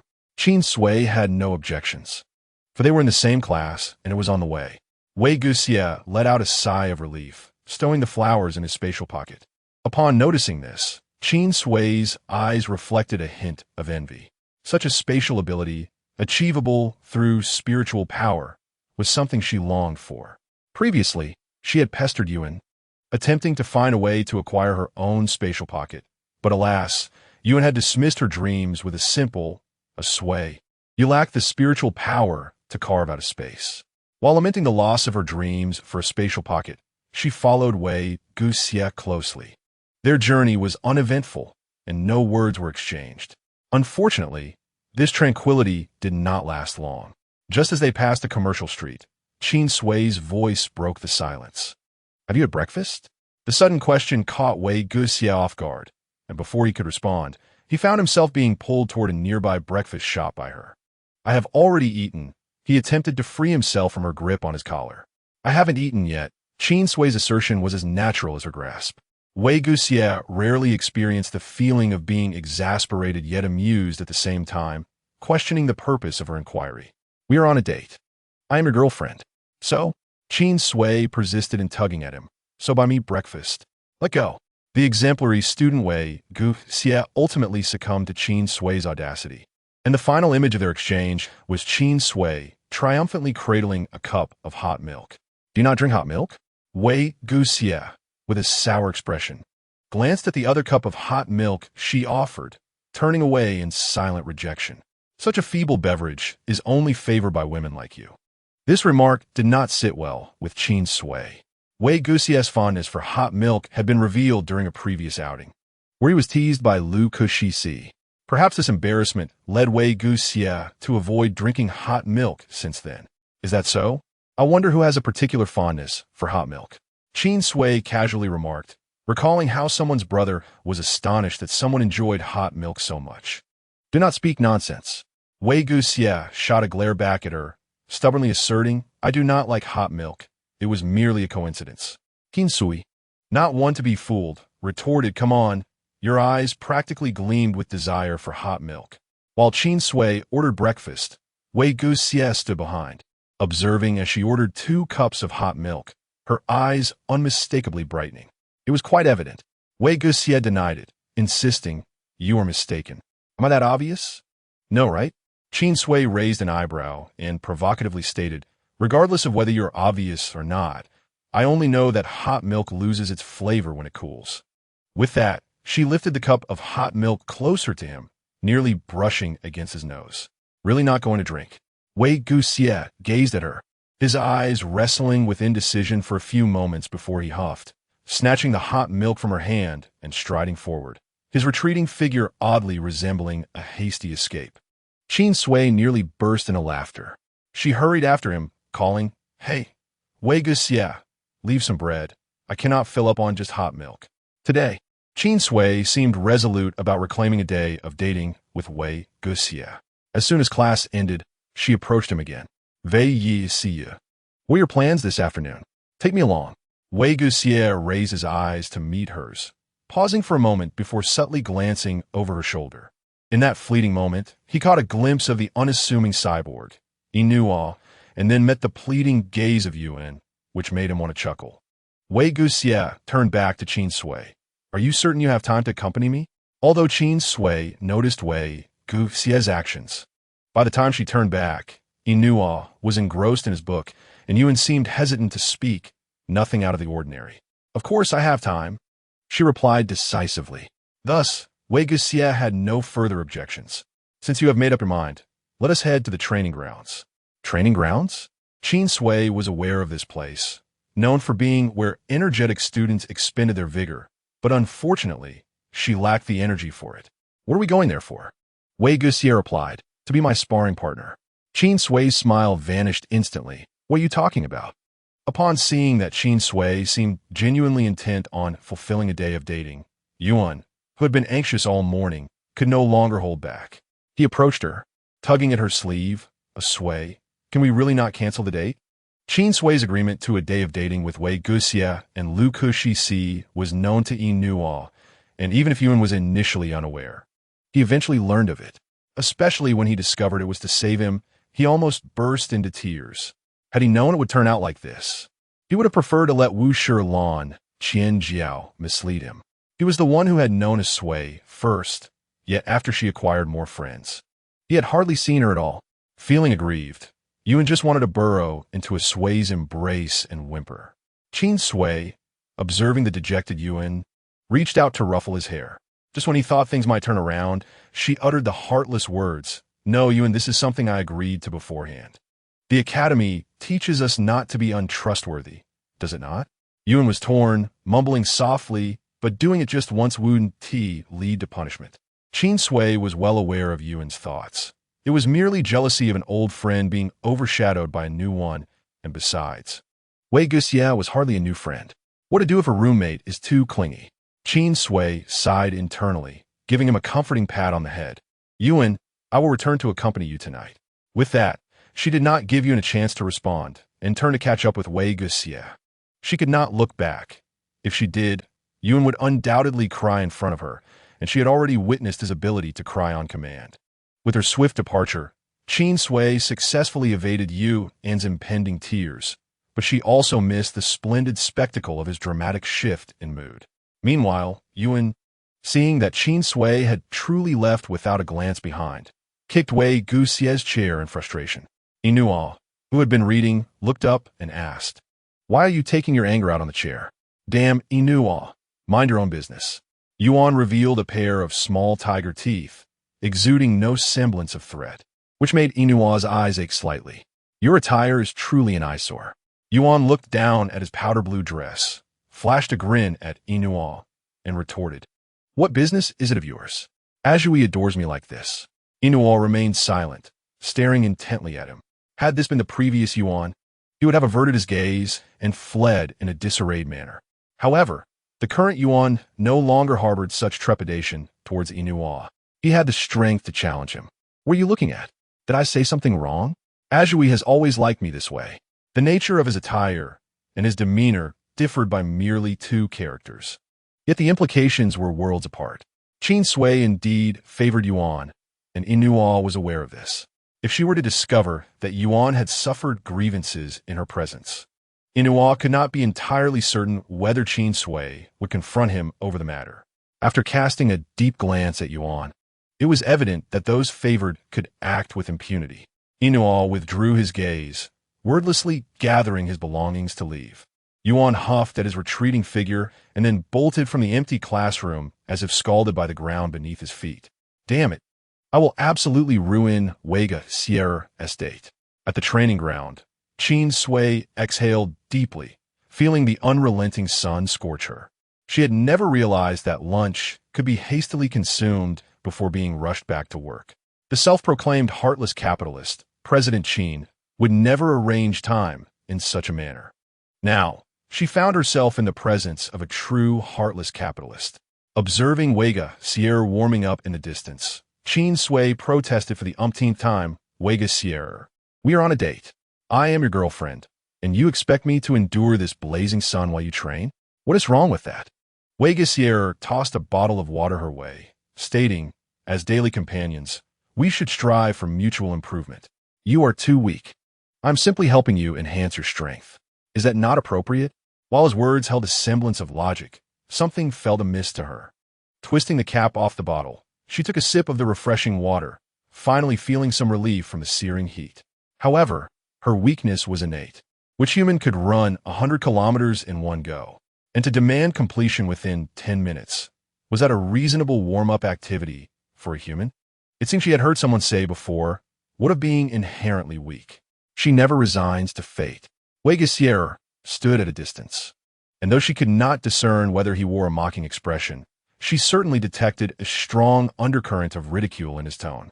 "Goodness, I've been struck by the very stone I raised myself." But who was Qin Sui? She was the shameless one who would argue her case to the bitter end. With a teasing smile directed at Wei Guxia, she remarked, "Have you not heard the saying?"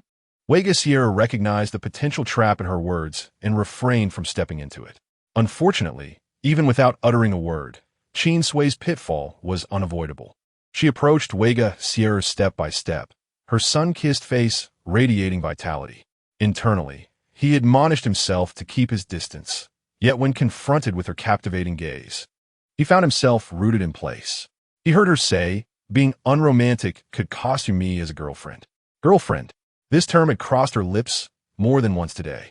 Wei Gessier understood its implications, having originated from the third-sex community, where individuals in confirmed romantic relationships referred to each other as such.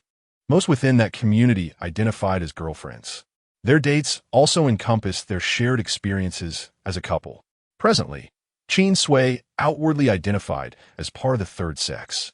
Thus their connection could be deemed a romantic one. Yet, was it not the case that only those who mutually felt affection and acknowledged their bond could be considered as such? He and Qin Sui merely shared an acquaintance, barely familiar with one another. How could they qualify as boyfriend and girlfriend? Why did she speak of this significant relationship so lightly? Wei Gessier did not shy away from her. Instead, he took a step closer to Qin Sui. The sunlight cast his shadow, enveloping her almost entirely. As he advanced, he questioned, "How can you so carelessly agree to someone else's date?"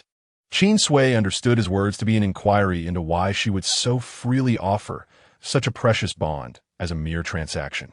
As they were so close, she had to tilt her head to meet his gaze, raising it for a moment until her neck ached. Resolutely, she leaned her forehead against his collarbone, creating an illusion that Wei Gessier was embracing her. Only the parties involved knew that there was no romantic tension between them. She spoke lightly, "I am weak. I cannot offer anything more." In that instant, the sunlight pierced her eyes painfully. Chapter 63. You seem to care about me? Hey, let go of that girl. A loud shout startled both Qin Sui and Wei Gessier. Recognizing Yuan's voice, she instinctively took a few steps back, distancing herself from Wei Gessier. Turning around, she faced a certain angelic figure, wide-eyed in shock. This only amplified her sense of unease, the cause of which she could not pinpoint. "What brings you here, Yuan?" Yuan pointed at Wei Gessier, his hand trembling. You. Look at how shocked the child is." Wei Gessier maintained a serious demeanor, as if he had never contemplated the implications of his earlier actions. Yuan's chest rose and fell dramatically as he dropped his hand, scampering towards Qin Sui. "Azhui, did he force you?" "Force you to do what?" Qin Sui questioned, puzzled. Yuan, with an angelic indignation, replied, "Force you to be his opponent. I saw it all. He treated you like that." As he spoke, he exaggeratedly mimicked a grand embrace, adding, "If I hadn't arrived in time, would Wei Gessier have embraced you further?" Qin Sui thought to herself, "If I weren't the one taking the initiative, I might have believed Yuan's claims." "Yuan, there may be some misunderstanding." Just as she began to explain, Yuan interrupted her, insisting, "You need not defend Wei Gessier. We, the third sex, do not engage in such intimate exchanges. It is evident that Wei Gessier is captivated by your beauty and acted impulsively." "I can understand that." Wei Gessier shot him a cold glance. "I think you misunderstand." Yuan faltered, casting a glare at Wei Gessier. "You cannot treat Azhui so lightly just because of your exceptional talent. If others witness this, how would they perceive Azhui? Do you not know that our community places great importance on reputation? What a resounding emphasis on reputation in the realm of Grand Academy. Who did not know of Qin Sui's notorious reputation as the poisonous demon? She had thoroughly squandered her own reputation. Yuan was evidently convinced that Wei Gessier was a source of trouble for Qin Sui, placing all blame squarely on him without consideration. It was absurd how Wei Gessier, who had done nothing wrong, was being unjustly accused. Qin Sui noted how Yuan monopolized the conversation, preventing her from interjecting. Each accusation he hurled further amused her. Vigexia, not missing the opportunity to express his thoughts, stepped closer to Qin Sui, enveloping her in a protective embrace as if cradling a chick. He turned to Yuan and declared, "What if I am entranced by Qin Sui's beauty? What of it?" Yuan's eyes widened in astonishment. Qin Sui, too, had not anticipated that Wei Gessier would act so suddenly. His speed was astonishing, and by the time she regained her senses, she was engulfed by the overwhelming scent of meat. Indeed, no matter how handsome a man may be, the scent of sweat becomes quite pronounced with exertion.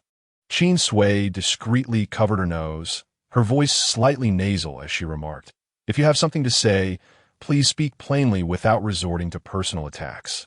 This statement finally provided you with an opportunity to retort. He stepped forward and pried Wei Guxie's arm away, as if moving an object, and transported Qin Sui to their other side. Did you hear that? A Sui wants you to let go. Inhaling the floral fragrance of Yu An's cologne, Qin Sui couldn't help but take a deep breath. Indeed, men who wore perfume were far more refreshing. Wei Guxie had no intention of truly confining Qin Sui. He was merely trying to provoke you, and Qin Sui is my girlfriend, and she said so herself. As he spoke, he turned to Yuan, and you, what does it mean to constantly cling to another's girlfriend? Yuan, incredulous, turned to Qin Sui, his tear-filled eyes evoking a strong desire to exclaim, poor thing. Unfortunately, Qin Sui had seen too much and had long since built up immunity to Yu An's faux crying tactics. Given Wei Guxie's assertion, she found it difficult to deny it, for she had indeed uttered such words. Yu An's demeanor transformed into one of disbelief, as if he could not accept the situation. And Qin Sui, not wishing to be too cruel, added, it's a limited-time girlfriend, just for today. See, a Sui mentioned it's only for today. Your date is limited to today. Yuan, suddenly brimming with determination, declared, so keep your hands to yourself around a Sui. Wei Guxie was astonished by his sudden change of demeanor, but he was not one to simply endure without retaliating. However, Qin Sui is my girlfriend, and you seem to have no standing to disrupt our date. A decisive blow. Yuan burst into tears and ran away. Qin Sui watched his retreating figure, feeling a mix of hesitation and concern. You seem to spoil Yuan excessively, Wei Guxie observed, tilting his head towards Qin Sui. He was not this delicate before, but since associating with you, he has become increasingly prone to tears. Qin Sui refused to accept the blame. So, is this afternoon's date wasted at the training ground? Wei Guxie recognized her attempt to shift the topic, but chose not to address it. Becoming stronger is not a waste of time. He scrutinized her slender frame, revealing a look of disdain. Especially you. I believe you are in dire need of exercise. Why resort to personal attacks when simply stating your thoughts would suffice? Qin Sui retorted. Did she not wish to grow stronger? It was evident that her body could not endure extreme sports. The training ground was divided into numerous small circles, and Wei Guxie had his own designated training area, currently occupied by only a few individuals. Will you continue to depend on others for support? As a woman, Wei Guxie could not help but feel curious about Qin Sui. Being one of the few privy to her secrets, he was not as carefree as Yuan, nor could he discern the truth as quickly as he knew all. Wei Guxie could only rely on the scant clues to speculate. He could not ascertain whether his interest in Qin Sui was intentional or unintentional, but he at least knew that he wished for her presence to linger a while longer. However, she was far too fragile. Fragile beings seldom enjoyed longevity. You seem quite concerned about me. Qin Sui sensed the subtlety in Wei Guxie's thoughts, yet it bore no malice. She could not articulate its nature at that moment. Wei Guxie averted his gaze. Are you training or not? Chapter 64. You are finished. You are utterly smitten. I would like to, Wei Guxie reiterated, yet Qin Sui's physical limitations ignited her ire. My body can now manage a few kilometers, which is quite an achievement given my ongoing recovery. In the past, I could not even engage in vigorous exercise. Do you think I do not wish to? I envy your ability to scale walls effortlessly. Qin Sui gritted her teeth in frustration, feeling as if she were a feeble old man yearning for vitality while watching others flourish effortlessly, especially under Wei Guxie's scrutinizing gaze. She felt a profound sense of despair. Forget it. Wei Guxie had never encountered someone so incompetent yet unable to train. Feeling as though he were attempting to teach a fool, possessing great potential was utterly wasted. With ample time until sunset, he surrendered. Follow my plan, then. Wei Guxie had given up. Follow your plan? Qin Sui's tone was laced with uncertainty, her peculiar expression instantly instilling Wei Guxie with a sense of foreboding. Unfortunately, Qin Sui did not provide him with the opportunity to withdraw from the situation unscathed. In Commercial District A, Wei Guxie, does this outfit look good? Qin Sui waved a casual ensemble in front of Wei Guxie, who stood at a distance. It's acceptable, he replied, his opinion uncontroversial. given his usual attire of academic uniforms. Then, Qin Sui tossed the clothing at him. "Wait, is this for me?" Realizing it was intended for him, Wei Guxie was surprised. "Besides the few pieces I selected earlier, the rest is all bundled." Qin Sui, adopting a domineering shopping spree mentality, was exuberant. "And you?" she directed at Wei Guxie. "Go change into these clothes now." Her tone left no room for refusal, and Wei Guxie found himself unwittingly entering the changing room. Thus, clad in casual attire, Wei Guxie transformed into Qin's pampered companion. Qin Sui was thoroughly satisfied with Wei Guxie's new appearance, confidently striding out with him by her side. "In Commercial District B, are these flowers beautiful?" Qin Sui inquired, gazing at a bouquet on the florist display. Wei Guxie quickly understood her intention. "Did you not already send some this morning?" Qin Sui shook her finger. "One bouquet is insufficient. Only a truckload can demonstrate the might of this president." Wei Guxie was taken aback. A truckload? Given that this world lacked the term truck, Qin Sui naturally substituted it with the entire flower shop. Wei Guxie stared in disbelief as Qin Sui made an extravagant gesture to purchase the entire shop. Even the florist was astonished. "Did I hear correctly? The entire shop?" With a cold and commanding demeanor, Qin Sui affirmed, "Yes, deliver it all to Wei Guxie's dormitory." As Wei Guxie's dormitory faced the prospect of being inundated by a sea of flowers, he encountered for the first time a resolute Qin Sui, who insisted on her whims. "In Commercial District C, these dried mushrooms are quite delicious." Qin Sui held up a bag of dried mushrooms, sweet and spicy with a hint of creaminess. "I believe you would enjoy them as well. Let us start with 100 bags. Veuillez s'y interested. There is no need to buy me more." "Why not?" Qin Sui turned to him. "Aren't we on a date?" "Indeed, we are on a date, but something feels amiss." Wei Guxie hesitated to agree. "I recall that during couple dates, it is customary for boyfriends to buy gifts for their girlfriends. Yet here it seems to have flipped, with Qin Sui lavishly showering gifts upon her boyfriend. While it was undeniably enjoyable to be the recipient of such generosity, if Wei Guxie were any less resolute, he might genuinely question whether he would succumb to Qin Sui's charm. As he grappled with his wavering rationality, Qin Sui merely pointed out the price of the dried mushrooms. "Look, this one costs 720. Wei Guxie remarked, "If we consider the average student's living expenses, you might need to work for 3 more years to afford 100 bags in one go. In other words, you cannot afford it right now." "Thank you. I have developed a sudden aversion to the wealthy."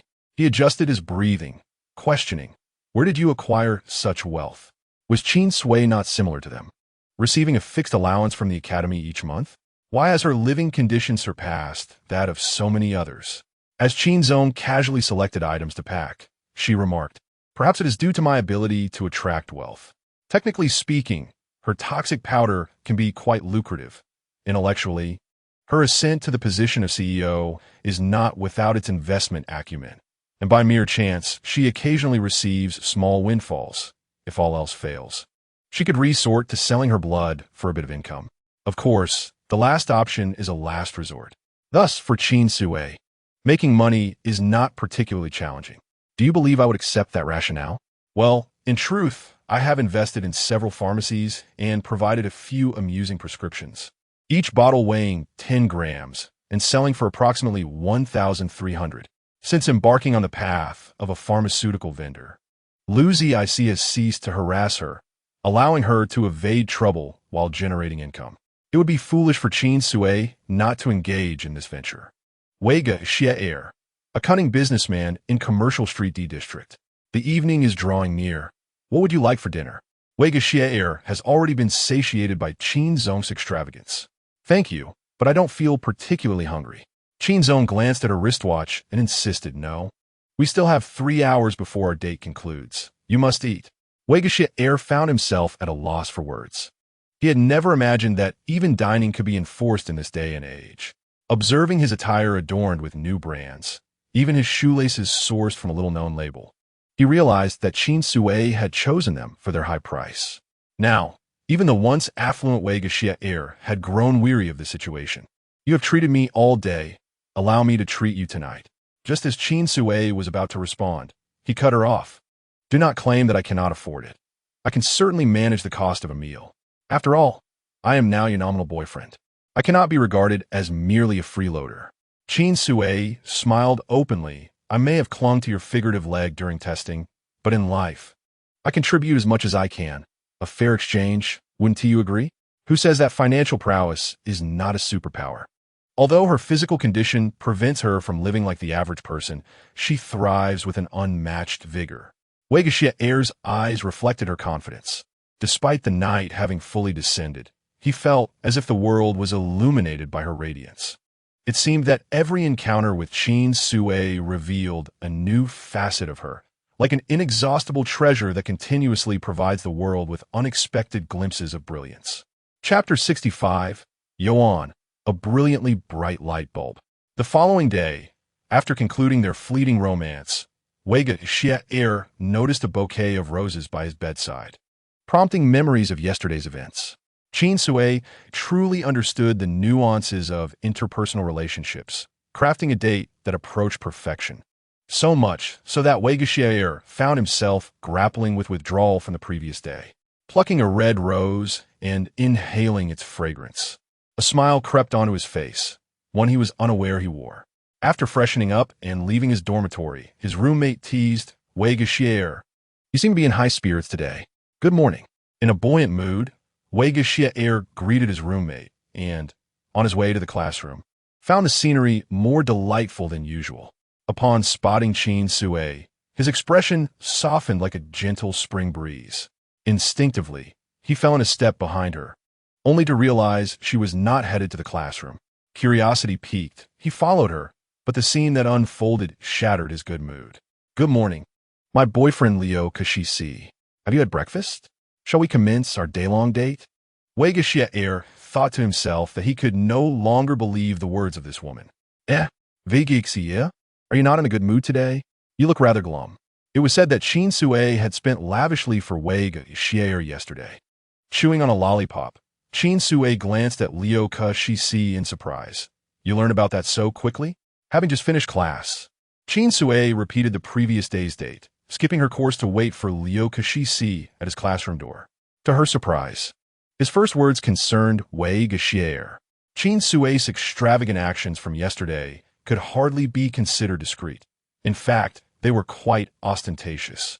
Yet no one would dare spend so freely as she did to borrow flowers from the florist for Wei Gexier. However, she was astonished by the speed with which the gossip spread. Indeed, gossip knows no borders. Today was a regular class day at the academy. Liu Kashisi donned a shirt and slacks, a more casual version of the academy uniform compared to Wei Gexier's attire yesterday. He casually draped his arm over Qin Sui's shoulder, guiding her through the throngs of students outside the classroom. "This is not a place for conversation, my girlfriend. We should first think about solving our lunch dilemma, shouldn't we?" Qin Sui glanced at the hand resting on her shoulder, but did not push away Liu Kashisi's familiar approach. In contrast to the lack of physical contact with Wei Gexier, Liu Kashisi seemed quite comfortable with the dynamics of a one-day couple, now affectionately referring to her as his girlfriend. Unfortunately, Qin Sui had designated herself as the domineering provider for a pretty boy. "What would you like for lunch? Feel free to say anything. I will cover all expenses today." Liu Kashisi chuckled at her words, surprised to find himself unexpectedly involved with a wealthy woman. "Please call me Qin Zong." Qin Sui adjusted her gold-rimmed glasses, which she had purchased at great expense for the opportunity to play the part. "All right, little Qin Zong." Liu Kashisi's silver-gray hair was tied back, a low ponytail cascading down his shoulder, his half-closed eyes sparkling with an intoxicating smile, exuding a hint of affection. However, Qin Zong was not amused. She disliked the slightly condescending teasing. "Why add little to Qin Zong?" Liu Kashisi paused, a flicker of understanding crossing his eyes. "My mistake. I should not underestimate you, Qin Zong. Let's go." Qin Sui cared only for the outcome.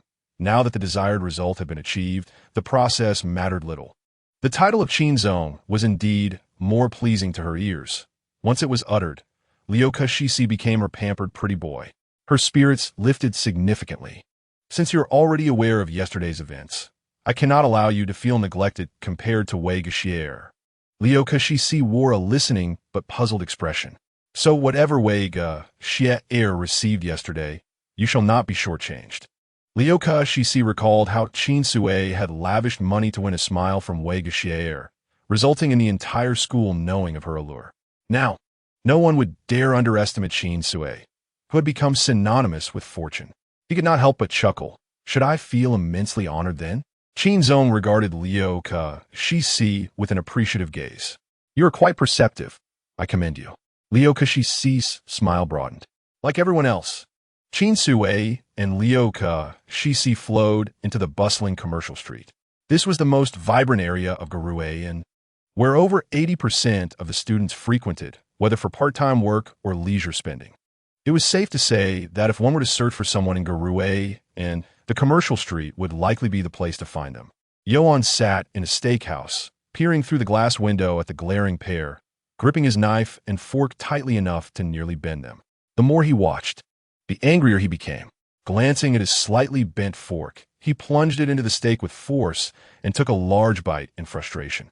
Kang Jiaqian, a part-time waitress, had just approached Yoan's table when she witnessed this scene.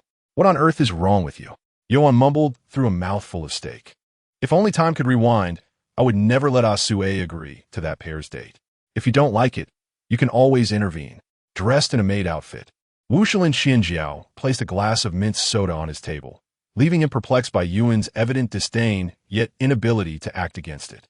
Yuan cast a sorrowful glance in his direction, recognizing that this situation stemmed from him. If he were to interfere further, it was likely that Azhui would demand reparations for another matter. Thus he resolved not to sacrifice the larger picture for a trivial loss. Wu Shilin Qianjiao shook her head sympathetically, about to express her thoughts when her peripheral vision caught sight of figures approaching outside. Yuan, caught mid-bite of his steak, froze. He slowly raised his gaze to the glass window, and sure enough, Qin Sui and Liu Kexi were drawing nearer to the steakhouse. Forgetting the half-chewed morsel in his mouth, he began to fidget restlessly, pondering whether he ought to hide from Kalai. Wu Shilin Qianjiao wiped her face discreetly, urging him to swallow before speaking. Should I hide? Yuan managed to gulp down his food and spoke immediately. What are you so anxious about? Wu Shilin Qianjiao's words left Yuan momentarily speechless. Hiding would imply guilt. He had committed no wrongdoing, so why should he feel guilty? Yet, as the realization dawned that Azhui was about to enter, Yuan's anxiety escalated. What if Azhui misinterpreted his intentions? What if he thought he was deliberately trying to sabotage their date? Chapter 66. I do not wish to yield to him. Wu Shilin Qianjiao found it difficult to comprehend Yuan's reasoning. With new customers entering, her role as a part-time server necessitated that she not linger too long with one patron. Thus, she turned and left, leaving Yuan to fret in solitude. Welcome. What can I get for you two? She greeted. After handing over the menu, Qin Sui, upon being seated, caught a glimpse of a familiar silhouette and decided to have the server pass the menu to Liu Kexi across the table. Liu Kexi did not refuse, perusing the menu before returning it to the server. What are you looking at? Noticing Qin Sui's gaze drifting behind him, Liu Kexi inquired. Qin Sui gently tapped the glass of mint soda that had just been served. There was someone in a maid outfit who resembled Wu Shilin Qianjiao. Liu Kexi glanced back, confirming, "It is him." A note of surprise flickered across Qin Sui's expression as she regarded Liu Kexi, intrigued by his statement. He often takes on various part-time jobs. Perhaps he is working here this time. Part-time? Isn't he the young master of the third gender clan? Yuan's varied employment had not elicited such astonishment from Qin Sui. Yet Wu Shilin Qianjiao, as a young master, was an entirely different matter. It was akin to a CEO's daughter forsaking her privileges to toil alongside the laborers. Because my expenses are substantial. The sound of the champagne flute gently clinking against the table heralded Wu Shilin Qianjiao's arrival, tray in hand, standing before Qin Sui. Overhearing the conversation, Qin Sui felt a twinge of embarrassment, even with her thick skin, and could only respond with a forced laugh. What a coincidence, Qianjiao. Wu Shilin Qianjiao regarded Qin Sui intently before placing everything from her tray down, offering a courteous wish for an enjoyable meal, and without hesitation, turned it apart. As Qin Sui observed the large bow adorning the back of Wuxian Qianjiao's waist, memories of their first encounter surfaced, where Qianjiao had feigned arrogance while looking up at her. She sensed that this youth, seemingly of similar age to Yuan, harbored an inherent tenacity that they lacked. A stubbornness reflected in his brows and eyes, as delicate yet profound as the mint soda resting on the table. He must possess untold stories hidden beneath that exterior. Qin Sui, Ajui, Look Assisi's voice jolted her from her reverie, refocusing her attention on his face. Why are you staring at someone else's back while on a date with me? He switched the positions of the cut steak and Qin Sui's plate, adding playfully, I can be jealous, you know. Apologies. Qin Sui realized that she had indeed been distracted and owed him an apology. Lowering her gaze, she noticed the neatly cut steak. Look Assisi, you truly are attentive. Although this date had commenced under questionable circumstances, Look Assisi accepted her praise with delight. However, my pursuits have consistently borne fruit. If I satisfy you today, we might extend this limited engagement. Let's first enjoy the day, Qin Sui replied, feigning ignorance and focusing on her steak. As adults, they were well aware of the subtle dynamics at play. In a world devoid of women, the traditional concepts of union were still preserved. Qin Sui could indulge in flirtation, relishing in the ephemeral, but a long-term commitment? That was a different matter entirely. Dating was acceptable. Marriage, however, was a different story. Currently, Qin Sui merely wished to revel in the thrill of romantic entanglement. Look Assisi scrutinized her intently, suddenly lifting his champagne glass. Qin Sui, you truly are a fickle heart. Stirring trouble with Weigexier and now with me. Though his words were delivered amid a celebratory gesture, they carried an undertone of mockery. Qin Sui met his gaze, politely dabbing her lips with a napkin, and adopted a charmingly roguish demeanor. Look Assisi, you are indeed a genius. Nothing escapes your notice. What if her duplicity in stringing both men along was discovered? Yet Look Assisi did not object. Did this not imply that he, too, relished this dynamic? Shaking her glass of mint soda, she deliberately refrained from clinking glasses with him, the bubbles dancing in response to the movement, unsettling Look Assisi's composure. After a moment, he regained his focus, masking his flustered gaze with the act of sipping champagne, deliberately avoiding Qin Sui's eyes. You are quite brazen in your ways. Isn't it a mutual arrangement? How can be deemed brazen? Qin Sui, still maintain a sense of propriety. She remained undeterred, asserting that their relationship was transactional.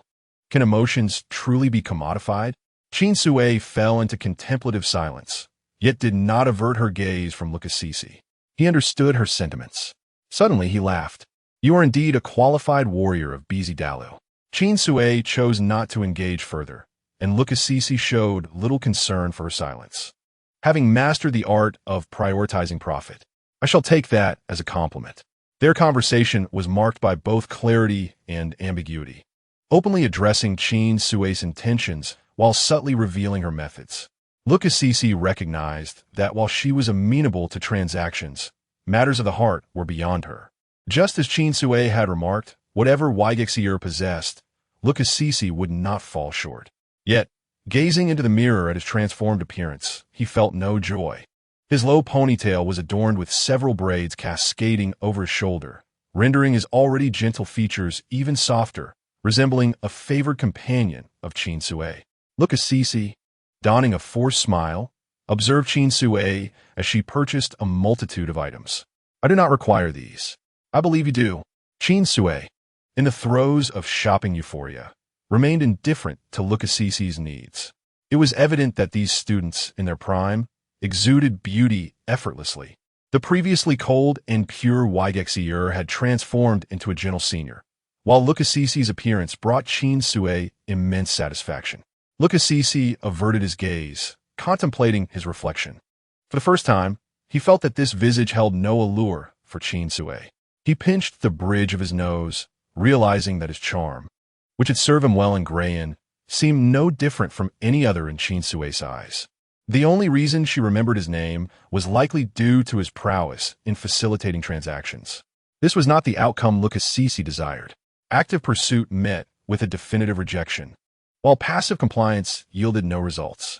In truth, Qin Sui was proving more elusive than he had anticipated.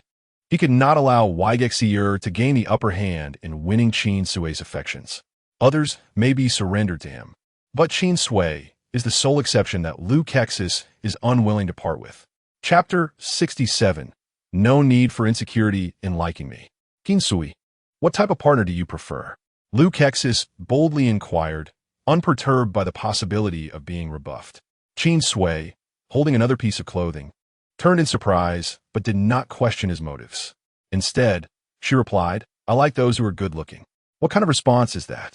Liu Kexis pondered this answer and found it surprisingly characteristic of Qin Sui. Could it not be more precise? Qin Sui glanced at him.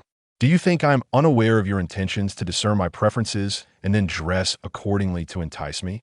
Her words flowed without hesitation. Although it was a rather vexing matter, her tone effortlessly amused Liu Kexis. Do not jest with me. I am not jesting, he asserted with a serious demeanor, which only heightened the humor of the situation. All right, I might have succumbed to your charms. In the face of Qin Sui, Liu Kexis was unable to maintain his composure. His voice was too soft for Qin Sui to catch, and she wondered what he was mumbling about. Assuming Liu Kexis was still reflecting on past events, she approached him and declared, I will speak plainly. Liu Kexis responded with a questioning look. I acknowledge my considerable allure. There is no need for you to feel insecure about liking me. She patted his shoulder and added, trust me, those who know you are my boyfriend will certainly envy you more than admire you. Liu Kexis replied, So, enjoy your role as my boyfriend today and refrain from overthinking. After all, who knows if someone else will take your place tomorrow? Who wouldn't be captivated by a wealthy, handsome, and powerful individual who splurges generously? Qin Sui was almost enamored with her own flawless self. Liu Kexis covered his eyes to conceal the burgeoning smile within. Has no one ever told you that you are quite humorous? Qin Sui responded, I am indeed the epitome of humor. The mirth in Liu Kexis's eyes intensified. He was genuinely entertained by Qin Sui's wit. Even in matters of dating, he endeavored to maintain balance, ensuring that no one's feelings were disregarded in favor of another. Such an engaging, meticulous, and kind-hearted soul would inevitably capture the affection of Wei Guxie. Perhaps she was willing to exploit this arrangement. Time was on her side, and opportunities to persuade her would surely arise. As night descended, another day slipped away in Gurian. Qin Sui contemplated returning Liu Kexis to his dormitory, thus bringing this comical date to a close. As they approached the commercial street leading into the residential area, Qin Sui glanced at Liu Kexis walking on the outer side and suddenly stated, I will escort you back to your dormitory, after which our date will conclude. Shouldn't it be me who takes you back? Liu Kexis tilted his head to look at her. What difference does it make whether I take you or you take me? He raised a hand and gently patted her on the head. The date isn't over yet. Isn't it the duty of a boyfriend to escort his girlfriend back to her dormitory? Feeling the light touch on her head, Qin Sui instinctively wanted to evade it, but reminded herself that she was Liu Kexis's girlfriend, and such affectionate gestures were not overstepping boundaries, so she remained still. Unbeknownst to her, her adherence to responsibility only encouraged Liu Kexis to grow bolder, shifting from a light pat to ruffling her hair. In a typical romantic scenario, this would be quite normal. However, their date was anything but conventional. Do you wish to retract your hand? Upon hearing someone issue a non-threatening threat, Liu Kexis chose to retreat. The sensation is rather pleasant. Qin Sui remarked, Why do I feel as though I'm being teased? Liu Kexis raised his hand to mask the smile at the corner of his lips. You are mistaken. Qin Sui shot him a sidelong glance, but did not confront him directly. They walked in silence until they reached the base of her dormitory, at which point she turned to Liu Kexis. I have arrived. You may return now. Isn't there to be a farewell kiss, my girlfriend? Qin Sui was momentarily taken aback by his words, feeling both amused and exasperated. I find you truly audacious. In a world dominated by men. Although she recognized the existence of romantic partnerships, she still leaned towards the acceptance of heterosexual relationships. Liu Kexis, unaware of Qin Sui's true identity, boldly engaged in such provocations, which was undeniably stimulating. Presently, she had no intention of coming out, Thank you very much. Just as Qin Sui was about to concoct a reason to refuse, Lu Kexis declared, I genuinely fell for you at first sight. Qin Sui nearly leapt to slap him into silence. Are you suffering from delusions due to overeating? Have you begun to lose your mind at this hour? Unintentionally, she found herself swept up in a wave of unexpected romantic fortune. Was it still spring? With nature awakening in full bloom? Why are you so anxious? I have not said I expect you to take responsibility. Qin Sui was taken aback by Lu Kexis's bold declarations. Do you grasp the implications of your words? Or had the world evolved beyond the superficial nature of relationships, transcending to a realm she could not comprehend? I'm fully aware of what I'm saying. Lu Kexis reached out to grasp Qin Sui's shoulder, but she, having grown wary of his impulsive tendencies, instinctively stepped back, leaving his hand suspended in midair. Meeting her unwelcoming gaze, Lu Kexis chuckled, lowering his hand. Perhaps you cannot fathom this, but from the moment I laid eyes on you, I was compelled to touch you. I recognize this may be considered quite rude, he added, lightly tapping her nose, and surprisingly, Qin Sui detected a hint of bashfulness behind his charming facade. His gaze faltered, avoiding hers, yet he dared to speak further. But when I do touch you, I feel immense joy. Qin Sui replied, this I truly cannot comprehend. You derive happiness merely from a touch? What fantastical notion is this? It would be far simpler to categorize it as infatuation, as it evidently exceeds the limits of my understanding. Sensing her resistance, Lu Kexis realized his words had caused her some discomfort. He had begun to discern Qin Sui's character. If their relationship were merely transactional, even if he overstepped a boundary, she would likely overlook it for the sake of the arrangement. However, if there were no benefits for her, she would not budge an inch and would find it bothersome. A clear embodiment of self-serving motives. I admit I initially sought to approach you because of Wei Guxie, but later I found myself uncontrollably enamored with you. Such a cliched narrative need not be reenacted before her. It was hardly the kind of gossip worth sharing. Lu Kexis discovered that Qin Sui had a talent for disrupting the mood. Chapter 68. What else can one do besides laugh? My feelings for you are my own affair, and they do not pertain to you. Lu Kexis gazed intently at Qin Sui. I merely wish to inform you of my affections. Whether you reciprocate is entirely your concern. Qin Sui mused. Am I out of touch with the times? Is such a domineering confession still a thing? How peculiar. Very well, she acquiesced, I understand. You may return now. Lu Kexis was taken aback by her calm reaction, which seemed less like the response to a confession and more akin to the mundane forecast of inclement weather. He could not help but ask, do you not possess any other thoughts? What do you believe I should think? Qin Sui, having faced numerous challenges, remained unperturbed as long as her routine was not disrupted. After all, Lu Kexis had made it abundantly clear that his affections were his own business, requiring no interference from her. Thus, why should she feel compelled to intervene? Qin Sui's demeanor indicated that she regarded her relationship with Lu Kexis as purely transactional. Lu Kexis understood this, but his inquiry was merely an attempt to gauge the slightest possibility that Qin Sui might view him differently. However, it appears that this special regard is merely a fleeting infatuation from Lu Kexis. Realizing that Qin Sui would not alter her steadfast decision, Lu Kexis calmed himself, the earlier urgency in his inquiries dissipating like a momentary lapse in control. After a few breaths, he reverted to his usual gentle demeanor. What I mean is, if one day you find yourself in need of a partner, would you consider me first? Are you recommending yourself? I suppose so. Qin Sui was unsure if it was due to her overwhelming influence that, after she treated their date as a transaction, Lu Kexis now extended an olive branch in the guise of a partner.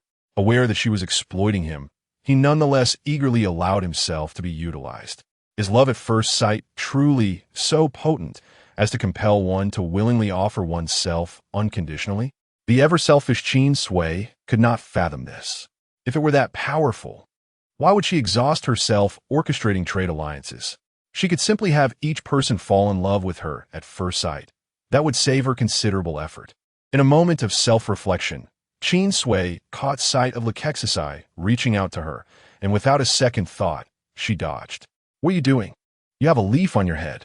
Once again, Lukexi's attempt fell short, his fingers twitching slightly before he withdrew his hand. Qin Sui touched her head and, indeed, found a leaf.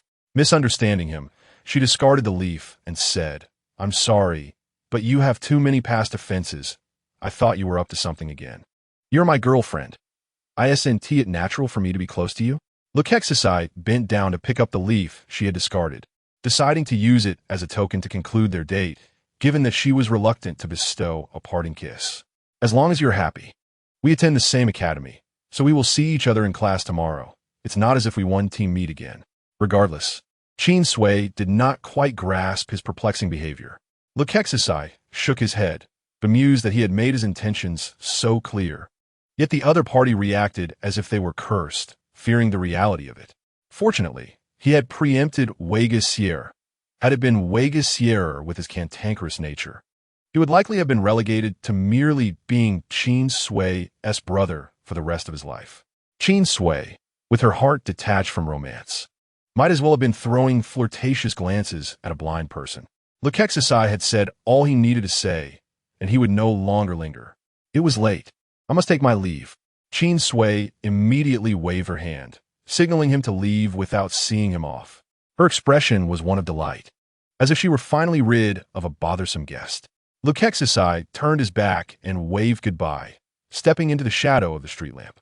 He knew that as soon as he turned away, Qin Sui would eagerly rush back to her dormitory, just as he was aware that their entire date had been a mere formality for her.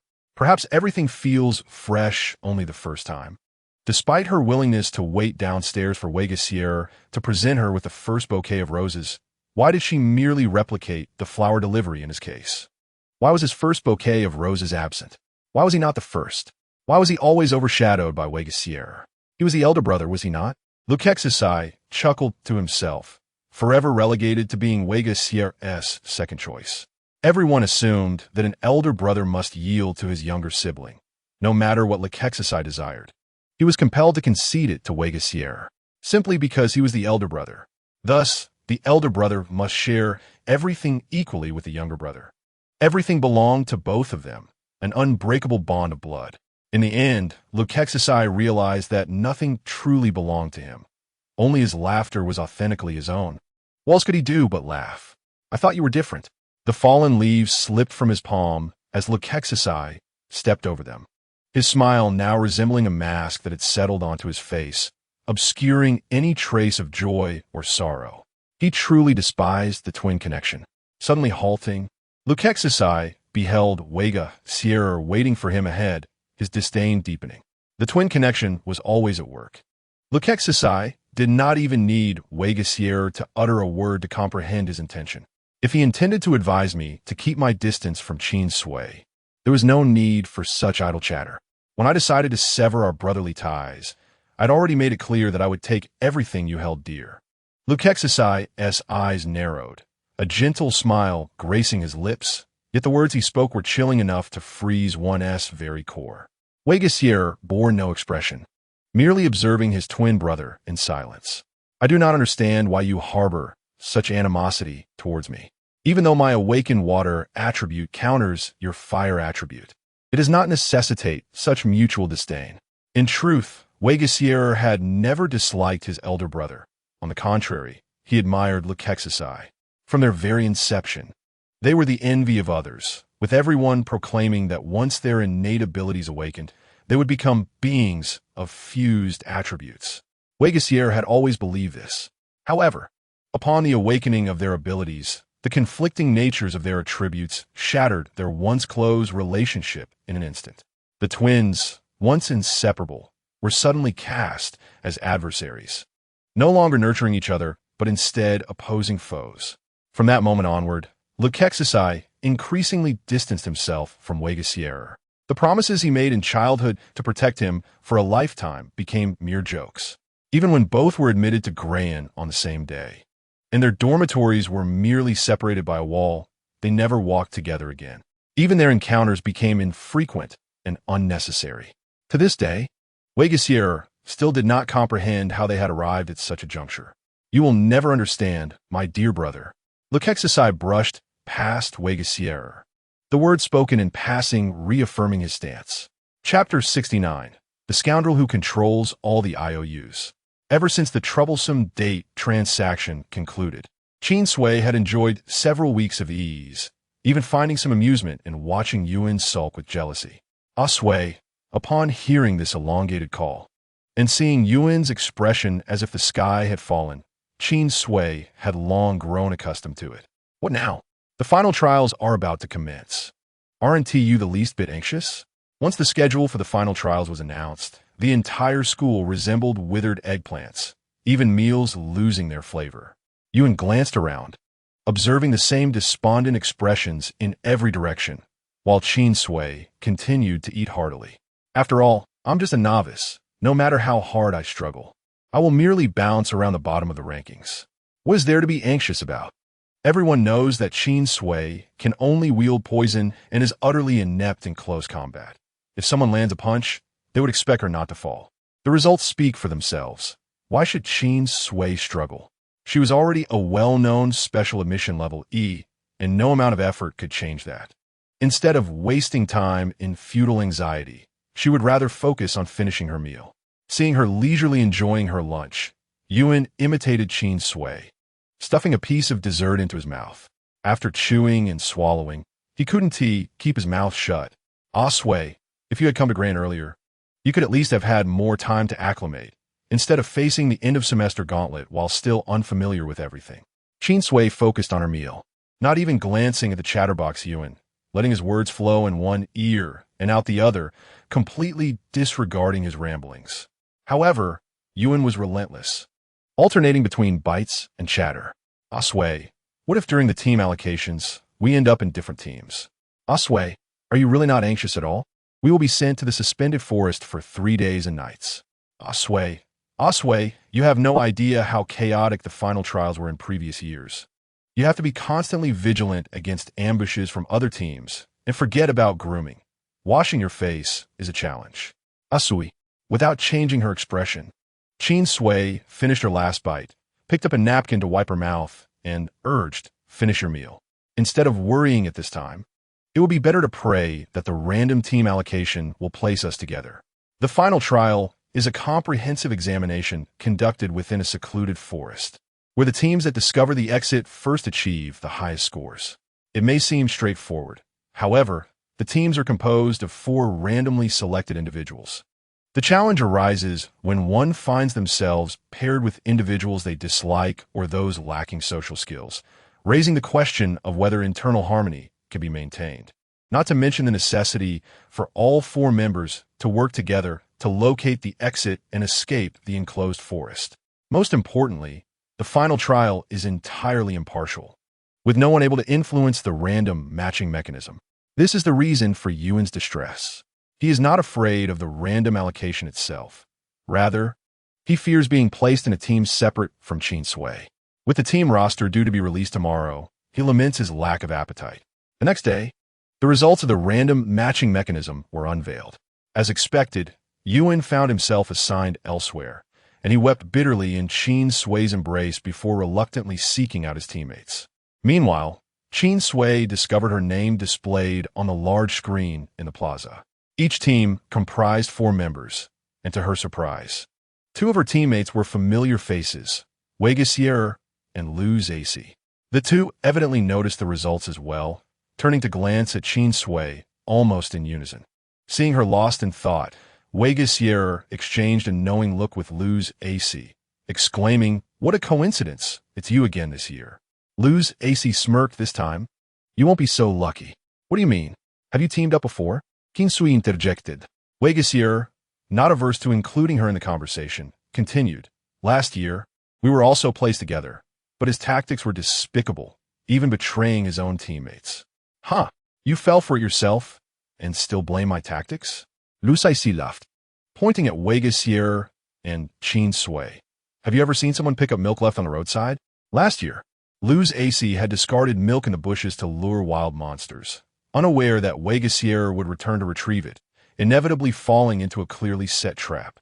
This incident nearly cost them a valuable team member and resulted in their near elimination.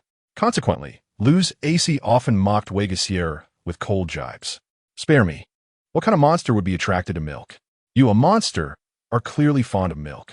Lose AC. Do you think I hesitate to confront you? Weigasier. That line should be directed at you, he retorted.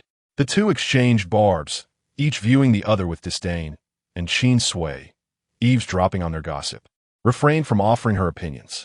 Both Weigasier and Luz AC were formidable, and given their connections, Qin Sui felt reassured about her safety during the final trial. She then took note of the name of the fourth member of their team, Yan Mingji. Do you know this person? She inquired. The naming convention clearly differed from the others, resembling her own name structure, and considering the history of this world, Qin Sui readily associated it with the Dongling tribe from the Pi-C continent. As expected, Weigasier decoded it for her, stating he's quite an unpleasant character, infamous for his mischief within the Dongling tribe. How do we end up in the same group? We won't be burdened by this dead weight, will we? Luz AC scoffed, implying that Yan Mingji was indeed unlikable.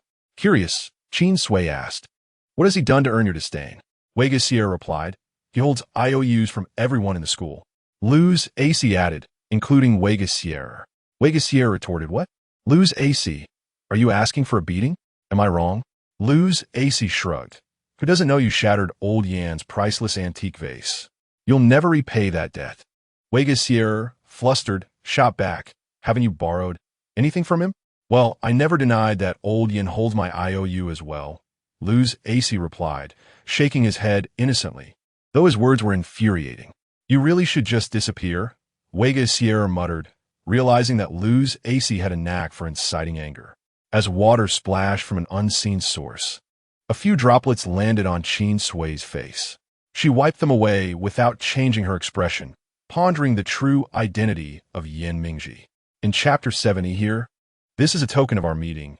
Yan Mingji possessed IOUs from the entire school, yet there was one individual he surely did not have. With a bruise forming under his eye, Luz AC stood before Qin Sui, raising a finger to indicate her. It's you. Qin Sui raised an eyebrow and, he will undoubtedly seek to approach you, Weigasier added, crossing his arms. Qin Sui lowered her gaze, contemplating for a few moments before asking, in comparison to you, who is stronger? That's a joke. I could take him down with one punch, Luz AC scoffed, dismissing Yan Mingji's strength. Weigasier, though silent, did not appear modest either. To them, Yan Mingji was hardly a rival. Qin Sui considered this information, knowing she couldn't fully trust their words. Luz AC had a tendency to exaggerate. Still, what intrigued her more was why, if they were so formidable, Yan Mingji still wielded power over their IOUs. You wouldn't understand. Luz AC began to elaborate, but was interrupted by a loud shout from afar that captured the attention of everyone in the plaza. The Lord has arrived. In an instant, the plaza fell silent, only to erupt into chaos the next moment, with people scattering in all directions. Qin Sui barely had time to comprehend who was who before the area around her was deserted. Weigasier and Luz AC had vanished as well. Confused, Qin Sui looked up, only to find her path blocked by a shadowy figure. At first, she could not discern the person's features. She only caught a glimpse of a wrist emerging from wide sleeves, the pale skin marred by visible veins, the hand holding a golden folding fan. The fan was opened, partially obscuring the lower half of the person's face, revealing only a pair of light golden eyes that gazed down at her with an imposing presence. With raven black hair cascading gracefully from their shoulders, the individual was clad in an outfit distinct from the others, resembling a traditional garment with wide sleeves. Though Qin Sui had never encountered this person before, she instinctively recognized him as Yan Mingji. He towered over her, and, as she took a step back to avoid craning her neck, she finally addressed him. Yan Mingji? Without uttering a word, Yan Mingji responded with a soft, affirmative sound. They exchanged glances for a few moments, and then Yan Mingji unexpectedly smiled. Lowering his fan, his golden eyes sparkled with an innocent charm, and for a fleeting moment, Qin Sui envisioned a myriad of blossoms blooming behind him. Beauty surpasses flowers. This thought surfaced uncontrollably in Qin Sui's mind. Indeed, as a native of the porcelain nation, she found golden hair and blue eyes appealing. However, Accustomed to the modest grace of Eastern features, she felt that an Eastern visage was more aligned with her aesthetic. This was the first Eastern face she had encountered since arriving on this continent. Regardless of Yin Mingji's character, it was impossible for Qin Sui to dislike him based solely on his appearance. Thus, she took the initiative to introduce herself. "Hello, I am Qin Sui. We are on the same team for the final trial. Are you not afraid of me?" His voice resonated with an aesthetic that aligned with Qin Sui's preferences. Qin Sui, always generous toward those who met her standards, replied candidly, "Since we have not met before, there is no reason to fear. We could discuss that once we get to know each other." The remark elicited laughter from Yin Mingji, his eyes curving into crescents. "You are quite an amusing person. I like you." "Thank you for the compliment. I also appreciate myself," Qin Sui replied. Yin Mingji's smile widened. "Classmate Qin Sui, I find you intriguing. Would you be interested in becoming my attendant?" Such an olive branch struck a familiar chord with Qin Sui, reminiscent of times when she had offered money for loyalty. Surely, she had not encountered a rival in this regard. With a polite smile, she refrained from outright rejection and countered, "What would the job entail? And what is the salary? How many hours would I be required to work? If your offer does not entice me, I shall not agree to sell myself." A chuckle escaped Yin Mingji, seemingly struck by her words. He doubled over with laughter, leaving Qin Sui's own smile nearly frozen in place until he finally composed himself. Wiping away the tears from the corners of his eyes, he remarked, still tinged with mirth, "It is not that I have never been rejected, but you are the first to make me laugh while doing so." Qin Sui inquired, "So? Therefore, I have decided not to purchase you for the time being." He elegantly unfurled a folding fan, presenting a half-revealed charm. If he were to buy her and she became displeased, where would he find another companion as entertaining as her? "Thank you for your decision not to purchase me," Qin Sui retorted, "but I am a person, not a commodity." Yin Mingji was once again amused, doubling over with laughter as if Qin Sui had cast a spell upon him. "What is the matter? Is everyone here so easily amused?" "I haven't said anything particularly funny." She mused. Was she truly that amusing? Having laughed to his heart's content, Yin Mingji developed a considerable fondness for Qin Sui. He was aware that some individuals were not keen on his presence. Even if they did not appear before him, they would not stray too far, lurking in the shadows. Observing, he had no desire to play the fool for others, as he was merely there to meet Qin Sui. Initially, he had speculated about the type of person who would be placed on the same team as him, never anticipating it would be someone with such an intriguing personality. He slipped his hand into his voluminous sleeve, contemplating that this trial would surely not be dull. "Here, this is a token of our first meeting. May you always remain this entertaining." As he spoke, he pressed a piece of gold into Qin Sui's palm, leaving no room for refusal as he turned and swaggered away with his fan. Qin Sui stared at the gold in her hand, instinctively weighing it. It must have weighed at least a pound. This greeting gift was rather endearing. A smile fought to break free at the corners of her mouth, but was suppressed, ultimately failing. Whose benefactor greets someone with a pound of gold? In any case, Qin Sui could not refuse. This was no ordinary man. He was akin to a walking fortune god. "What are you grinning about?" she wondered. Before she knew it, the square had grown crowded again. Wideshire, concerned for her safety, had initially intended to escort her home. However, upon seeing Qin Sui still gazing at Yin Mingji's departing figure with evident longing, he felt an uncomfortable twist in his heart. Clutching the gold, Qin Sui's tone was whimsical. "I have encountered a man who captivates me." Wideshire responded with a puzzled expression. Chapter 71. Ino's Thoughts. Ino's Studio. "Why have you suddenly summoned me?" Qin Sui, who had intended to procure supplies for the upcoming final trial, found herself diverted to Ino's studio upon receiving his message. Ino was seated behind his desk, meticulously carving a mechanical object the size of a coin. Upon noticing Qin Sui, he picked up the item, wiped it clean, and handed it to her. "Give this a try." "What is this?" Qin Sui inquired, feeling the uneven texture, the cool surface gradually warming to the temperature of her palm. Upon closer inspection, she noticed a small hole at the top of the circular object. If a chain were threaded through, it could become a necklace. "It resembles a necklace without a chain," she remarked. Indeed, it is a necklace. His confirmation did not surprise Qin Sui. She knew Ino would not create something without purpose. What is its function? It utilizes brain waves to initiate spatial folding, thereby enabling the retrieval of items from a distance. Ino explained, retrieving a slender metal chain from a nearby drawer. He deftly threaded the mechanical ornament through it and returned it to Qin Sui. Given that you lack spiritual power and personal space, I thought this might be convenient for your trials. Qin Sui understood that the brainwaves it harnessed would be her own, staring at the necklace resting in his palm. She was momentarily stunned, as if a pillow had unexpectedly appeared while she was drowsing. This delightful surprise caught even her off guard.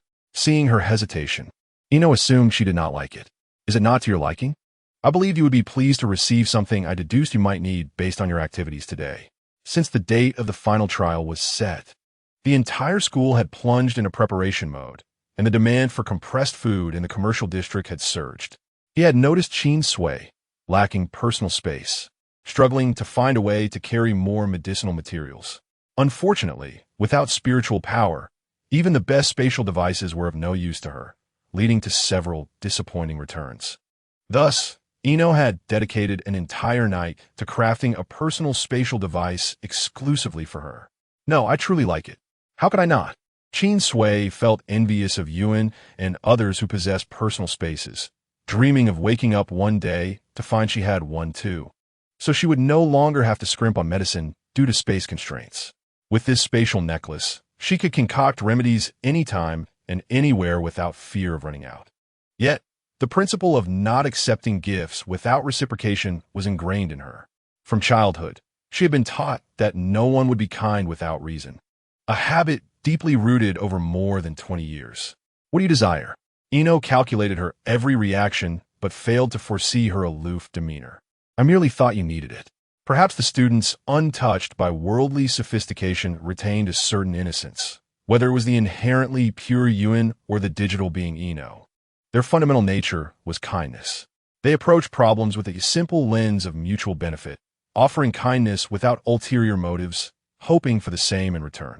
Qin Sui had initially approached them with intentions of utility, but as she drew closer, she found them so easy to deceive that she eventually could not bring herself to do so. Her greed urged her to seize the necklace, but her reason held her back from accepting such generosity without cause. After some contemplation, she decided to clarify her stance. If I were to accept this without any cost, I know you would likely not refuse my request. However, obtaining something too easily often leads to a lack of appreciation, and I do not wish to lose myself in the depths of your unbounded indulgence. From her interactions with Ino, it became evident that he maintained a humble stance. Whatever Qin Sui desired, he would readily provide, even going to great lengths to assist her in achieving her goals.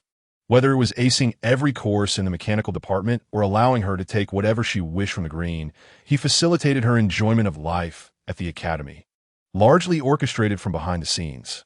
Ino's compliance with her wishes was nearly literal. Had Qin Sui been a naive young girl, she would have been utterly captivated by the special treatment of a powerful artificial being. However, she had long since reached adulthood, and her perspective on matters had evolved beyond simplistic views. If Ino harbored intentions towards her, such ploys were merely aimed at her physical being or her intrinsic worth.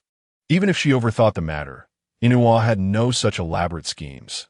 Rather, he sought to subtly soften her stance, akin to boiling a frog in warm water. Once Qin Sui gradually became dependent on him, it would signify her loss of self. Ino's methods would instill a sense of reliance in Qin Sui. She would accept poverty but refuse to forget her own identity. Observing Qin Sui in silence, Ino's mechanical crimson eyes concealed behind lenses reflected a soul shackled by a metallic restraint, rendering his true thoughts opaque. He blinked, feigning a physiological reaction, and nudged the spatial necklace forward, signaling his understanding. You assert that emotions should not be fast-tracked. I shall refrain from pretending to pursue you. You were eager to settle your debts with Wygexir and Luxisi, which indicates your aversion to owing favors.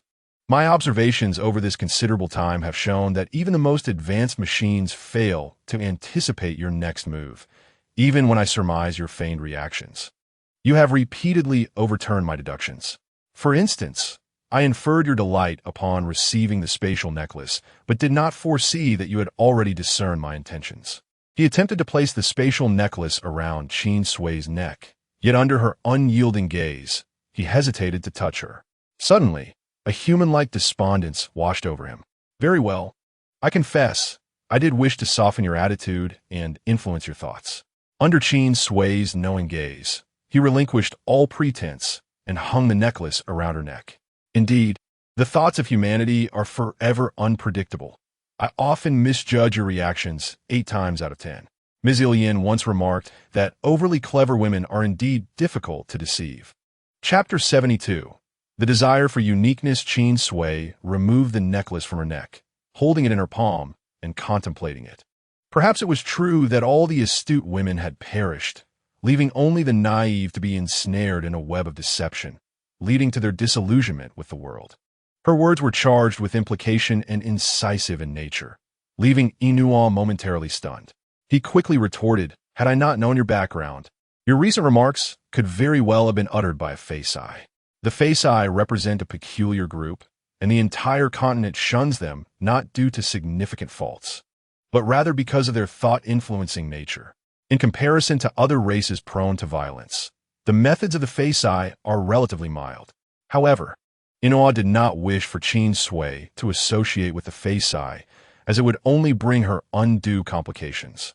Qin Sui fell silent, instead retrieving a small white porcelain vial from her pocket and placing it upon his desk. A new concoction. The afflicted would experience intense pain and hallucinations, with an S-level difficulty formula, more than sufficient to exchange for your spatial necklace.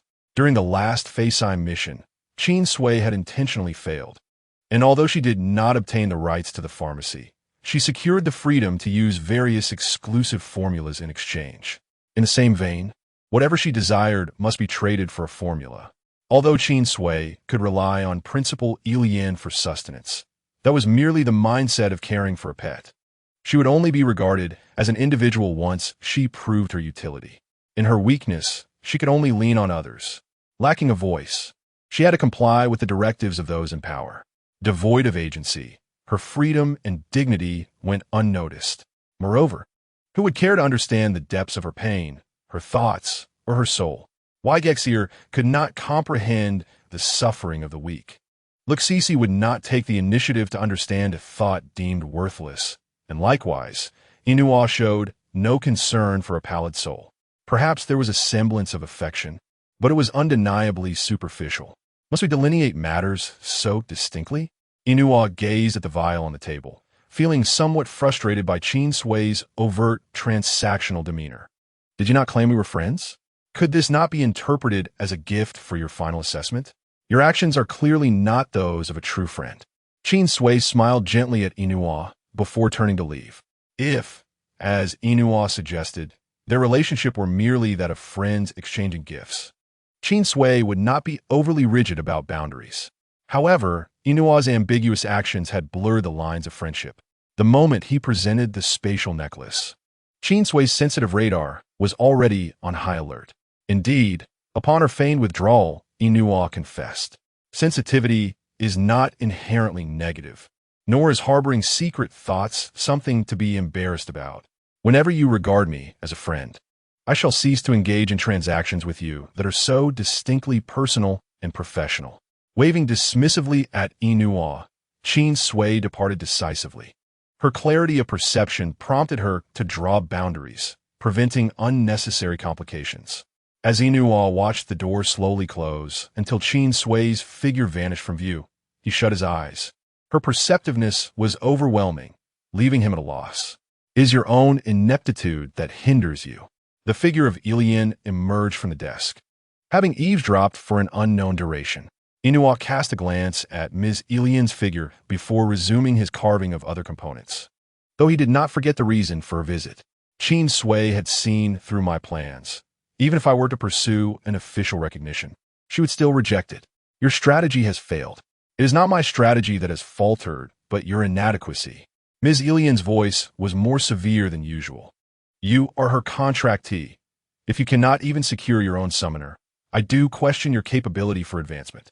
Inua, seemingly chastised, did not lift his head, showing no signs of awakening. My role as her contractee is merely nominal. She has yet to acknowledge it. The last statement carried a hint of self-mockery. What? Do you intend to give up over a minor setback? Sui's thoughts are beyond my influence. She has already resolved to delineate our relationship. Are you not aware of Lixisi's fate? Ilian knew well that Lixisi's pursuits of Qin Sui had repeatedly ended in failure. Regardless of Lixisi's ambiguous declarations, they were perceived as transactions in Qin Sui's eyes. The principal had never encountered someone so enamored with trade. Her figure appeared exasperated as she rubbed her temples. Weigexier's knowledge of Qin Sui's true identity implies that Lixisi is also aware. It seems that even among our spirit race, there is a desire to possess this singular female. Qin Sui's identity is extraordinarily unique. While she was indeed summoned to the Pi Sea continent by her, this does not grant Ilian exclusive rights over Qin Sui. She is a rare maternal figure, sought after not only by our failing race. Numerous factions outside have already learned of Qin Sui's existence. Although the trials in Guren might afford them some leniency, one cannot dismiss the possibility of greedy individuals acting preemptively. Qin Sui remains blissfully unaware of the dangers surrounding her. Upon hearing this, Inua paused momentarily, finally lifting his gaze to Ms. Ilian's figure. Did you not claim to have a comprehensive strategy?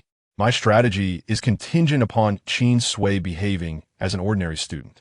Ms. Ilian felt somewhat unnerved under Inua's gaze, her eyes wavering.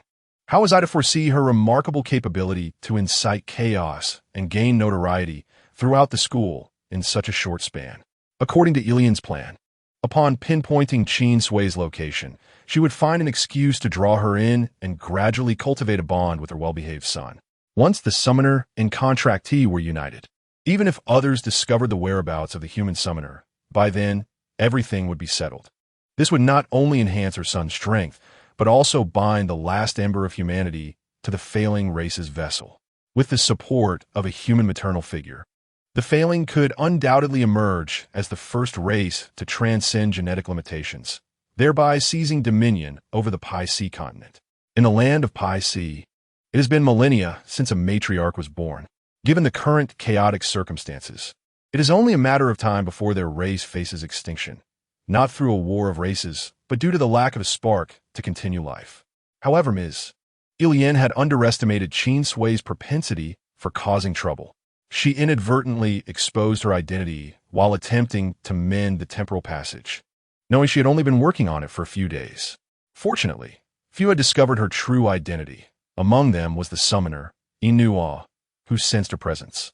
The other two, however, posed a bit of a problem. Chapter 73. The visit of Lord Yen Weigesier is the future heir of the Spirit Clan. He himself is not much trouble, but his twin sensing partner, Liu Kexis, caused quite a stir when the principal learned that Liu Kexis had boldly proclaimed his intention to pursue Qin Sui. This revelation indicated that the Spirit Clan was preparing to take action. Then there is Yuan, who shares a dormitory with Qin Sui. Ms. Ilian had entertained the thought of relocating Qin Sui, but at that time, Qin Sui had already established her position. To avoid alarming the snakes, Ilian decided to let things be. She worried that Yuan might inadvertently get involved with the Third Gender Clan's young master, Wu Shilan Qianjiao. Fortunately, Wu Shilan Qianjiao was not present at the academy at that time, allowing them to muddle through the situation. As Ms. Ilian resolved to keep Qin Sui hidden in plain sight, she never anticipated that the true ticking time bomb was Qin Sui herself. By the time Ms. Ilian realized this, Qin Sui's name had already echoed throughout Gran. The principal was taken aback. How could they hide this? Was there even a need to conceal it? As matters had reached an irretrievable point, Ilian decided to withdraw her involvement and let Qin Sui do as she pleased. I can understand your concerns. If the final trial does not proceed as planned, it will draw even more scrutiny, Inua remarked, setting aside what he had been holding to focus intently on Ilian. But there is one point that confounds me. Why have you not allowed me to participate? Indeed, on the list of participants for the trial, Inua's name was designated under the supervising mentors. The floating forest is fraught with danger, presenting a considerable challenge even for ordinary students, let alone someone as defenseless as Qin Sui. Inua continued, according to the logic of summoner and contracted partner. You should have arranged for me to protect her closely. Why, then, has she been assigned arbitrarily? Such an arrangement seemed to cast Qin Sui in a peril. Diverging from the initial protective plan and contradicting the guardianship command Inua had received. Qin Sui had consistently resisted accepting her identity as a summoner. Grayan could protect her, but that was merely a temporary shield. The principal spoke with gravity. You are the summoner, a pivotal factor in altering the continent's dynamics. What good is it to evade your role as a summoner? Some truths must be faced, even if they are uncomfortable. Qin Sui needs to undergo trials. Setting the final trial in the floating forest is undeniably perilous, yet this danger remains within manageable limits. Rather than wait for a crisis to arise, it is wiser to prepare her psychologically through early challenges. Ilian felt a twinge of frustration at Qin Sui's complacency. Noticing Inua's silence. She recognized that her son disapproved of her approach, yet she could not devise a more reasonable alternative. I know you worry about Qin Sui getting hurt during the trial, but isn't that how every student at Grayan has honed their skills? At least I have ensured that Wegasier is in the same category as her, thus minimizing the chances of unforeseen incidents. Inua hesitated, contemplating the situation. He believed that Ms. Ilian had indeed heightened the controllability of this trial compared to previous ones, predicting any potential situation that might arise. However, had she forgotten that the most troublesome factor was not an external threat, but Qin Sui herself? Seeing that Ms. Ilian had prepared everything necessary, Inuo resigned himself to comply with her arrangements. He could only hope that this final trial would proceed as Ms. Ilian had assured, under control. Upon returning to her dormitory, Qin Sui found it was still afternoon tea time. Yuan and the other team members were not present, leaving her alone with no intention of going out again. With 3 days allocated for preparation for the final trial, today marked only the first day. Qin Sui took stock of her supplies and decided to take a shower and rest. The mechanical clock on the wall ticked at a leisurely pace when the sound of the dormitory door unlocking broke the silence. Yuan entered first, saying, I have packed up the items for sale. You just need to handle it. He led the way through the living room and opened his bedroom door. Yin Mingji surveyed the layout of the dormitory. Aside from some personal decorations, it was essentially indistinguishable from other dorms. He paid no attention to Yuan's room and instead wandered around the living room, asking, Is this where classmate Qin Sui resides? You're not supposed to be wandering around aimlessly, are you? Yuan turned around and found Yin Mingji trying to peek into Qin Sui's room. He nearly jumped up in alarm, quickly grabbing Yin Mingji's overly spacious sleeves and pulling him into his own room. The items are in here. Oh. Yin Mingji expressed mild curiosity about Qin Sui's room, but Yuan's swift actions thwarted him. He had to tuck away his folding fan and look down at the boxes on the floor in his room. They were filled with miscellaneous items, including secondhand cosmetics and various pieces of furniture. Do you take me for a scrap collector? I wouldn't bother selling these if it weren't for the need to gather funds for the trial, Yuan retorted, pointing at the boxes. Clearly, you begged me to come, and now you are acting all high and mighty. What is your point, little Yuan? Yin Mingji shot him a sidelong glance. Have you grown so accustomed to your comfortable life that you've forgotten your manners? Or do you no longer wish for an IOU?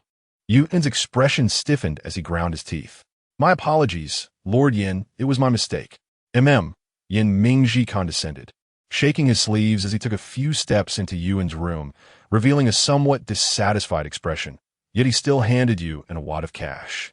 Grayan Academy predominantly uses digital currency, but cash is accepted, primarily for those who have an affinity for counting money. Yuan's eyes lit up at the sight. So much? Yin Mingji smiled at his lack of composure, his already narrow eyes appearing even more mischievous. Consider the excess as your severance pay. Severance pay? Huh? Yuan suddenly glanced at Yin Mingji, confused about his meaning. The implication was that Lord Yin, with a leisurely demeanor, raised the stakes. Pack your things and move out. I intend to move in and share a dormitory with classmate Qin Sui. That's impossible. Yuan immediately rejected the notion without a second thought. Impossible? Lord Yin gazed down at Yuan. Do you believe that this sum could instantly transform into a bounty on your head? Yuan cursed under his breath, realizing that with this guy's financial clout, he could indeed make such threats a reality. Seeing that Yuan fell silent, Yin Mingji assumed he found the amount insufficient. Is this not enough? Little Yuan, have you become greedy? It's not about the money. Yuan's face flushed. How could he ever reveal that a Sui is a girl? Chapter 74. A commitment of the body. What hidden troubles do you have? It doesn't matter. I'm not particularly interested in hearing them. Oh, thank you. Yuan began to express his gratitude, but was interrupted by Yin Mingji's astonishing logic.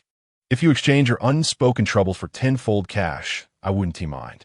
Yuan nearly choked, thinking it was impossible to communicate with someone so fixated on money. Yin Mingji chuckled lightly, securing his folding fan once more at his waist, rummaging through his sleeve to extract a slim notebook. He flipped to the page with Yuan's name and waved it at him. Do you require me to reiterate how much you owe me? Yuan retrieved a pen with a theatrical flourish, mimicking the gesture of crossing something out. My curiosity regarding Qin Sui's secrets has been piqued. Perhaps you can enlighten me, and in return, I shall strike your name from my records, thus nullifying our debts. Drawn in by his words, Yuan revealed a look of longing. You have swayed little Yuan. It appears you are indeed still enamored by money. Yin Mingji snapped his notebook shut with a loud clap, startling Yuan from his reverie. Yuan's eyes widened in disbelief. It cannot be. You are tempting me. But such temptation requires your desire, does it not? Admit it. You value money far more than Qin Sui. Cursed Yin the old rogue. My devotion to a Sui is a matter of divine witness. This is undoubtedly your cunning scheme. I shall hang myself before the goddess to prove my sincerity.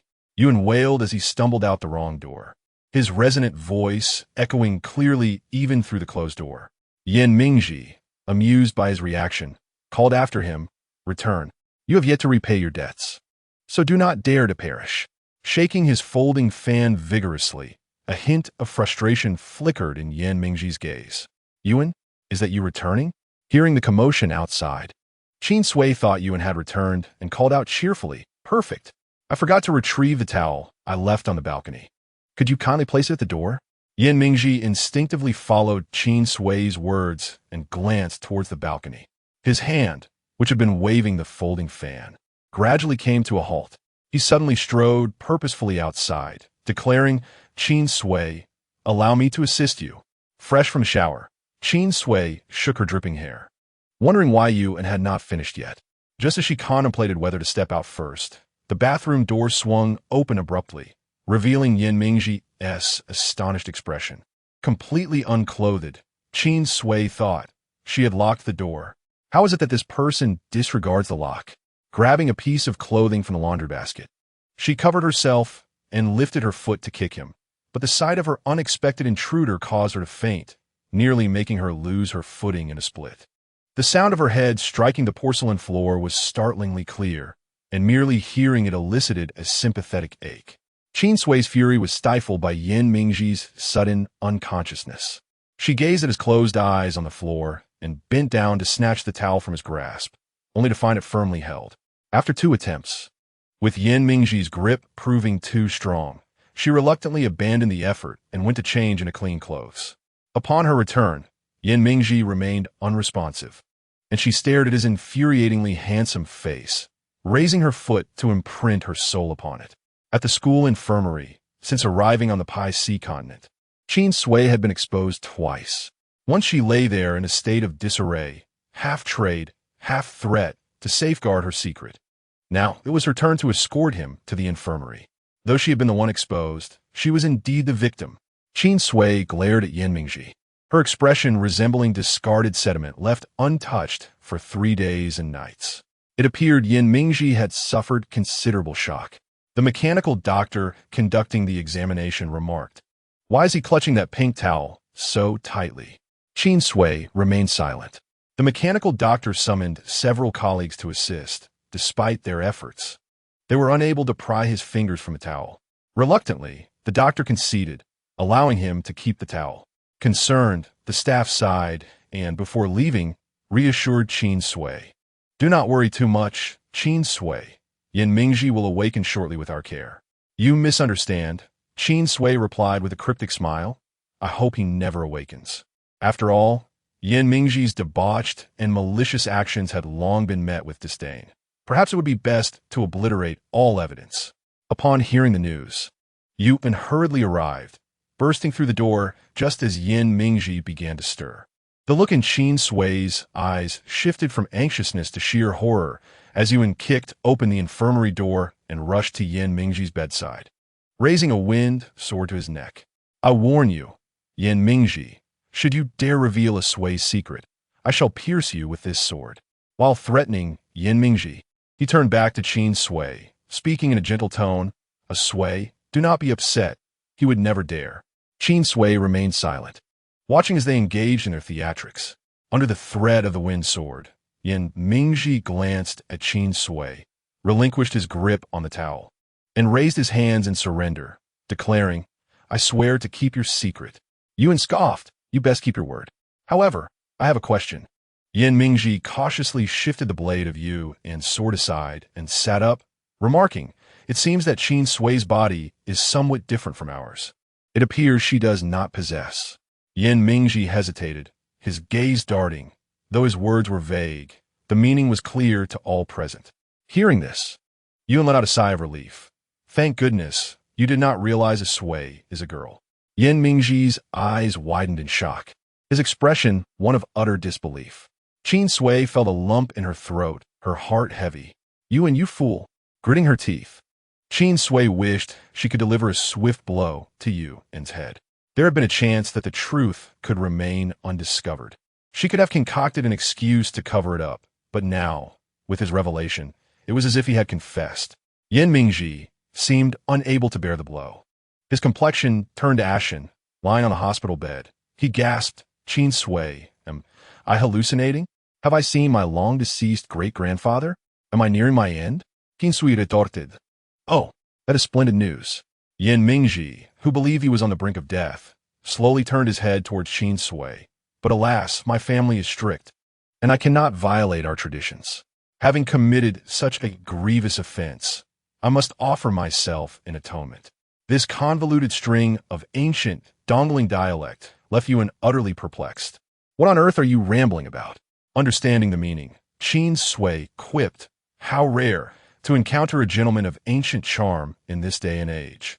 In chapter 75, it turned out you were so easily appeased. Yin Mingji, nearly losing his composure due to Yuan's interruption, paused before deciding to feign ignorance and continued, Qin Sui, please marry me. I shall bear the lifelong consequences of my errors. Yuan comprehended the weight of those words. How dare you, Yin Mingji? You dare to pursue my Sui. Who would ever marry you? Time and again interrupted by Yuan, Yin Mingji, who was already short-tempered, swiftly rolled out of bed, retrieved his folding fan, and resumed his composed demeanor. This is a private matter between me and Qin Sui. It appears it is of no concern to you. Little Yuan's face flushed with anger. He was indeed incensed, but he lacked the authority to decide for Qin Sui, so he could only glare at her. Asui. Qin Sui turned to Yin Mingji, stating, you need only keep my secret. I require nothing else. That is unacceptable. Yin Mingji shook his folding fan, the gilded edges glinting in the sunlight like its owner, dazzling and resplendent. I have possessed the finest things in the world. How could I easily forsake a true girl? Moreover, I have declared my intent to take responsibility. This is no jest. Qin Sui felt exasperated, and Yin Mingji's demeanor clearly indicated he would not relent until he achieved his goal. She had already expressed a refusal, so she could only acquiesce. How do you intend to take responsibility? Instantly marry me. Yin Mingji snapped the folding fan shut, his golden eyes reflecting sincerity. This evening, we shall host a wedding banquet, inviting the entire school to celebrate our union, and you shall have Yuan as your maid of honor. Qin Sui truly felt a headache coming on. Marriage is no trivial matter. I do not require this kind of responsibility. I have made myself clear, merely keep my secret. Though she had contemplated poisoning Yin Mingji directly, the thought of the fresh gold in her pocket caused her to miss the perfect opportunity. And now it seemed far more feasible to have simply administered poison while he was unconscious. I shall certainly keep your secret, my dear. Yin Mingji crouched down to meet Qin Sui's gaze, his eyes reflecting a caution that starkly contrasted with his words. As long as you marry me, you will become the spirit master of the Dongling clan, and no one would dare offend the queen of Dongling. You are the current supreme of the Dongling clan? Qin Sui was taken aback, not by Yin Mingji's brash claims, but by the surprise of his identity and how easily he spoke of it. It was entirely uncharacteristic. Which supreme is so frivolous? Qin Sui was no longer the naive newcomer. She understood that Grand Academy had become a central oasis in the Bai Sea continent largely due to its cultivation of countless outstanding heirs for various clans. In her world, Gran was essentially linked to royalty. She had encountered the young master of the third gender clan, Wu Shilan Qianjiao, and was aware that Wei Xie would be one of the future heirs of the spirit clan. Yet, she never imagined her new teammate would be a sovereign. What kind of supreme acts so irresponsibly? Yuan scoffed upon hearing this, noting that she had never seen a supreme who stayed away from their clan for years. If it weren't for the knowledge that he was still alive, the Dongling clan would have replaced their supreme long ago. It was a mere anecdote that the Dongling clan had supported Yin Mingji's ascension, as everyone knew he had run off to Grayan to sleep through classes after taking the throne, almost breaking the record for the fastest replacement of a supreme. Little Yuan, how can you undermine him like this? Losing the chance to win over a heart, Yin Mingji was displeased. After all, he was also a supreme of his clan. Come on, Yin, you're a schemer. The various nicknames Yuan bestowed upon him revealed the extent of his misdeeds. Once again mocked, though Yin Mingji maintained his playful demeanor, there was an unmistakable pressure in his gaze. Little Yuan, it seems you have forgotten your place. Yuan was suddenly reminded of the fear of being indebted and promptly fell silent. Qin Sui continued to convince herself that the person before her was indeed a clan supreme. But it was difficult to reconcile that with someone who had given her a pound of gold on their first meeting and proposed on their second. What kind of supreme acts so recklessly? Having encountered the mysterious rulers of various clans before, this was her second disillusionment. She felt a wave of exhaustion wash over her. Well, if there is nothing else, I'll be on my way. Not wanting to engage with anyone, Qin Sui stood up, ready to leave. Yin Mingji grasped her wrist. Qing, you haven't yet given me your answer. His tone was a mix of pleading and charm, reminiscent of Yuan's playful whines. But while Yuan might have received comforting words, Yin Mingji was out of luck. I refuse. Playing dumb to soften the blow, Qin Sui stated her refusal clearly. Yin Mingji's heart shattered at her words, and he could no longer hold onto his fan, releasing her hand. He watched in silence as Qin Sui approached the door of the infirmary, accompanied by Yuan, who was also eyeing him with disdain. Suddenly, Yin Mingji declared, I was wrong in this matter. I must make amends to you. With that, he hurried forward and, regardless of whether Qin Sui accepted, stuffed 3 gold bricks into her embrace. Qin Sui stared incredulously at what she held. It was no longer a pound of gold. It had transformed into gold bricks. Yet, Yin Mingji felt slightly insulted by the notion of offering money, his expression somewhat pained. I know you don't prefer such compensation, but it's all I have, these useless gold bricks. Qin Sui replied, no, I do like it, accepting his wealth as a means to alleviate his transgressions. All of Yin Mingji's past mistakes seemed to vanish in her eyes. The more she looked at him, the more agreeable he appeared. She admitted to herself that she was indeed a materialistic woman. Arriving empty-handed and departing with 3 gold bricks, she almost succumbed to the impulse to agree to Yin Mingji. But in a moment of clarity, she regained her composure. All right, I accept your compensation. I forgive you. I know you want to easily forgive me. You forgive me? Yin Mingji blinked in confusion, astonished that it could be so simple. Qin Sui restrained, smiled. Yes, I forgive you, and you need not offer yourself in return. Let this matter rest. Clutching the heavy gold bricks, her heart felt equally substantial and secure, and with each step, her once heavy feet grew lighter. As she opened the infirmary door, she glanced back at Yin Mingji, smiling. Remember to keep this a secret. Yin Mingji stood in a daze, captivated by her smile, still reeling from the swift resolution of their situation. Only when Yuan reluctantly huffed and followed Qin Sui out did he regain his senses. He suddenly eyed the forgotten towel on the bed, a clean pink and white towel, a reward he had feigned illness to acquire. His light, golden eyes glistened with moisture as he picked up a corner of the towel, pressing it to his face, as if he could still catch a whiff of her unique scent. So you're so easily appeased. Chapter 76, the last verses. The second last in shock. New romantic entanglements arise. The young emperor of the Dongling clan declares, "I must marry you." A new member joins the ranks of the poisonous maniac's harem. Click to discuss the allure of wide-legged pants. After the incident with Qin Sui's suitors, another proposal arises. To whom will the flower fall? Stay tuned for the latest gossip in the next issue of the Gossip Column. Have you ever seen a proposal surrounded by 99,999 roses? The broadcaster has. Gold mountains and silver mountains are nothing compared to the green mountains I would lay down for you. Gold for marriage, silver for betrothal. Green mountains to humbly ask for your hand. I want to allow you to remain unaware of this romantic encounter. All of you must delve into Yin Mingji's pure history. Help! What a fateful meeting, an unexpected connection, and the towel you dropped took away my first love's heart. I feel like I'm back on track. The wealthy creditor with all the school IOUs versus the renowned genius special recruit. I declare this the best couple of the year. Is there anyone unaware of special recruit Qin Sui's romantic history? Do not click on this post. The last entry will absolutely astonish you. Immerse yourself in the journey of special recruit Qin Sui's academic path. Since the scandal surrounding her marriage proposal and the 3 gold bricks shocked Qin Sui, Yin Mingji has been pestering her incessantly, causing the gossip column to overflow with tales of the poisonous maniac. As she perused the endless stream of gossip, Qin Sui felt utterly overwhelmed. Yin Mingji was undoubtedly spending money to buy attention.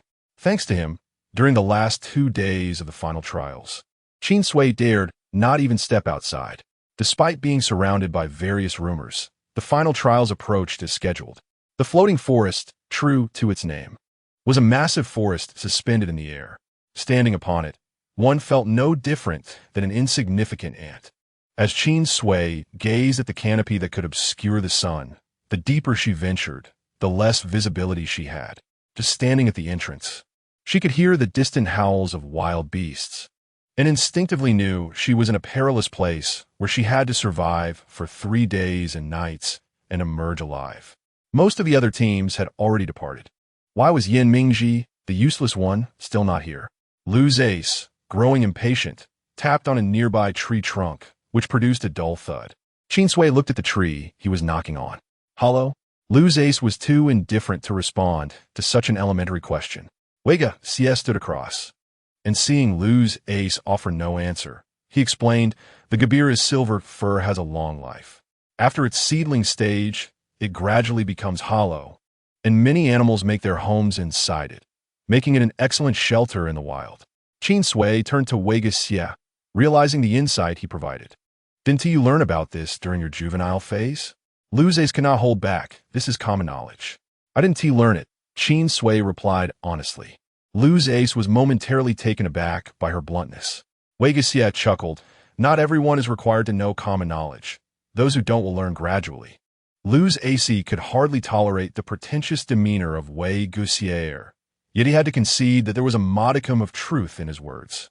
With a resigned click of his tongue, he pondered whether Yin Mingji would still participate in the final trial. Just as he was lost in thought, the melodious voice of Yin Mingji resonated from afar. Ching Ching, drawing closer with a captivating lilt. Qin Sui's expression darkened at once. Lu's AC furrowed his brow. Ching Ching? Who is that? Wei Guxier discreetly glanced at Qin Sui, but refrained from commenting. Soon, Yin Mingji appeared. Clad in an ostentatious crimson robe adorned with intricate golden embroidery, his long black hair tied into a high ponytail, broad shoulders tapering to a slim waist, and his lips a striking red against pearly white teeth. He resembled not a participant in a trial, but rather a dashing youth eager for a romantic encounter. The young man leapt into Qin Sui's embrace, flashing a smile at his beloved Qing Qing. Lu's AC now understood who Qing Qing was.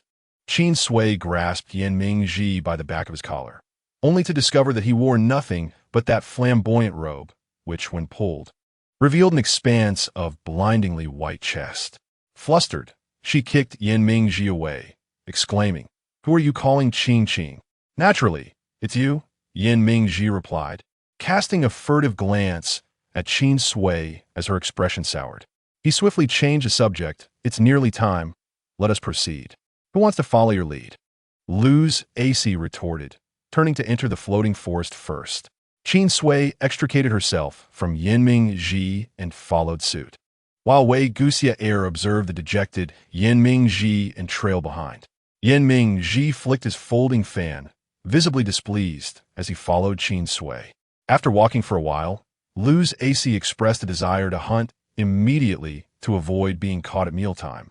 But Wei Guxia suggested finding a secure location to rest first, as the trial spanned 3 days and the night was the most perilous.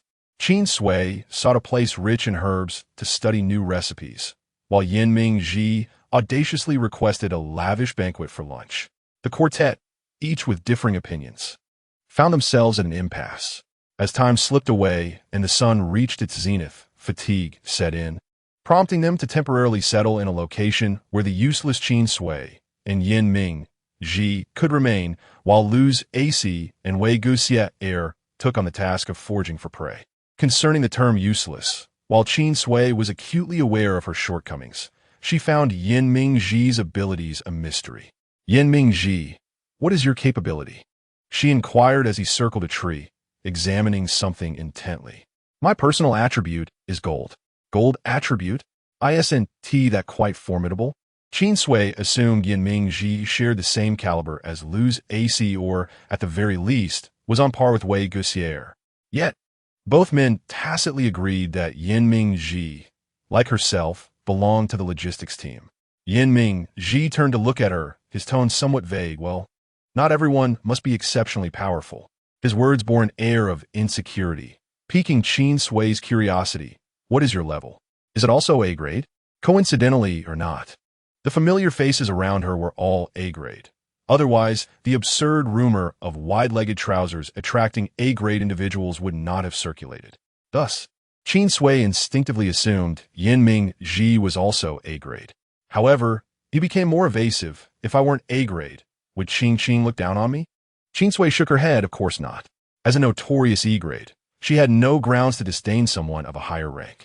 Receiving her affirmation, Yin Ji smiled. "Wonderful, Qing. I am D-grade." "That indeed sounds a bit too wonderful," Qin Sui mused, lamenting the unfortunate circumstance of the worst and second-worst students being teamed together. It was no wonder Luz AC's expression soured upon seeing the team roster. Such a configuration was bound to be arduous. Chapter 77. Death Beneath the Peony. The last and second-to-last students exchanged glances full of disappointment. In the silence that followed, Qin Sui sought a task to occupy herself, keen to avoid uttering any acerbic remarks. Engrossed in her research on potion formulation, she remained oblivious to the fact that, as she bent down, Yin Ji had shifted his gaze from the tree to her, stealthily approaching her back, lacking the heightened senses characteristic of the Pi Sea continent. She only realized the eerie quietude when he was but a step away. Startled, she turned abruptly, colliding with his chin, and they both cried out in pain. Rubbing her forehead, Qin Sui exclaimed, "What are you doing?" She had not anticipated Yin Ji's mischief. She had crouched down to facilitate her research and was unaware of when he had approached from above. In the moment of her turn, he had bent down to draw closer, resulting in their unfortunate collision. Yin Ji, momentarily flustered, spotted the array of vials and jars on the ground before her. Finding a pretext, "I was merely curious about what you were doing." Qin Sui eyed him skeptically. "Your sneaky demeanor hardly suggests curiosity." A flicker of discomfort crossed Yin Ji's face at having his intentions exposed, prompting him to drop the pretense. The flamboyant youth regarded her intently, and just as Qin Sui was bewildered by his gaze, she found herself pushed down. Suddenly, her vision shifted to the sky, and she questioned, "What?" Caught off guard by Yin Ji's sudden action, she was indeed thrown down with surprising force. Before she could rise to protest, another enlarged face filled her view. It was Yin Ji's. He positioned himself above her, his wide sleeves encircling her executing a classic move of grounding her. Gazing down at Qin Sui with earnestness, he proposed, "Qing Qing, in this enchanting setting, why not wed me?" "Enough. I understand now that Yinming Ji is quite the eccentric," she retorted. "If you don't release me, I will resort to using this softening powder on you." Staring intently at Yinming Ji above her, she too adopted a fervent tone. A subtle smile graced Yinming Ji's lips. "No matter, beneath the peony. To die is to be a spirited ghost." As he spoke, his gaze lingered, descending from her eyes to her lips, eventually coming to a halt. Just as he closed his eyes and leaned in without a word, Qin Sui's head collided with his, causing him to lean back slightly. Seizing the opportunity while he cradled his head, she rolled away from his reach. Clutching a small porcelain vial, she warned, "I'm not jesting. You best refrain from your antics, or I shall truly administer a potion to you." Yinming Ji, nursing his bumped forehead, fixed his light golden eyes on her. "Why do you resist? I can offer you far more than anyone else." He raised his hand, summoning a flurry of metallic blades, each sharp weapon aimed squarely at Qin Sui. "If you refuse, I shall have no choice but to compel you." Qin Sui surveyed the encircling blades. Yinming Ji had claimed his attribute was gold, which clearly indicated his ability to summon certain gold-based objects. Yet, she never anticipated that his initial display of power would be an ultimatum for her hand in marriage. "You have only known me for a few days. Making such significant decisions about life events seems rather impulsive, does it not?" If she were to reject him once more, she could hardly dismiss the notion that he might dare to strike her. Yinming Ji advanced toward her step by step, proclaiming, "I am the Supreme One. What I cannot have, others shall not possess." As the youngest sovereign of the Dongling clan, what could he not acquire? If he cannot have it, it must be destroyed. While Qin Sui could empathize with the idea of destruction stemming from unfulfilled desire, it did not mean she was willing to become the sacrificial victim in this scenario. A forcibly twisted melon is not sweet. It matters not whether it is sweet. I can savor it with candied fruit. Taken aback by his retort, Qin Sui found herself momentarily at a loss for words, inadvertently uttering a more absurd statement. "Even if you possess my body, you shall not possess my heart. What need have I for your heart?" Yinming Ji waved his hand, redirecting the circle of blades to point at her. "You are already in my grasp. Why fear that your heart may stray?" "Very well," she conceded, unable to counter his reasoning. The first time Qin Sui found herself coerced in a marriage with a blade pressed against her neck. It was evident that her lack of practical experience was her downfall. Clearly, Yinmingji was aware of her potential for subterfuge and kept a safe distance from her. Their group had fallen to the rear, and finding assistance was a futile endeavor. While one might praise his cleverness for orchestrating such an ultimatum, one could equally question his intelligence for choosing a moment of solitude. Qin Sui, at a loss for a way out, glanced at the blade near her neck. Yinmingji's demeanor was refreshingly candid. He declared that he was not being insincere, yet he was aware that she had yet to acquiesce. With his arms crossed, he asserted, "Our Dongling tribe holds great respect for our partners. Once you agree, I shall treat you with utmost care." He stood there, exuding an aura of stubbornness that suggested he would not relent until she consented. Qin Sui could endure until Wei and Lu Ziai returned. Yinmingji's intent was merely to confine her, not to cause her harm. However, the pressing matter was that she had only completed half of her potion. Certain concoctions must be administered while their effects are potent, and she had just been preparing to do so when this madman interrupted her. She could wait, but her new creation could not. Taking a deep breath, she relented. "Fine, I agree." Yinmingji's face lit up with joy, exclaiming, "You could have agreed sooner, saving yourself this torment." Yet it was precisely because of him that she was enduring this ordeal. Suppressing her urge to strangle him, she added, "But I have a condition." "Speak your mind," he replied eagerly, stepping closer to alleviate her predicament, his steps noticeably lighter now that he had received a satisfactory reply. "Aren't you the supreme ruler of the Dongling tribe? My wedding must be unique and grand. Otherwise, I shall not marry." The wedding process was notoriously complex, often requiring a year and a half of preparation. The goal was to keep Yinmingji occupied with the wedding details until the event was ready. Who could predict what circumstances would arise by then? Yin Mingji readily agreed. Of course, my beloved must have the most splendid wedding, with all weapons sheathed. Qin Sui rubbed her neck, which had been bruised from her earlier fall, and without a glance at Yin Mingji, she walked directly to her potion. Realizing he had acted inappropriately, Yin Mingji followed closely, fanning her with a folding fan. Do not be angry, my dear. The floating forest is fraught with danger, and I shall protect you. Thank you. As long as you do not turn against me, I shall feel safe.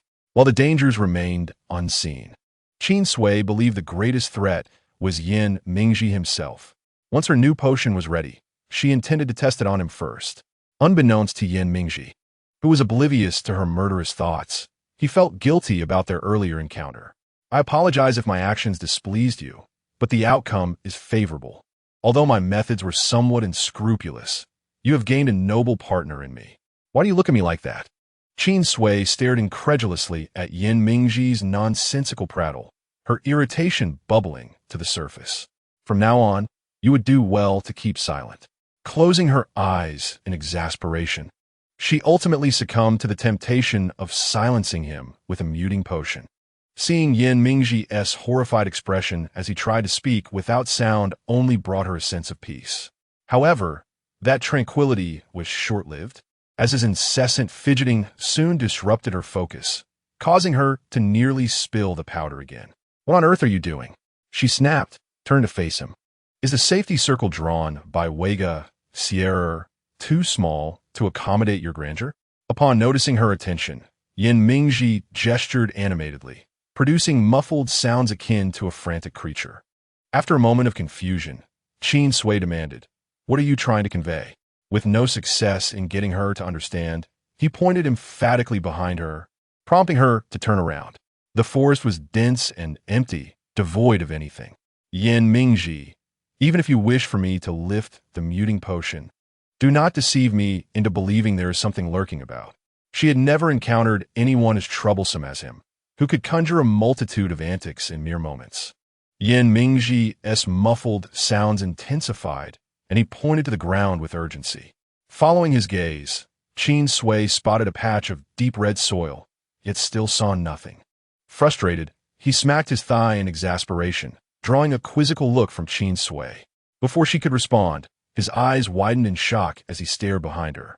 Though she suspected he was merely causing mischief, the precariousness of their situation prompted her to turn once more. In that fleeting moment, a dark shadow lunged towards her, and before she could comprehend what it was, she found herself struck by an overwhelming force, collapsing to the ground. The sound of frantic chirping filled the air, and as she grimaced in pain, struggling to open her eyes to identify her assailant, she beheld a rotund, fluffy creature with a sharp beak and slender legs, resembling a newly hatched chick. Though certainly, this chick possessed an extraordinary strength. After delivering a kick to Qin Sui, it charged after Yin Mingji. The nobleman's expression turned to one of sheer horror as he darted around the tree, his garments flapping as he evaded the creature. The chick continued its pursuit, and in his panic, Yin Mingji found himself shouting for help, his voice growing louder with each stride. In a twist of fate, he ended up behind Qin Sui. Clutching her garment in a state of alarm, "Ching, save me. Why should I rescue you from the creature that just knocked me down?" Qin Sui retorted, abandoning him as she fled. The moment she did, Yin Mingji became exposed, now facing the fierce little yellow creature. After a brief pause, the chick raised its sturdy legs and charged at him, prompting a desperate cry from Yin Mingji. "Ching, wait for me. Where's your bravado from earlier when you threatened me with a knife? Fight it." Qin Sui gasped for breath as she sprinted ahead. "I can summon, but I cannot fight." Yin Mingji panted behind her, utterly out of breath. Qin Sui was reluctant to admit that she had been threatened by such a creature. After several laps around the safety circle, exhaustion settled in, and she steadied her breathing before glancing back at Yin Mingji, who was trailing her. "What is this thing's weakness? I have no idea. What do you know?" Even when faced with Yin Mingji, Qin Sui felt her irritation rising. The bewildered Yin Mingji replied, "I only know that with enough wealth, nothing is insurmountable." Qin Sui retorted, "In a forest, what good is wealth?" Meanwhile, Wega Sierra observed the scene not far off, where Qin Sui and Yin Mingji lay sprawled within the safety circle, and inquired of Lu Ziai, who had just returned. Lu Ai noted their predicament and remarked, "Those capable of fighting should be out hunting. Fools should remain to cook and guard the home." Wei Gesier turned to Lu Ziai. "Is my request truly unreasonable? Is it so difficult?" "I find it neither unreasonable nor difficult," Lu Ziai replied. Wei Gesier suddenly marched toward the safety circle, addressing the two entangled in foliage. "How is it that you cannot comprehend such a simple request? Just how inept can you two be? It is merely a pale yellow mutated chick, barely the size of a palm." These two able-bodied individuals failed to catch it, and to add insult to injury, one of them was trampled by a chicken. If they had returned, even a moment later, their nest would have been fully occupied by this poultry. To be bullied by a mere chick is utterly ludicrous. Lu's AC approached, holding the very chick that had dared to perch atop his head. Casting a glance at the peaceful Qin Sui lying on the ground. "What of Yin Mingji's incompetence? What of your poison powder? You could have poisoned it," he remarked. "It pursued too closely. Had I sought to poison it, I would have taken down more than just one chicken." Qin Sui spat out the weeds from her mouth, a look of deep resentment upon her face. This chicken was remarkably cunning, aware of her delectable scent and determined to chase her down. Yin Mingji may be useless, but he knew to follow her.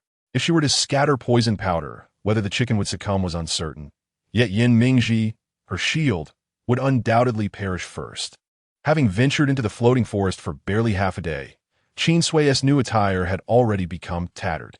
Wei Guxie observed her pulling off the clinging weeds with palpable annoyance, and upon noticing she had neglected her hair, he could no longer restrain himself. There were weeds entangled within as well. As Qin Sui gazed at Wei Guxie, who knelt to assist her in removing the weeds from her hair, her movements suddenly halted. The atmosphere had taken on an unexpected tone. Chapter 79. I shall be the principal consort. "What are you doing?" Yin Mingji interjected, no longer slumped but stepping briskly between them. "Qingqing is my fiancée. Keep your hands to yourself, ex-lover." He had long since investigated the trivialities of Wei Guxie and Lu Ku, she supposed rendezvous after meeting Qin Sui. "What did you say?" Veuillez s'y repetir. Instinctively reacting to a term that unsettled him, Yin Mingji flicked his high ponytail, ignoring Wei Guxie as he assisted Qin Sui to her feet, brushing off her clothing. "Qingqing, I am indifferent to all prior matters, but we are betrothed now. A proper ex should be deceased." Qin Sui was increasingly at a loss for words. "What nonsense are you spouting, Yin Mingji? How could Wei Guxie be my ex?" Given his erratic statements, if he continued, she might find herself entangled in a relationship from her past life. "Haven't you and Wei Guxie been on a date?" Yin Mingji was well aware of the convoluted affairs, having read the tales of the third gender. A date is something only a couple can partake in. If you and Wei Guxie were to date, then naturally, afterward, you would be former lovers. Do not underestimate the intelligence network of my clan. Yin Mingji wore a look of disbelief, his assertions delivered with such conviction that Qin Sui found herself at a loss for a rebuttal. By the standards of the continent's marriage customs, Yin Mingji's claims held considerable weight. In a certain sense, she and Wei Guxie, or even Lu Kuxi, could indeed be considered former romantic partners. Suddenly realizing the predicament she had unwittingly created, Qin Sui felt hesitant to meet Wei Guxie's gaze. Having inadvertently deceived the heart of an innocent young man, Wei Guxie regarded Qin Sui, who feigned busyness with her head lowered. Their already peculiar relationship was suddenly laid bare, and he was stunned to realize he had engaged in such an unorthodox affair. Since entering the academy, Wei Guxie had been diligent, never once responding to the advances of those from the third gender who saw him as a romantic challenge. He never expected to find himself in a muddled situation, having unwittingly participated in what could not be classified as a date, thus forfeiting the opportunity for his first love. Had it not been for Yin Mingji's mention of ex-boyfriend, Wei Guxie might have never felt the reality of that encounter. What does this all mean? The sudden silence from both parties left Lu's AC baffled, wondering about Yin Mingji's implications. Why are you both so quiet?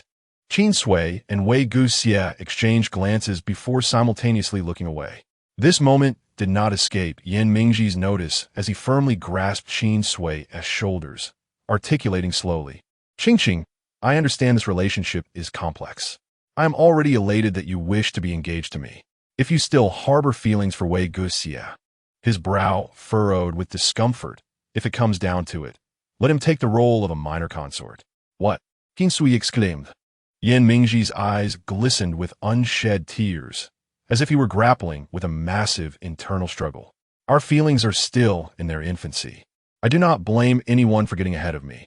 I only regret appearing before you too late. Whether you wish to be with Wei Guxia, Lu Keshi, or anyone else, I can accept it, but I have but one request.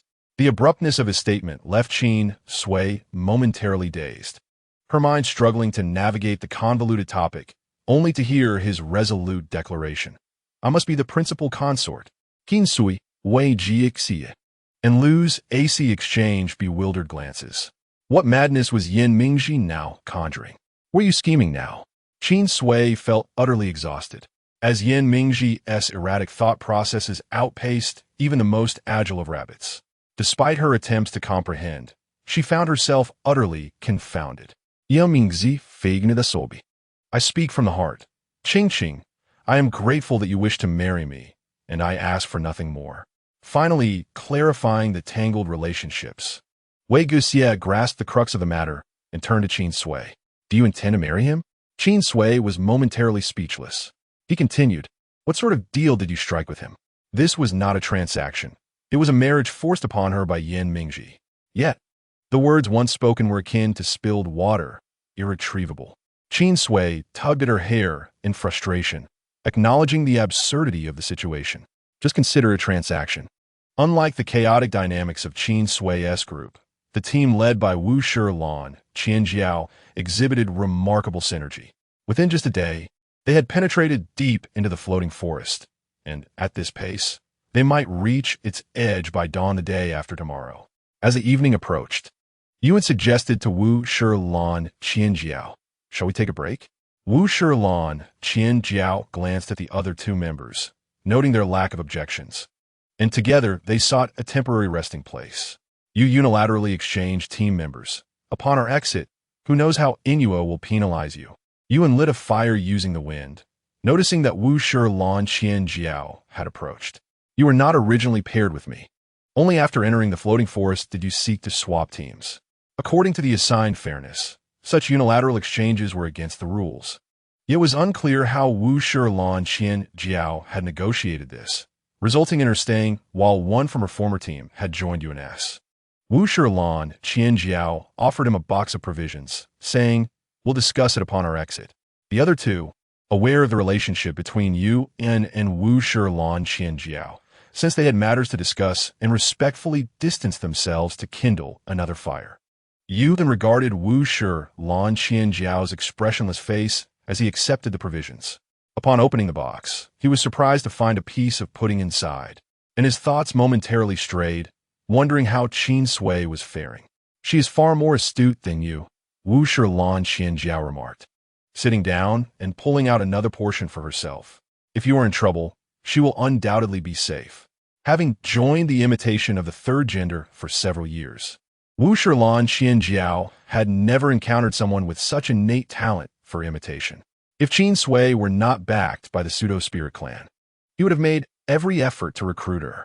Unfortunately, he glanced over at Yuan, who was distracted, taking ages to chew a piece of rice ball. Why is it that you, of all people, won her favor? Wu Shilan Qian Jiao adjusted the campfire, the flames leaping eagerly as the skies darkened, marking the arrival of the first night in the floating forest. Yuan, prior to this journey, I resigned from my position as the young lord of the third gender clan and recommended you as the next young lord. The elders have already consented. Yuan looked at Wu Shilan Qian Jiao in disbelief, slowly processing his words. What did you say? Chapter 80. The eve of chaos, you are someone I have nurtured personally, and I am fully aware that you are well suited for this position. As conflicts arise between Nissi and the heir of the third gender clan, Wu Shilan Qian Jiao determines to support Nissi, thus commencing the process of relinquishing the heirship. Nonetheless, he must also seek a fitting successor for the third gender clan. Initially, he had not considered Yuan, Yet the leading figures of the third gender clan proved too fragile to shoulder the responsibilities of guiding the entire clan. Conversely, those capable of fulfilling such duties lacked the divine allure that could earn the hearts of the people. At first, Wuxian Qianjiao was drawn to Yuan due to his formidable prowess. Perhaps it was his pure-hearted nature that was untainted by ulterior motives. He swiftly ascended to the ranks of the clan's elite. In terms of appearance, he was indeed exceptional, and in terms of strength, he was nearly his equal. No one could be more fitting. However, there was one drawback. Yuan was too innocent. This led Wuxian Qianjiao to hesitate, to remain uncertain, and to conceal the truth from him. Yet now, he could no longer keep it hidden. I understand that you are reluctant to be bound. Upon witnessing Yuan's hesitant demeanor, Wuxian Qianjiao interrupted his intended words, stating, "You need not mention your origins as a member of the Spirit Clan." Before the third gender clan was delineated, every individual was a member of the Spirit Clan. This cannot serve as a justification for your refusal. The situation is becoming increasingly chaotic, and I cannot always protect you. Without this identity, you would be nothing outside of Gyron. Yuan listened in a daze, as though receiving a final directive. He could no longer stomach his rice ball, puzzled by Qianjiao's words. "Why do you say this, Qianjiao? Is something wrong? How can I assist you?" "You can." Wuxian Qianjiao cast a glance at the two figures in the distance, deliberately drawing closer to Yuan. This trial had seen many Nisi infiltrate. Unlike any previous occasions, this time even Inua could not discern them. "What does this mean?" What? Yuan stammered. "It means that chaos is inevitable in this trial, and Qin Sui will be unable to protect you. Shouldn't we warn others to prepare?" Upon uttering this, Yuan noticed Wuxian Qianjiao gazing intently at him, and suddenly realized that this person was one of the Nisi. His breath became labored. "Qianjiao, what do you intend to do?" Wuxian Qianjiao lowered his eyelids, no longer meeting his gaze. He remained silent, and the small space fell into stillness, save for the crackling of the fire. After a long pause, Yuan finally heard him speak. "The Nisi are preparing to swallow the third gender clan." Seeing Yuan rendered speechless, Wuxian Qianjiao considered for a moment, then said, "The third gender clan is a legacy left by the goddess. I cannot stand idly by while the Nisi devour it. However, as a member of the Nisi, I cannot do nothing while the third gender clan descends further into the abyss." What has transpired? Wuxian Qianjiao closed his eyes. Mere words could not convey the truth of the occurrences. Only by experiencing them could one truly comprehend. Initially, it was believed that the third gender clan's reverence for the goddess was born of faith. Yes, their original intent was honorable, but as they delved deeper, many discovered that this tradition was akin to a poison cream cake. Countless souls had perished for it, and countless others had wept in anguish. This tradition transformed beings unaware of beauty and ugliness into alluring figures, only for these figures, in their twilight years, to witness their own descent into the grave. When the symbol of a blissful union sealed the coffin lid, the beauties realized that this tradition was merely a form of discipline, a discipline that turned them into fuel for quelling the discord of order. When the first beauty awakened in fury and cast off the coffin lid, no one understood her actions, not even those who had yet to reach their twilight. She expressed her wrath, yet all regarded her as mad. The Nisi are the mad beauties. The third gender clan is the precursor of the Nisi, while the Nisi are the successors of the third gender clan. A decisive confrontation between us is inevitable. Wuxian Qianjiao spoke with a calm demeanor. "Do not be afraid, Yuan. Simply fulfill your role as the heir. Your duty is to eradicate the Nisi." Tears pricked at Yuan's eyes. He could not fathom how matters had come to this. "Qianjiao, must you truly become a Nisi? Must we be adversaries?" Observing Yuan's confusion, Wuxian Qianjiao felt a strange relief that he remained oblivious. "I must do this. I cannot bear to see more members of the third gender clan lose themselves and seek their own demise." The Nisi are a product of necessity. Years ago, Wuxian Qianjiao had discovered issues within the education of the third gender clan. When he sought answers from the clan elders, he was met with the denial that rules supersede all. Thus, a seed of doubt took root in his heart, leading him to join the Nisi without hesitation when they extended an invitation, becoming one of their most radical members. Yuan recalled the book that Qin Sui had burned, which had also suggested that the education of the third gender clan was flawed. What exactly was the issue? Qin Sui's ability to discern Wuxian Qianjiao's true nature did not surprise him. A soul that resonated with the Nisi upon their first encounter would naturally perceive the malice hidden within the cake. However, he could not ascertain whether Yuan would accept this truth. After all, the third gender clan had worshipped the goddess as their faith since infancy. If they were to learn that the goddess was unwell, it would be akin to discovering their faith had been tainted. Otherwise, there would not be so many instances of self-destruction among the third gender clan. Tell me, Qianjiao, I wish to know. With another affirmation. A flicker of struggle crossed Wuxian Qianjiao's eyes as he adjusted his breathing. Once the third gender clan enters into marriage, they will realize that decades of education were aimed at stripping them of their spikes, compelling each member to willingly become fuel for the institution of marriage. Even if they are unwilling, their dulled edges will make them compliant. This is the most terrifying truth. Consider, when a tiger is stripped of its fangs and its claws are dulled, it transforms into a cat that anyone can embrace and torment. And when the cat grows angry, what becomes of it? Merely a pet's tantrum. Observe, when you possess no rights, even your anger is perceived as mere petulance. Yuan's confusion and shock were entirely anticipated by Wuxian Qianjiao. Just as he had stated, without experiencing such events, one could not empathize, regardless of how vividly the bloody truth was presented. Yuan, if you find yourself lost, remember to seek out Qin Sui.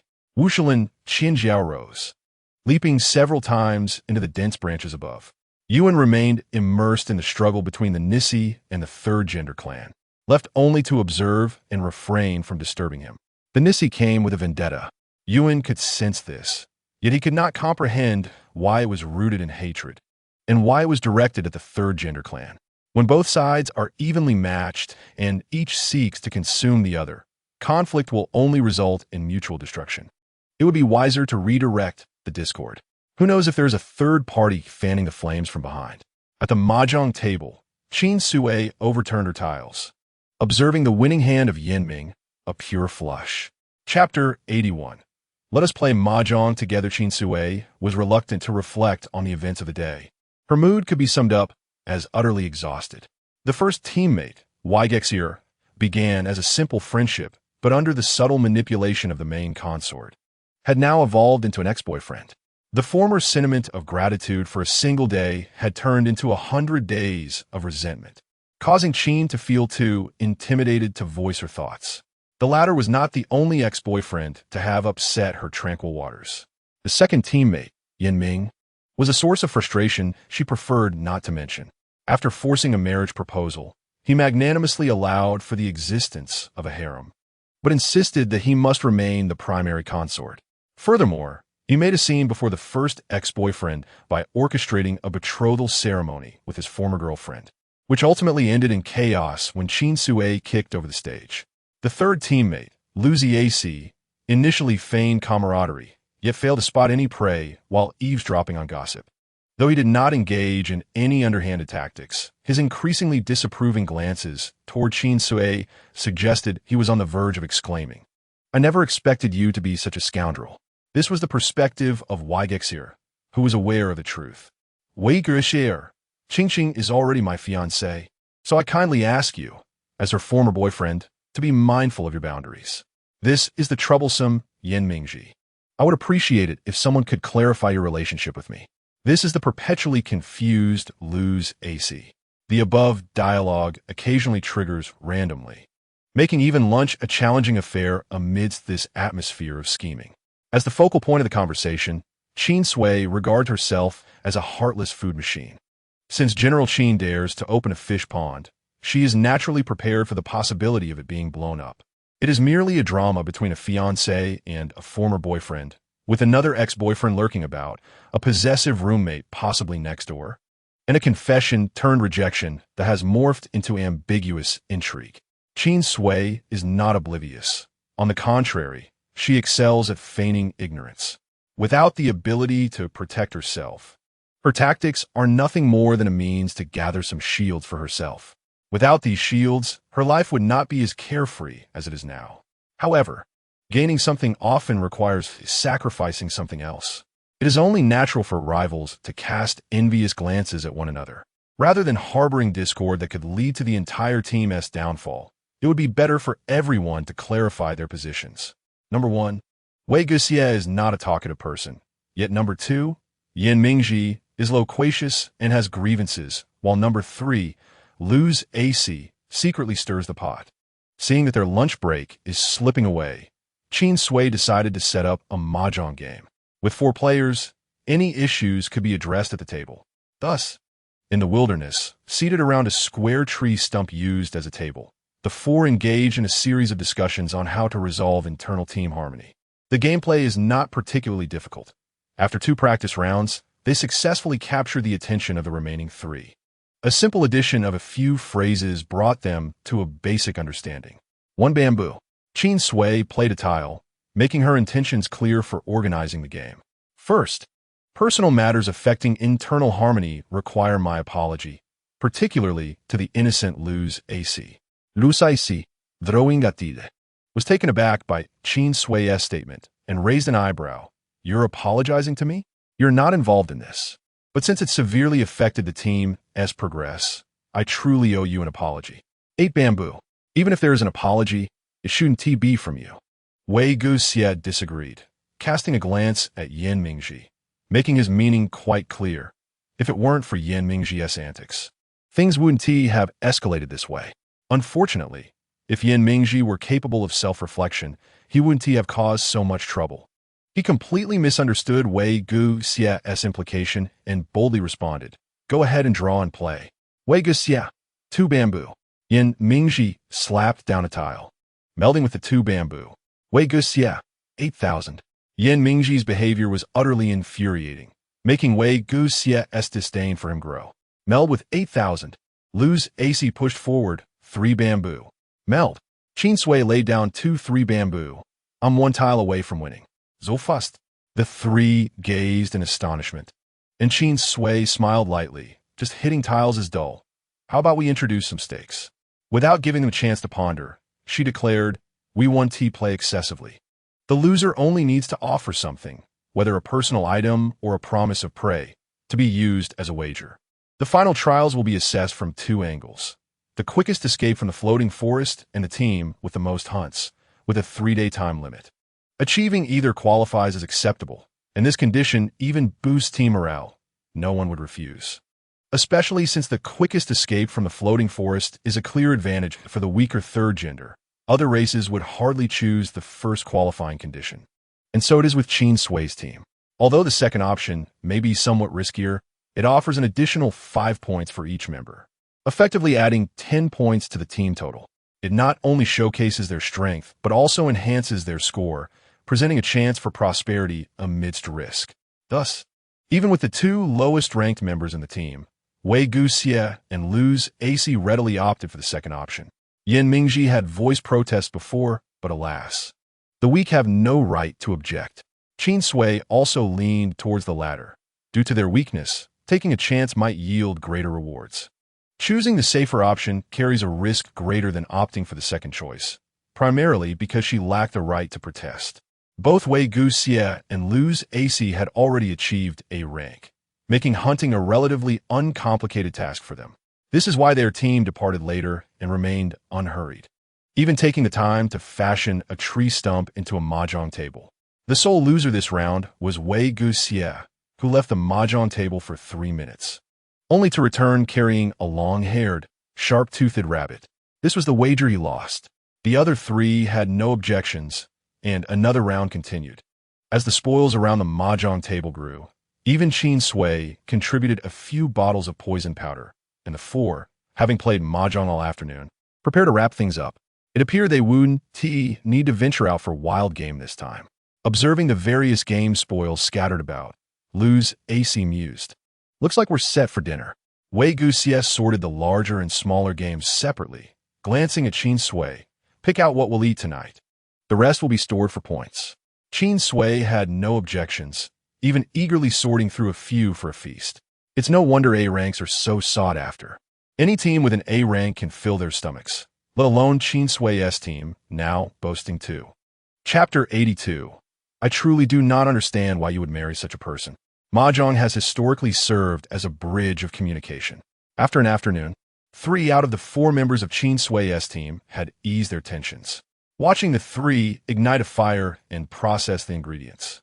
Even Qin Sui found herself collecting fur, leaving only Yin Mingji idle. The brief friction had already showcased the extent of Yin Mingji's troublesome nature. Wei Gu Xie deliberately ignored him. Lu's AC held leverage over him, and Qin Sui was too disinterested to engage with Yin Mingji's incessant chatter. Ultimately, the situation settled into an unspoken agreement among the 3 to treat Yin Mingji as the team's mascot. As long as he refrained from causing trouble and didn't drag them down, tolerating an extra mouth to feed was bearable. However, Yin Mingji, oblivious to his teammates' goodwill, saw the preparations for dinner and exclaimed, "If dinner isn't 6 dishes and a soup, I want to eat." Wei Gu Xie, who was starting the fire, Lu's AC, who was skinning, Qin Sui, who was picking up scraps, and you doing nothing, still want to eat? To prevent a situation where a teammate might be choked in frustration, Wei Gu Xie slowly turned to Qin Sui. "What are you looking at me for?" Without any rapport with his ex-girlfriend, Wei Gu Xie held back his frustration, ultimately unable to resist saying, "Why don't you go beat him up?" "Why me?" "Because if we did it, we'd kill him." This time it was Lu's AC speaking. Yin Mingji, feeling ignored, grew unhappy. "You all are plotting to harm me. Do you think I'm deaf?" He caught sight of the expressions on both Wei Gu Xie and Lu's AC. "Have you forgotten the debt you owe me?" Wei Gu Xie, Lu's AC. A single remark silenced both A ranks. He waved his folding fan, swaggering over to Lu's AC. Glancing at the game he had picked out behind him, and leisurely stated, "Tonight, I want to eat a whole roasted lamb." Lu's AC's reflex was immediate. "You look just like a roasted lamb." "Debt." Lu's AC, "You win." If one were to ask Lu's AC what he regretted most, it would undoubtedly be borrowing money from Yin Mingji years ago, which compounded over time until he could no longer repay and had to confront the inevitable fallout. Clad in his beloved V-neck shirt, the boy Lu's AC begrudgingly prepared the roasted lamb for Yin Mingji. Witnessing the 2 words caused both Wei Gu Xie and Lu's AC to lower their heads simultaneously, and Qin Sui finally understood what Yin Mingji represented. Regarding Qin Sui's understanding of his control over the economic lifeline of the entire school, he felt little genuine connection. Although his personal attributes hinted at a certain level of capability, it was evident that he was not particularly powerful. Nonetheless, he was quite extravagant, even more so than Qin Sui. He had heard from you and that the Gurue in Bagwazang society once interviewed the 10 wealthiest individuals in the school, with Yin Mingji's name proudly occupying the top position. However, this interview occurred before Qin Sui's arrival, leaving him with only a superficial awareness of Yin Mingji's status as the school's wealthiest individual. Yet, given Yin Mingji's reckless behavior without facing any repercussions, it seemed he must have extended high-interest loans to everyone in the school. After all, who has not encountered difficulties at some point? Qin Sui felt fortunate to be a small genius in making money. Otherwise, the ranks of those constrained by finances would have increased by 1 more. As night fell, the group began to prepare a resting area. It was Ruzi AC. After scanning the surroundings, Qin Sui noticed a missing member and inquired about Vaj Sierra. Vaj Sierra, accustomed to this scenario, replied that the fellow never joined others and would return on his own by dawn. Noticing that Qin Sui seemed unwilling to sleep, he asked, "Aren't you going to rest?" "Iditist living insects," Qin Sui replied. While she could use certain poisonous insects for medicinal purposes, it was only applicable to the deceased. The thought of those furry creatures crawling through her mouth or ears sent shivers down her spine. She preferred to forego sleep rather than risk waking up to find them on her face, especially considering the insects in Pai Si Lu were far more insidious than those from her previous world. As the 2 conversed, Yin Mingji began to act out again. "Vaj Sierra, come help me set up the tent. Oh, and after that, you must massage my legs. I can't sleep without a leg massage." Vaj Sierra's expression visibly darkened. He turned to Qin Sui, perplexed as to why she would marry such a person. "Who said I married him?" She retorted. Although they had no shared beliefs and often clashed, The power of money compelled Vige Sierra to assist, albeit reluctantly. However, when Qin Sui saw Yin Mingji pull out a bright red tent, she sensed trouble. Sure enough, upon completion, the large character's honeymoon suite emblazoned on the tent prompted a scowl from Qin Sui, particularly as Yin Mingji excitedly invited her to share a sleeping arrangement, saying, "My dear, the night is deepening. Let's sleep together." Qin Sui exclaimed, "Honeymoon suite?" Vige Sierra, puzzled, read the tent's name aloud. What a peculiar name. At that moment, her anger surged. "Yin Mingji, you can go to hell." Due to the brutal nature of the confrontation, Vige Sierra quietly distanced himself from the scene. Ultimately, after Qin Sui dealt with Yin Mingji, everything fell silent. Vige Sierra and Qin Sui exchanged glances, and he placed a sleeping bag before her. "I will keep watch tonight. You should sleep. If there are insects, I will chase them away." He spoke these words awkwardly, averted his gaze. Qin Sui looked at the sleeping bag beneath her, her eyes gleaming, yet she feigned modesty. That would be too embarrassing. Vige Sierra had long understood her duplicitous nature. "If were you keeping watch, our team might have been entirely wiped out tonight." Qin Sui, stung by the veiled insult, turned and crawled into the sleeping bag. Rustling as she turned away from Vige Sierra, he chuckled softly, remaining close by as he sat cross-legged near the campfire. The crescent moon hung high, and the stars sparkled brightly, indicating another day of clear weather ahead. As he gazed into the flickering flames, Vige Sierra reminisced about Liu Sui. Due to their unique bond as twins, they had been rare in their unparented childhood. In his early memories, only Liu Sui occupied his thoughts. "Vige Sierra, we must continuously grow stronger, strong enough that no one dares to underestimate us. Brother, let us grow strong together."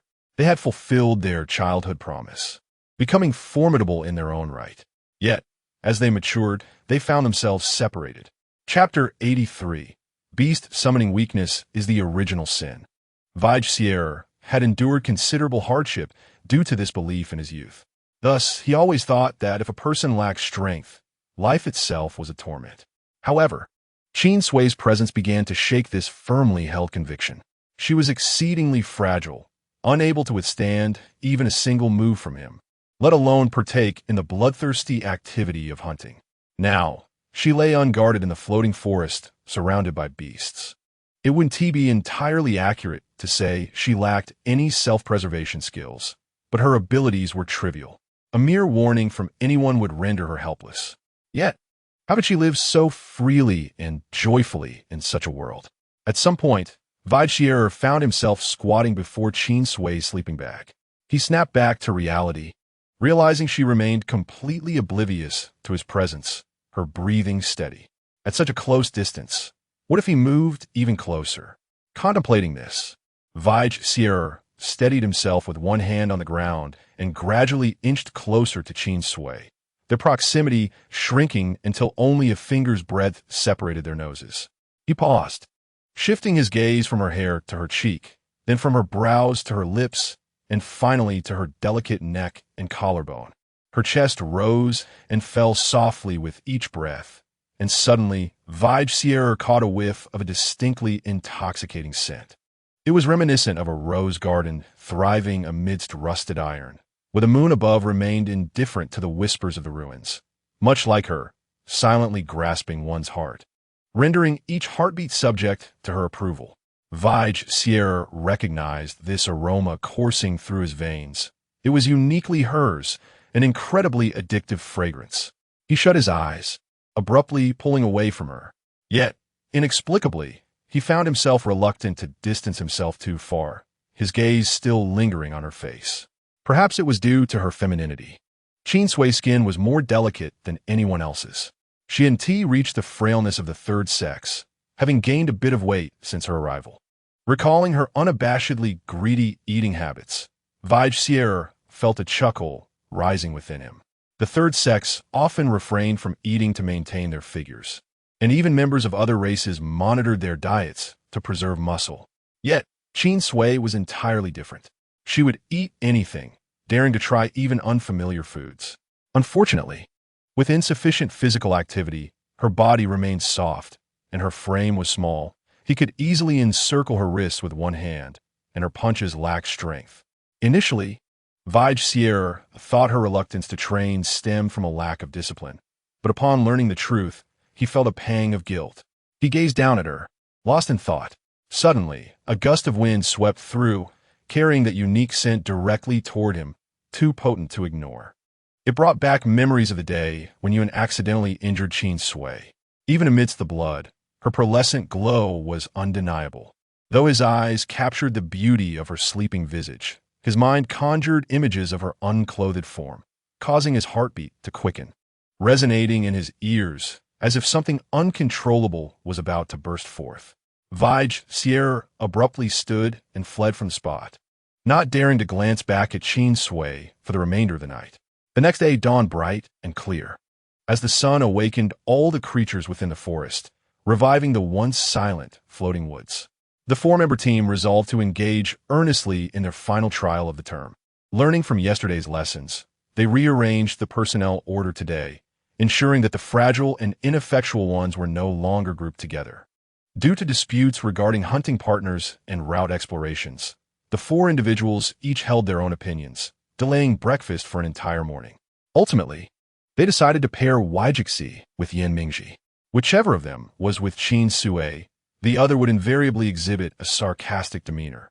Thus, Qin Sui reluctantly opted to hunt alongside Luzi AI, periodically returning to rejoin the two still exploring their path. Although Wajixi was not particularly keen on being with Yin Mingji, they were part of the same team, so she reluctantly consented. Yin Mingji, however, was not pleased, yet under the rule that the ineffectual had no right to make demands. Even he had to begrudgingly comply. It was as if the heavens could not bear to see Qin Sui's team progressing too smoothly.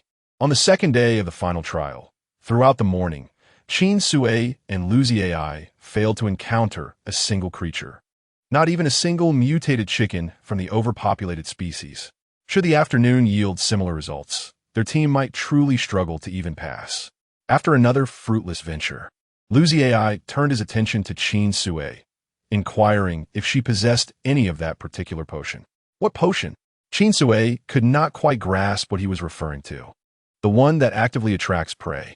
Qin Sui had an abundance of peculiar toxins, and Luzi AI had previously attempted to recruit her as a subordinate to provide him with these toxins. Although the plan fell through when Qin Sui was recruited by the school hospital, he suggested that if she had any, she might as well give him a few bottles to try. Luzi AI displayed considerable interest in her toxins. Hearing such familiar words, Qin Sui understood his intentions. Attracting prey was far simpler for her than concocting potions. With just a few drops of her blood, she could draw a significant number of beasts from the floating forest. Indeed, she had the means, though the effects could be rather intense. She prefaced her offer with a warning, stating that their team might not be able to handle it. What is there to fear? I can easily contain it with a spatial lock. We can select from the leftovers at our leisure. Seeing Luzi AI's determination, Qin Sui found it difficult to refuse. After all, they had not encountered any beast that day. I cannot give you too much of this potion. If you mishandle it, never mind, I shall take care of it myself. From her spatial necklace, Qin Sui retrieved a gourd she had been carrying, gesturing for him to step back. As soon as the gourd was out, Luzi AI's eyes were glued to it, but for the sake of the task, he obediently took a few steps back. Qin Sui pinched the blood-sucking fungus adorning her shoulder and requested a strand. The green umbrella-like cap stirred, providing her with a strand. After receiving it, she dipped the strand into the gourd, and once she finished, she promptly stowed the gourd away, seeking a suitable place to place the fungus. She glanced around, and as time passed, the bloody scent emanating from the fungus began to spread. Her nostrils caught whiffs of the enticing aroma. A deep, resonant roar echoed from the distance. Gradually approaching, Luzi AI stared incredulously at the item in Qin Sui's hand, amazed at how quickly it took effect. Chapter 84. Everything is in chaos, feeling the tremors of the ground. Qin Sui had no time to ponder where to place the fungus to attract prey. It had to be placed on something that moved. She quickly explained that otherwise, any attracted prey would devour the fungus and depart, contradicting their purpose of luring beasts to them. Luzi AI understood and replied, "Hold on to it. I will cover you. Do you intend to use me as a live target?" Sensing the approaching commotion, Qin Sui quickened her pace, stating that the attracted prey would surely pounce on her. The vibrations beneath her feet grew stronger, and Luzi AI beheld the stampede of beasts, finally grasping what Qin Sui meant by the effects are a bit intense. He hoisted Qin Sui and began to retreat, insisting that it could not be him holding it. Who would be the target while she hunted? The scenery swiftly reversed, the surrounding jungle blurring past. Qin Sui felt nauseous, but did not forget to scold Luzi AI, asking if he was a fool for not finding something moving to tie up as a target instead of using a person. It wouldn't he do if the target were too fragile and was devoured in one bite. I've already said I would cover you. Your idea of covering me is to carry me away first? Of course, we must find those too. I don't wish to turn around only to see you in the jaws of a wild boar. Qin Sui felt she should thank him for his thoughtfulness. Can't you try a different way of carrying me? I'm going to be sick. Luzi AI leapt through the underbrush, nearly tripping in his anger. If you dare to vomit on me, I will toss you into the beast horde. Spotting the other two members of their team, Luzi AI descended from a height and tossed Qin Sui onto Yan Mingji. Fight if you can, and hide if you cannot. Without needing further explanation, Waijixi understood the situation, positioning himself and Luzi AI to shield Yan Mingji and Qin Sui behind them. You two hide for now. Luzi AI glanced back, assuming a combat stance, holding the blood-attracting fungus. Yan Mingji, keep an eye on her. Qin Sui did not mind Luzi AI's rough handling. She recognized the urgency and swiftly stood up from Yan Mingji, pulling him toward a concealed location. Is this your doing, Qing? Yan Mingji exclaimed, glancing back as they ran. Qin Sui had no time to respond. Finally spotting a tree hollow, she kicked him inside. Yan Mingji rolled around, exclaiming that Qing's legs were as nimble as ever. Ignoring him, Qin Sui noted that no small animals fled in panic, confirming the tree hollow was empty. She instructed Yan Mingji to stay hidden while she placed the fungus. Having it on her made her a living target, especially if she were injured. Her allure would surpass that of the fungus by several times. Qin Sui had no desire to turn into a genuine live target. To prevent Yan Mingji from following her, she specifically warned him to wait there. As Qin Sui ran a little further, having just placed the fungus on a plant resembling a dandelion, a familiar voice suddenly called out from behind her. "Ah, Sui, is that you here?" Turning around, she saw Yuan gracefully descending from the branches. Yuan glanced at Qin Sui, finding her merely dirty but unharmed, which relieved him. "Sui, you look like a little ragamuffin now. How did you end up here?" Qin Sui inquired. "It seems those beasts went mad, all rushing here, and several teams have come to take advantage of the chaos." Instinctively, Qin Sui glanced at the dandelion where she had placed the fungus, understanding. Yuan sniffed the air. "But I caught a whiff of your blood. Did you cause this?" Qin Sui remained silent, simply watching him. Yuan figured it out, urging her to keep her distance. These people become reckless once a fight breaks out, and he didn't want her to get hurt. "I know, you stay safe too." Yuan had his own task to attend to and could not linger, so he reluctantly bid farewell to Qin Sui. However, Yuan had not departed long when Qin Sui was on her way back, and Waijixi and Luzi AI almost simultaneously landed in front of her. Waijixi raised his hand, indicating a 5, and their score instantly increased by 50. "Our ranking shall not be too low." It's still thanks to my efforts." Luzi AI crossed his arms.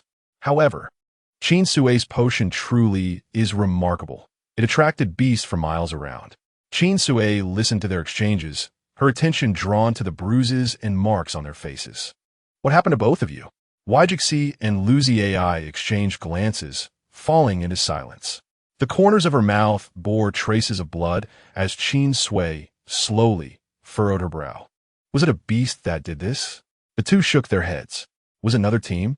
They shook their heads again. Then what is this situation? Wei Guxier glanced at Luzi AIC, who in turn looked at Wei Guxier, and they both simultaneously turned their faces away. "It was a conflict between us." Qin Sui exclaimed, "Are you two fools? You keep calling yourselves useless, yet the vanguard can still cause internal strife."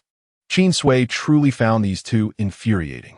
With the allure of mycelium present, Beasts constantly gathered in this dense forest, their roars and sounds of struggle reverberating. At the same time, more teams arrived to scavenge and hunt. It was no longer a matter of hiding. It was a question of survival in the cracks. Having narrowly avoided injury once more, Qin Sui was covered in dust, her hair tangled with weeds, resembling someone who had rolled on the ground repeatedly.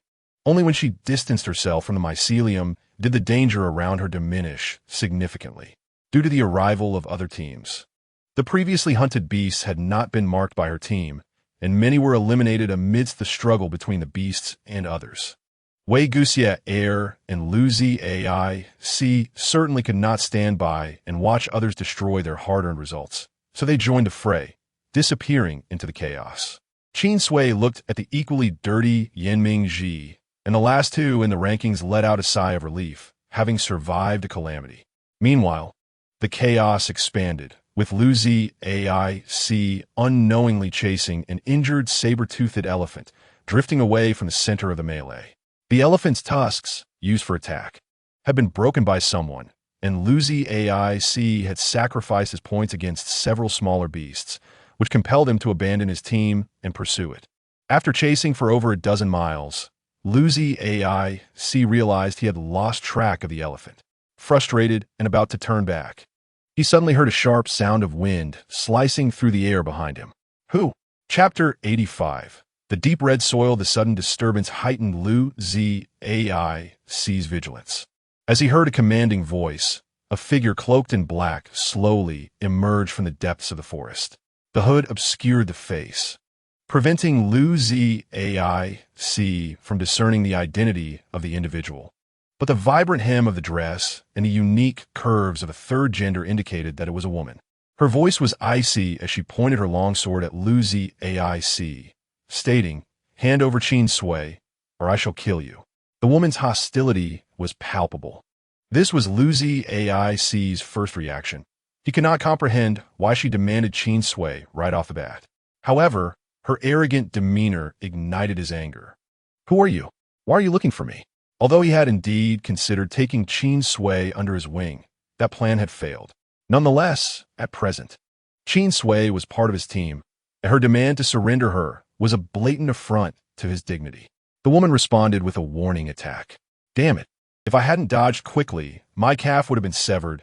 Lu Zi Ai C cursed under his breath. "You little punk, quite bold." The space rippled as a gracefully curved longbow appeared in Lu Zi Ai C's hands. Without revealing the reason, he drew the invisible bowstring, declaring, "Anyone who dares to harm my own will face the consequences." The arrow shot through the air, aimed directly at her. "You're the one who is courting death." With a clang, the long sword cleaved through the arrow, deflecting it, and the woman vanished from his sight in an instant. Alarm gil sarang in Lu Zi Ai C's mind. But he had no time to adopt a defensive posture, and he was suddenly flung away like a kite with its string cut. He crashed heavily into several tree trunks, barely managing to lessen the impact as he fell. A path stained crimson with blood came into view as the woman stepped onto the bloodied ground, approaching him step by step with each heartbeat. In his severely weakened state, Lu Zi Ai C could only force his eyes open to gaze at her. The woman halted before him, raising her sword high. In that moment, the sound of flesh being torn apart pierced through the pain directly into his brain, rendering him unable to scream, his expression frozen in shock. "Yanming Ji, are you leaving or not?" Qin Sui frowned at Yanming Ji, who insisted on staying to watch the unfolding drama. The other two teammates had long since departed, and they could not stray too far from Wei Guxia Air and the others. What if they were caught off guard by others? Yanming Ji understood Qin Sui's concern regarding the chaos that could potentially ensnare them, but he had his own perspective. "Do not worry, my dear. Given their levels, there are hardly any opponents in the entire Gurue Inn. It would be wiser for us to wait here for their return." Qin Sui comprehended that Yanming Ji's plan was indeed safer. However, she implored, "Could you please open your eyes and take a look? The chaos is about to encroach upon our hiding spot." "Do not panic, my dear," Yanming Ji replied, remaining remarkably calm. "If necessary, we can simply find another hollow to hide in." Qin Sui retorted, "Waiting for rescue is not my style." Since our opinions differ, we must part ways. You can hide if you wish, but I'm going to find way Gussier. Waiting idly is not a solution. Those two have completely forgotten they have weaker teammates, and rather than sit here, I might as well venture out and gain some experience. The floating forest was strewn with treasures, including medicinal herbs that the Gurue and school hospital lacked. Yet, Qin Sui found herself suppressing her desire as she sought to fit in. She had planned to wait until the task was nearly complete to find an excuse to scout the area, but she never anticipated events would unfold this way. Most importantly, when she released the mycelium, she had spotted several medicinal plants. If she missed this opportunity, she might not find replacements again. With chaos erupting in the front, it indicated that no one was paying attention to her. Since Yanming Ji was hiding, the two fools would likely be fine. Surely, if she did not collect them now, it would be a waste. Qin Sui turned to leave, but paused after taking a couple of steps to say to Yanming Ji, if you encounter someone you cannot defeat, remember to signal for help to Wei Guxia Air and Lu Zi AIC. There are two types of distress signals, one for internal team emergencies and another for summoning the examiners of the final trial, ensuring a chance for survival should they face insurmountable odds. Without caring for Yanming Ji's thoughts, Qin Sui stealthily made her way back to the place where she had released the mycelium. However, she had barely traversed half the distance when she found herself blocked by a cloaked figure. Are you Qin Sui? Qin Sui was unfamiliar with the individual, but they did not appear to be a student from Gurue Inn, so she remained silent for the moment. Instead, the person removed the hood that concealed their head, revealing cascading silver-white hair like a waterfall, fair skin, exquisite features, and a tall stature, embodying the essence of beauty. The aura they exuded was warm and pure, akin to the rising sun. Yet, the pure black, pupil-less eyes locked on a Qin Sui, sending a chill down her spine. Qin Sui's heart raced. No matter how beautiful a face might be, a pair of pitch-black eyes could make anyone feel uneasy. She instinctively sensed danger and thought to flee.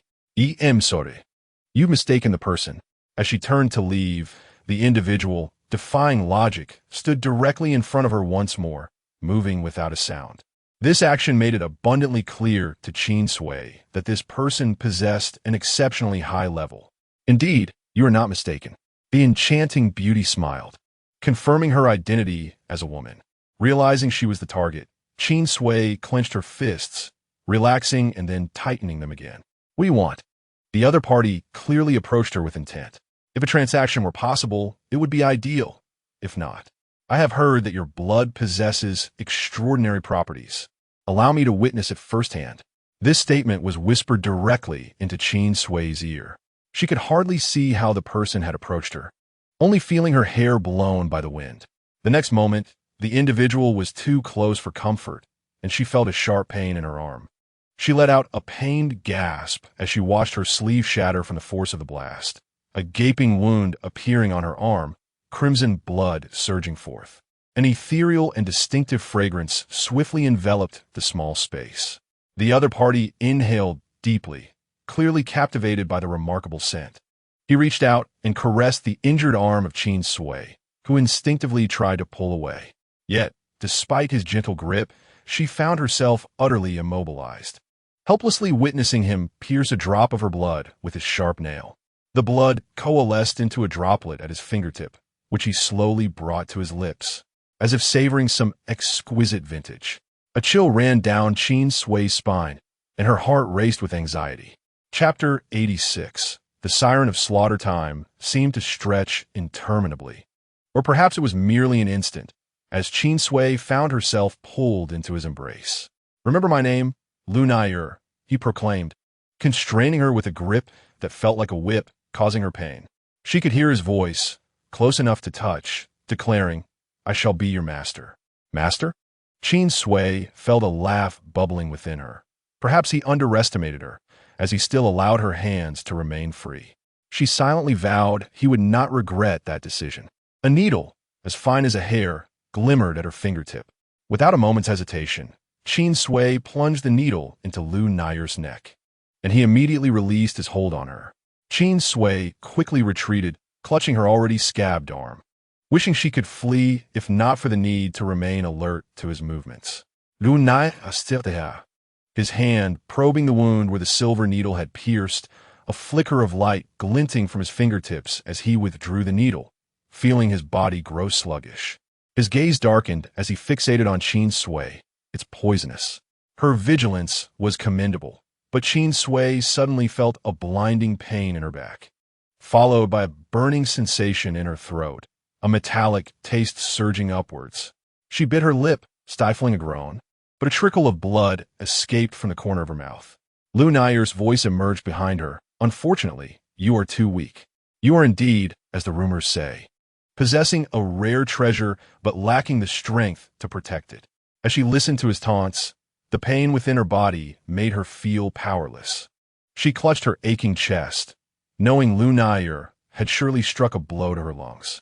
Lifting her gaze to the standing Lu Nair, she noted he made no further move, even taking the time to chat. Perhaps this meant she could buy some time. What rumors? Qin Sui inquired, carefully holding a distress signal in her hand. You truly do not know? Lu Nair looked down at her. The entire continent is buzzing with tales of the appearance of a summoner from the human race. That term again. Qin Sui smirked. You have mistaken me for someone else. I am no summoner. If she were truly a summoner, why was she so weak, vulnerable to anyone's harm? Lu Nair scrutinized her, noting that she was hardly the frail summoner he expected, but rather a splendid blood servant. Your blood has a delightful flavor, he said, leaning closer, his crimson lips parting slightly to reveal two sharp fangs. In that moment, Qin Sui understood his lineage. He was a vampire unafraid of the sun. If you wish to survive, it would be best to obediently become my blood servant. Of course, Qin Sui yearned to live, but not at the cost of her dignity. Her poison had barely affected him, evidently not on par with the likes of Wei Guxie and his kind. Surviving in the hands of an S-class being was indeed a troublesome predicament. Without rescue, she might have to endure humiliation to preserve her life. But she still wished to fight back. I certainly wish to survive. Qin Sui took a deep breath, suppressing the pain in her chest, attempting to rise. However, my blood is rather special. Oh, Lu Nair raised an eyebrow. If I am displeased, it will turn sour. With that, Qin Sui crushed the distress signal in her hand, the chip within destructively disintegrating upon impact, sending her location to Inua. She watched as Lu Nair's expression shifted dramatically, and she swiftly hurled a porcelain vial at him. The vial shattered against Lu Nair's sword, releasing a cloud of powder that enveloped them. Ignoring the powder, Lu Nair lunged at Qin Sui with his sword, declaring, If you refuse, then die by my hand. For Lu Nair, an insubordinate blood servant was better off dead, especially one with such a unique essence. The blade glimmered, and Qin Sui could not evade the impending strike.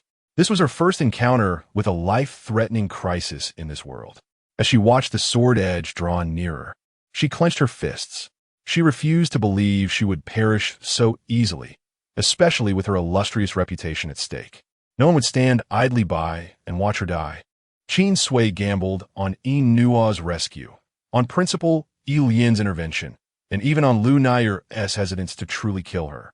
Indeed, just as the sword was about to pierce her body, someone intervened.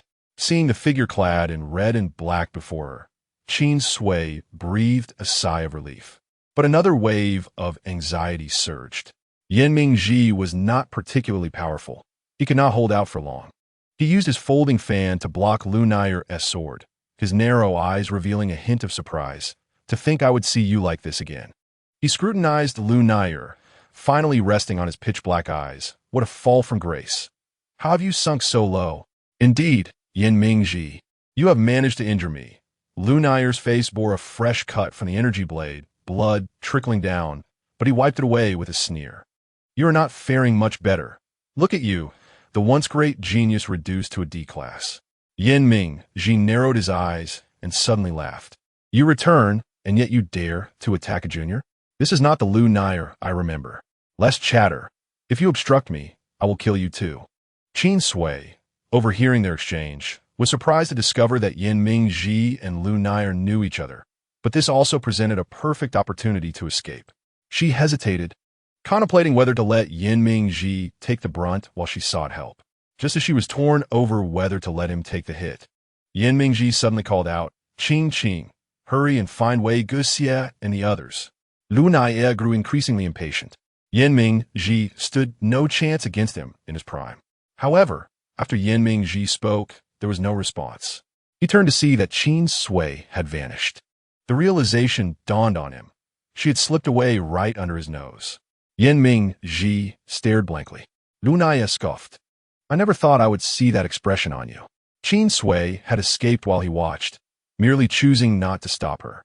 Yin Mingji turned back to Lu Naiye, shaking his fan vigorously. "Well, it seems my Qing Qing is astute, knowing to retreat and allow me to deal with you." Yet, he felt an inexplicable pang of bitterness. "Let us see if you can withstand my strike now." The sword gleamed with a radiant liquid, a manifestation of Lu Naiye's innate talent, light. Yin Mingji raised his hand, summoning a multitude of metals, each golden rib of his fan gleaming with an inorganic luster. The shimmering sword clashed against the fan, unleashing silent yet palpable waves of energy. The cloak billowed, and the flowing sword cleaved through the defenses of the fan, piercing Yin Mingji's chest. Blood erupted like fireworks, splattering across his fair face, more striking than the red plum blossoms of midwinter. Chapter 87. Grave wound. Qin Sui did not flee far before Lu Naiye reappeared before her, his sword now stained a vivid crimson. She fixed her gaze upon that bloodied hue, her mind racing with thoughts. "Do not expect rescue. Guruyan is barely capable of saving himself, let alone you." A group of low-level students. "What do you mean? What is Lu Naiye implying?" In response to Qin Sui's inquiry, he remained silent and merely pointed to the sky.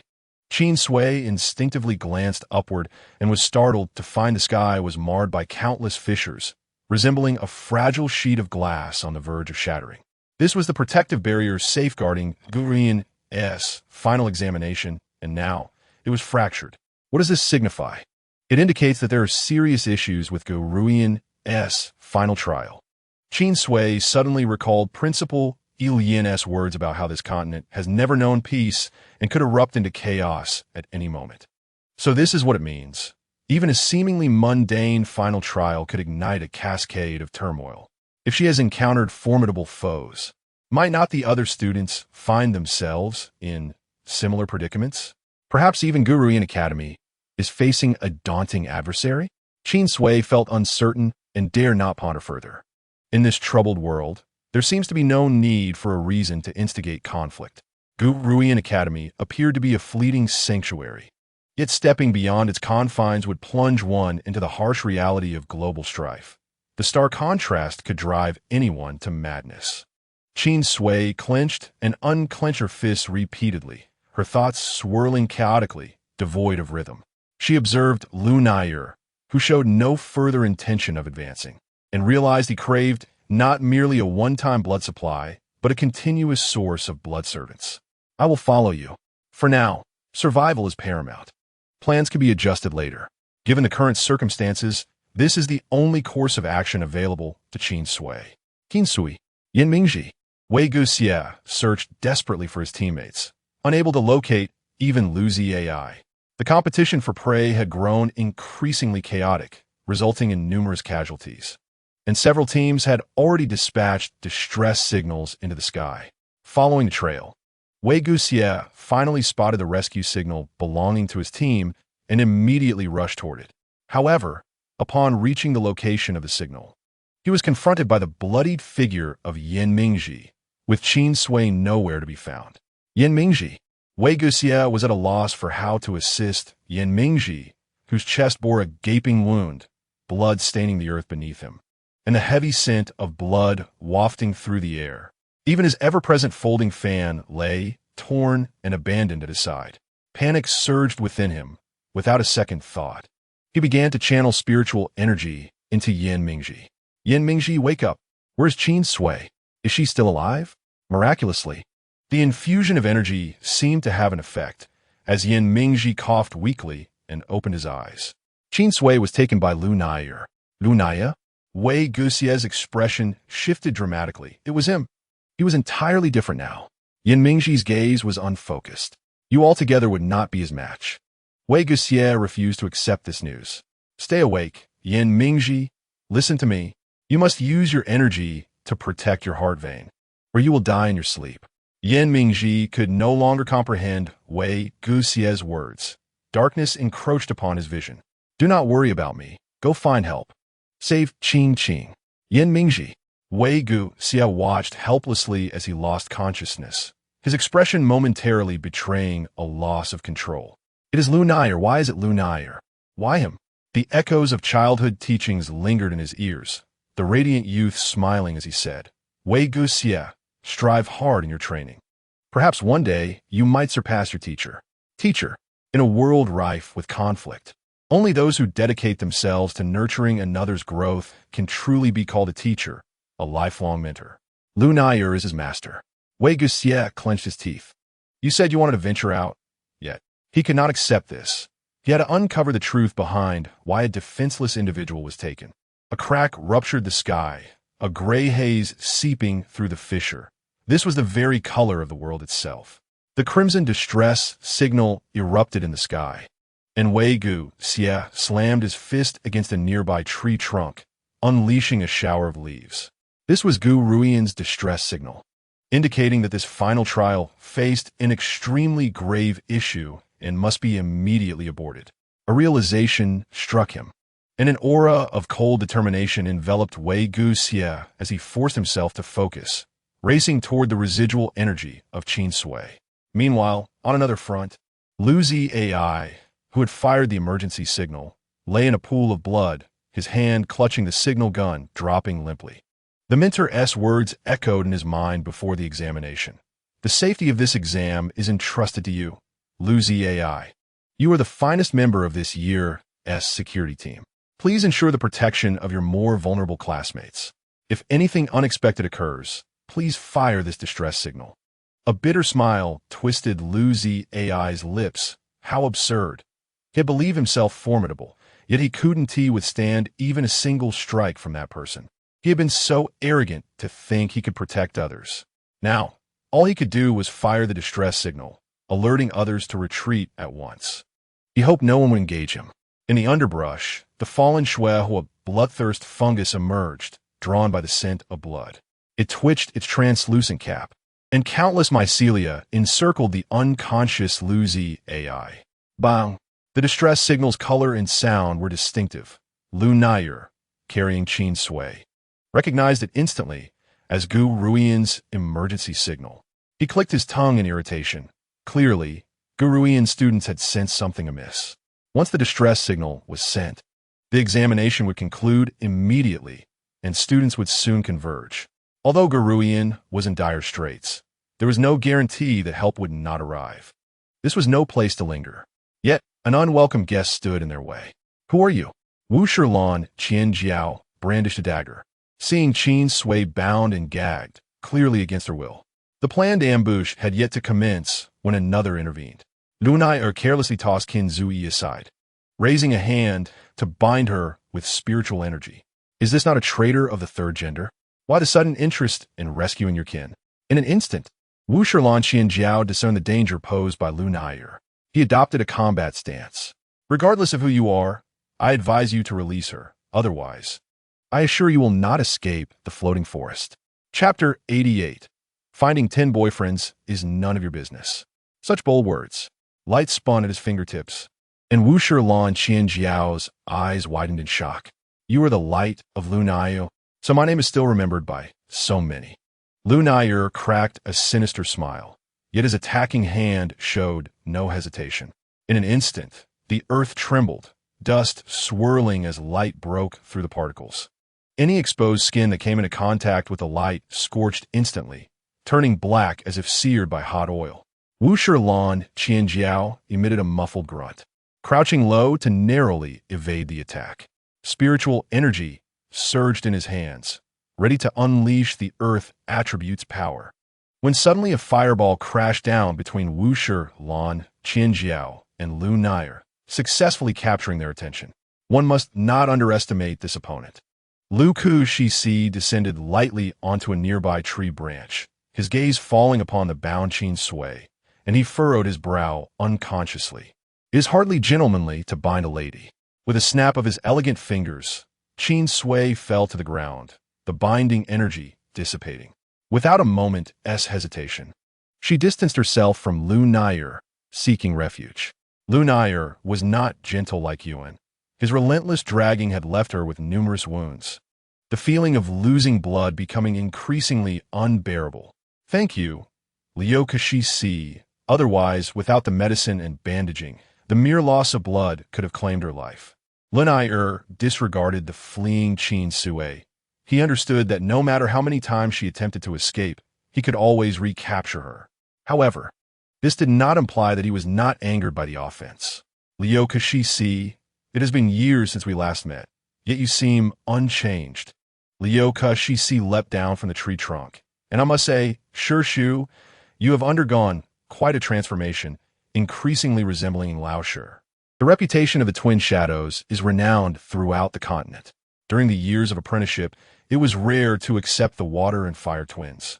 Wei Gessier acknowledged Lu Naier as his master, while Liu Kashi's manner was ing. "Your words still lack sweetness." Lu Naier's dark eyes betrayed no emotion as he gazed at the two blocking his path. "If your intention is to rescue Qin Sui, you may as well die.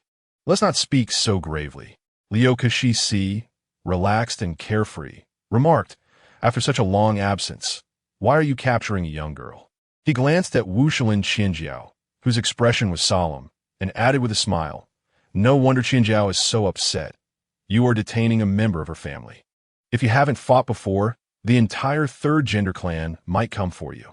Enough of this idle chatter. The light sword erupted from Lu Naier's hand, pointing directly at Liu Kashi. "I must take Qin Sui with me. Should you obstruct my path, then prepare to meet your death." "That is unacceptable." Liu Kashi revealed a faint smile, sparks gathering in his hand, poised for action. With a cheerful tone, he stated, "Qin Sui is my girlfriend. I cannot allow you to take her away." The atmosphere between them was taut, like a bowstring ready to snap. Yet in the next moment, thunder rumbled, and torrential rain descended. Lu Naier released Qin Sui. The rain poured down heavily, with the master of water attributes commanding the thunder and storm. Lu Naier clicked his tongue, using his spiritual power to disperse the annoying moisture. Why is everyone so desperate over this Qin Sui? Am I truly out of touch with the thoughts of the younger generation? After such a long time, Wei Gessier, you seem to have regressed. Wei Gessier raised his hand, and droplets of water instantly coalesced into a massive water blade aimed at Lu Naier. "Qin Sui is my girlfriend. I cannot allow you to take her." "Girlfriend?" Lu Naier chuckled as if he had heard a joke. He shifted his gaze from Liu Kashi to Wei Gessier. "Are you both in a relationship with the same girlfriend?" Wei Gessier and Liu Kashi exchanged glances, simultaneously retorting to Lu Naier, "Mind your own business." Wuxian Qinjiao, who had been listening quietly, suppressed her presence, while it was in her nature to join in the excitement. She found herself wanting to hear more in the face of such a serious atmosphere. This Qin Sui possesses remarkable skills. Lu Naier casually glanced back, observing the twin souls captivated by one individual. Yin Mingji seems to still have an interest in her. I heard him refer to Qin Sui as Qingqing. The more Lu Naier thought about it, the more intriguing it became. The Dongling clan traditionally refers to partners as Qingqing. How curious that your beloved girlfriend is also Yin Mingji's partner. This matter grows increasingly fascinating.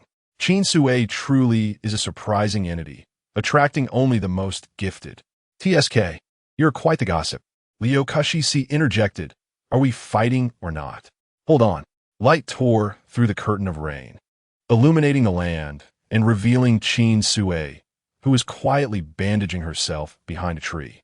Qin Sui wished to pretend she had heard nothing but Lu Naier's light, akin to a spotlight, thrust her into the center of attention. He did not grant her the chance to react. With a wave of spiritual energy, she was drawn into Lu Naier's grasp. He pinched her face, forcing her to look at Liu Kashi and Wei Gessier. "I have a sudden idea. You must choose between them. What do you think of this notion?" It was as if a cold demon whispered in her ear. "It is not a good idea." This statement displeased Lu Naier, and he tightened his grip on her hands, binding them with spiritual energy. As he squeezed her face, 2 red marks appeared instantly, and she heard him say, "Only one twin can survive, so you must choose." Accompanying these words, a blinding light scorched the wilderness, renewing the land. Flames and water splashes were suppressed by the brilliance, showcasing the stark disparity in their levels. Wei Sierra launched a water sword directly at Lunayer. Let her go. Unfortunately, before the water sword could approach Lunayer, it was shattered by the solidified light, disintegrating into droplets that rejoined the downpour. Wei Sierra's spiritual energy made the rain fall with such intensity that Qin Sui, unlike the others, lacked protective energy. Her clothes had long since become soaked, clinging uncomfortably to her skin and obscuring her vision. Yet her voice remained, and she could still curse. "Are you insane? What business is it of yours?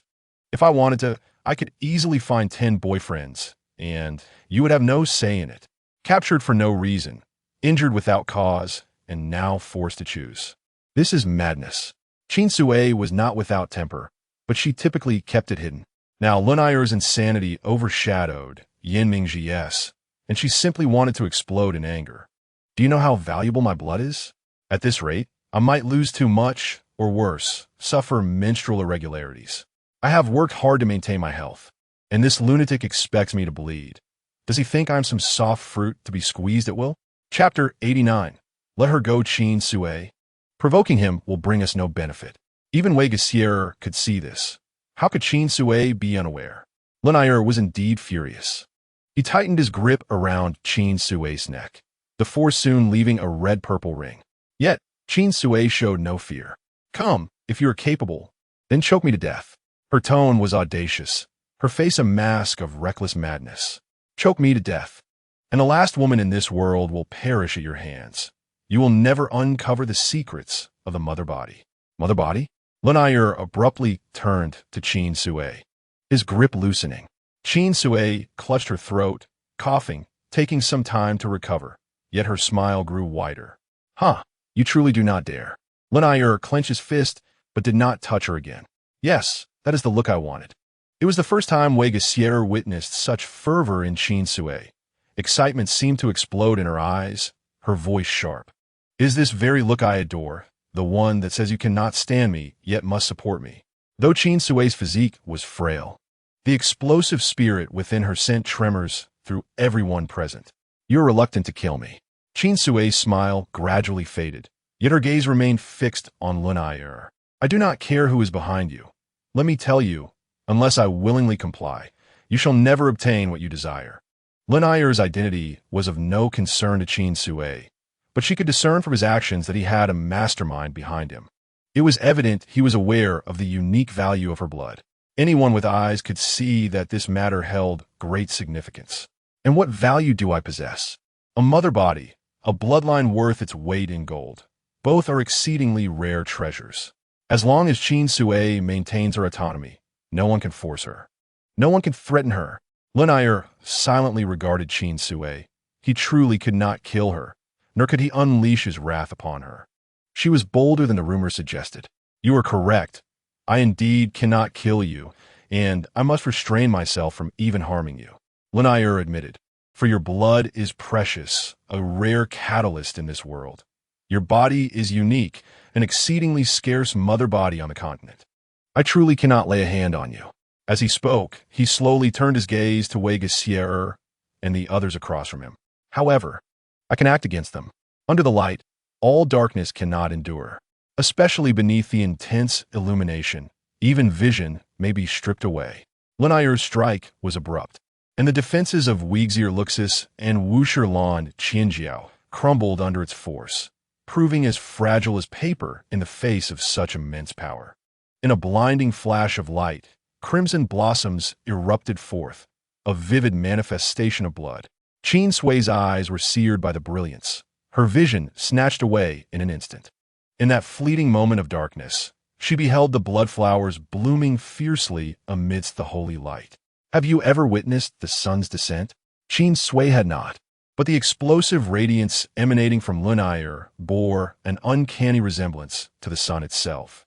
His strength surpassed all expectations, rendering the A-class warriors before him utterly defenseless. Shielding her stinging eyes, Qin Sui felt herself once again ensnared, as if the very surroundings were shifting. The haunting scene lingered in her mind. Though she had witnessed bloodier spectacles, the cruel beauty of this slaughter left an indelible mark on her soul. After a considerable pause, she managed to regain her voice. Had they perished? It was an anticipated outcome, yet Lunai remained silent. Qin Sui fell into contemplation. Though blind, she sensed their rapid movement. Time flowed uncertainly until the howling wind softened and finally ceased. Lunai had halted. She heard Lunai utter a warning. "Step aside if you wish to live." Instinctively, Qin Sui turned toward the source of the voice. Had someone dared to confront Lunai? Yuan could hardly believe his eyes. The one he had so carefully shielded, a Sui, was now covered in wounds, her eyes tightly shut, navigating the world as a blind soul guided only by sound. His heart tightened painfully. "Asui." His voice was gentle, as if fearing that a harsher tone might exacerbate her injuries. Qin Sui directed her attention towards Yuan's voice, recognizing him instantly. "Get away. You are no match for him." "I cannot." Though Qin Sui could not see Yuan's expression, the weight of his resolute words conveyed his fury. The wind, once gentle, turned fierce, swirling fallen leaves like blades. "You are gravely injured. I cannot bear to watch you be taken away. Do you treat me as if I do not exist?" L'univers gasped Qin Sui's face, his gaze flickering towards Yuan. He seemed to relish the act of pinching her face, though his grip was less forceful than before. The remnants of past injuries left red marks, a sight that reddened Yuan's eyes with unshed tears. "Release her." Lunai did not even glance at him, merely waving his hand, causing beams of light to pierce through the gaps in the leaves, and Yuan, like those leaves, was pierced by countless rays before crashing heavily to the ground. When the sacred light enacted its brutal will, none could halt its devastation. Lunai stepped over Yuan's fallen form, lightly remarking, "Overestimating oneself. Do not leave." Suddenly, a hand grasped his ankle, veins bulging, gripping Lunai tightly. Yuan's clothes were drenched in his own blood, but he paid it no heed. "You shall not depart." "Release, a Sui." The sheer volume of blood loss robbed his voice of strength, yet his determination remained unyielding.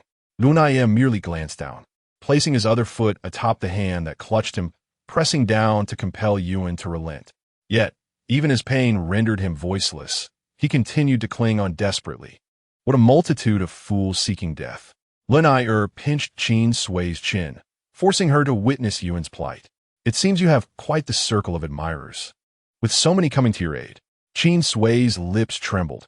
Her loss of sight heightened her auditory perception, though she could not see Yuan's current state. His labored breaths betrayed the inhuman suffering he endured. "Do not harm a Sui. You are hurting her." Yuan struggled to summon the wind blades to save Qin Sui, but his body, pierced by light, could no longer contain his spiritual energy, rendering him unable to conjure even the simplest of spells. Realizing this, his eyes reddened instantly, and he glared defiantly at the enemy, stubbornly repeating, "Release her." Chapter 90. The more beautiful the woman, the more poisonous she is. A sudden pain radiated through Lunai's hand as he let out a muffled grunt. He had never anticipated that Qin Sui would dare to bite him. He raised his hand to grip her throat. "Do you truly believe I would hesitate to kill you?" The loss of spiritual energy's restraint allowed gravity to reclaim its hold, the weight of his body causing suffocation to descend rapidly upon Qin Sui. She felt as if her breath had ceased for several seconds. Yet, she could not perish, not in such a humiliating manner. Her survival instinct prompted her to grasp Lunai's hand, her elevated form barely managing to create a sliver of breathing space. Gasping for air, she declared, "You have been poisoned. The antidote resides solely with me. If you strangle me, you shall not escape either." "You dare to threaten me in this situation?" Lunai underestimated Qin Sui's audacity. "First, I shall obstruct your meridians, followed by your cartilage, and ultimately, you will succumb to a silent death." Qin Sui endeavored to steady her voice. "The more you struggle, the swifter the poison's onset. Do you not sense your body growing uncoordinated?" With each word, Lun became increasingly aware of the truth in her assertion. His body had indeed grown heavier without his noticing, especially after he attempted to channel his spiritual energy. What he had presumed was merely an aftereffect of overexertion was, in fact, the result of being poisoned. However, what astonished him most was the sight of Qin Sui slowly opening her eyes, a look of shock crossing his face. How was it possible? Her eyes had been blinded by the light. Qin Sui, held aloft by his grip, seized the moment of Lun's astonishment to kick him forcefully in the chest, using the momentum to break free from his grasp. Lun, caught unawares by this seemingly feeble action, was outmaneuvered. He raised his hand to summon the light orbs, only to be interrupted by Qin Sui. If you do not depart now, the beast tide will soon render your escape impossible. The beast tide? In that instant, the startled birds of the forest took flight, and the tremors beneath his feet intensified palpably. Lun, with his keen senses, understood almost reflexively that Qin Sui's words were not mere threats. He fixed his gaze upon her. You are responsible for this? Qin Sui met his gaze unwaveringly. Her admission clear, yes, it is I impossible. You are merely a human. How could you stir the beasts of the entire forest? She knelt beside Yuan, who was clinging to the last remnants of consciousness. Upon seeing her, he tightened his grip on her hand. Their blood-stained hands intertwined, revealing the extent of blood loss from Yuan's body. Sui, do not worry. Sleep for a while.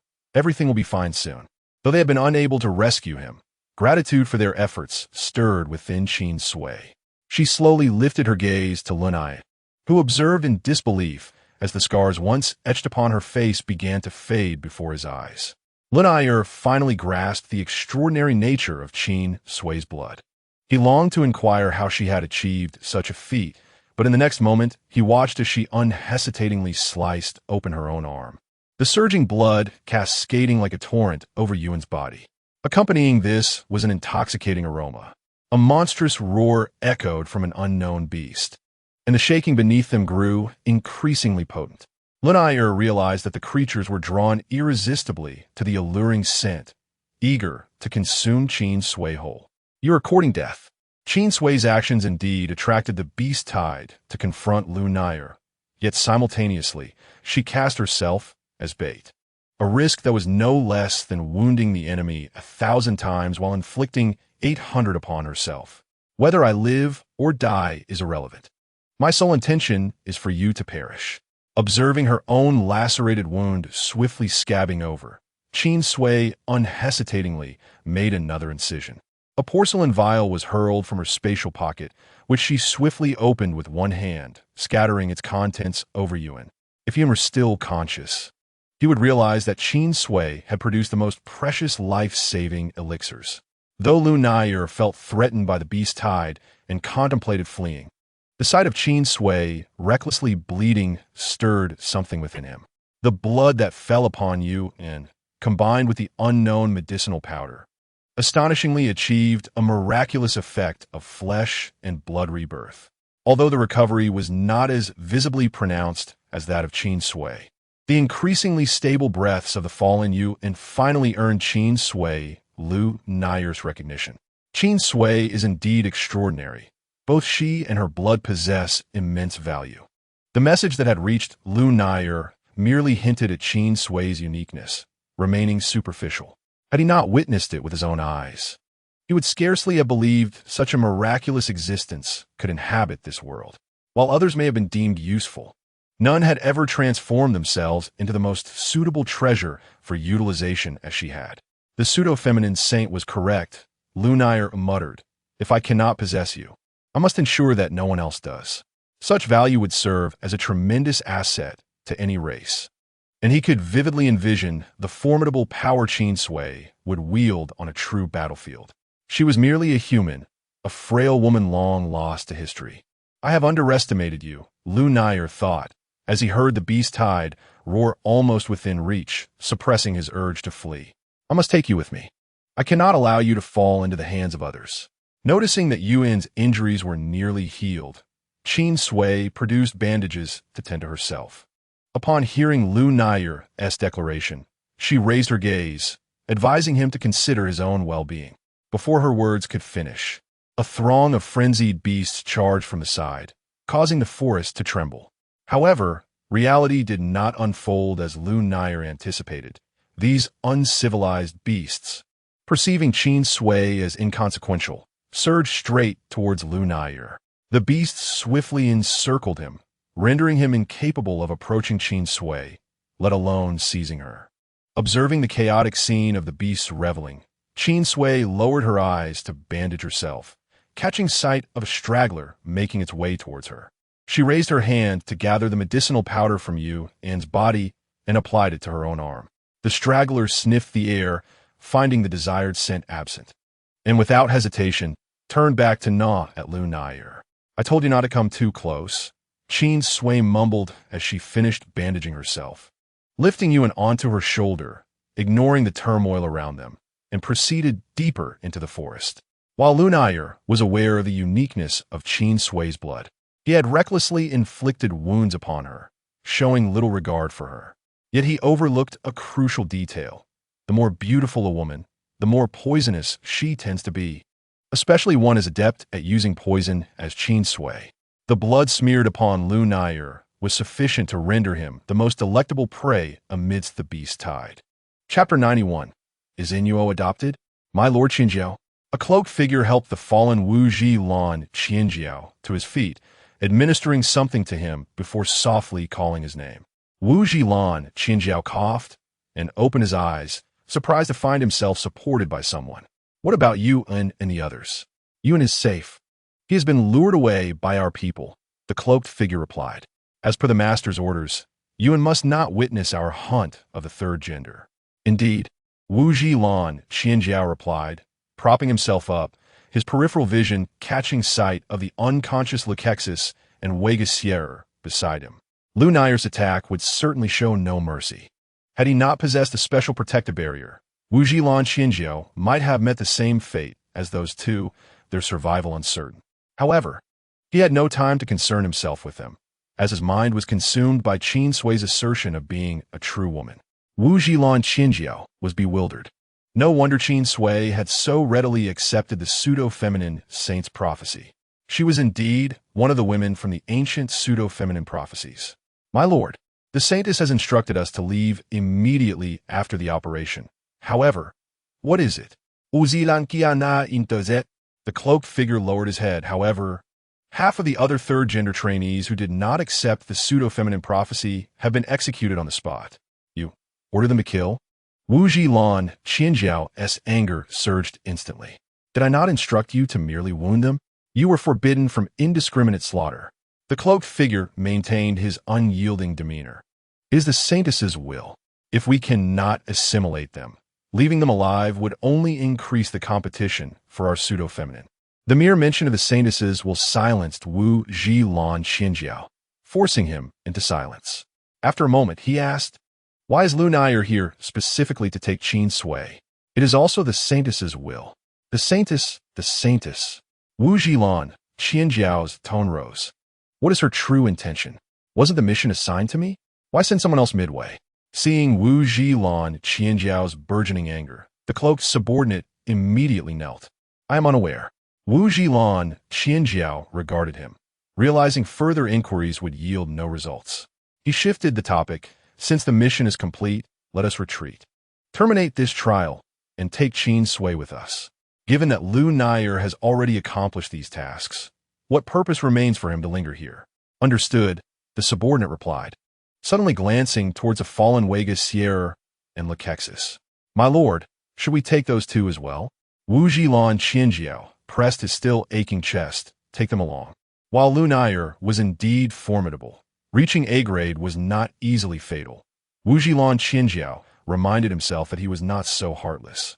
Gazing at the vast floating forest, he mused that relying solely on Qin Sui's legs would not suffice to traverse it in 3 days and nights. Although Lu Nair had been ensnared amidst the beast tide, his strength was indisputable, and Qin Sui could not ascertain how long she could delay him. Thus, she had no choice but to force Yuan to awaken. After administering several vials of medicine, she gripped Yuan's collar and shook him. Wake up, Yuan, I need you now. Yuan felt his body grow light. followed by excruciating pain, accompanied by a slight sensation of seasickness. Struggling, he managed to open his eyes. Azhui, confirming it was indeed Qin Sui. He widened his eyes and enveloped her in his embrace. "You're all right. Thank goodness." Qin Sui patted his back. "Let go quickly. We must leave at once. Lunire may pursue us at any moment." Upon hearing this, Yuan recalled the events they had encountered earlier. Without hesitation, he scooped up Qin Sui. "Where are we headed?" "Back to Gulwan Academy. There must be protective measures in place due to the complications during the final trial." Nestled in Yuan's arms, Qin Sui had a clear view of her surroundings as they rapidly changed. Compared to Lunire's violent pace, Yuan's speed felt remarkably gentle. It was highly likely that Lunire had caused disturbances at the academy. "Yuan, we must be cautious as we enter the academy's perimeter." "Understood," Yuan replied, brimming with questions, yet recognizing the gravity of the situation exceeded his imagination. He suppressed his curiosity, focusing solely on escorting Qin Sui back to Gulwan. Qin Sui touched her shoulder. With a lingering bloodthirsty bacteria had been discarded by Lunire, realizing she knew precisely where it had fallen. This was her first venture outside of Gurren Academy, and she never anticipated encountering such a predicament. Lunire spoke candidly about her secrets, revealing a rather terrifying piece of information. Qin Sui was a woman, and the news of her possessing special blood had leaked. This raised a pressing question. Among the mere 5 individuals privy to this secret, who could have been the source of the leak? Qin Sui glanced up at Yuan, who was hastily carrying her away, his face marred by dry blood. Despite the assistance of her own catalytic blood, his wounds could not have healed so swiftly, yet he remained silent, obediently following her commands. As for Weigasier, he would not betray her, but his twin-soul counterpart, Luxisi, was not as virtuous. Qin Sui had never experienced the so-called twin-soul connection, but she had heard enough to understand that it was akin to 2 bodies sharing a single heart. Although Weigasier typically wore a stoic expression, he inherently possessed a kind heart. Yuan had once been confident that Weigasier would protect the weak, even if he found them disagreeable. In contrast, Luxisi was far less straightforward, appearing amiable yet possibly harboring ulterior motives. While Luxisi ostensibly remained unaware of Qin Sui's secret, the twin-soul connection might enable him to sense something amiss, especially given his overt pursuit of her. Then there was Zhao Gongming, whose suspicion loomed larger than Luxisi's. The supreme of the Dongling clan inexplicably wished to marry her, a situation rife with doubts, and his overly familiar manner with Qin Sui only intensified her unease. Qin Sui wished to avoid overcomplicating matters, yet the current circumstances were dire. She could not afford to jeopardize her life. Feeling the fierce wind around her, she suddenly turned to Yuan and inquired, "Is Inuo a cyborg? When was he modified?" This was not a secret. Inuo himself would not shy away from it. Moreover, he had initiated the summoner matter. Inuo had been adopted by the headmaster at a young age, seemingly undergoing modification at the time of his adoption. Qin Sui looked up in surprise. "Inuo was adopted?" Chapter 92. "May I be allowed? I was not yet enrolled in the academy when Inuo first arrived, so I am not well acquainted with the specifics," Yuan replied. With that, Qin Sui ceased her inquiries, pondering, "How much longer until we reach the Gurren barrier?" 5 minutes. Yuan responded, his usual playfulness replaced by a grave seriousness. "I will take you to find Inuo. He will surely protect you." The previous incident had left Yuan shaken. He needed to ensure Qin Sui's complete safety before he could feel at ease. "And what about you?" Qin Sui probed, discerning the unspoken concern in his silence, which caused him to quicken his pace. After a moment, he replied, "I must find Qianjiao. He informed me that a conflict is brewing between the proposed female and the third gender clan, and I am worried for him." Suddenly recalling Lunire's words, she directly stated, "Lunire has connections with the proposed female. You may need this information." Yuan glanced at her, his expression softening, almost tearful. "Azhui, you can still gather information in such situations." A familiar sensation returned, prompting a faint smile from Qin Sui. "All right, but we're not entirely safe yet." She hoped that the beast tide would delay Lunire long enough for them to prepare for battle. Lowering her gaze, Qin Sui refrained from speaking. Although the situation was chaotic, her heart remained calm.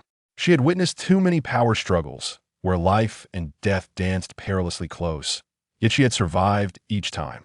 This was precisely why she had voluntarily chosen to undergo gene editing experiments. When one was a coveted treasure, the contenders would instinctively offer protection.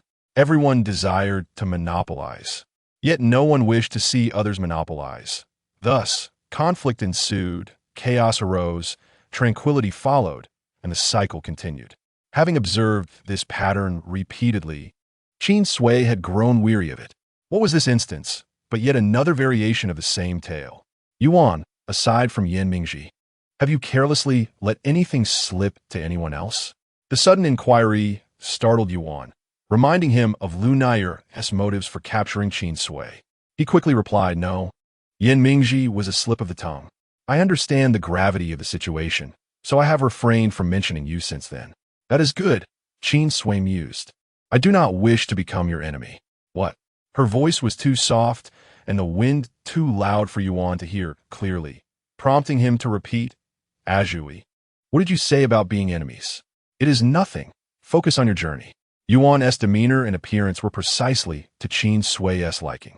After spending so much time together, he had no particularly off-putting flaws. She genuinely wished to keep him by her side. After all, finding someone as obedient and considerate as Yuan would not be easy. As the sun began to set, the architectural silhouette of Guren appeared on the horizon, the green leaves of the forest receding behind them. Both Qin Sui and Yuan exhaled a sigh of relief. They had finally crossed the Guren barrier. As they drew nearer to Guren Academy, they saw numerous injured individuals supporting one another, all heading in the same direction. Smoke billowed from somewhere in the floating forest, creating a scene both tragically heroic and sorrowful against the backdrop of the wounded. Yuan did not slow his pace. Upon seeing mechanical instructors tending to the injured in the opposite direction, he quickened his speed, navigating through familiar lecture halls and the daily commercial streets. Yuan kicked open the door to Inuo's workshop, calling Inuo. Yet, after searching, there was no sign of him. How strange! Where is he? Seeing Yuan grow increasingly anxious, Qin Sui motioned for him to set her down. "Yuan, do not fret. We are safe now." She had expected some unforeseen complication, but the return had been unexpectedly smooth, leaving her with a nagging sense of unease. Unable to fathom the reason, she decided to dismiss the thought. However, Yuan, engulfed in his own agitation, tightened his hold on her. "No, it's not safe enough. The Academy's defenses cannot withstand Lu Nair, and the proposed female is still lurking in Guren. It's not safe." No one knew the helplessness Yuan felt at the thought of being unable to save Qin Sui. It was his first taste of fear. The mere idea of someone taking Azhui away from him sent his heart into turmoil. He could not bear the thought of solitude without her. How peculiar. It was utterly strange. He had never felt lonely before. Sensing the tightening grip around his legs and waist, Qin Sui struggled to comprehend Yuan's anxiety. But he was her only ally at this moment, and she needed to soothe him. "Yuan, it's all right. We are back at the Academy. There are watchful eyes everywhere. We are not in immediate danger." To quickly calm him, Qin Sui took his face in her hands. "See, I have no injuries now, and yours are healing. We are safe." Yuan stared at Qin Sui, instinctively echoing her words. "We are safe?" "Yes, we are safe. This is Inuo's workshop. There is no place safer than here." Tears welled in Yuan's eyes, and overwhelmed by emotion, he buried his face in her shoulder. "Azhui, I am so scared." Qin Sui, cradled in his embrace, appeared small in comparison to him. Being lifted so abruptly, she felt as if she were a doll resting against him, especially with Yuan's head lowered, making her seem even more delicate. Yet, she understood that Yuan's emotions were unstable, so she gently stroked his curly hair to provide comfort. Yuan's wig had long since vanished without a trace, and now he had returned to his natural chestnut curls, accentuated by his tear-streaked, reddened eyes, resembling a pitiful brown, long-legged rabbit. Sensing the gentle caress above his head, his heart instantly found solace, akin to being enveloped in a warm spring, radiating warmth from his head to his heart, compelling him to cry even more. Sui, it seems something is amiss here. Qin Sui, following his words, inquired, "Are you hurt?" He pointed to his heart with a trembling finger, looking utterly forlorn. "Here, I feel anxious when I cannot see you." Qin Sui was momentarily taken aback. Yun continued, "It seems that when you moved into the dormitory, it felt less like you had settled in and more like you had taken up residence here." He continued to point at his heart. "Thus, this space has gradually filled up, wholly occupied by thoughts of you." Yun had never witnessed a single tear fall from Qin Sui. She always exuded an air of calm confidence, as if her presence could quell even the greatest turmoil. He held her tightly, burying his face in her shoulder, confessing his naive affection. "Sui, I like you so much. Would you allow me to always be by your side?" Chapter 93. Not quite in the realm of mortals, Qin Sui's hand, which had been stroking his hair, came to a halt. She pushed Yun away, avoiding his searching gaze. Yun's eyes reflected confusion. "Sui, why the silence? Do you not like me? Or is my heartfelt confession inappropriate?" Qin Sui lowered her head, her lashes casting shadows over her eyes, her damp hair clinging to her cheeks from the rain. This angle obscured her expression, and her silence deepened Yun's inability to decipher her thoughts. He called out once more, "Sui?" This time, his voice seemed to rouse Qin Sui from her reverie. She pointed to a corner beneath the table. "What is that?" The successful diversion of the conversation shattered the sticky atmosphere. Yun followed her gesture, striding over. Noticing that bending down was inconvenient for her, he first placed Qin Sui on the table to sit before bending down to retrieve the object. It was a lapel pin, a common design, yet crafted from a precious material. Holding the pin, Yun looked at Qin Sui. "Is this Inuo's lapel pin?" Qin Sui gazed at the pin, rapidly recalling past events, and then confirmed he never brought a lapel pin. "Then why is it here?" The floor beneath the table was not concealed, yet not particularly conspicuous either. If it had been left unintentionally, why would it be such a specifically designed pin meant for secure attachment? Furthermore, Inuo's studio was not accessible to just anyone. Yun speculated further. If there was no prior arrangement, Inuo wouldn't even open the door. However, ever since Qin Sui arrived, the studio had only been accessible to her. She could come and go as she pleased. Yet, Sui had never been one to carry such ornate items. Qin Sui understood Yun's implication. She took the pin from his hand, its cold touch sending a shiver through her. With eyes closed, she could already envision how it would look pinned to her collar. Only one person had a penchant for wearing suits adorned with lapel pins, and only one person possessed complete access to Inuo's studio. Yun instantly grasped Qin Sui's meaning. Is it the principal? Qin Sui clutched the pin tightly, uncertain of what had transpired, but knowing it had been deliberately left behind. She hopped off the table and strode towards the exit. "We must go to the principal's office. There must be answers there." Yun watched her retreating figure, his fingers grazing over where he had just held her, recalling the sensation. Seeing that she had no intention of glancing back for him, he pouted in resignation and followed. Once admiring her ability to remain unfazed, he now found himself frustrated that she truly seemed indifferent to everything. At the principal's office, Qin Sui halted at the door, a premonition swelling within her. Opening this door might mean she could never return to her tranquil life.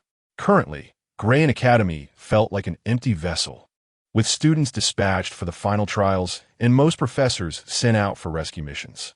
Their journey had been smoother than returning to Grain itself. "Yun, don't you find it strange?" Standing behind her, Yun's playful demeanor had vanished, replaced by a furrowed brow. "Indeed, I do. It seems too easy, as if someone is waiting for us here." "No," Qin Sui asserted, "they are waiting for me." Whatever lay ahead compelled her to confront it, and she despised that feeling. Perhaps she should never have signed the so-called salvation contract. With a sudden motion, Qin Sui flung open the door. Inside was the familiar layout of the office. Yet upon stepping in, her world flipped upside down. The sensation of dizziness lingered for a moment. When clarity returned, she found that the desks and sofas were all affixed to the ceiling, while the original ceiling had transformed into a mirror-like floor. She glanced down at her reflection in the mirrored surface, and the figure gazing back at her mirrored her movements. Behind her, Yun's eyes widened in astonishment. "Is this a mirror?" As Qin Sui tentatively took a step forward, the mirrors rippled as if alive, each movement creating a circle of waves. Had the scene not been so eerie, it might have possessed a certain beauty. Unbeknownst to her, as she touched something, reflections began to appear on the surrounding walls, allowing those within to see their own images clearly. As they ventured deeper, the walls unveiled something different. Countless images rushed past like a revolving lantern, ultimately stopping at an image of Qin Sui. Unlike the Qin Sui standing in the center now, the image was enormous, depicting a younger version of her, eyes closed, hands folded across her chest, as if lying in a transparent coffin. All around her, on the floor and walls, similar scenes unfolded, causing Qin Sui to pause. Why is it all a Sui? Yun also halted, surveying the surroundings. Qin Sui stared at the wall murals depicting herself. I have never seen such a version of myself. In her memories, she had never encountered herself in such an innocent light, not even when she decided to transform herself. The Qin Sui in the image appeared slightly younger, devoid of the sharpness that characterized her present self, resembling a docile lamb, innocently lying there, exuding an air of vulnerability. Qin Sui felt an unsettling strangeness. Yuan compared the mural of Qin Sui to the one before him, stroking his chin. Still, the current A Sui looks better, though they shared the same face. Their essences differed. Yuan found himself preferring the present Qin Sui over the past. There is no comparison. Qin Sui shot him a sidelong glance. Do not compare me to anyone. Yuan retracted. All right, I misspoke. While Yuan was adept at putting himself in others' shoes, he too found it odd to compare his past self to his current self. What is happening now? Upon hearing Yuan's question, Qin Sui found herself at a loss. Simply responding, I do not know. Should we continue onward? I do not know. Why are there photos of A Sui? I do not know. Their exchanges yielded nothing, and Yuan, too, would likely have been equally perplexed. People often spoke more when confronted with the unexpected, perhaps to mask their insecurity. Yuan was presently feeling quite vulnerable. Unable to restrain himself, he tugged at Qin Sui's sleeve. A Sui, don't you think this is a bit eerie? There's no principal in the principal's office, no intelligent assistant, only mirror-like walls reflecting your past self asleep. It's truly bizarre. Chapter 94. How could this be? The eeriness could be set aside for the moment. Qin Sui discovered a far more grave issue. What? Qin Sui turned to Yuan, his gaze piercing through her and beyond, stating, Did you not notice that the door through which we entered has vanished? Yuan turned abruptly, and indeed, the door they had come through had inexplicably disappeared. The wall where the door had been was now a mirror, indistinguishable from the others. The only remnant of the original headmaster's office was the inverted ceiling. Everywhere else had transformed into shimmering, wave-like mirrors, each reflecting the image of Qin Sui. Even the boundaries of the space seemed to stretch into the unknown, as if they were ensconced in a barrier isolated from the world, leaving only Qin Sui and Yuan within this vast expanse. A chill ran down Yuan's spine. What on earth was happening? He swallowed hard. Why had the headmaster's office morphed into a miniature barrier? This so-called miniature barrier was a space that isolated them from the outside world, officially described as a division of space into smaller realms. However, a barrier of this scale, comparable to a playground, implied that the one who set it up possessed power far beyond imagination. Qin Sui withdrew his gaze and took out the brooch from his hand, perplexed. The intentional dropping of the brooch was meant to attract someone to seek the headmaster. Qin Sui was uncertain whether he was the individual the headmaster wished to draw in. Yet one thing was clear. The headmaster desired certain information to be known. But if that were the case, why retreat into the shadows after luring someone in, even going so far as to trap them here? This was the enigma that eluded Qin Sui's understanding. What exactly did the headmaster intend to accomplish? What did the Holy Maiden desire? Wu Gai Qinjiao was already baffled by the actions of the Holy Maiden and was currently following the cloaked subordinates to the Nishi base. Yet, upon reaching the main palace, he found that the Holy Maiden merely instructed him to release the individuals and then forbade him from leaving him standing in the main palace to wait. This wait extended to a minimum of 3 hours. He truly could not comprehend this maneuver. When the date for the final trial at Grain Academy was announced, the Holy Maiden hastily commanded the core members to sabotage the trial, and Wu Gai Qianjiao and the others complied. However, shortly after their operation commenced, Lunai Air barged in, creating chaos and even attacking their own. Wu Gai Qianjiao was understandably furious, but upon learning that he was the new favorite of the Holy Maiden, he could only hold his breath and pretend nothing had occurred. 3 hours swiftly passed, indeed. Lunai Air returned, albeit injured, without bringing back Qin Sui. This situation caused Wu Gai Qianjiao, who was waiting outside the main palace, to chuckle to himself for quite some time. Although he had not completed his task, at least he had not found himself in such a dire predicament. It seemed that Qin Sui had thoroughly dealt with Lunai Air. No wonder Qin Sui was truly a formidable woman. She was evidently not so easily dealt with, while Wu Gai Qianjiao was left to endure his weight. On the other side, within the main palace, Lunai Air knelt before the throne. "Your Highness, I apologize for not bringing back the summoner." The Holy Maiden, adorned with a veil and a vibrant red gown that concealed her figure, stood tall, embodying the grace befitting her title. She slightly raised her hand, signaling Lunai Air to rise. The failure was anticipated. She was indeed not so easily subdued. Lunai Air obediently stood, hands lowered at his side. "Why must we insist on bringing back the summoner, Your Highness? Nishi has successfully adopted the semblance of femininity. Perhaps we no longer require the summoner as a template." The Holy Maiden shook her head. It was still not the same.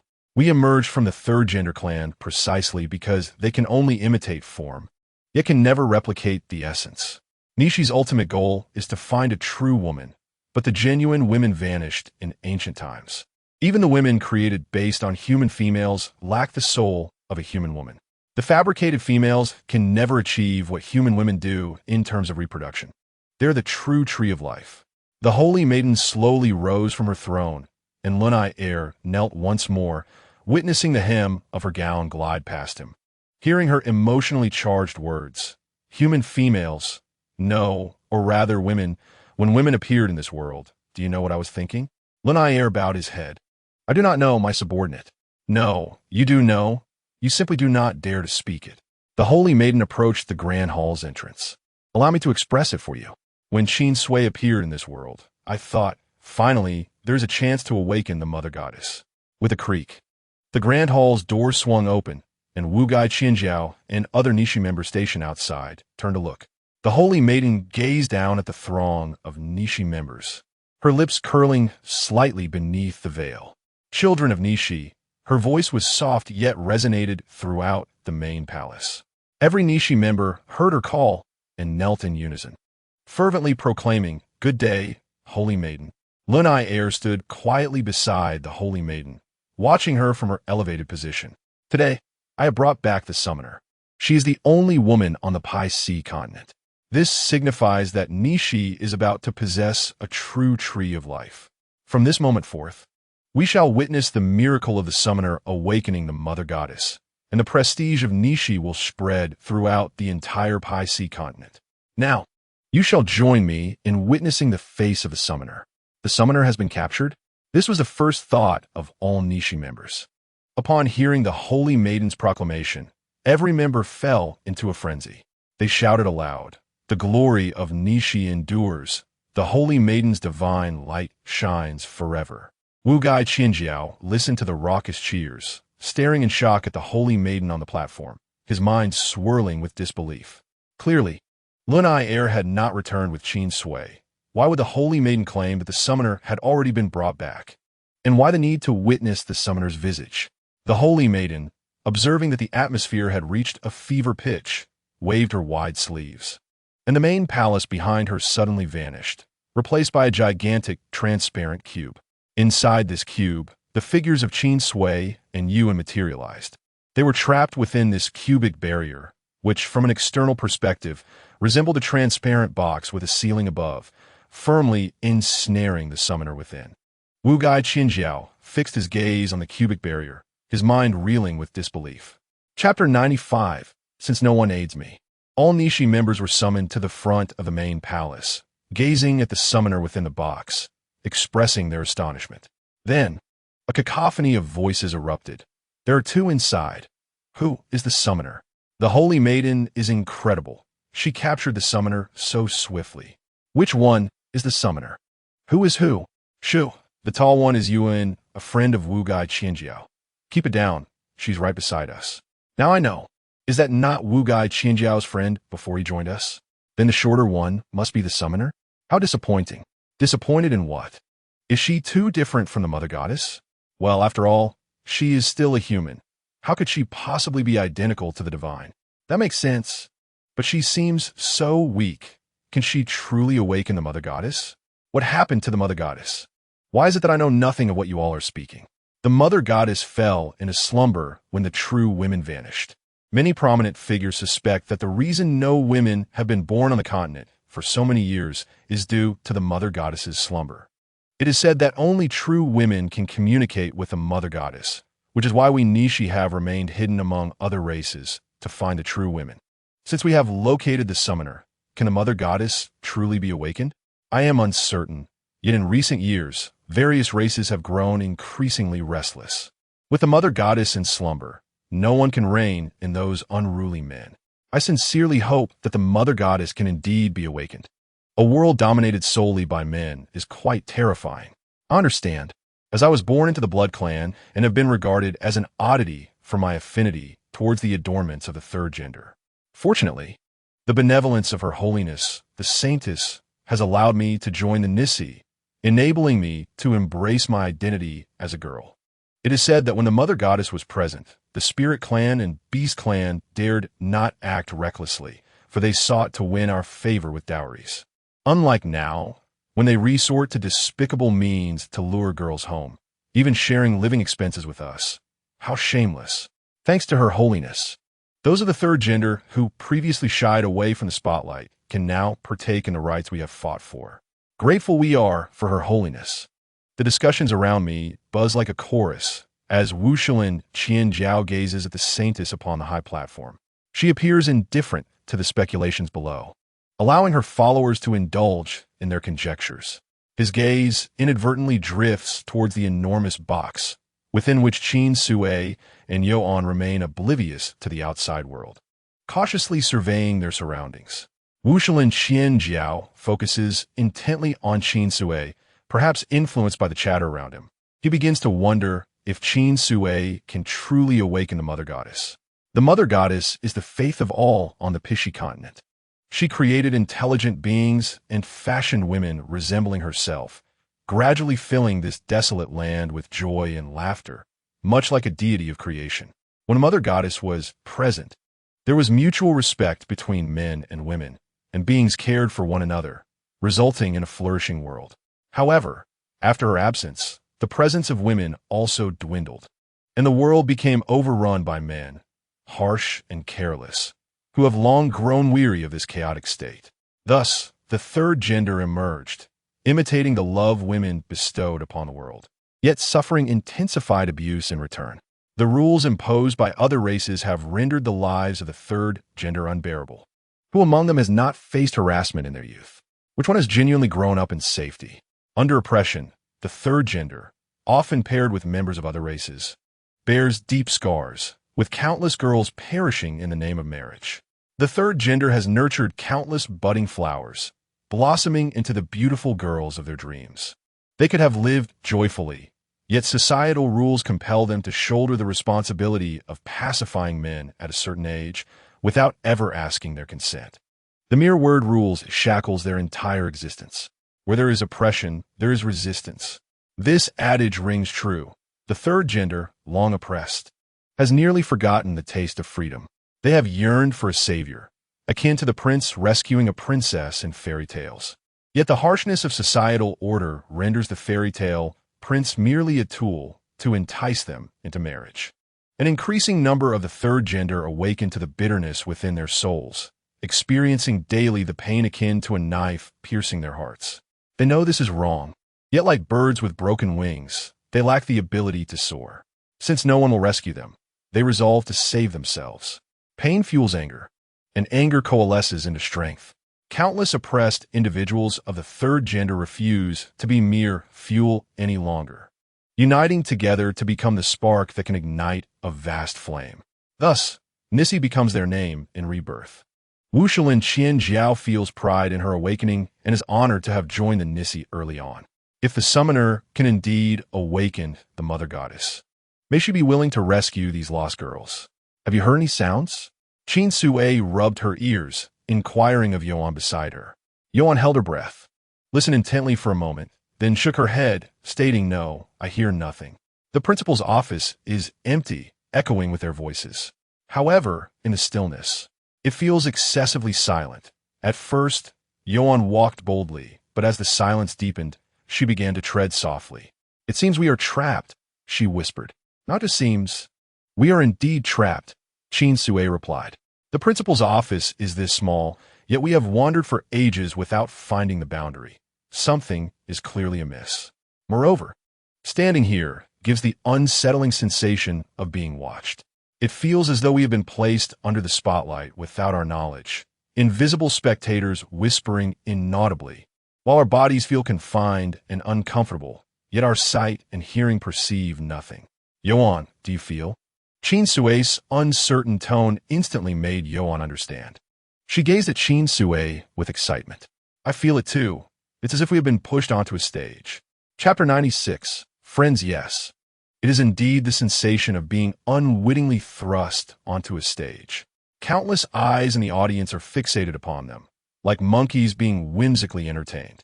Once silence falls, those whispered conversations can unexpectedly drift into one's ears.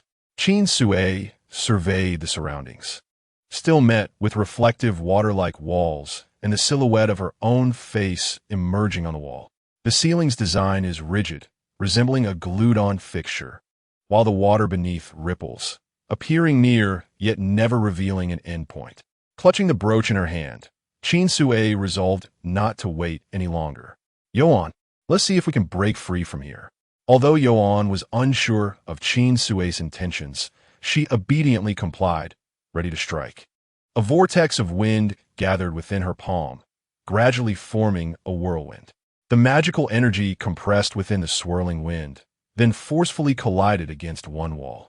However, the wall did not yield to the clash of force. Instead, it reacted as though a stone had been cast upon water, creating ripples that swiftly vanished. Yuan instinctively turned to look at Qin Sui, who remained unfazed, urging her to continue. For while attacking the wall, she had heard a cry. "Outside the barrier, help!" Why did it suddenly become so aggressive? No. She made eye contact with me. It's so frightening. Isn't the barrier supposed to obscure our view of the outside? It should be invisible. Then how did she seem to see us? I feel uneasy. It's as if that summoner can hear us. Do not speak. I truly sense that the louder we are, the clearer she hears us, and the more aggressive the attacks become. Does Her Holiness allow them to assault the barrier like this? How can that be? Look, Her Holiness is intervening. Qin Sui noticed movement beneath her feet and immediately exclaimed, "Yuan!" Following her direction, Yuan's face registered shock, for the ground was fracturing at an alarming rate. The wind whipped past swiftly, and Yuan materialized in front of Qin Sui, yet was still a moment too late, unable to grasp even the edge of her garment. Sui. Thankfully, he too fell. With no time to assess the situation, Yuan kicked the barrier, hastening to catch the falling Qin Sui, and fortunately, this time he succeeded. After pulling Qin Sui into his embrace, he finally had the chance to survey their surroundings. The first sight that greeted the eyes was a dense crowd, the weather dismal, reminiscent of night, as if trapped in a confined space. Countless crystal chandeliers adorned the heights, adding an intangible air of eerie foreboding. The wind swirled at their feet, dissipating the sensation of impact upon landing. Yuan shielded Qin Sui, their gazes locking onto Lu Nair atop the platform. Almost instinctively, his hand tightened around Qin Sui's waist. Qin Sui also spotted Lu Nair, yet what captured her attention more was the figure of Lu Nair's protector. He stood quietly behind her, and the person he guarded donned a striking red gown. Despite her veiled face, the abundance of jewels and silks hinted at her extraordinary beauty. She was also a ruler wielding great power. Recalling Lu Nair's previous mention of the anticipated saintess, it was highly probable that this individual was indeed the saintess. She surveyed the surroundings, her gaze settling on the unmistakably authoritative woman in red, and tentatively inquired, "Saintess?" A profound silence enveloped the crowd. Numerous individuals swallowed nervously, whispering amongst themselves, "Isn't the summoner supposed to have met the Saintess before? Why is she fixated on the Saintess now? It feels rather unsettling. The summoner's aura seems feeble. Yet why do I sense her strength? Quiet down. It seems the summoner can hear us." Qin Sui withdrew her gaze, the buzzing sensation reminiscent of Yuan fading away. She gestured for Yuan to ease his grip and look back at the Saintess, exclaiming, "You are the one seeking me? Why not say so earlier?" Taking 2 steps amidst the horrified stares, she stood on the first tier of the platform steps. Qin Sui gazed upward at the Saintess, realizing that had she been informed of her beauty earlier, she would have willingly approached without such theatrics. The Saintess lowered her gaze to Qin Sui, a slight smile gracing her veiled lips. "If that is the case, are you willing to summon the Mother Goddess?" Relieved at the prospect of communication, Qin Sui felt reassured. Trading was preferable, and even if negotiations faltered, she could buy time to devise an escape. Having witnessed the instant teleportation of spaces, she surmised that the headmaster's office was also a mere illusion. The moment she stepped into this trap remained a mystery. As for summoning the Mother Goddess, Qin Sui had yet to grasp the true nature of the summoner, but that didn't hinder her from spinning a tale. If it was indeed a benevolent act, why would she not partake? Yet, the pause hinted at the next step. The Saintess, aware of Qin Sui's intent to stall, understood that the current situation rendered the delay inconsequential. Curiosity piqued, the Saintess inquired about Qin Sui's strategy for a successful escape. "What do you intend?" "Lunaire has caused me considerable distress. I cannot bear to see those who harm me standing unscathed before me while I remain at a disadvantage." Qin Sui casually tucked the brooch she had been gripping into her pocket. "This displeases me, and when I am displeased, I am reluctant to act." Casting a glance at Lunaire, whose appearance was far more disheveled than before, nowhere near the unscathed description Qin Sui had given, the Saintess resumed her scrutiny of Qin Sui. "What do you desire?" "He injured my friend, and I have yet to ascertain their fate." The Saintess scoffed dismissively. "That is the first condition." Before Qin Sui could fathom the implications of her condition, the Saintess waved her elegant sleeve, causing her mentioned friends to tumble from the platform. Yuan's shocked expression was unmistakable. Yin Ming, clad in red, lay on the ground, a gaping wound in his chest seemingly healed, yet no longer bleeding, slowly mending. He appeared conscious, showing no surprise at his current predicament. Vaj Xie and Lu Ku's eyes supported him. It was a rare moment of tenderness between the brothers. Yet the gravity of their expressions spoke volumes as they turned their similarities towards Qin Sui, their eyes revealing emotions she could not decipher. "Is it the 3 of them?" The Saintess directed her question at Lunaire. Lunaire nodded. "These 3 are my adversaries." "Wait, there's another," Qin Sui interjected. Chapter 97. Deception upon hearing her voice. Wu Shilan Qianjiao felt as if struck by lightning. Everything atop the platform was laid bare. The members below could see clearly that as Qin Sui sought retribution from Lunaire, Wu Shilan Qianjiao sensed upheaval, a feeling now confirmed. Of course, he was also confronting Lunaire. Wu Shilan Qianjiao grappled with the complexity of Qin Sui, considering him a friend, while anxiously pondering what would occur should the Saintess hand him over. How would he face Qin Sui? However, this anxiety did not linger too long. The Saintess merely cast a fleeting glance at him, and he found himself compelled to ascend the platform. "Yuan," he called out, his expression laden with complexity. "Qinjiao," Yuan responded, nodding. With no opposition, he stood beside Yuan. The Saintess turned to Lunaire, who understood her inquiry regarding the individuals present. Lunaire glanced at Qin Sui, who met his gaze without expression. He averted his eyes, stating, "There's also a Xingho blood bacteria." At that time, the bacterium had attempted to attack him, but was casually discarded by Lunaire, who had no knowledge of its whereabouts. Upon hearing the name, the Saintess laughed, an uncommon sound that startled all present. "It seems you are indeed willing to awaken the Mother Goddess." In an instant, she appeared before Qin Sui, raising her chin with an outstretched hand.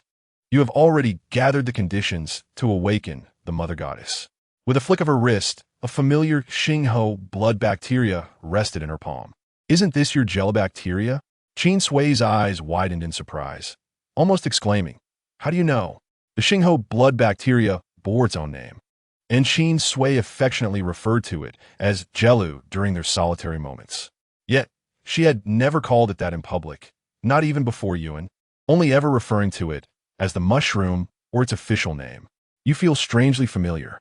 Qin Sui restrained her emotions, gently removing the saintess's hand from her chin. "Could you enlighten me as to who you truly are, rather than the question of my identity? Do you not wish to know why I spared Lu Nair and his companions?" Qin Sui fell silent, surveying her surroundings. Coincidence or intent? She found herself surrounded by familiar faces. This situation strikes me as absurd. The truth of it all feels preposterous. Gazing deeply into the saintess's eyes, she found a real answer to be a bitter irony. She was not particularly astute. She often relied on the intellect of others, and her initial experiences in this world had been marked more by curiosity than malice. Perhaps it was the inherently benevolent nature of a school environment, especially with someone like Yuan in the forefront, that led her to unconsciously believe that all friendships were merely serendipitous. However, Qin Sui had forgotten that her identity prohibited kind-hearted individuals from drawing near. How had she overlooked the notion that proximity could carry ulterior motives? This truth was not surprising at all, though perhaps there was still a hint of unexpectedness. Qin Sui gently closed her eyes, and upon reopening them, her gaze first fell upon Lu Nair. "Your approach towards me is to capture me. Although it may not stem from personal desire, there is certainly a hint of wanting my blood, or perhaps me as a whole." Lu Nair remained expressionless. She felt vexed as her gaze shifted to Wudong Qinjiao. "Your intention in getting close to me is to persuade me to join the NICI? Well, that is also rather evident." Wudong Qinjiao displayed a flicker of reluctance on her face. At this juncture, how could there be any misunderstanding? Why did it have to be these people? Why were they specifically chosen? There is no such thing as coincidence. Everything is premeditated. Yet, the harsh truth is always heart-wrenching. Qin Sui's utterance of friend ultimately softened Wudong Qinjiao's heart. "Do not say any more. Perhaps the initial approach was indeed with ulterior motives, but their intentions towards you are genuine. They," Qin Sui underscored the emphasis, "you all knew from the outset? You were aware that those who approach her did so with purpose? Perhaps from the very moment she entered this world, her news had already reached you?" Qin Sui then turned her gaze to Yin Mingji. "You engaged me in a mock marriage game, intending to utilize my womb to continue the bloodline of your Dongling clan, correct?" Observing Yin Mingji avert her gaze, she couldn't help but laugh. "I knew it. There are no truly benevolent individuals." Her attention then shifted to Wegasier and Luxisi. "And what of you? What are your intentions? To abduct me back to the Ling clan?" Silence was the most fitting response at this moment. Qin Sui felt no disappointment. Such ruthless tactics in the pursuit of treasures are indistinguishable across worlds. The moment Qin Sui willingly became this treasure, she should have known that those drawn to it, even if initially without malice, would lose their original intentions in the pursuit. Yuan noticed that Qin Sui had asked everyone but him. When this truth was so easily unveiled, he feared witnessing the disappointment in Qin Sui's eyes. But when she failed to glance back at him, Yuan realized that Sui was either too considerate of him to inquire or simply indifferent. This torment was unbearable. Yuan held on as long as he could, but ultimately could not restrain himself. "Sui, why won't you ask me?" Qin Sui turned as desired, her gaze devoid of disappointment, yet stripped of emotion. Yuan suddenly felt a flutter of anxiety. "Sui, what should I ask you?" Qin Sui's tone was flat, so devoid of inflection that it sent discomfort coursing through Yuan's heart. He strode up to her, grasping her hand, and Qin Sui, as he had anticipated, did not resist. This action brought warmth back to his heart. "I promise you, regardless of the initial reasons, I will always stand by your side. I swear." Qin Sui's gaze fell upon their intertwined hands. She did not pull away, for she had ceased to care about the outcome. "Have you ever heard a saying?" Yuan, perplexed, asked, "What is it?" Qin Sui smiled. "A man's oath is no different from a dog bark." Yuan's expression froze, and he unconsciously released her hand. He understood that Qin Sui would no longer trust him. The affection he once held now felt like a slap to his face, leaving his eyes stinging with unshed tears. Asui. Chapter 98. Let us all perish together. Qin Sui took a step back. Do not display such an expression as if I have wronged you. Since Yuan did not deny it, it indicated that he indeed approached her with ulterior motives. Perhaps their subsequent interactions had altered his perception of her. But what did that signify? Even their encounter was orchestrated. What did the process matter when the outcome was predetermined? Is the result significant? It no longer held any importance. She had always been a character in her own Truman Show. Everything was meticulously designed for her, awaiting her arrival to commence the grand performance. Is this the answer you wished for me to discover? Qin Sui found it difficult to articulate her feelings. Disappointment, perhaps. Yet she had encountered such circumstances before and had grown somewhat accustomed to them.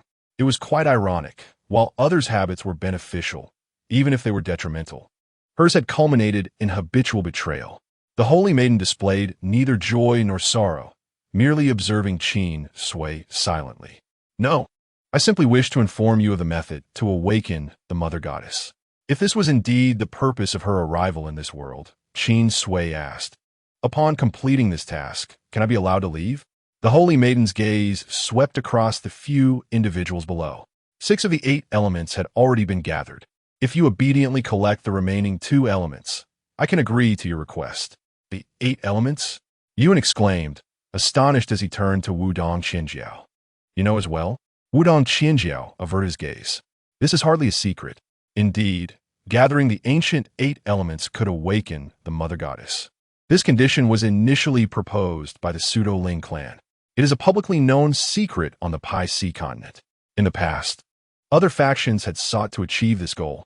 A century ago, one faction even perfectly gathered the previous generation's 8 elements, yet the host of those elements, having exhausted their spiritual energy, failed to awaken the mother goddess and perished due to the loss of the elemental spiritual vein. The elemental spiritual vein is the foundation for cultivating spiritual energy, while the elemental force is an attribute ability awakened from one's innate talent. Due to the constraints of natural forces, the next host only appears when the previous elemental attribute host perishes. The hosts of the 8 elements have undergone 10 generations since ancient times. The current bearers of the 8 elements are precisely the individuals before them. Yuan surveyed the entire assembly. No wonder it had to be as few. Were the 8 elements? Qin Sui was not from this land, and despite her constant learning, there were still aspects she had not encountered. The 8 elements are the innate attributes of us few, Wegas Sierra explained. He had now released Lixisi, the 2 standing one behind the other.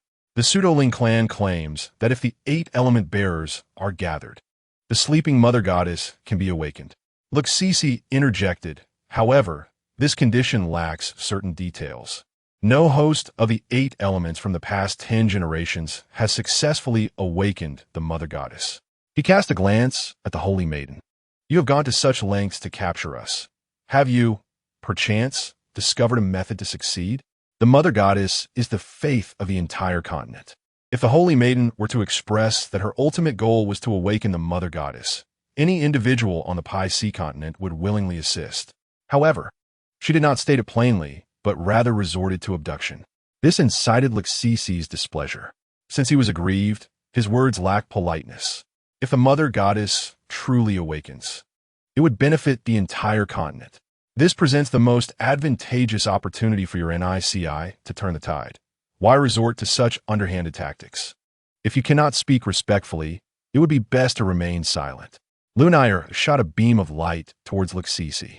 The splash of water erupted as Wega Sierra intercepted the attack, yet he was still forced back a few steps due to the force. Their injuries were still too grave. Lixisi shot a complex glance at Wega Sierra. Why did you block it? It seems we are not in a position to discuss personal grudges. Wega Sierra retorted without turning his head. Lixisi parted his lips, but refrained from speaking further. The urgency of the situation was palpable. Yin Mingji disregarded the cleanliness of the ground, sitting upright. His chest wound had mostly healed, and seemingly oblivious to the tense atmosphere, he smiled at Qin Sui, saying, "Do not fear, my dear. We are many. They cannot intimidate us. Many? Qin Sui silently shifted her gaze behind him. Yin Mingji's position was conveniently turned away from below, where a dense assembly of NICI members awaited. Although this group stood quietly like a backdrop, their sheer numbers resembled a silent array of terracotta warriors. Their presence undeniably formidable even without uttering a word. It was baffling how Yin Mingji could have the audacity to claim they were numerous. Perhaps it was the unmistakable gaze of Qin Sui that rendered Yin Mingji aware of the crowd behind him. Yet, he felt no embarrassment as he nonchalantly withdrew his golden jade fan, flauntingly waving it, asserting their status as the bearers of the ancient 8 elements, implying that others dare not challenge them. Upon hearing the term once more, Qin Sui inquired, "What exactly are the 8 elements?" The saintess, perhaps weary of the incessant chatter, simply waved her sleeve to silence a few of the loquacious individuals before addressing Qin Sui, stating that the ancient 8 elements comprise the 5 elements and the 3 breath powers. The 5 elements refer to the primordial quintessence of creation: metal, wood, water, fire, and earth. As for the 3 breath powers, they are wind, instant, and technique.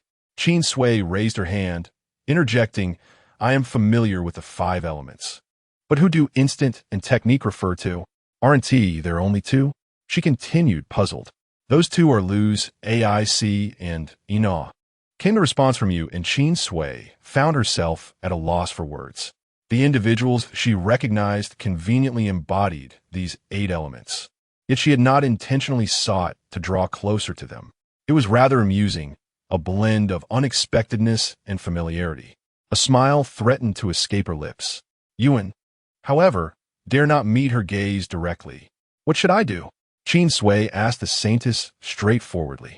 This candid demeanor left several present in astonishment, prompting Wu Shi-lan Qianjiao to voice her concern. "You don't even know how to awaken it, yet you agree so readily? What if awakening requires our very lives?" "Well then," Qin Sui replied with equal candor, "will we die?" Wu Shi-lan Qianjiao stammered, "Wait. Why do you ask so bluntly? Do you not feel at all like a victim? How did this negotiation even transpire?" Perhaps the bickering had grown too dramatic for the saintess to intervene, as she only spoke up when Qin Sui posed her question. "I cannot guarantee that. Even better. Qin Sui's remarked ominously. Since you all approach me with undisclosed motives, I might as well embrace death together." Chapter 99. Thus came a mother. Everyone was taken aback. Goodness. Does this summoner possess an inherent Yander quality? Yuan, regardless of his unease, awkwardly suggested, "Shouldn't we be striving to escape? How did the situation devolve into this? Shouldn't it be a life and death struggle below, while those above cling desperately to one another? Why had it turned into the protagonist siding with the enemy, conspiring to eliminate her own kind? Escape?" Qin Sui repeated, amusement dancing in her eyes. "Don't you find that laughable? I am merely a weak human. Where could I possibly flee?" She chuckled as she surveyed the individuals around her. "Do you see any refuge for me here? Yuan, you are ever so naive. You are always so naive," a sentiment Yuan had heard countless times before. In the past, he would laugh it off, believing it inconsequential, confident in his strength to reclaim justice even if deceived. Qin Sui had frequently echoed similar sentiments, but they were often laced with concern or playful reproach. Never had she sounded so sardonic and disappointed as now. He had truly let her down. For the first time, Yuan felt an overwhelming sense of helplessness, wanting to explain, yet finding his words utterly inadequate. Could he justify his actions? When the news of the summoner's emergence reached him, had he not approached her willingly? A gentleman speaks of actions, not intentions, yet his conduct bore no resemblance to that of a gentleman. To any observer, it was evident that someone seeking to befriend another with ulterior motives had already forfeited their trust. Yuan realized that he had lost all credibility in Qin Sui's eyes.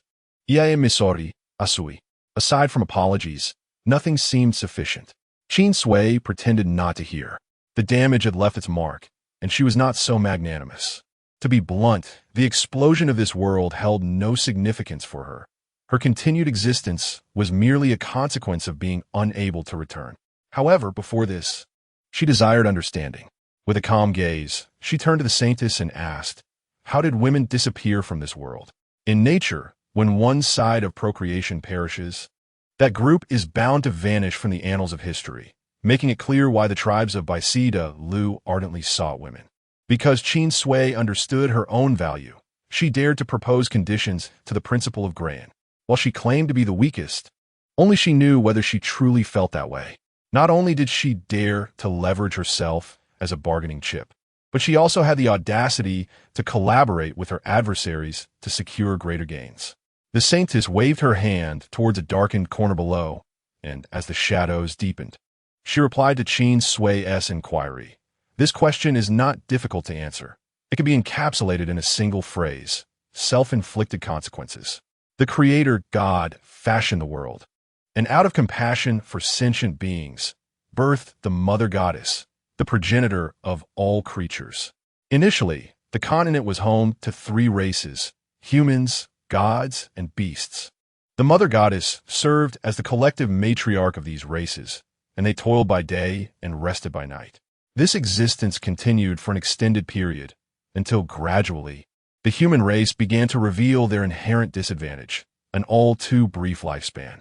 Once a human's life drew to a close, their numbers would dwindle in comparison to the other two races, disrupting the delicate balance vital for enduring harmony. The Mother Goddess, apprehensive that this issue could pose a threat to peace, pondered tirelessly until a human woman journeyed across mountains and rivers to kneel before her, beseeching a child. This request was undeniably audacious, for all knew that procreation was governed by the tree of life, requiring two partners to sincerely seek its blessing.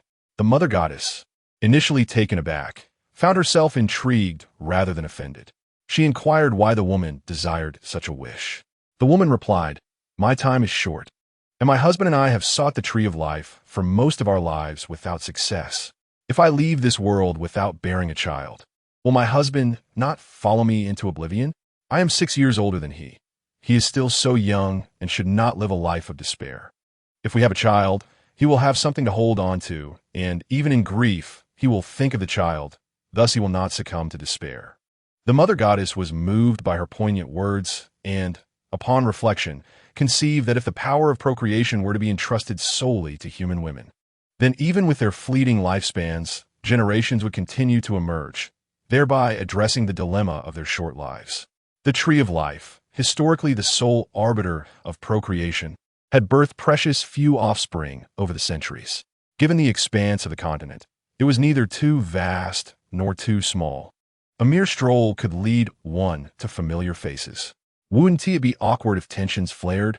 The youthful Mother Goddess deliberated for an extended time before ultimately deciding to retain the woman. After several sunrises and sunsets, the woman returned to her clan, beaming with joy. And soon news of a newborn's arrival spread. Instantly, the human race flourished, while the other two races envied the women for acquiring the power of procreation. They too yearned for the Mother Goddess's favor, yet she understood that to gain, one must also sacrifice. If the divine and beast races were willing to share equivalent lifespans with humans, they could also attain the power of procreation. The divine and beast races departed in discontent. Women, endowed with the tides and wombs, became the focal point of attention, who would not desire their own progeny. Within a few short years, women emerged as the most revered race on the continent. Even the women of the divine and beast races received a share of admiration. In an instant, the status of women surged like the rising tide. Prey was first chosen by women, resources favored them, and nature seemed to bestow a greater fondness upon them.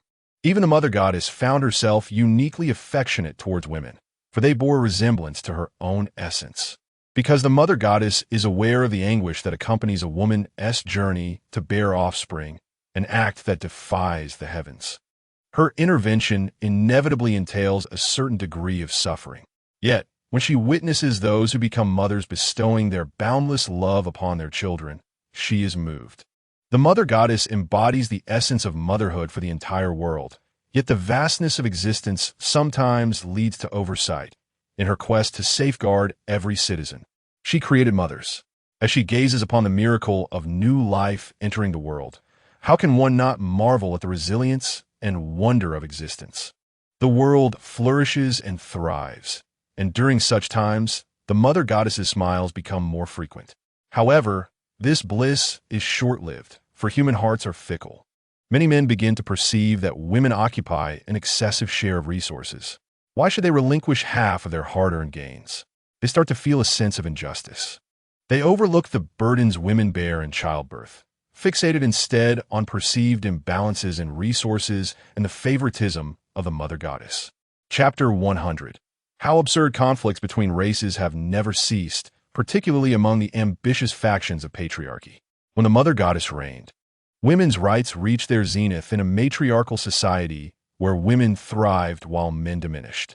The more radiant the light of women, the darker the shadows behind. They recognized the mother goddess's bias, yielding and diminishing themselves, yet their prolonged neglect fostered feelings of resentment. In this nurturing matriarchal society, a generation of naive and life-loving young women emerged, their innocence providing fertile ground for male deceit. Men excel in sweet words. How could these girls, raised in stability and peace, ever anticipate such base tactics? They used love to deceive, seducing with their bodies, and ultimately usurping the essence of these girls, isolating them within familial constructs. No one perceives this as a means of fracturing matriarchy. They merely savor the sweetness of love, intoxicated by marital bonds. Indeed, the poison is cloaked in a veneer of honey. This narrative, passed down through generations, gradually morphed from a minority into a majority. Society began to accept the notion that girls must grow up to marry, a belief that also took root within the girls themselves, who envisioned their future husbands as sweet and loving. Yet, the poison behind the honey had already begun to take effect. At the moment a man seizes power from a woman, she loses her dignity as a human being. Men willing to feign emotion may do so for a lifetime, leading girls to believe they are caged canaries, no longer yearning to soar, but merely desiring a man's love. Those unwilling to pretend become lower-tier slaves, brainwashed into willingly sacrificing themselves as fuel for familial flames. They gradually transform into anything but themselves. Women still regard men as their equals, for they belong to the same human race. Yet men have ceased to share this view. They perceive women solely as instruments for procreation. This toxic honey is secretly transmitted among patriarchs, who have perfectly inherited the fine traditions of their forefathers, referring to this insidious concoction as taming. An intangible despair spreads through the matriarchal sphere. No, women isolated by men have lost their ties to the matriarchal clan, degenerating entirely into mere vessels for reproduction. Men seize women as resources, advancing step by step toward the grand stage of the world. For the sake of wealth and power, wives can be exchanged and sisters sacrificed. They feast upon women's lifeblood to prosper and demand that women surrender their reproductive capabilities to ensure their lineage. How laughable! How despairing! But why? Women are filled with resentment. They begin to rebel, refusing to procreate, and even when they do, they only bear daughters. However, men have unwittingly advanced too far, and their resistance is but an ant shaking a tree against the might of power. Ultimately, women cease to bring forth any new life, unwilling to subject another generation to such a hellish despair. By the time the mother goddess finally realizes the gravity of the situation, the last woman in the world has permanently closed her eyes.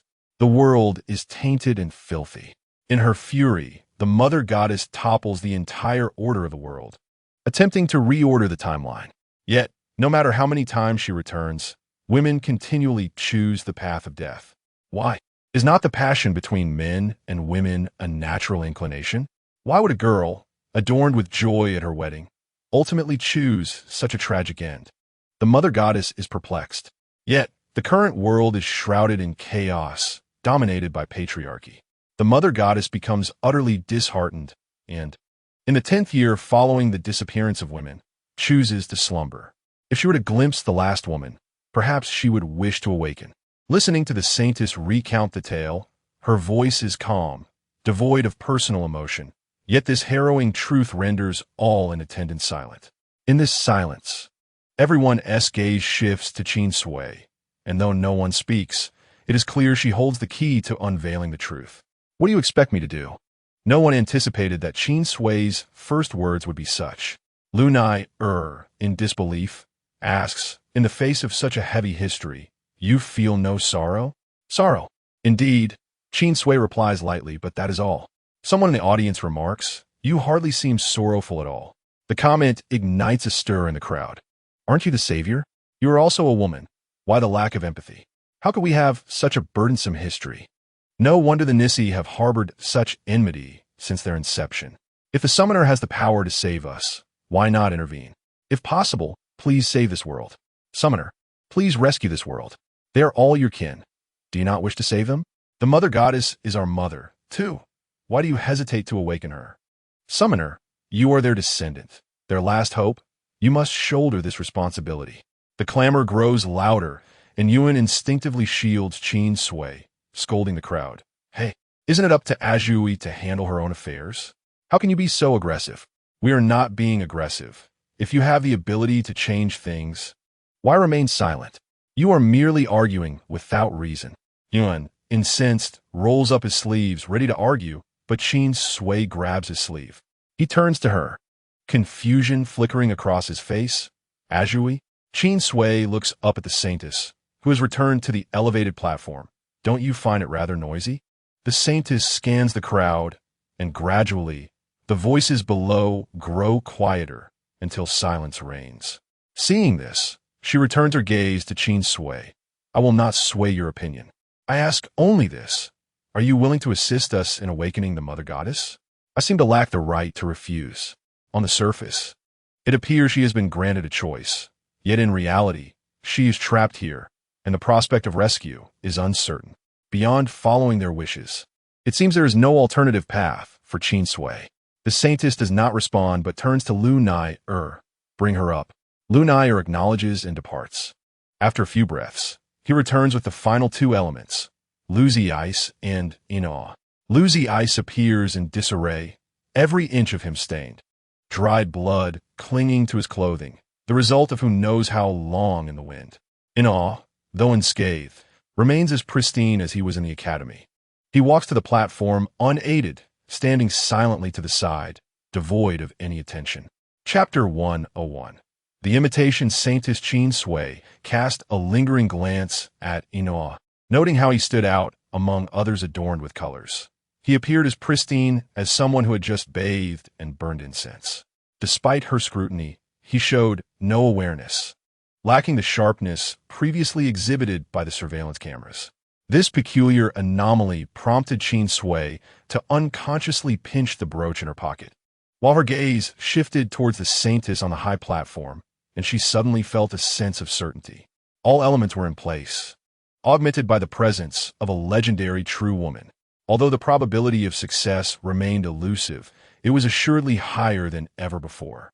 Below, the imitation female members eagerly anticipated witnessing a momentous occasion. Above, Yu Inyeming and others were engulfed in silence. If the saintess were to force them to surrender their spiritual veins, they might have fought with their lives. However, since the abduction aligned with their intentions, despite the initial deception, they inadvertently arrived at a common goal. They would not actively deny this tacit agreement. Qin Sui stood equidistant between both parties, maintaining impartiality, with each side a mere half-step from her. The saintess waved her long arm, extinguishing countless crystal lights, plunging the space into darkness. As the darkness enveloped them, the awakening ritual commenced. Qin Sui stood quietly at the edge of the steps, unable to perceive even a whisper in the pitch-black night. The ritual to awaken the Mother Goddess was beyond the comprehension of a mere human. She felt like a family member anxiously waiting outside an enclosure for news, bound to obey the commands of the saintess.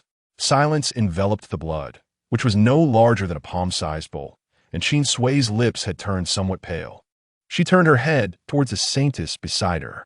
Are you sure my blood is useful? Let us use it first and see, replied the saintess, raising her hand.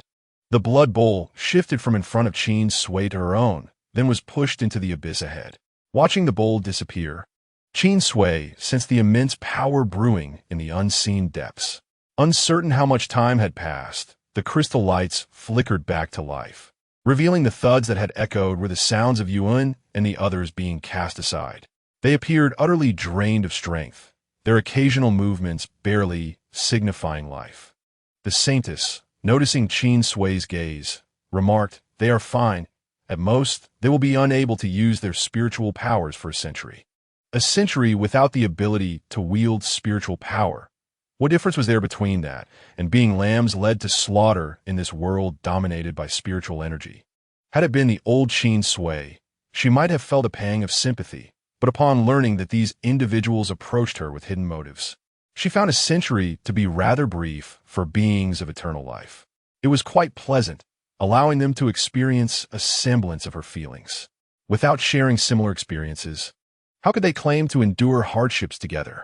They had all assured her of their affection and vowed to protect her for a lifetime, even expressing their understanding of her feelings in a rather sentimental manner. Qin Sui observed you and the others, who struggled even to sit up, feeling a rush of satisfaction. Indeed, happiness often flourished at the expense of others' suffering. Regardless, Qin Sui felt exhilarated. The Saintess shot her a few glances, her expression suggesting she wanted to say something but hesitated, ultimately remaining silent. "Speak your mind," Qin Sui encouraged, her expression betraying her disdain. The Saintess could no longer contain herself. "I find your heart as hard as stone. We were once classmates. How can you feel no remorse for the past? Surely, you cannot be indifferent to the suffering of friends who have been grievously harmed. Don't project your filth onto me. Your history is of your own making. It has nothing to do with me." Qin Sui snapped back, angered by the moral high ground being thrust upon her. "It is already an act of profound kindness for me to stand here awakening your mother goddess. Once you admitted to approaching me with ulterior motives, we ceased to be friends." She fixed her gaze ahead, where the Saintess stood, and added, "Moreover, I have fulfilled part of the tasks outlined in the salvation contract I signed. You no longer have the right to request anything further from me." Elon Principle. The 7 individuals lying on the ground instantly turned their heads, their pale faces unable to conceal their astonishment, nearly in unison exclaiming, "Principle? How could this be?" Yuan struggled to prop himself up, incredulous as he looked at the Saintess. The Principle is the imitation Saintess? The most shocked of all was Wu Shilan Qianjiao, who could scarcely believe Qin Sui's words. This must be a lie. The Saintess cannot possibly be the Principle of Grayan. Why is he hidden for so many years? The Saintess paid no heed to their shock, focusing intently on Qin Sui. Did I inadvertently reveal something? This question confirmed her identity as Elon Principle. Qin Sui shook her head. "You have not exposed anything. Rather, I have acquired too many details." Ms. Elon was patient with her inquiries. There was still time before the Mother Goddess could absorb the 8 elements' power, and she did not mind clarifying her doubts. "Tell me, how did you accomplish this?" "Quite simply. I was inebriated on the day of signing the contract, yet I did not forget its contents." Qin Sui produced the brooch from her pocket, tossing it lightly. One of the clauses read, "Should the Mother Goddess be awakened, this condition could override previous terms, thereby counting as task completion." Ms. Elon's reaction was swift. She summoned the contract signed back then and indeed found that clause. Her expression shifted momentarily before returning to normal. "Your memory is quite impressive. However, the contract only led me to suspect you were Elon Principle, yet you left the brooch to deliberately guide me to the Principal's office." The brooch, held tightly in Qin Sui's hand, served as a reminder of her keen memory. This brooch was a decorative piece on your red suit worn during the final trials, coincidentally leaving such a barrier in the Principal's office. I recall Ino mentioning that only the Principal could alter the layout, a right that belongs solely to her. No one else could audaciously rearrange the barrier in such a manner. Of course, this merely heightened my suspicion. Qin Sui tossed the brooch to Ms. Elon, who caught it, her expression darkening as she scrutinized Qin Sui. Unfazed, Qin Sui continued, "Ultimately, what confirmed your identity as Elon Principle is?" She glanced towards Ino, who remained silent, and then withdrew her gaze. "You replaced his core fragment, did you not?" Chapter 102. Transforming this hypocritical world, is it that obvious? Ms. Elon raised an eyebrow. Qin Sui's expression soured. I worked hard for Inua to develop feelings for me, and yet you feared I might sway your useful pawn, so you ruthlessly wiped his memory. How cruel! I initially intended to use Inua to bind you to the imitation spirit race. Ms. Elon smirked, but you're too easily attracted to others. Inua's advantage as a contract holder diminished under the influence of others. Qin Sui recalled Inua's sudden confession to her. Realizing this impulsive declaration stemmed from a sense of crisis due to Wei Gesher and Luxus's date, which led to his failed attempt. So you withdrew Inua from approaching me, thus steering me towards the path of awakening the mother goddess? Ms. Elon admired Qin Sui's intelligence, but this cleverness became less appealing when wielded against her. You have repeatedly refused to embrace the path of the summoner, so I had to resort to alternative methods. You can wait, but the Pi C continent does not have the luxury of time for you to awaken. I have consistently emphasized that saving the world has nothing to do with me.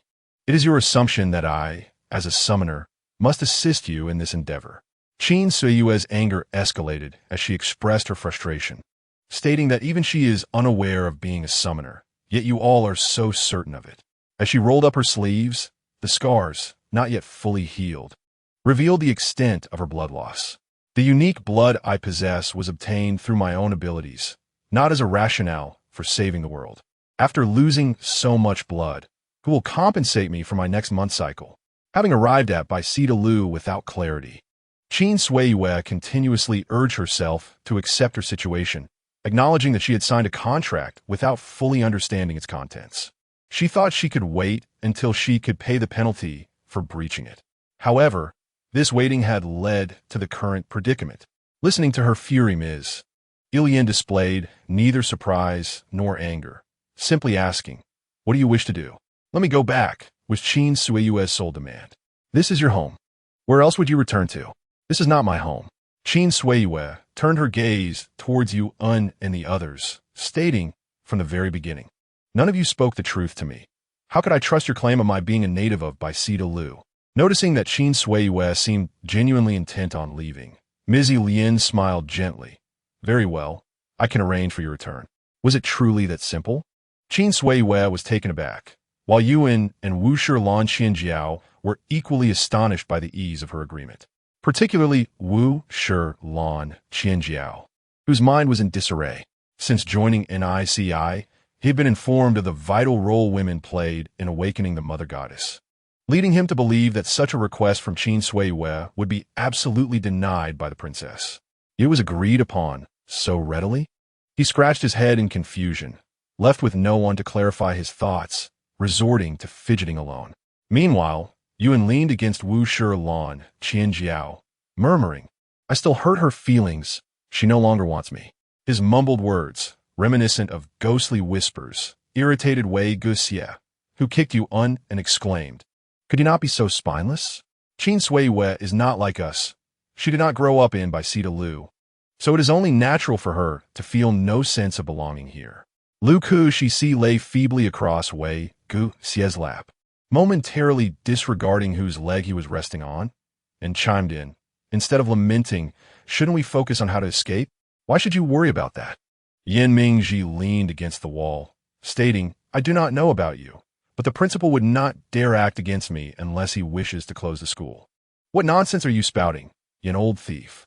Lu Zi AI spat out a mouthful of congealed blood, clutching his chest as he rose. "Just look at our current state. We are hanging by a thread." He then kicked the nearby, feigning dead, Ing Hua Shi Shui Jun. "Stop pretending to be dead and think of a solution." The kicked Ing Hua Shi Shui Jun rolled around, gathering dust, moving its filaments slightly before slumping back down, uttering a feeble hungry "TSK," utterly useless. Luzi AI had his reasons for disdain towards Galu. He scanned the room, his gaze landing on the silent Inua, and prodded him with his toe. "Hey, isn't your father planning a rebellion? Aren't you going to do anything about it?" "He cannot manage that." Yan Mingji scoffed. "Did you not see that his chip was replaced again? Even if you kick him, he will not recognize us. This is the trouble with cyborgs." Luzi AI scratched his head in annoyance and directly asked, "So what do you propose we do?" The group, drained of their spiritual energy, fell silent. What could they do? The principal had spared them, likely out of consideration for their status as grand students, but his initial stance was clear. Should they disobey, they would be quietly eliminated to make way for the next generation. They lacked the uniqueness of Qin Sui and had to endure. What are you surprised about? Principal Yin noticed Qin Sui's bewildered expression and chuckled. Do you think I am some irredeemably wicked individual? Isn't that the case? After being transported into this world, Qin Sui had grown skeptical of everyone. After such a series of events, could anyone expect her to trust that he was a good person? Ms. Yin beckoned Inua over, who approached her obediently, bowing slightly. She patted Inua's head and said to Qin Sui, my sole purpose in establishing NICI is to provide shelter for homeless children. Moreover, I founded Grayan to instill values of kindness and altruism in the young of various races. Isn't that sufficient evidence of my intentions? As she gently combed Inua's hair, her tones softened into that of a maternal figure. I wish to change this hypocritical world. I do not want my children to become part of the villains in the future. Little Inua is a child I painstakingly sought after. Even if I must continuously modify him due to genetic issues, I simply desire for him to live in a brighter world. Thus, I must find a way to alter the oppressive attitudes toward the third gender. Even if I cannot change this generation, I can influence the next, can't I? Watching her affectionately stroke Inua, who bore a formatted chip, Qin Sui felt increasingly uneasy but refrained from interrupting. Regardless of her motives, she simply wanted to escape first. Uncertain whether it was due to the protective barrier at the NICI base, time seemed to stand still there. Qin Sui felt her pulse racing for what seemed like several thousand beats, estimating only a mere 10 minutes had passed. Fearing prolonged exposure might lead to unforeseen changes, she decisively stated, I have lost quite a bit of blood. Could you allow me to leave? Chapter 103, Women as Natural Allies. Concerned that Principal Yin might not believe her, Qin Sui displayed her arm's injury, saying, I am merely human, even if my blood is unique. Losing this much at once cannot be salvaged. Do you not see that my arm's wound is still not fully healed? Principal Yin regarded her closely, responding, I can permit your return to Grayan, but to your world, you must wait until the Mother Goddess awakens completely. Even if Qin Sui's patience was boundless, she felt a twinge of irritation. Whether the Mother Goddess would awaken remained uncertain, and she could not be left to languish indefinitely. Moreover, Qin Sui's greatest concern was that if the Mother Goddess did not awaken, her identity would be revealed, making her an awkward presence in Baici a position she wished to avoid amidst the struggles of various factions. She frowned at Yin, contemplating her reckless actions, which, despite their impulsiveness, stemmed from a place of kindness. Although they appeared to be adversaries, at their core they could be considered allies, an alliance of women in their predicament. They ought not to be enemies. So, who would turn them into foes? Qin Sui's gaze involuntarily shifted towards Wei Guxie and Yin Mingji, and she suddenly understood. Had you explained things to me from the start, perhaps I would have willingly assisted you in awakening your Mother Goddess. Ms. Yin's face registered surprise. What do you mean? Qin Sui tugged at the corners of her mouth, revealing a semblance of smile. I am not afraid of being pursued and exploited as a treasure, nor am I frightened of being drained of my blood like a mobile blood bank. But do you know what truly terrifies me? I fear most the facade of kindness you present while approaching me, deceiving my emotions with poor acting, using so-called love to ensnare my body, gradually softening me, mocking me, and ultimately taming me completely. When I first arrived in this world, the radiant Wei Guxie, who bullied girls under the guise of affection, was the first person I encountered, paving the way for our friendship. Yuan, donning the guise of a relatable companion, invited me to be his roommate. Perhaps from the moment I accepted, I became a frog in boiling water. As I became entranced by the gentle environment you crafted, believing my charm incited jealousy among countless suitors, this was the first step in my taming.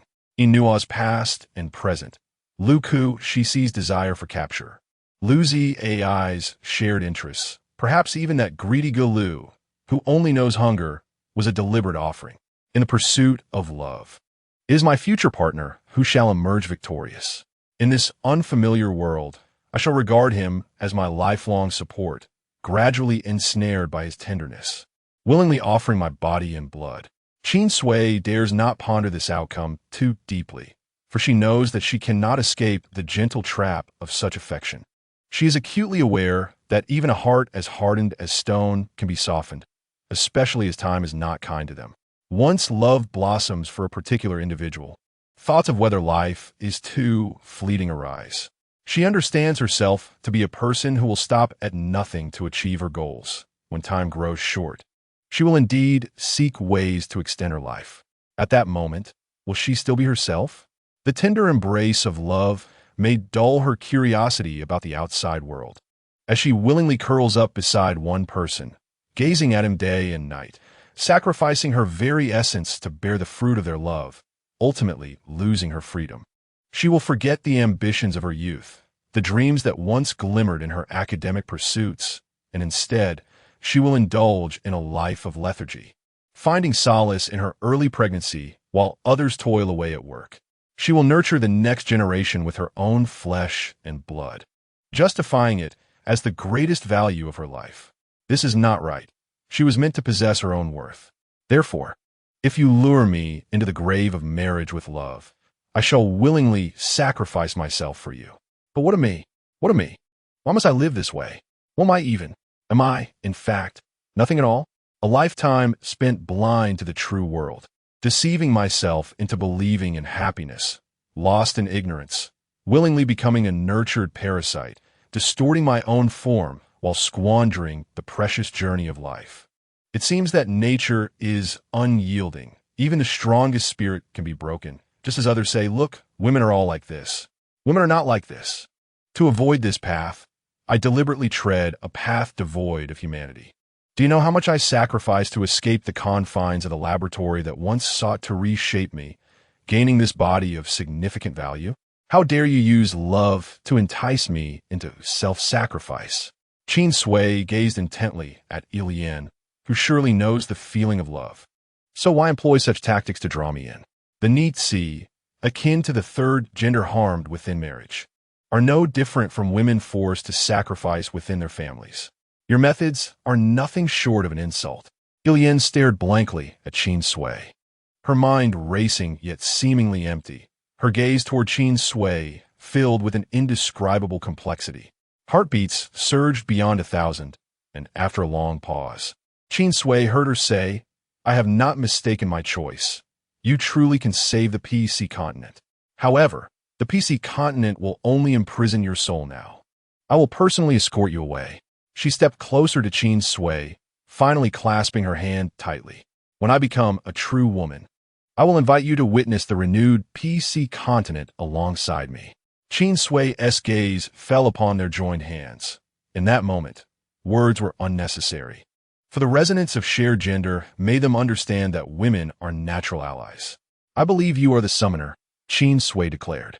Ilian looked down at the Ni-Tsi members obediently following orders, each addition to their ranks expanding the organization. Could this not also be seen as a summoner with her followers? Yet, she did not articulate this, merely stating, who I say is the summoner, so it shall be. Qin Sui returned Ilian's grip, expressing the words that should have been spoken upon their first meeting, a pleasant collaboration. As time transformed the seas into fields and day turned to night, a torrential rain fell, and a vibrant rainbow arched across the expansive world. In her office, General Qin received news from another realm.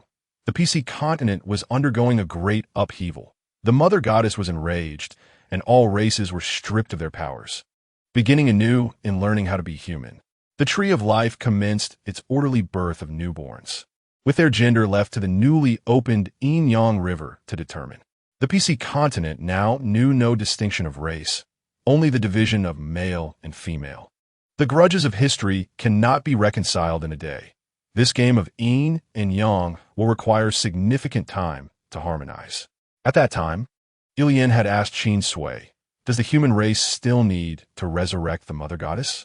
How did Qin Sui respond? She said, the human race has never perished.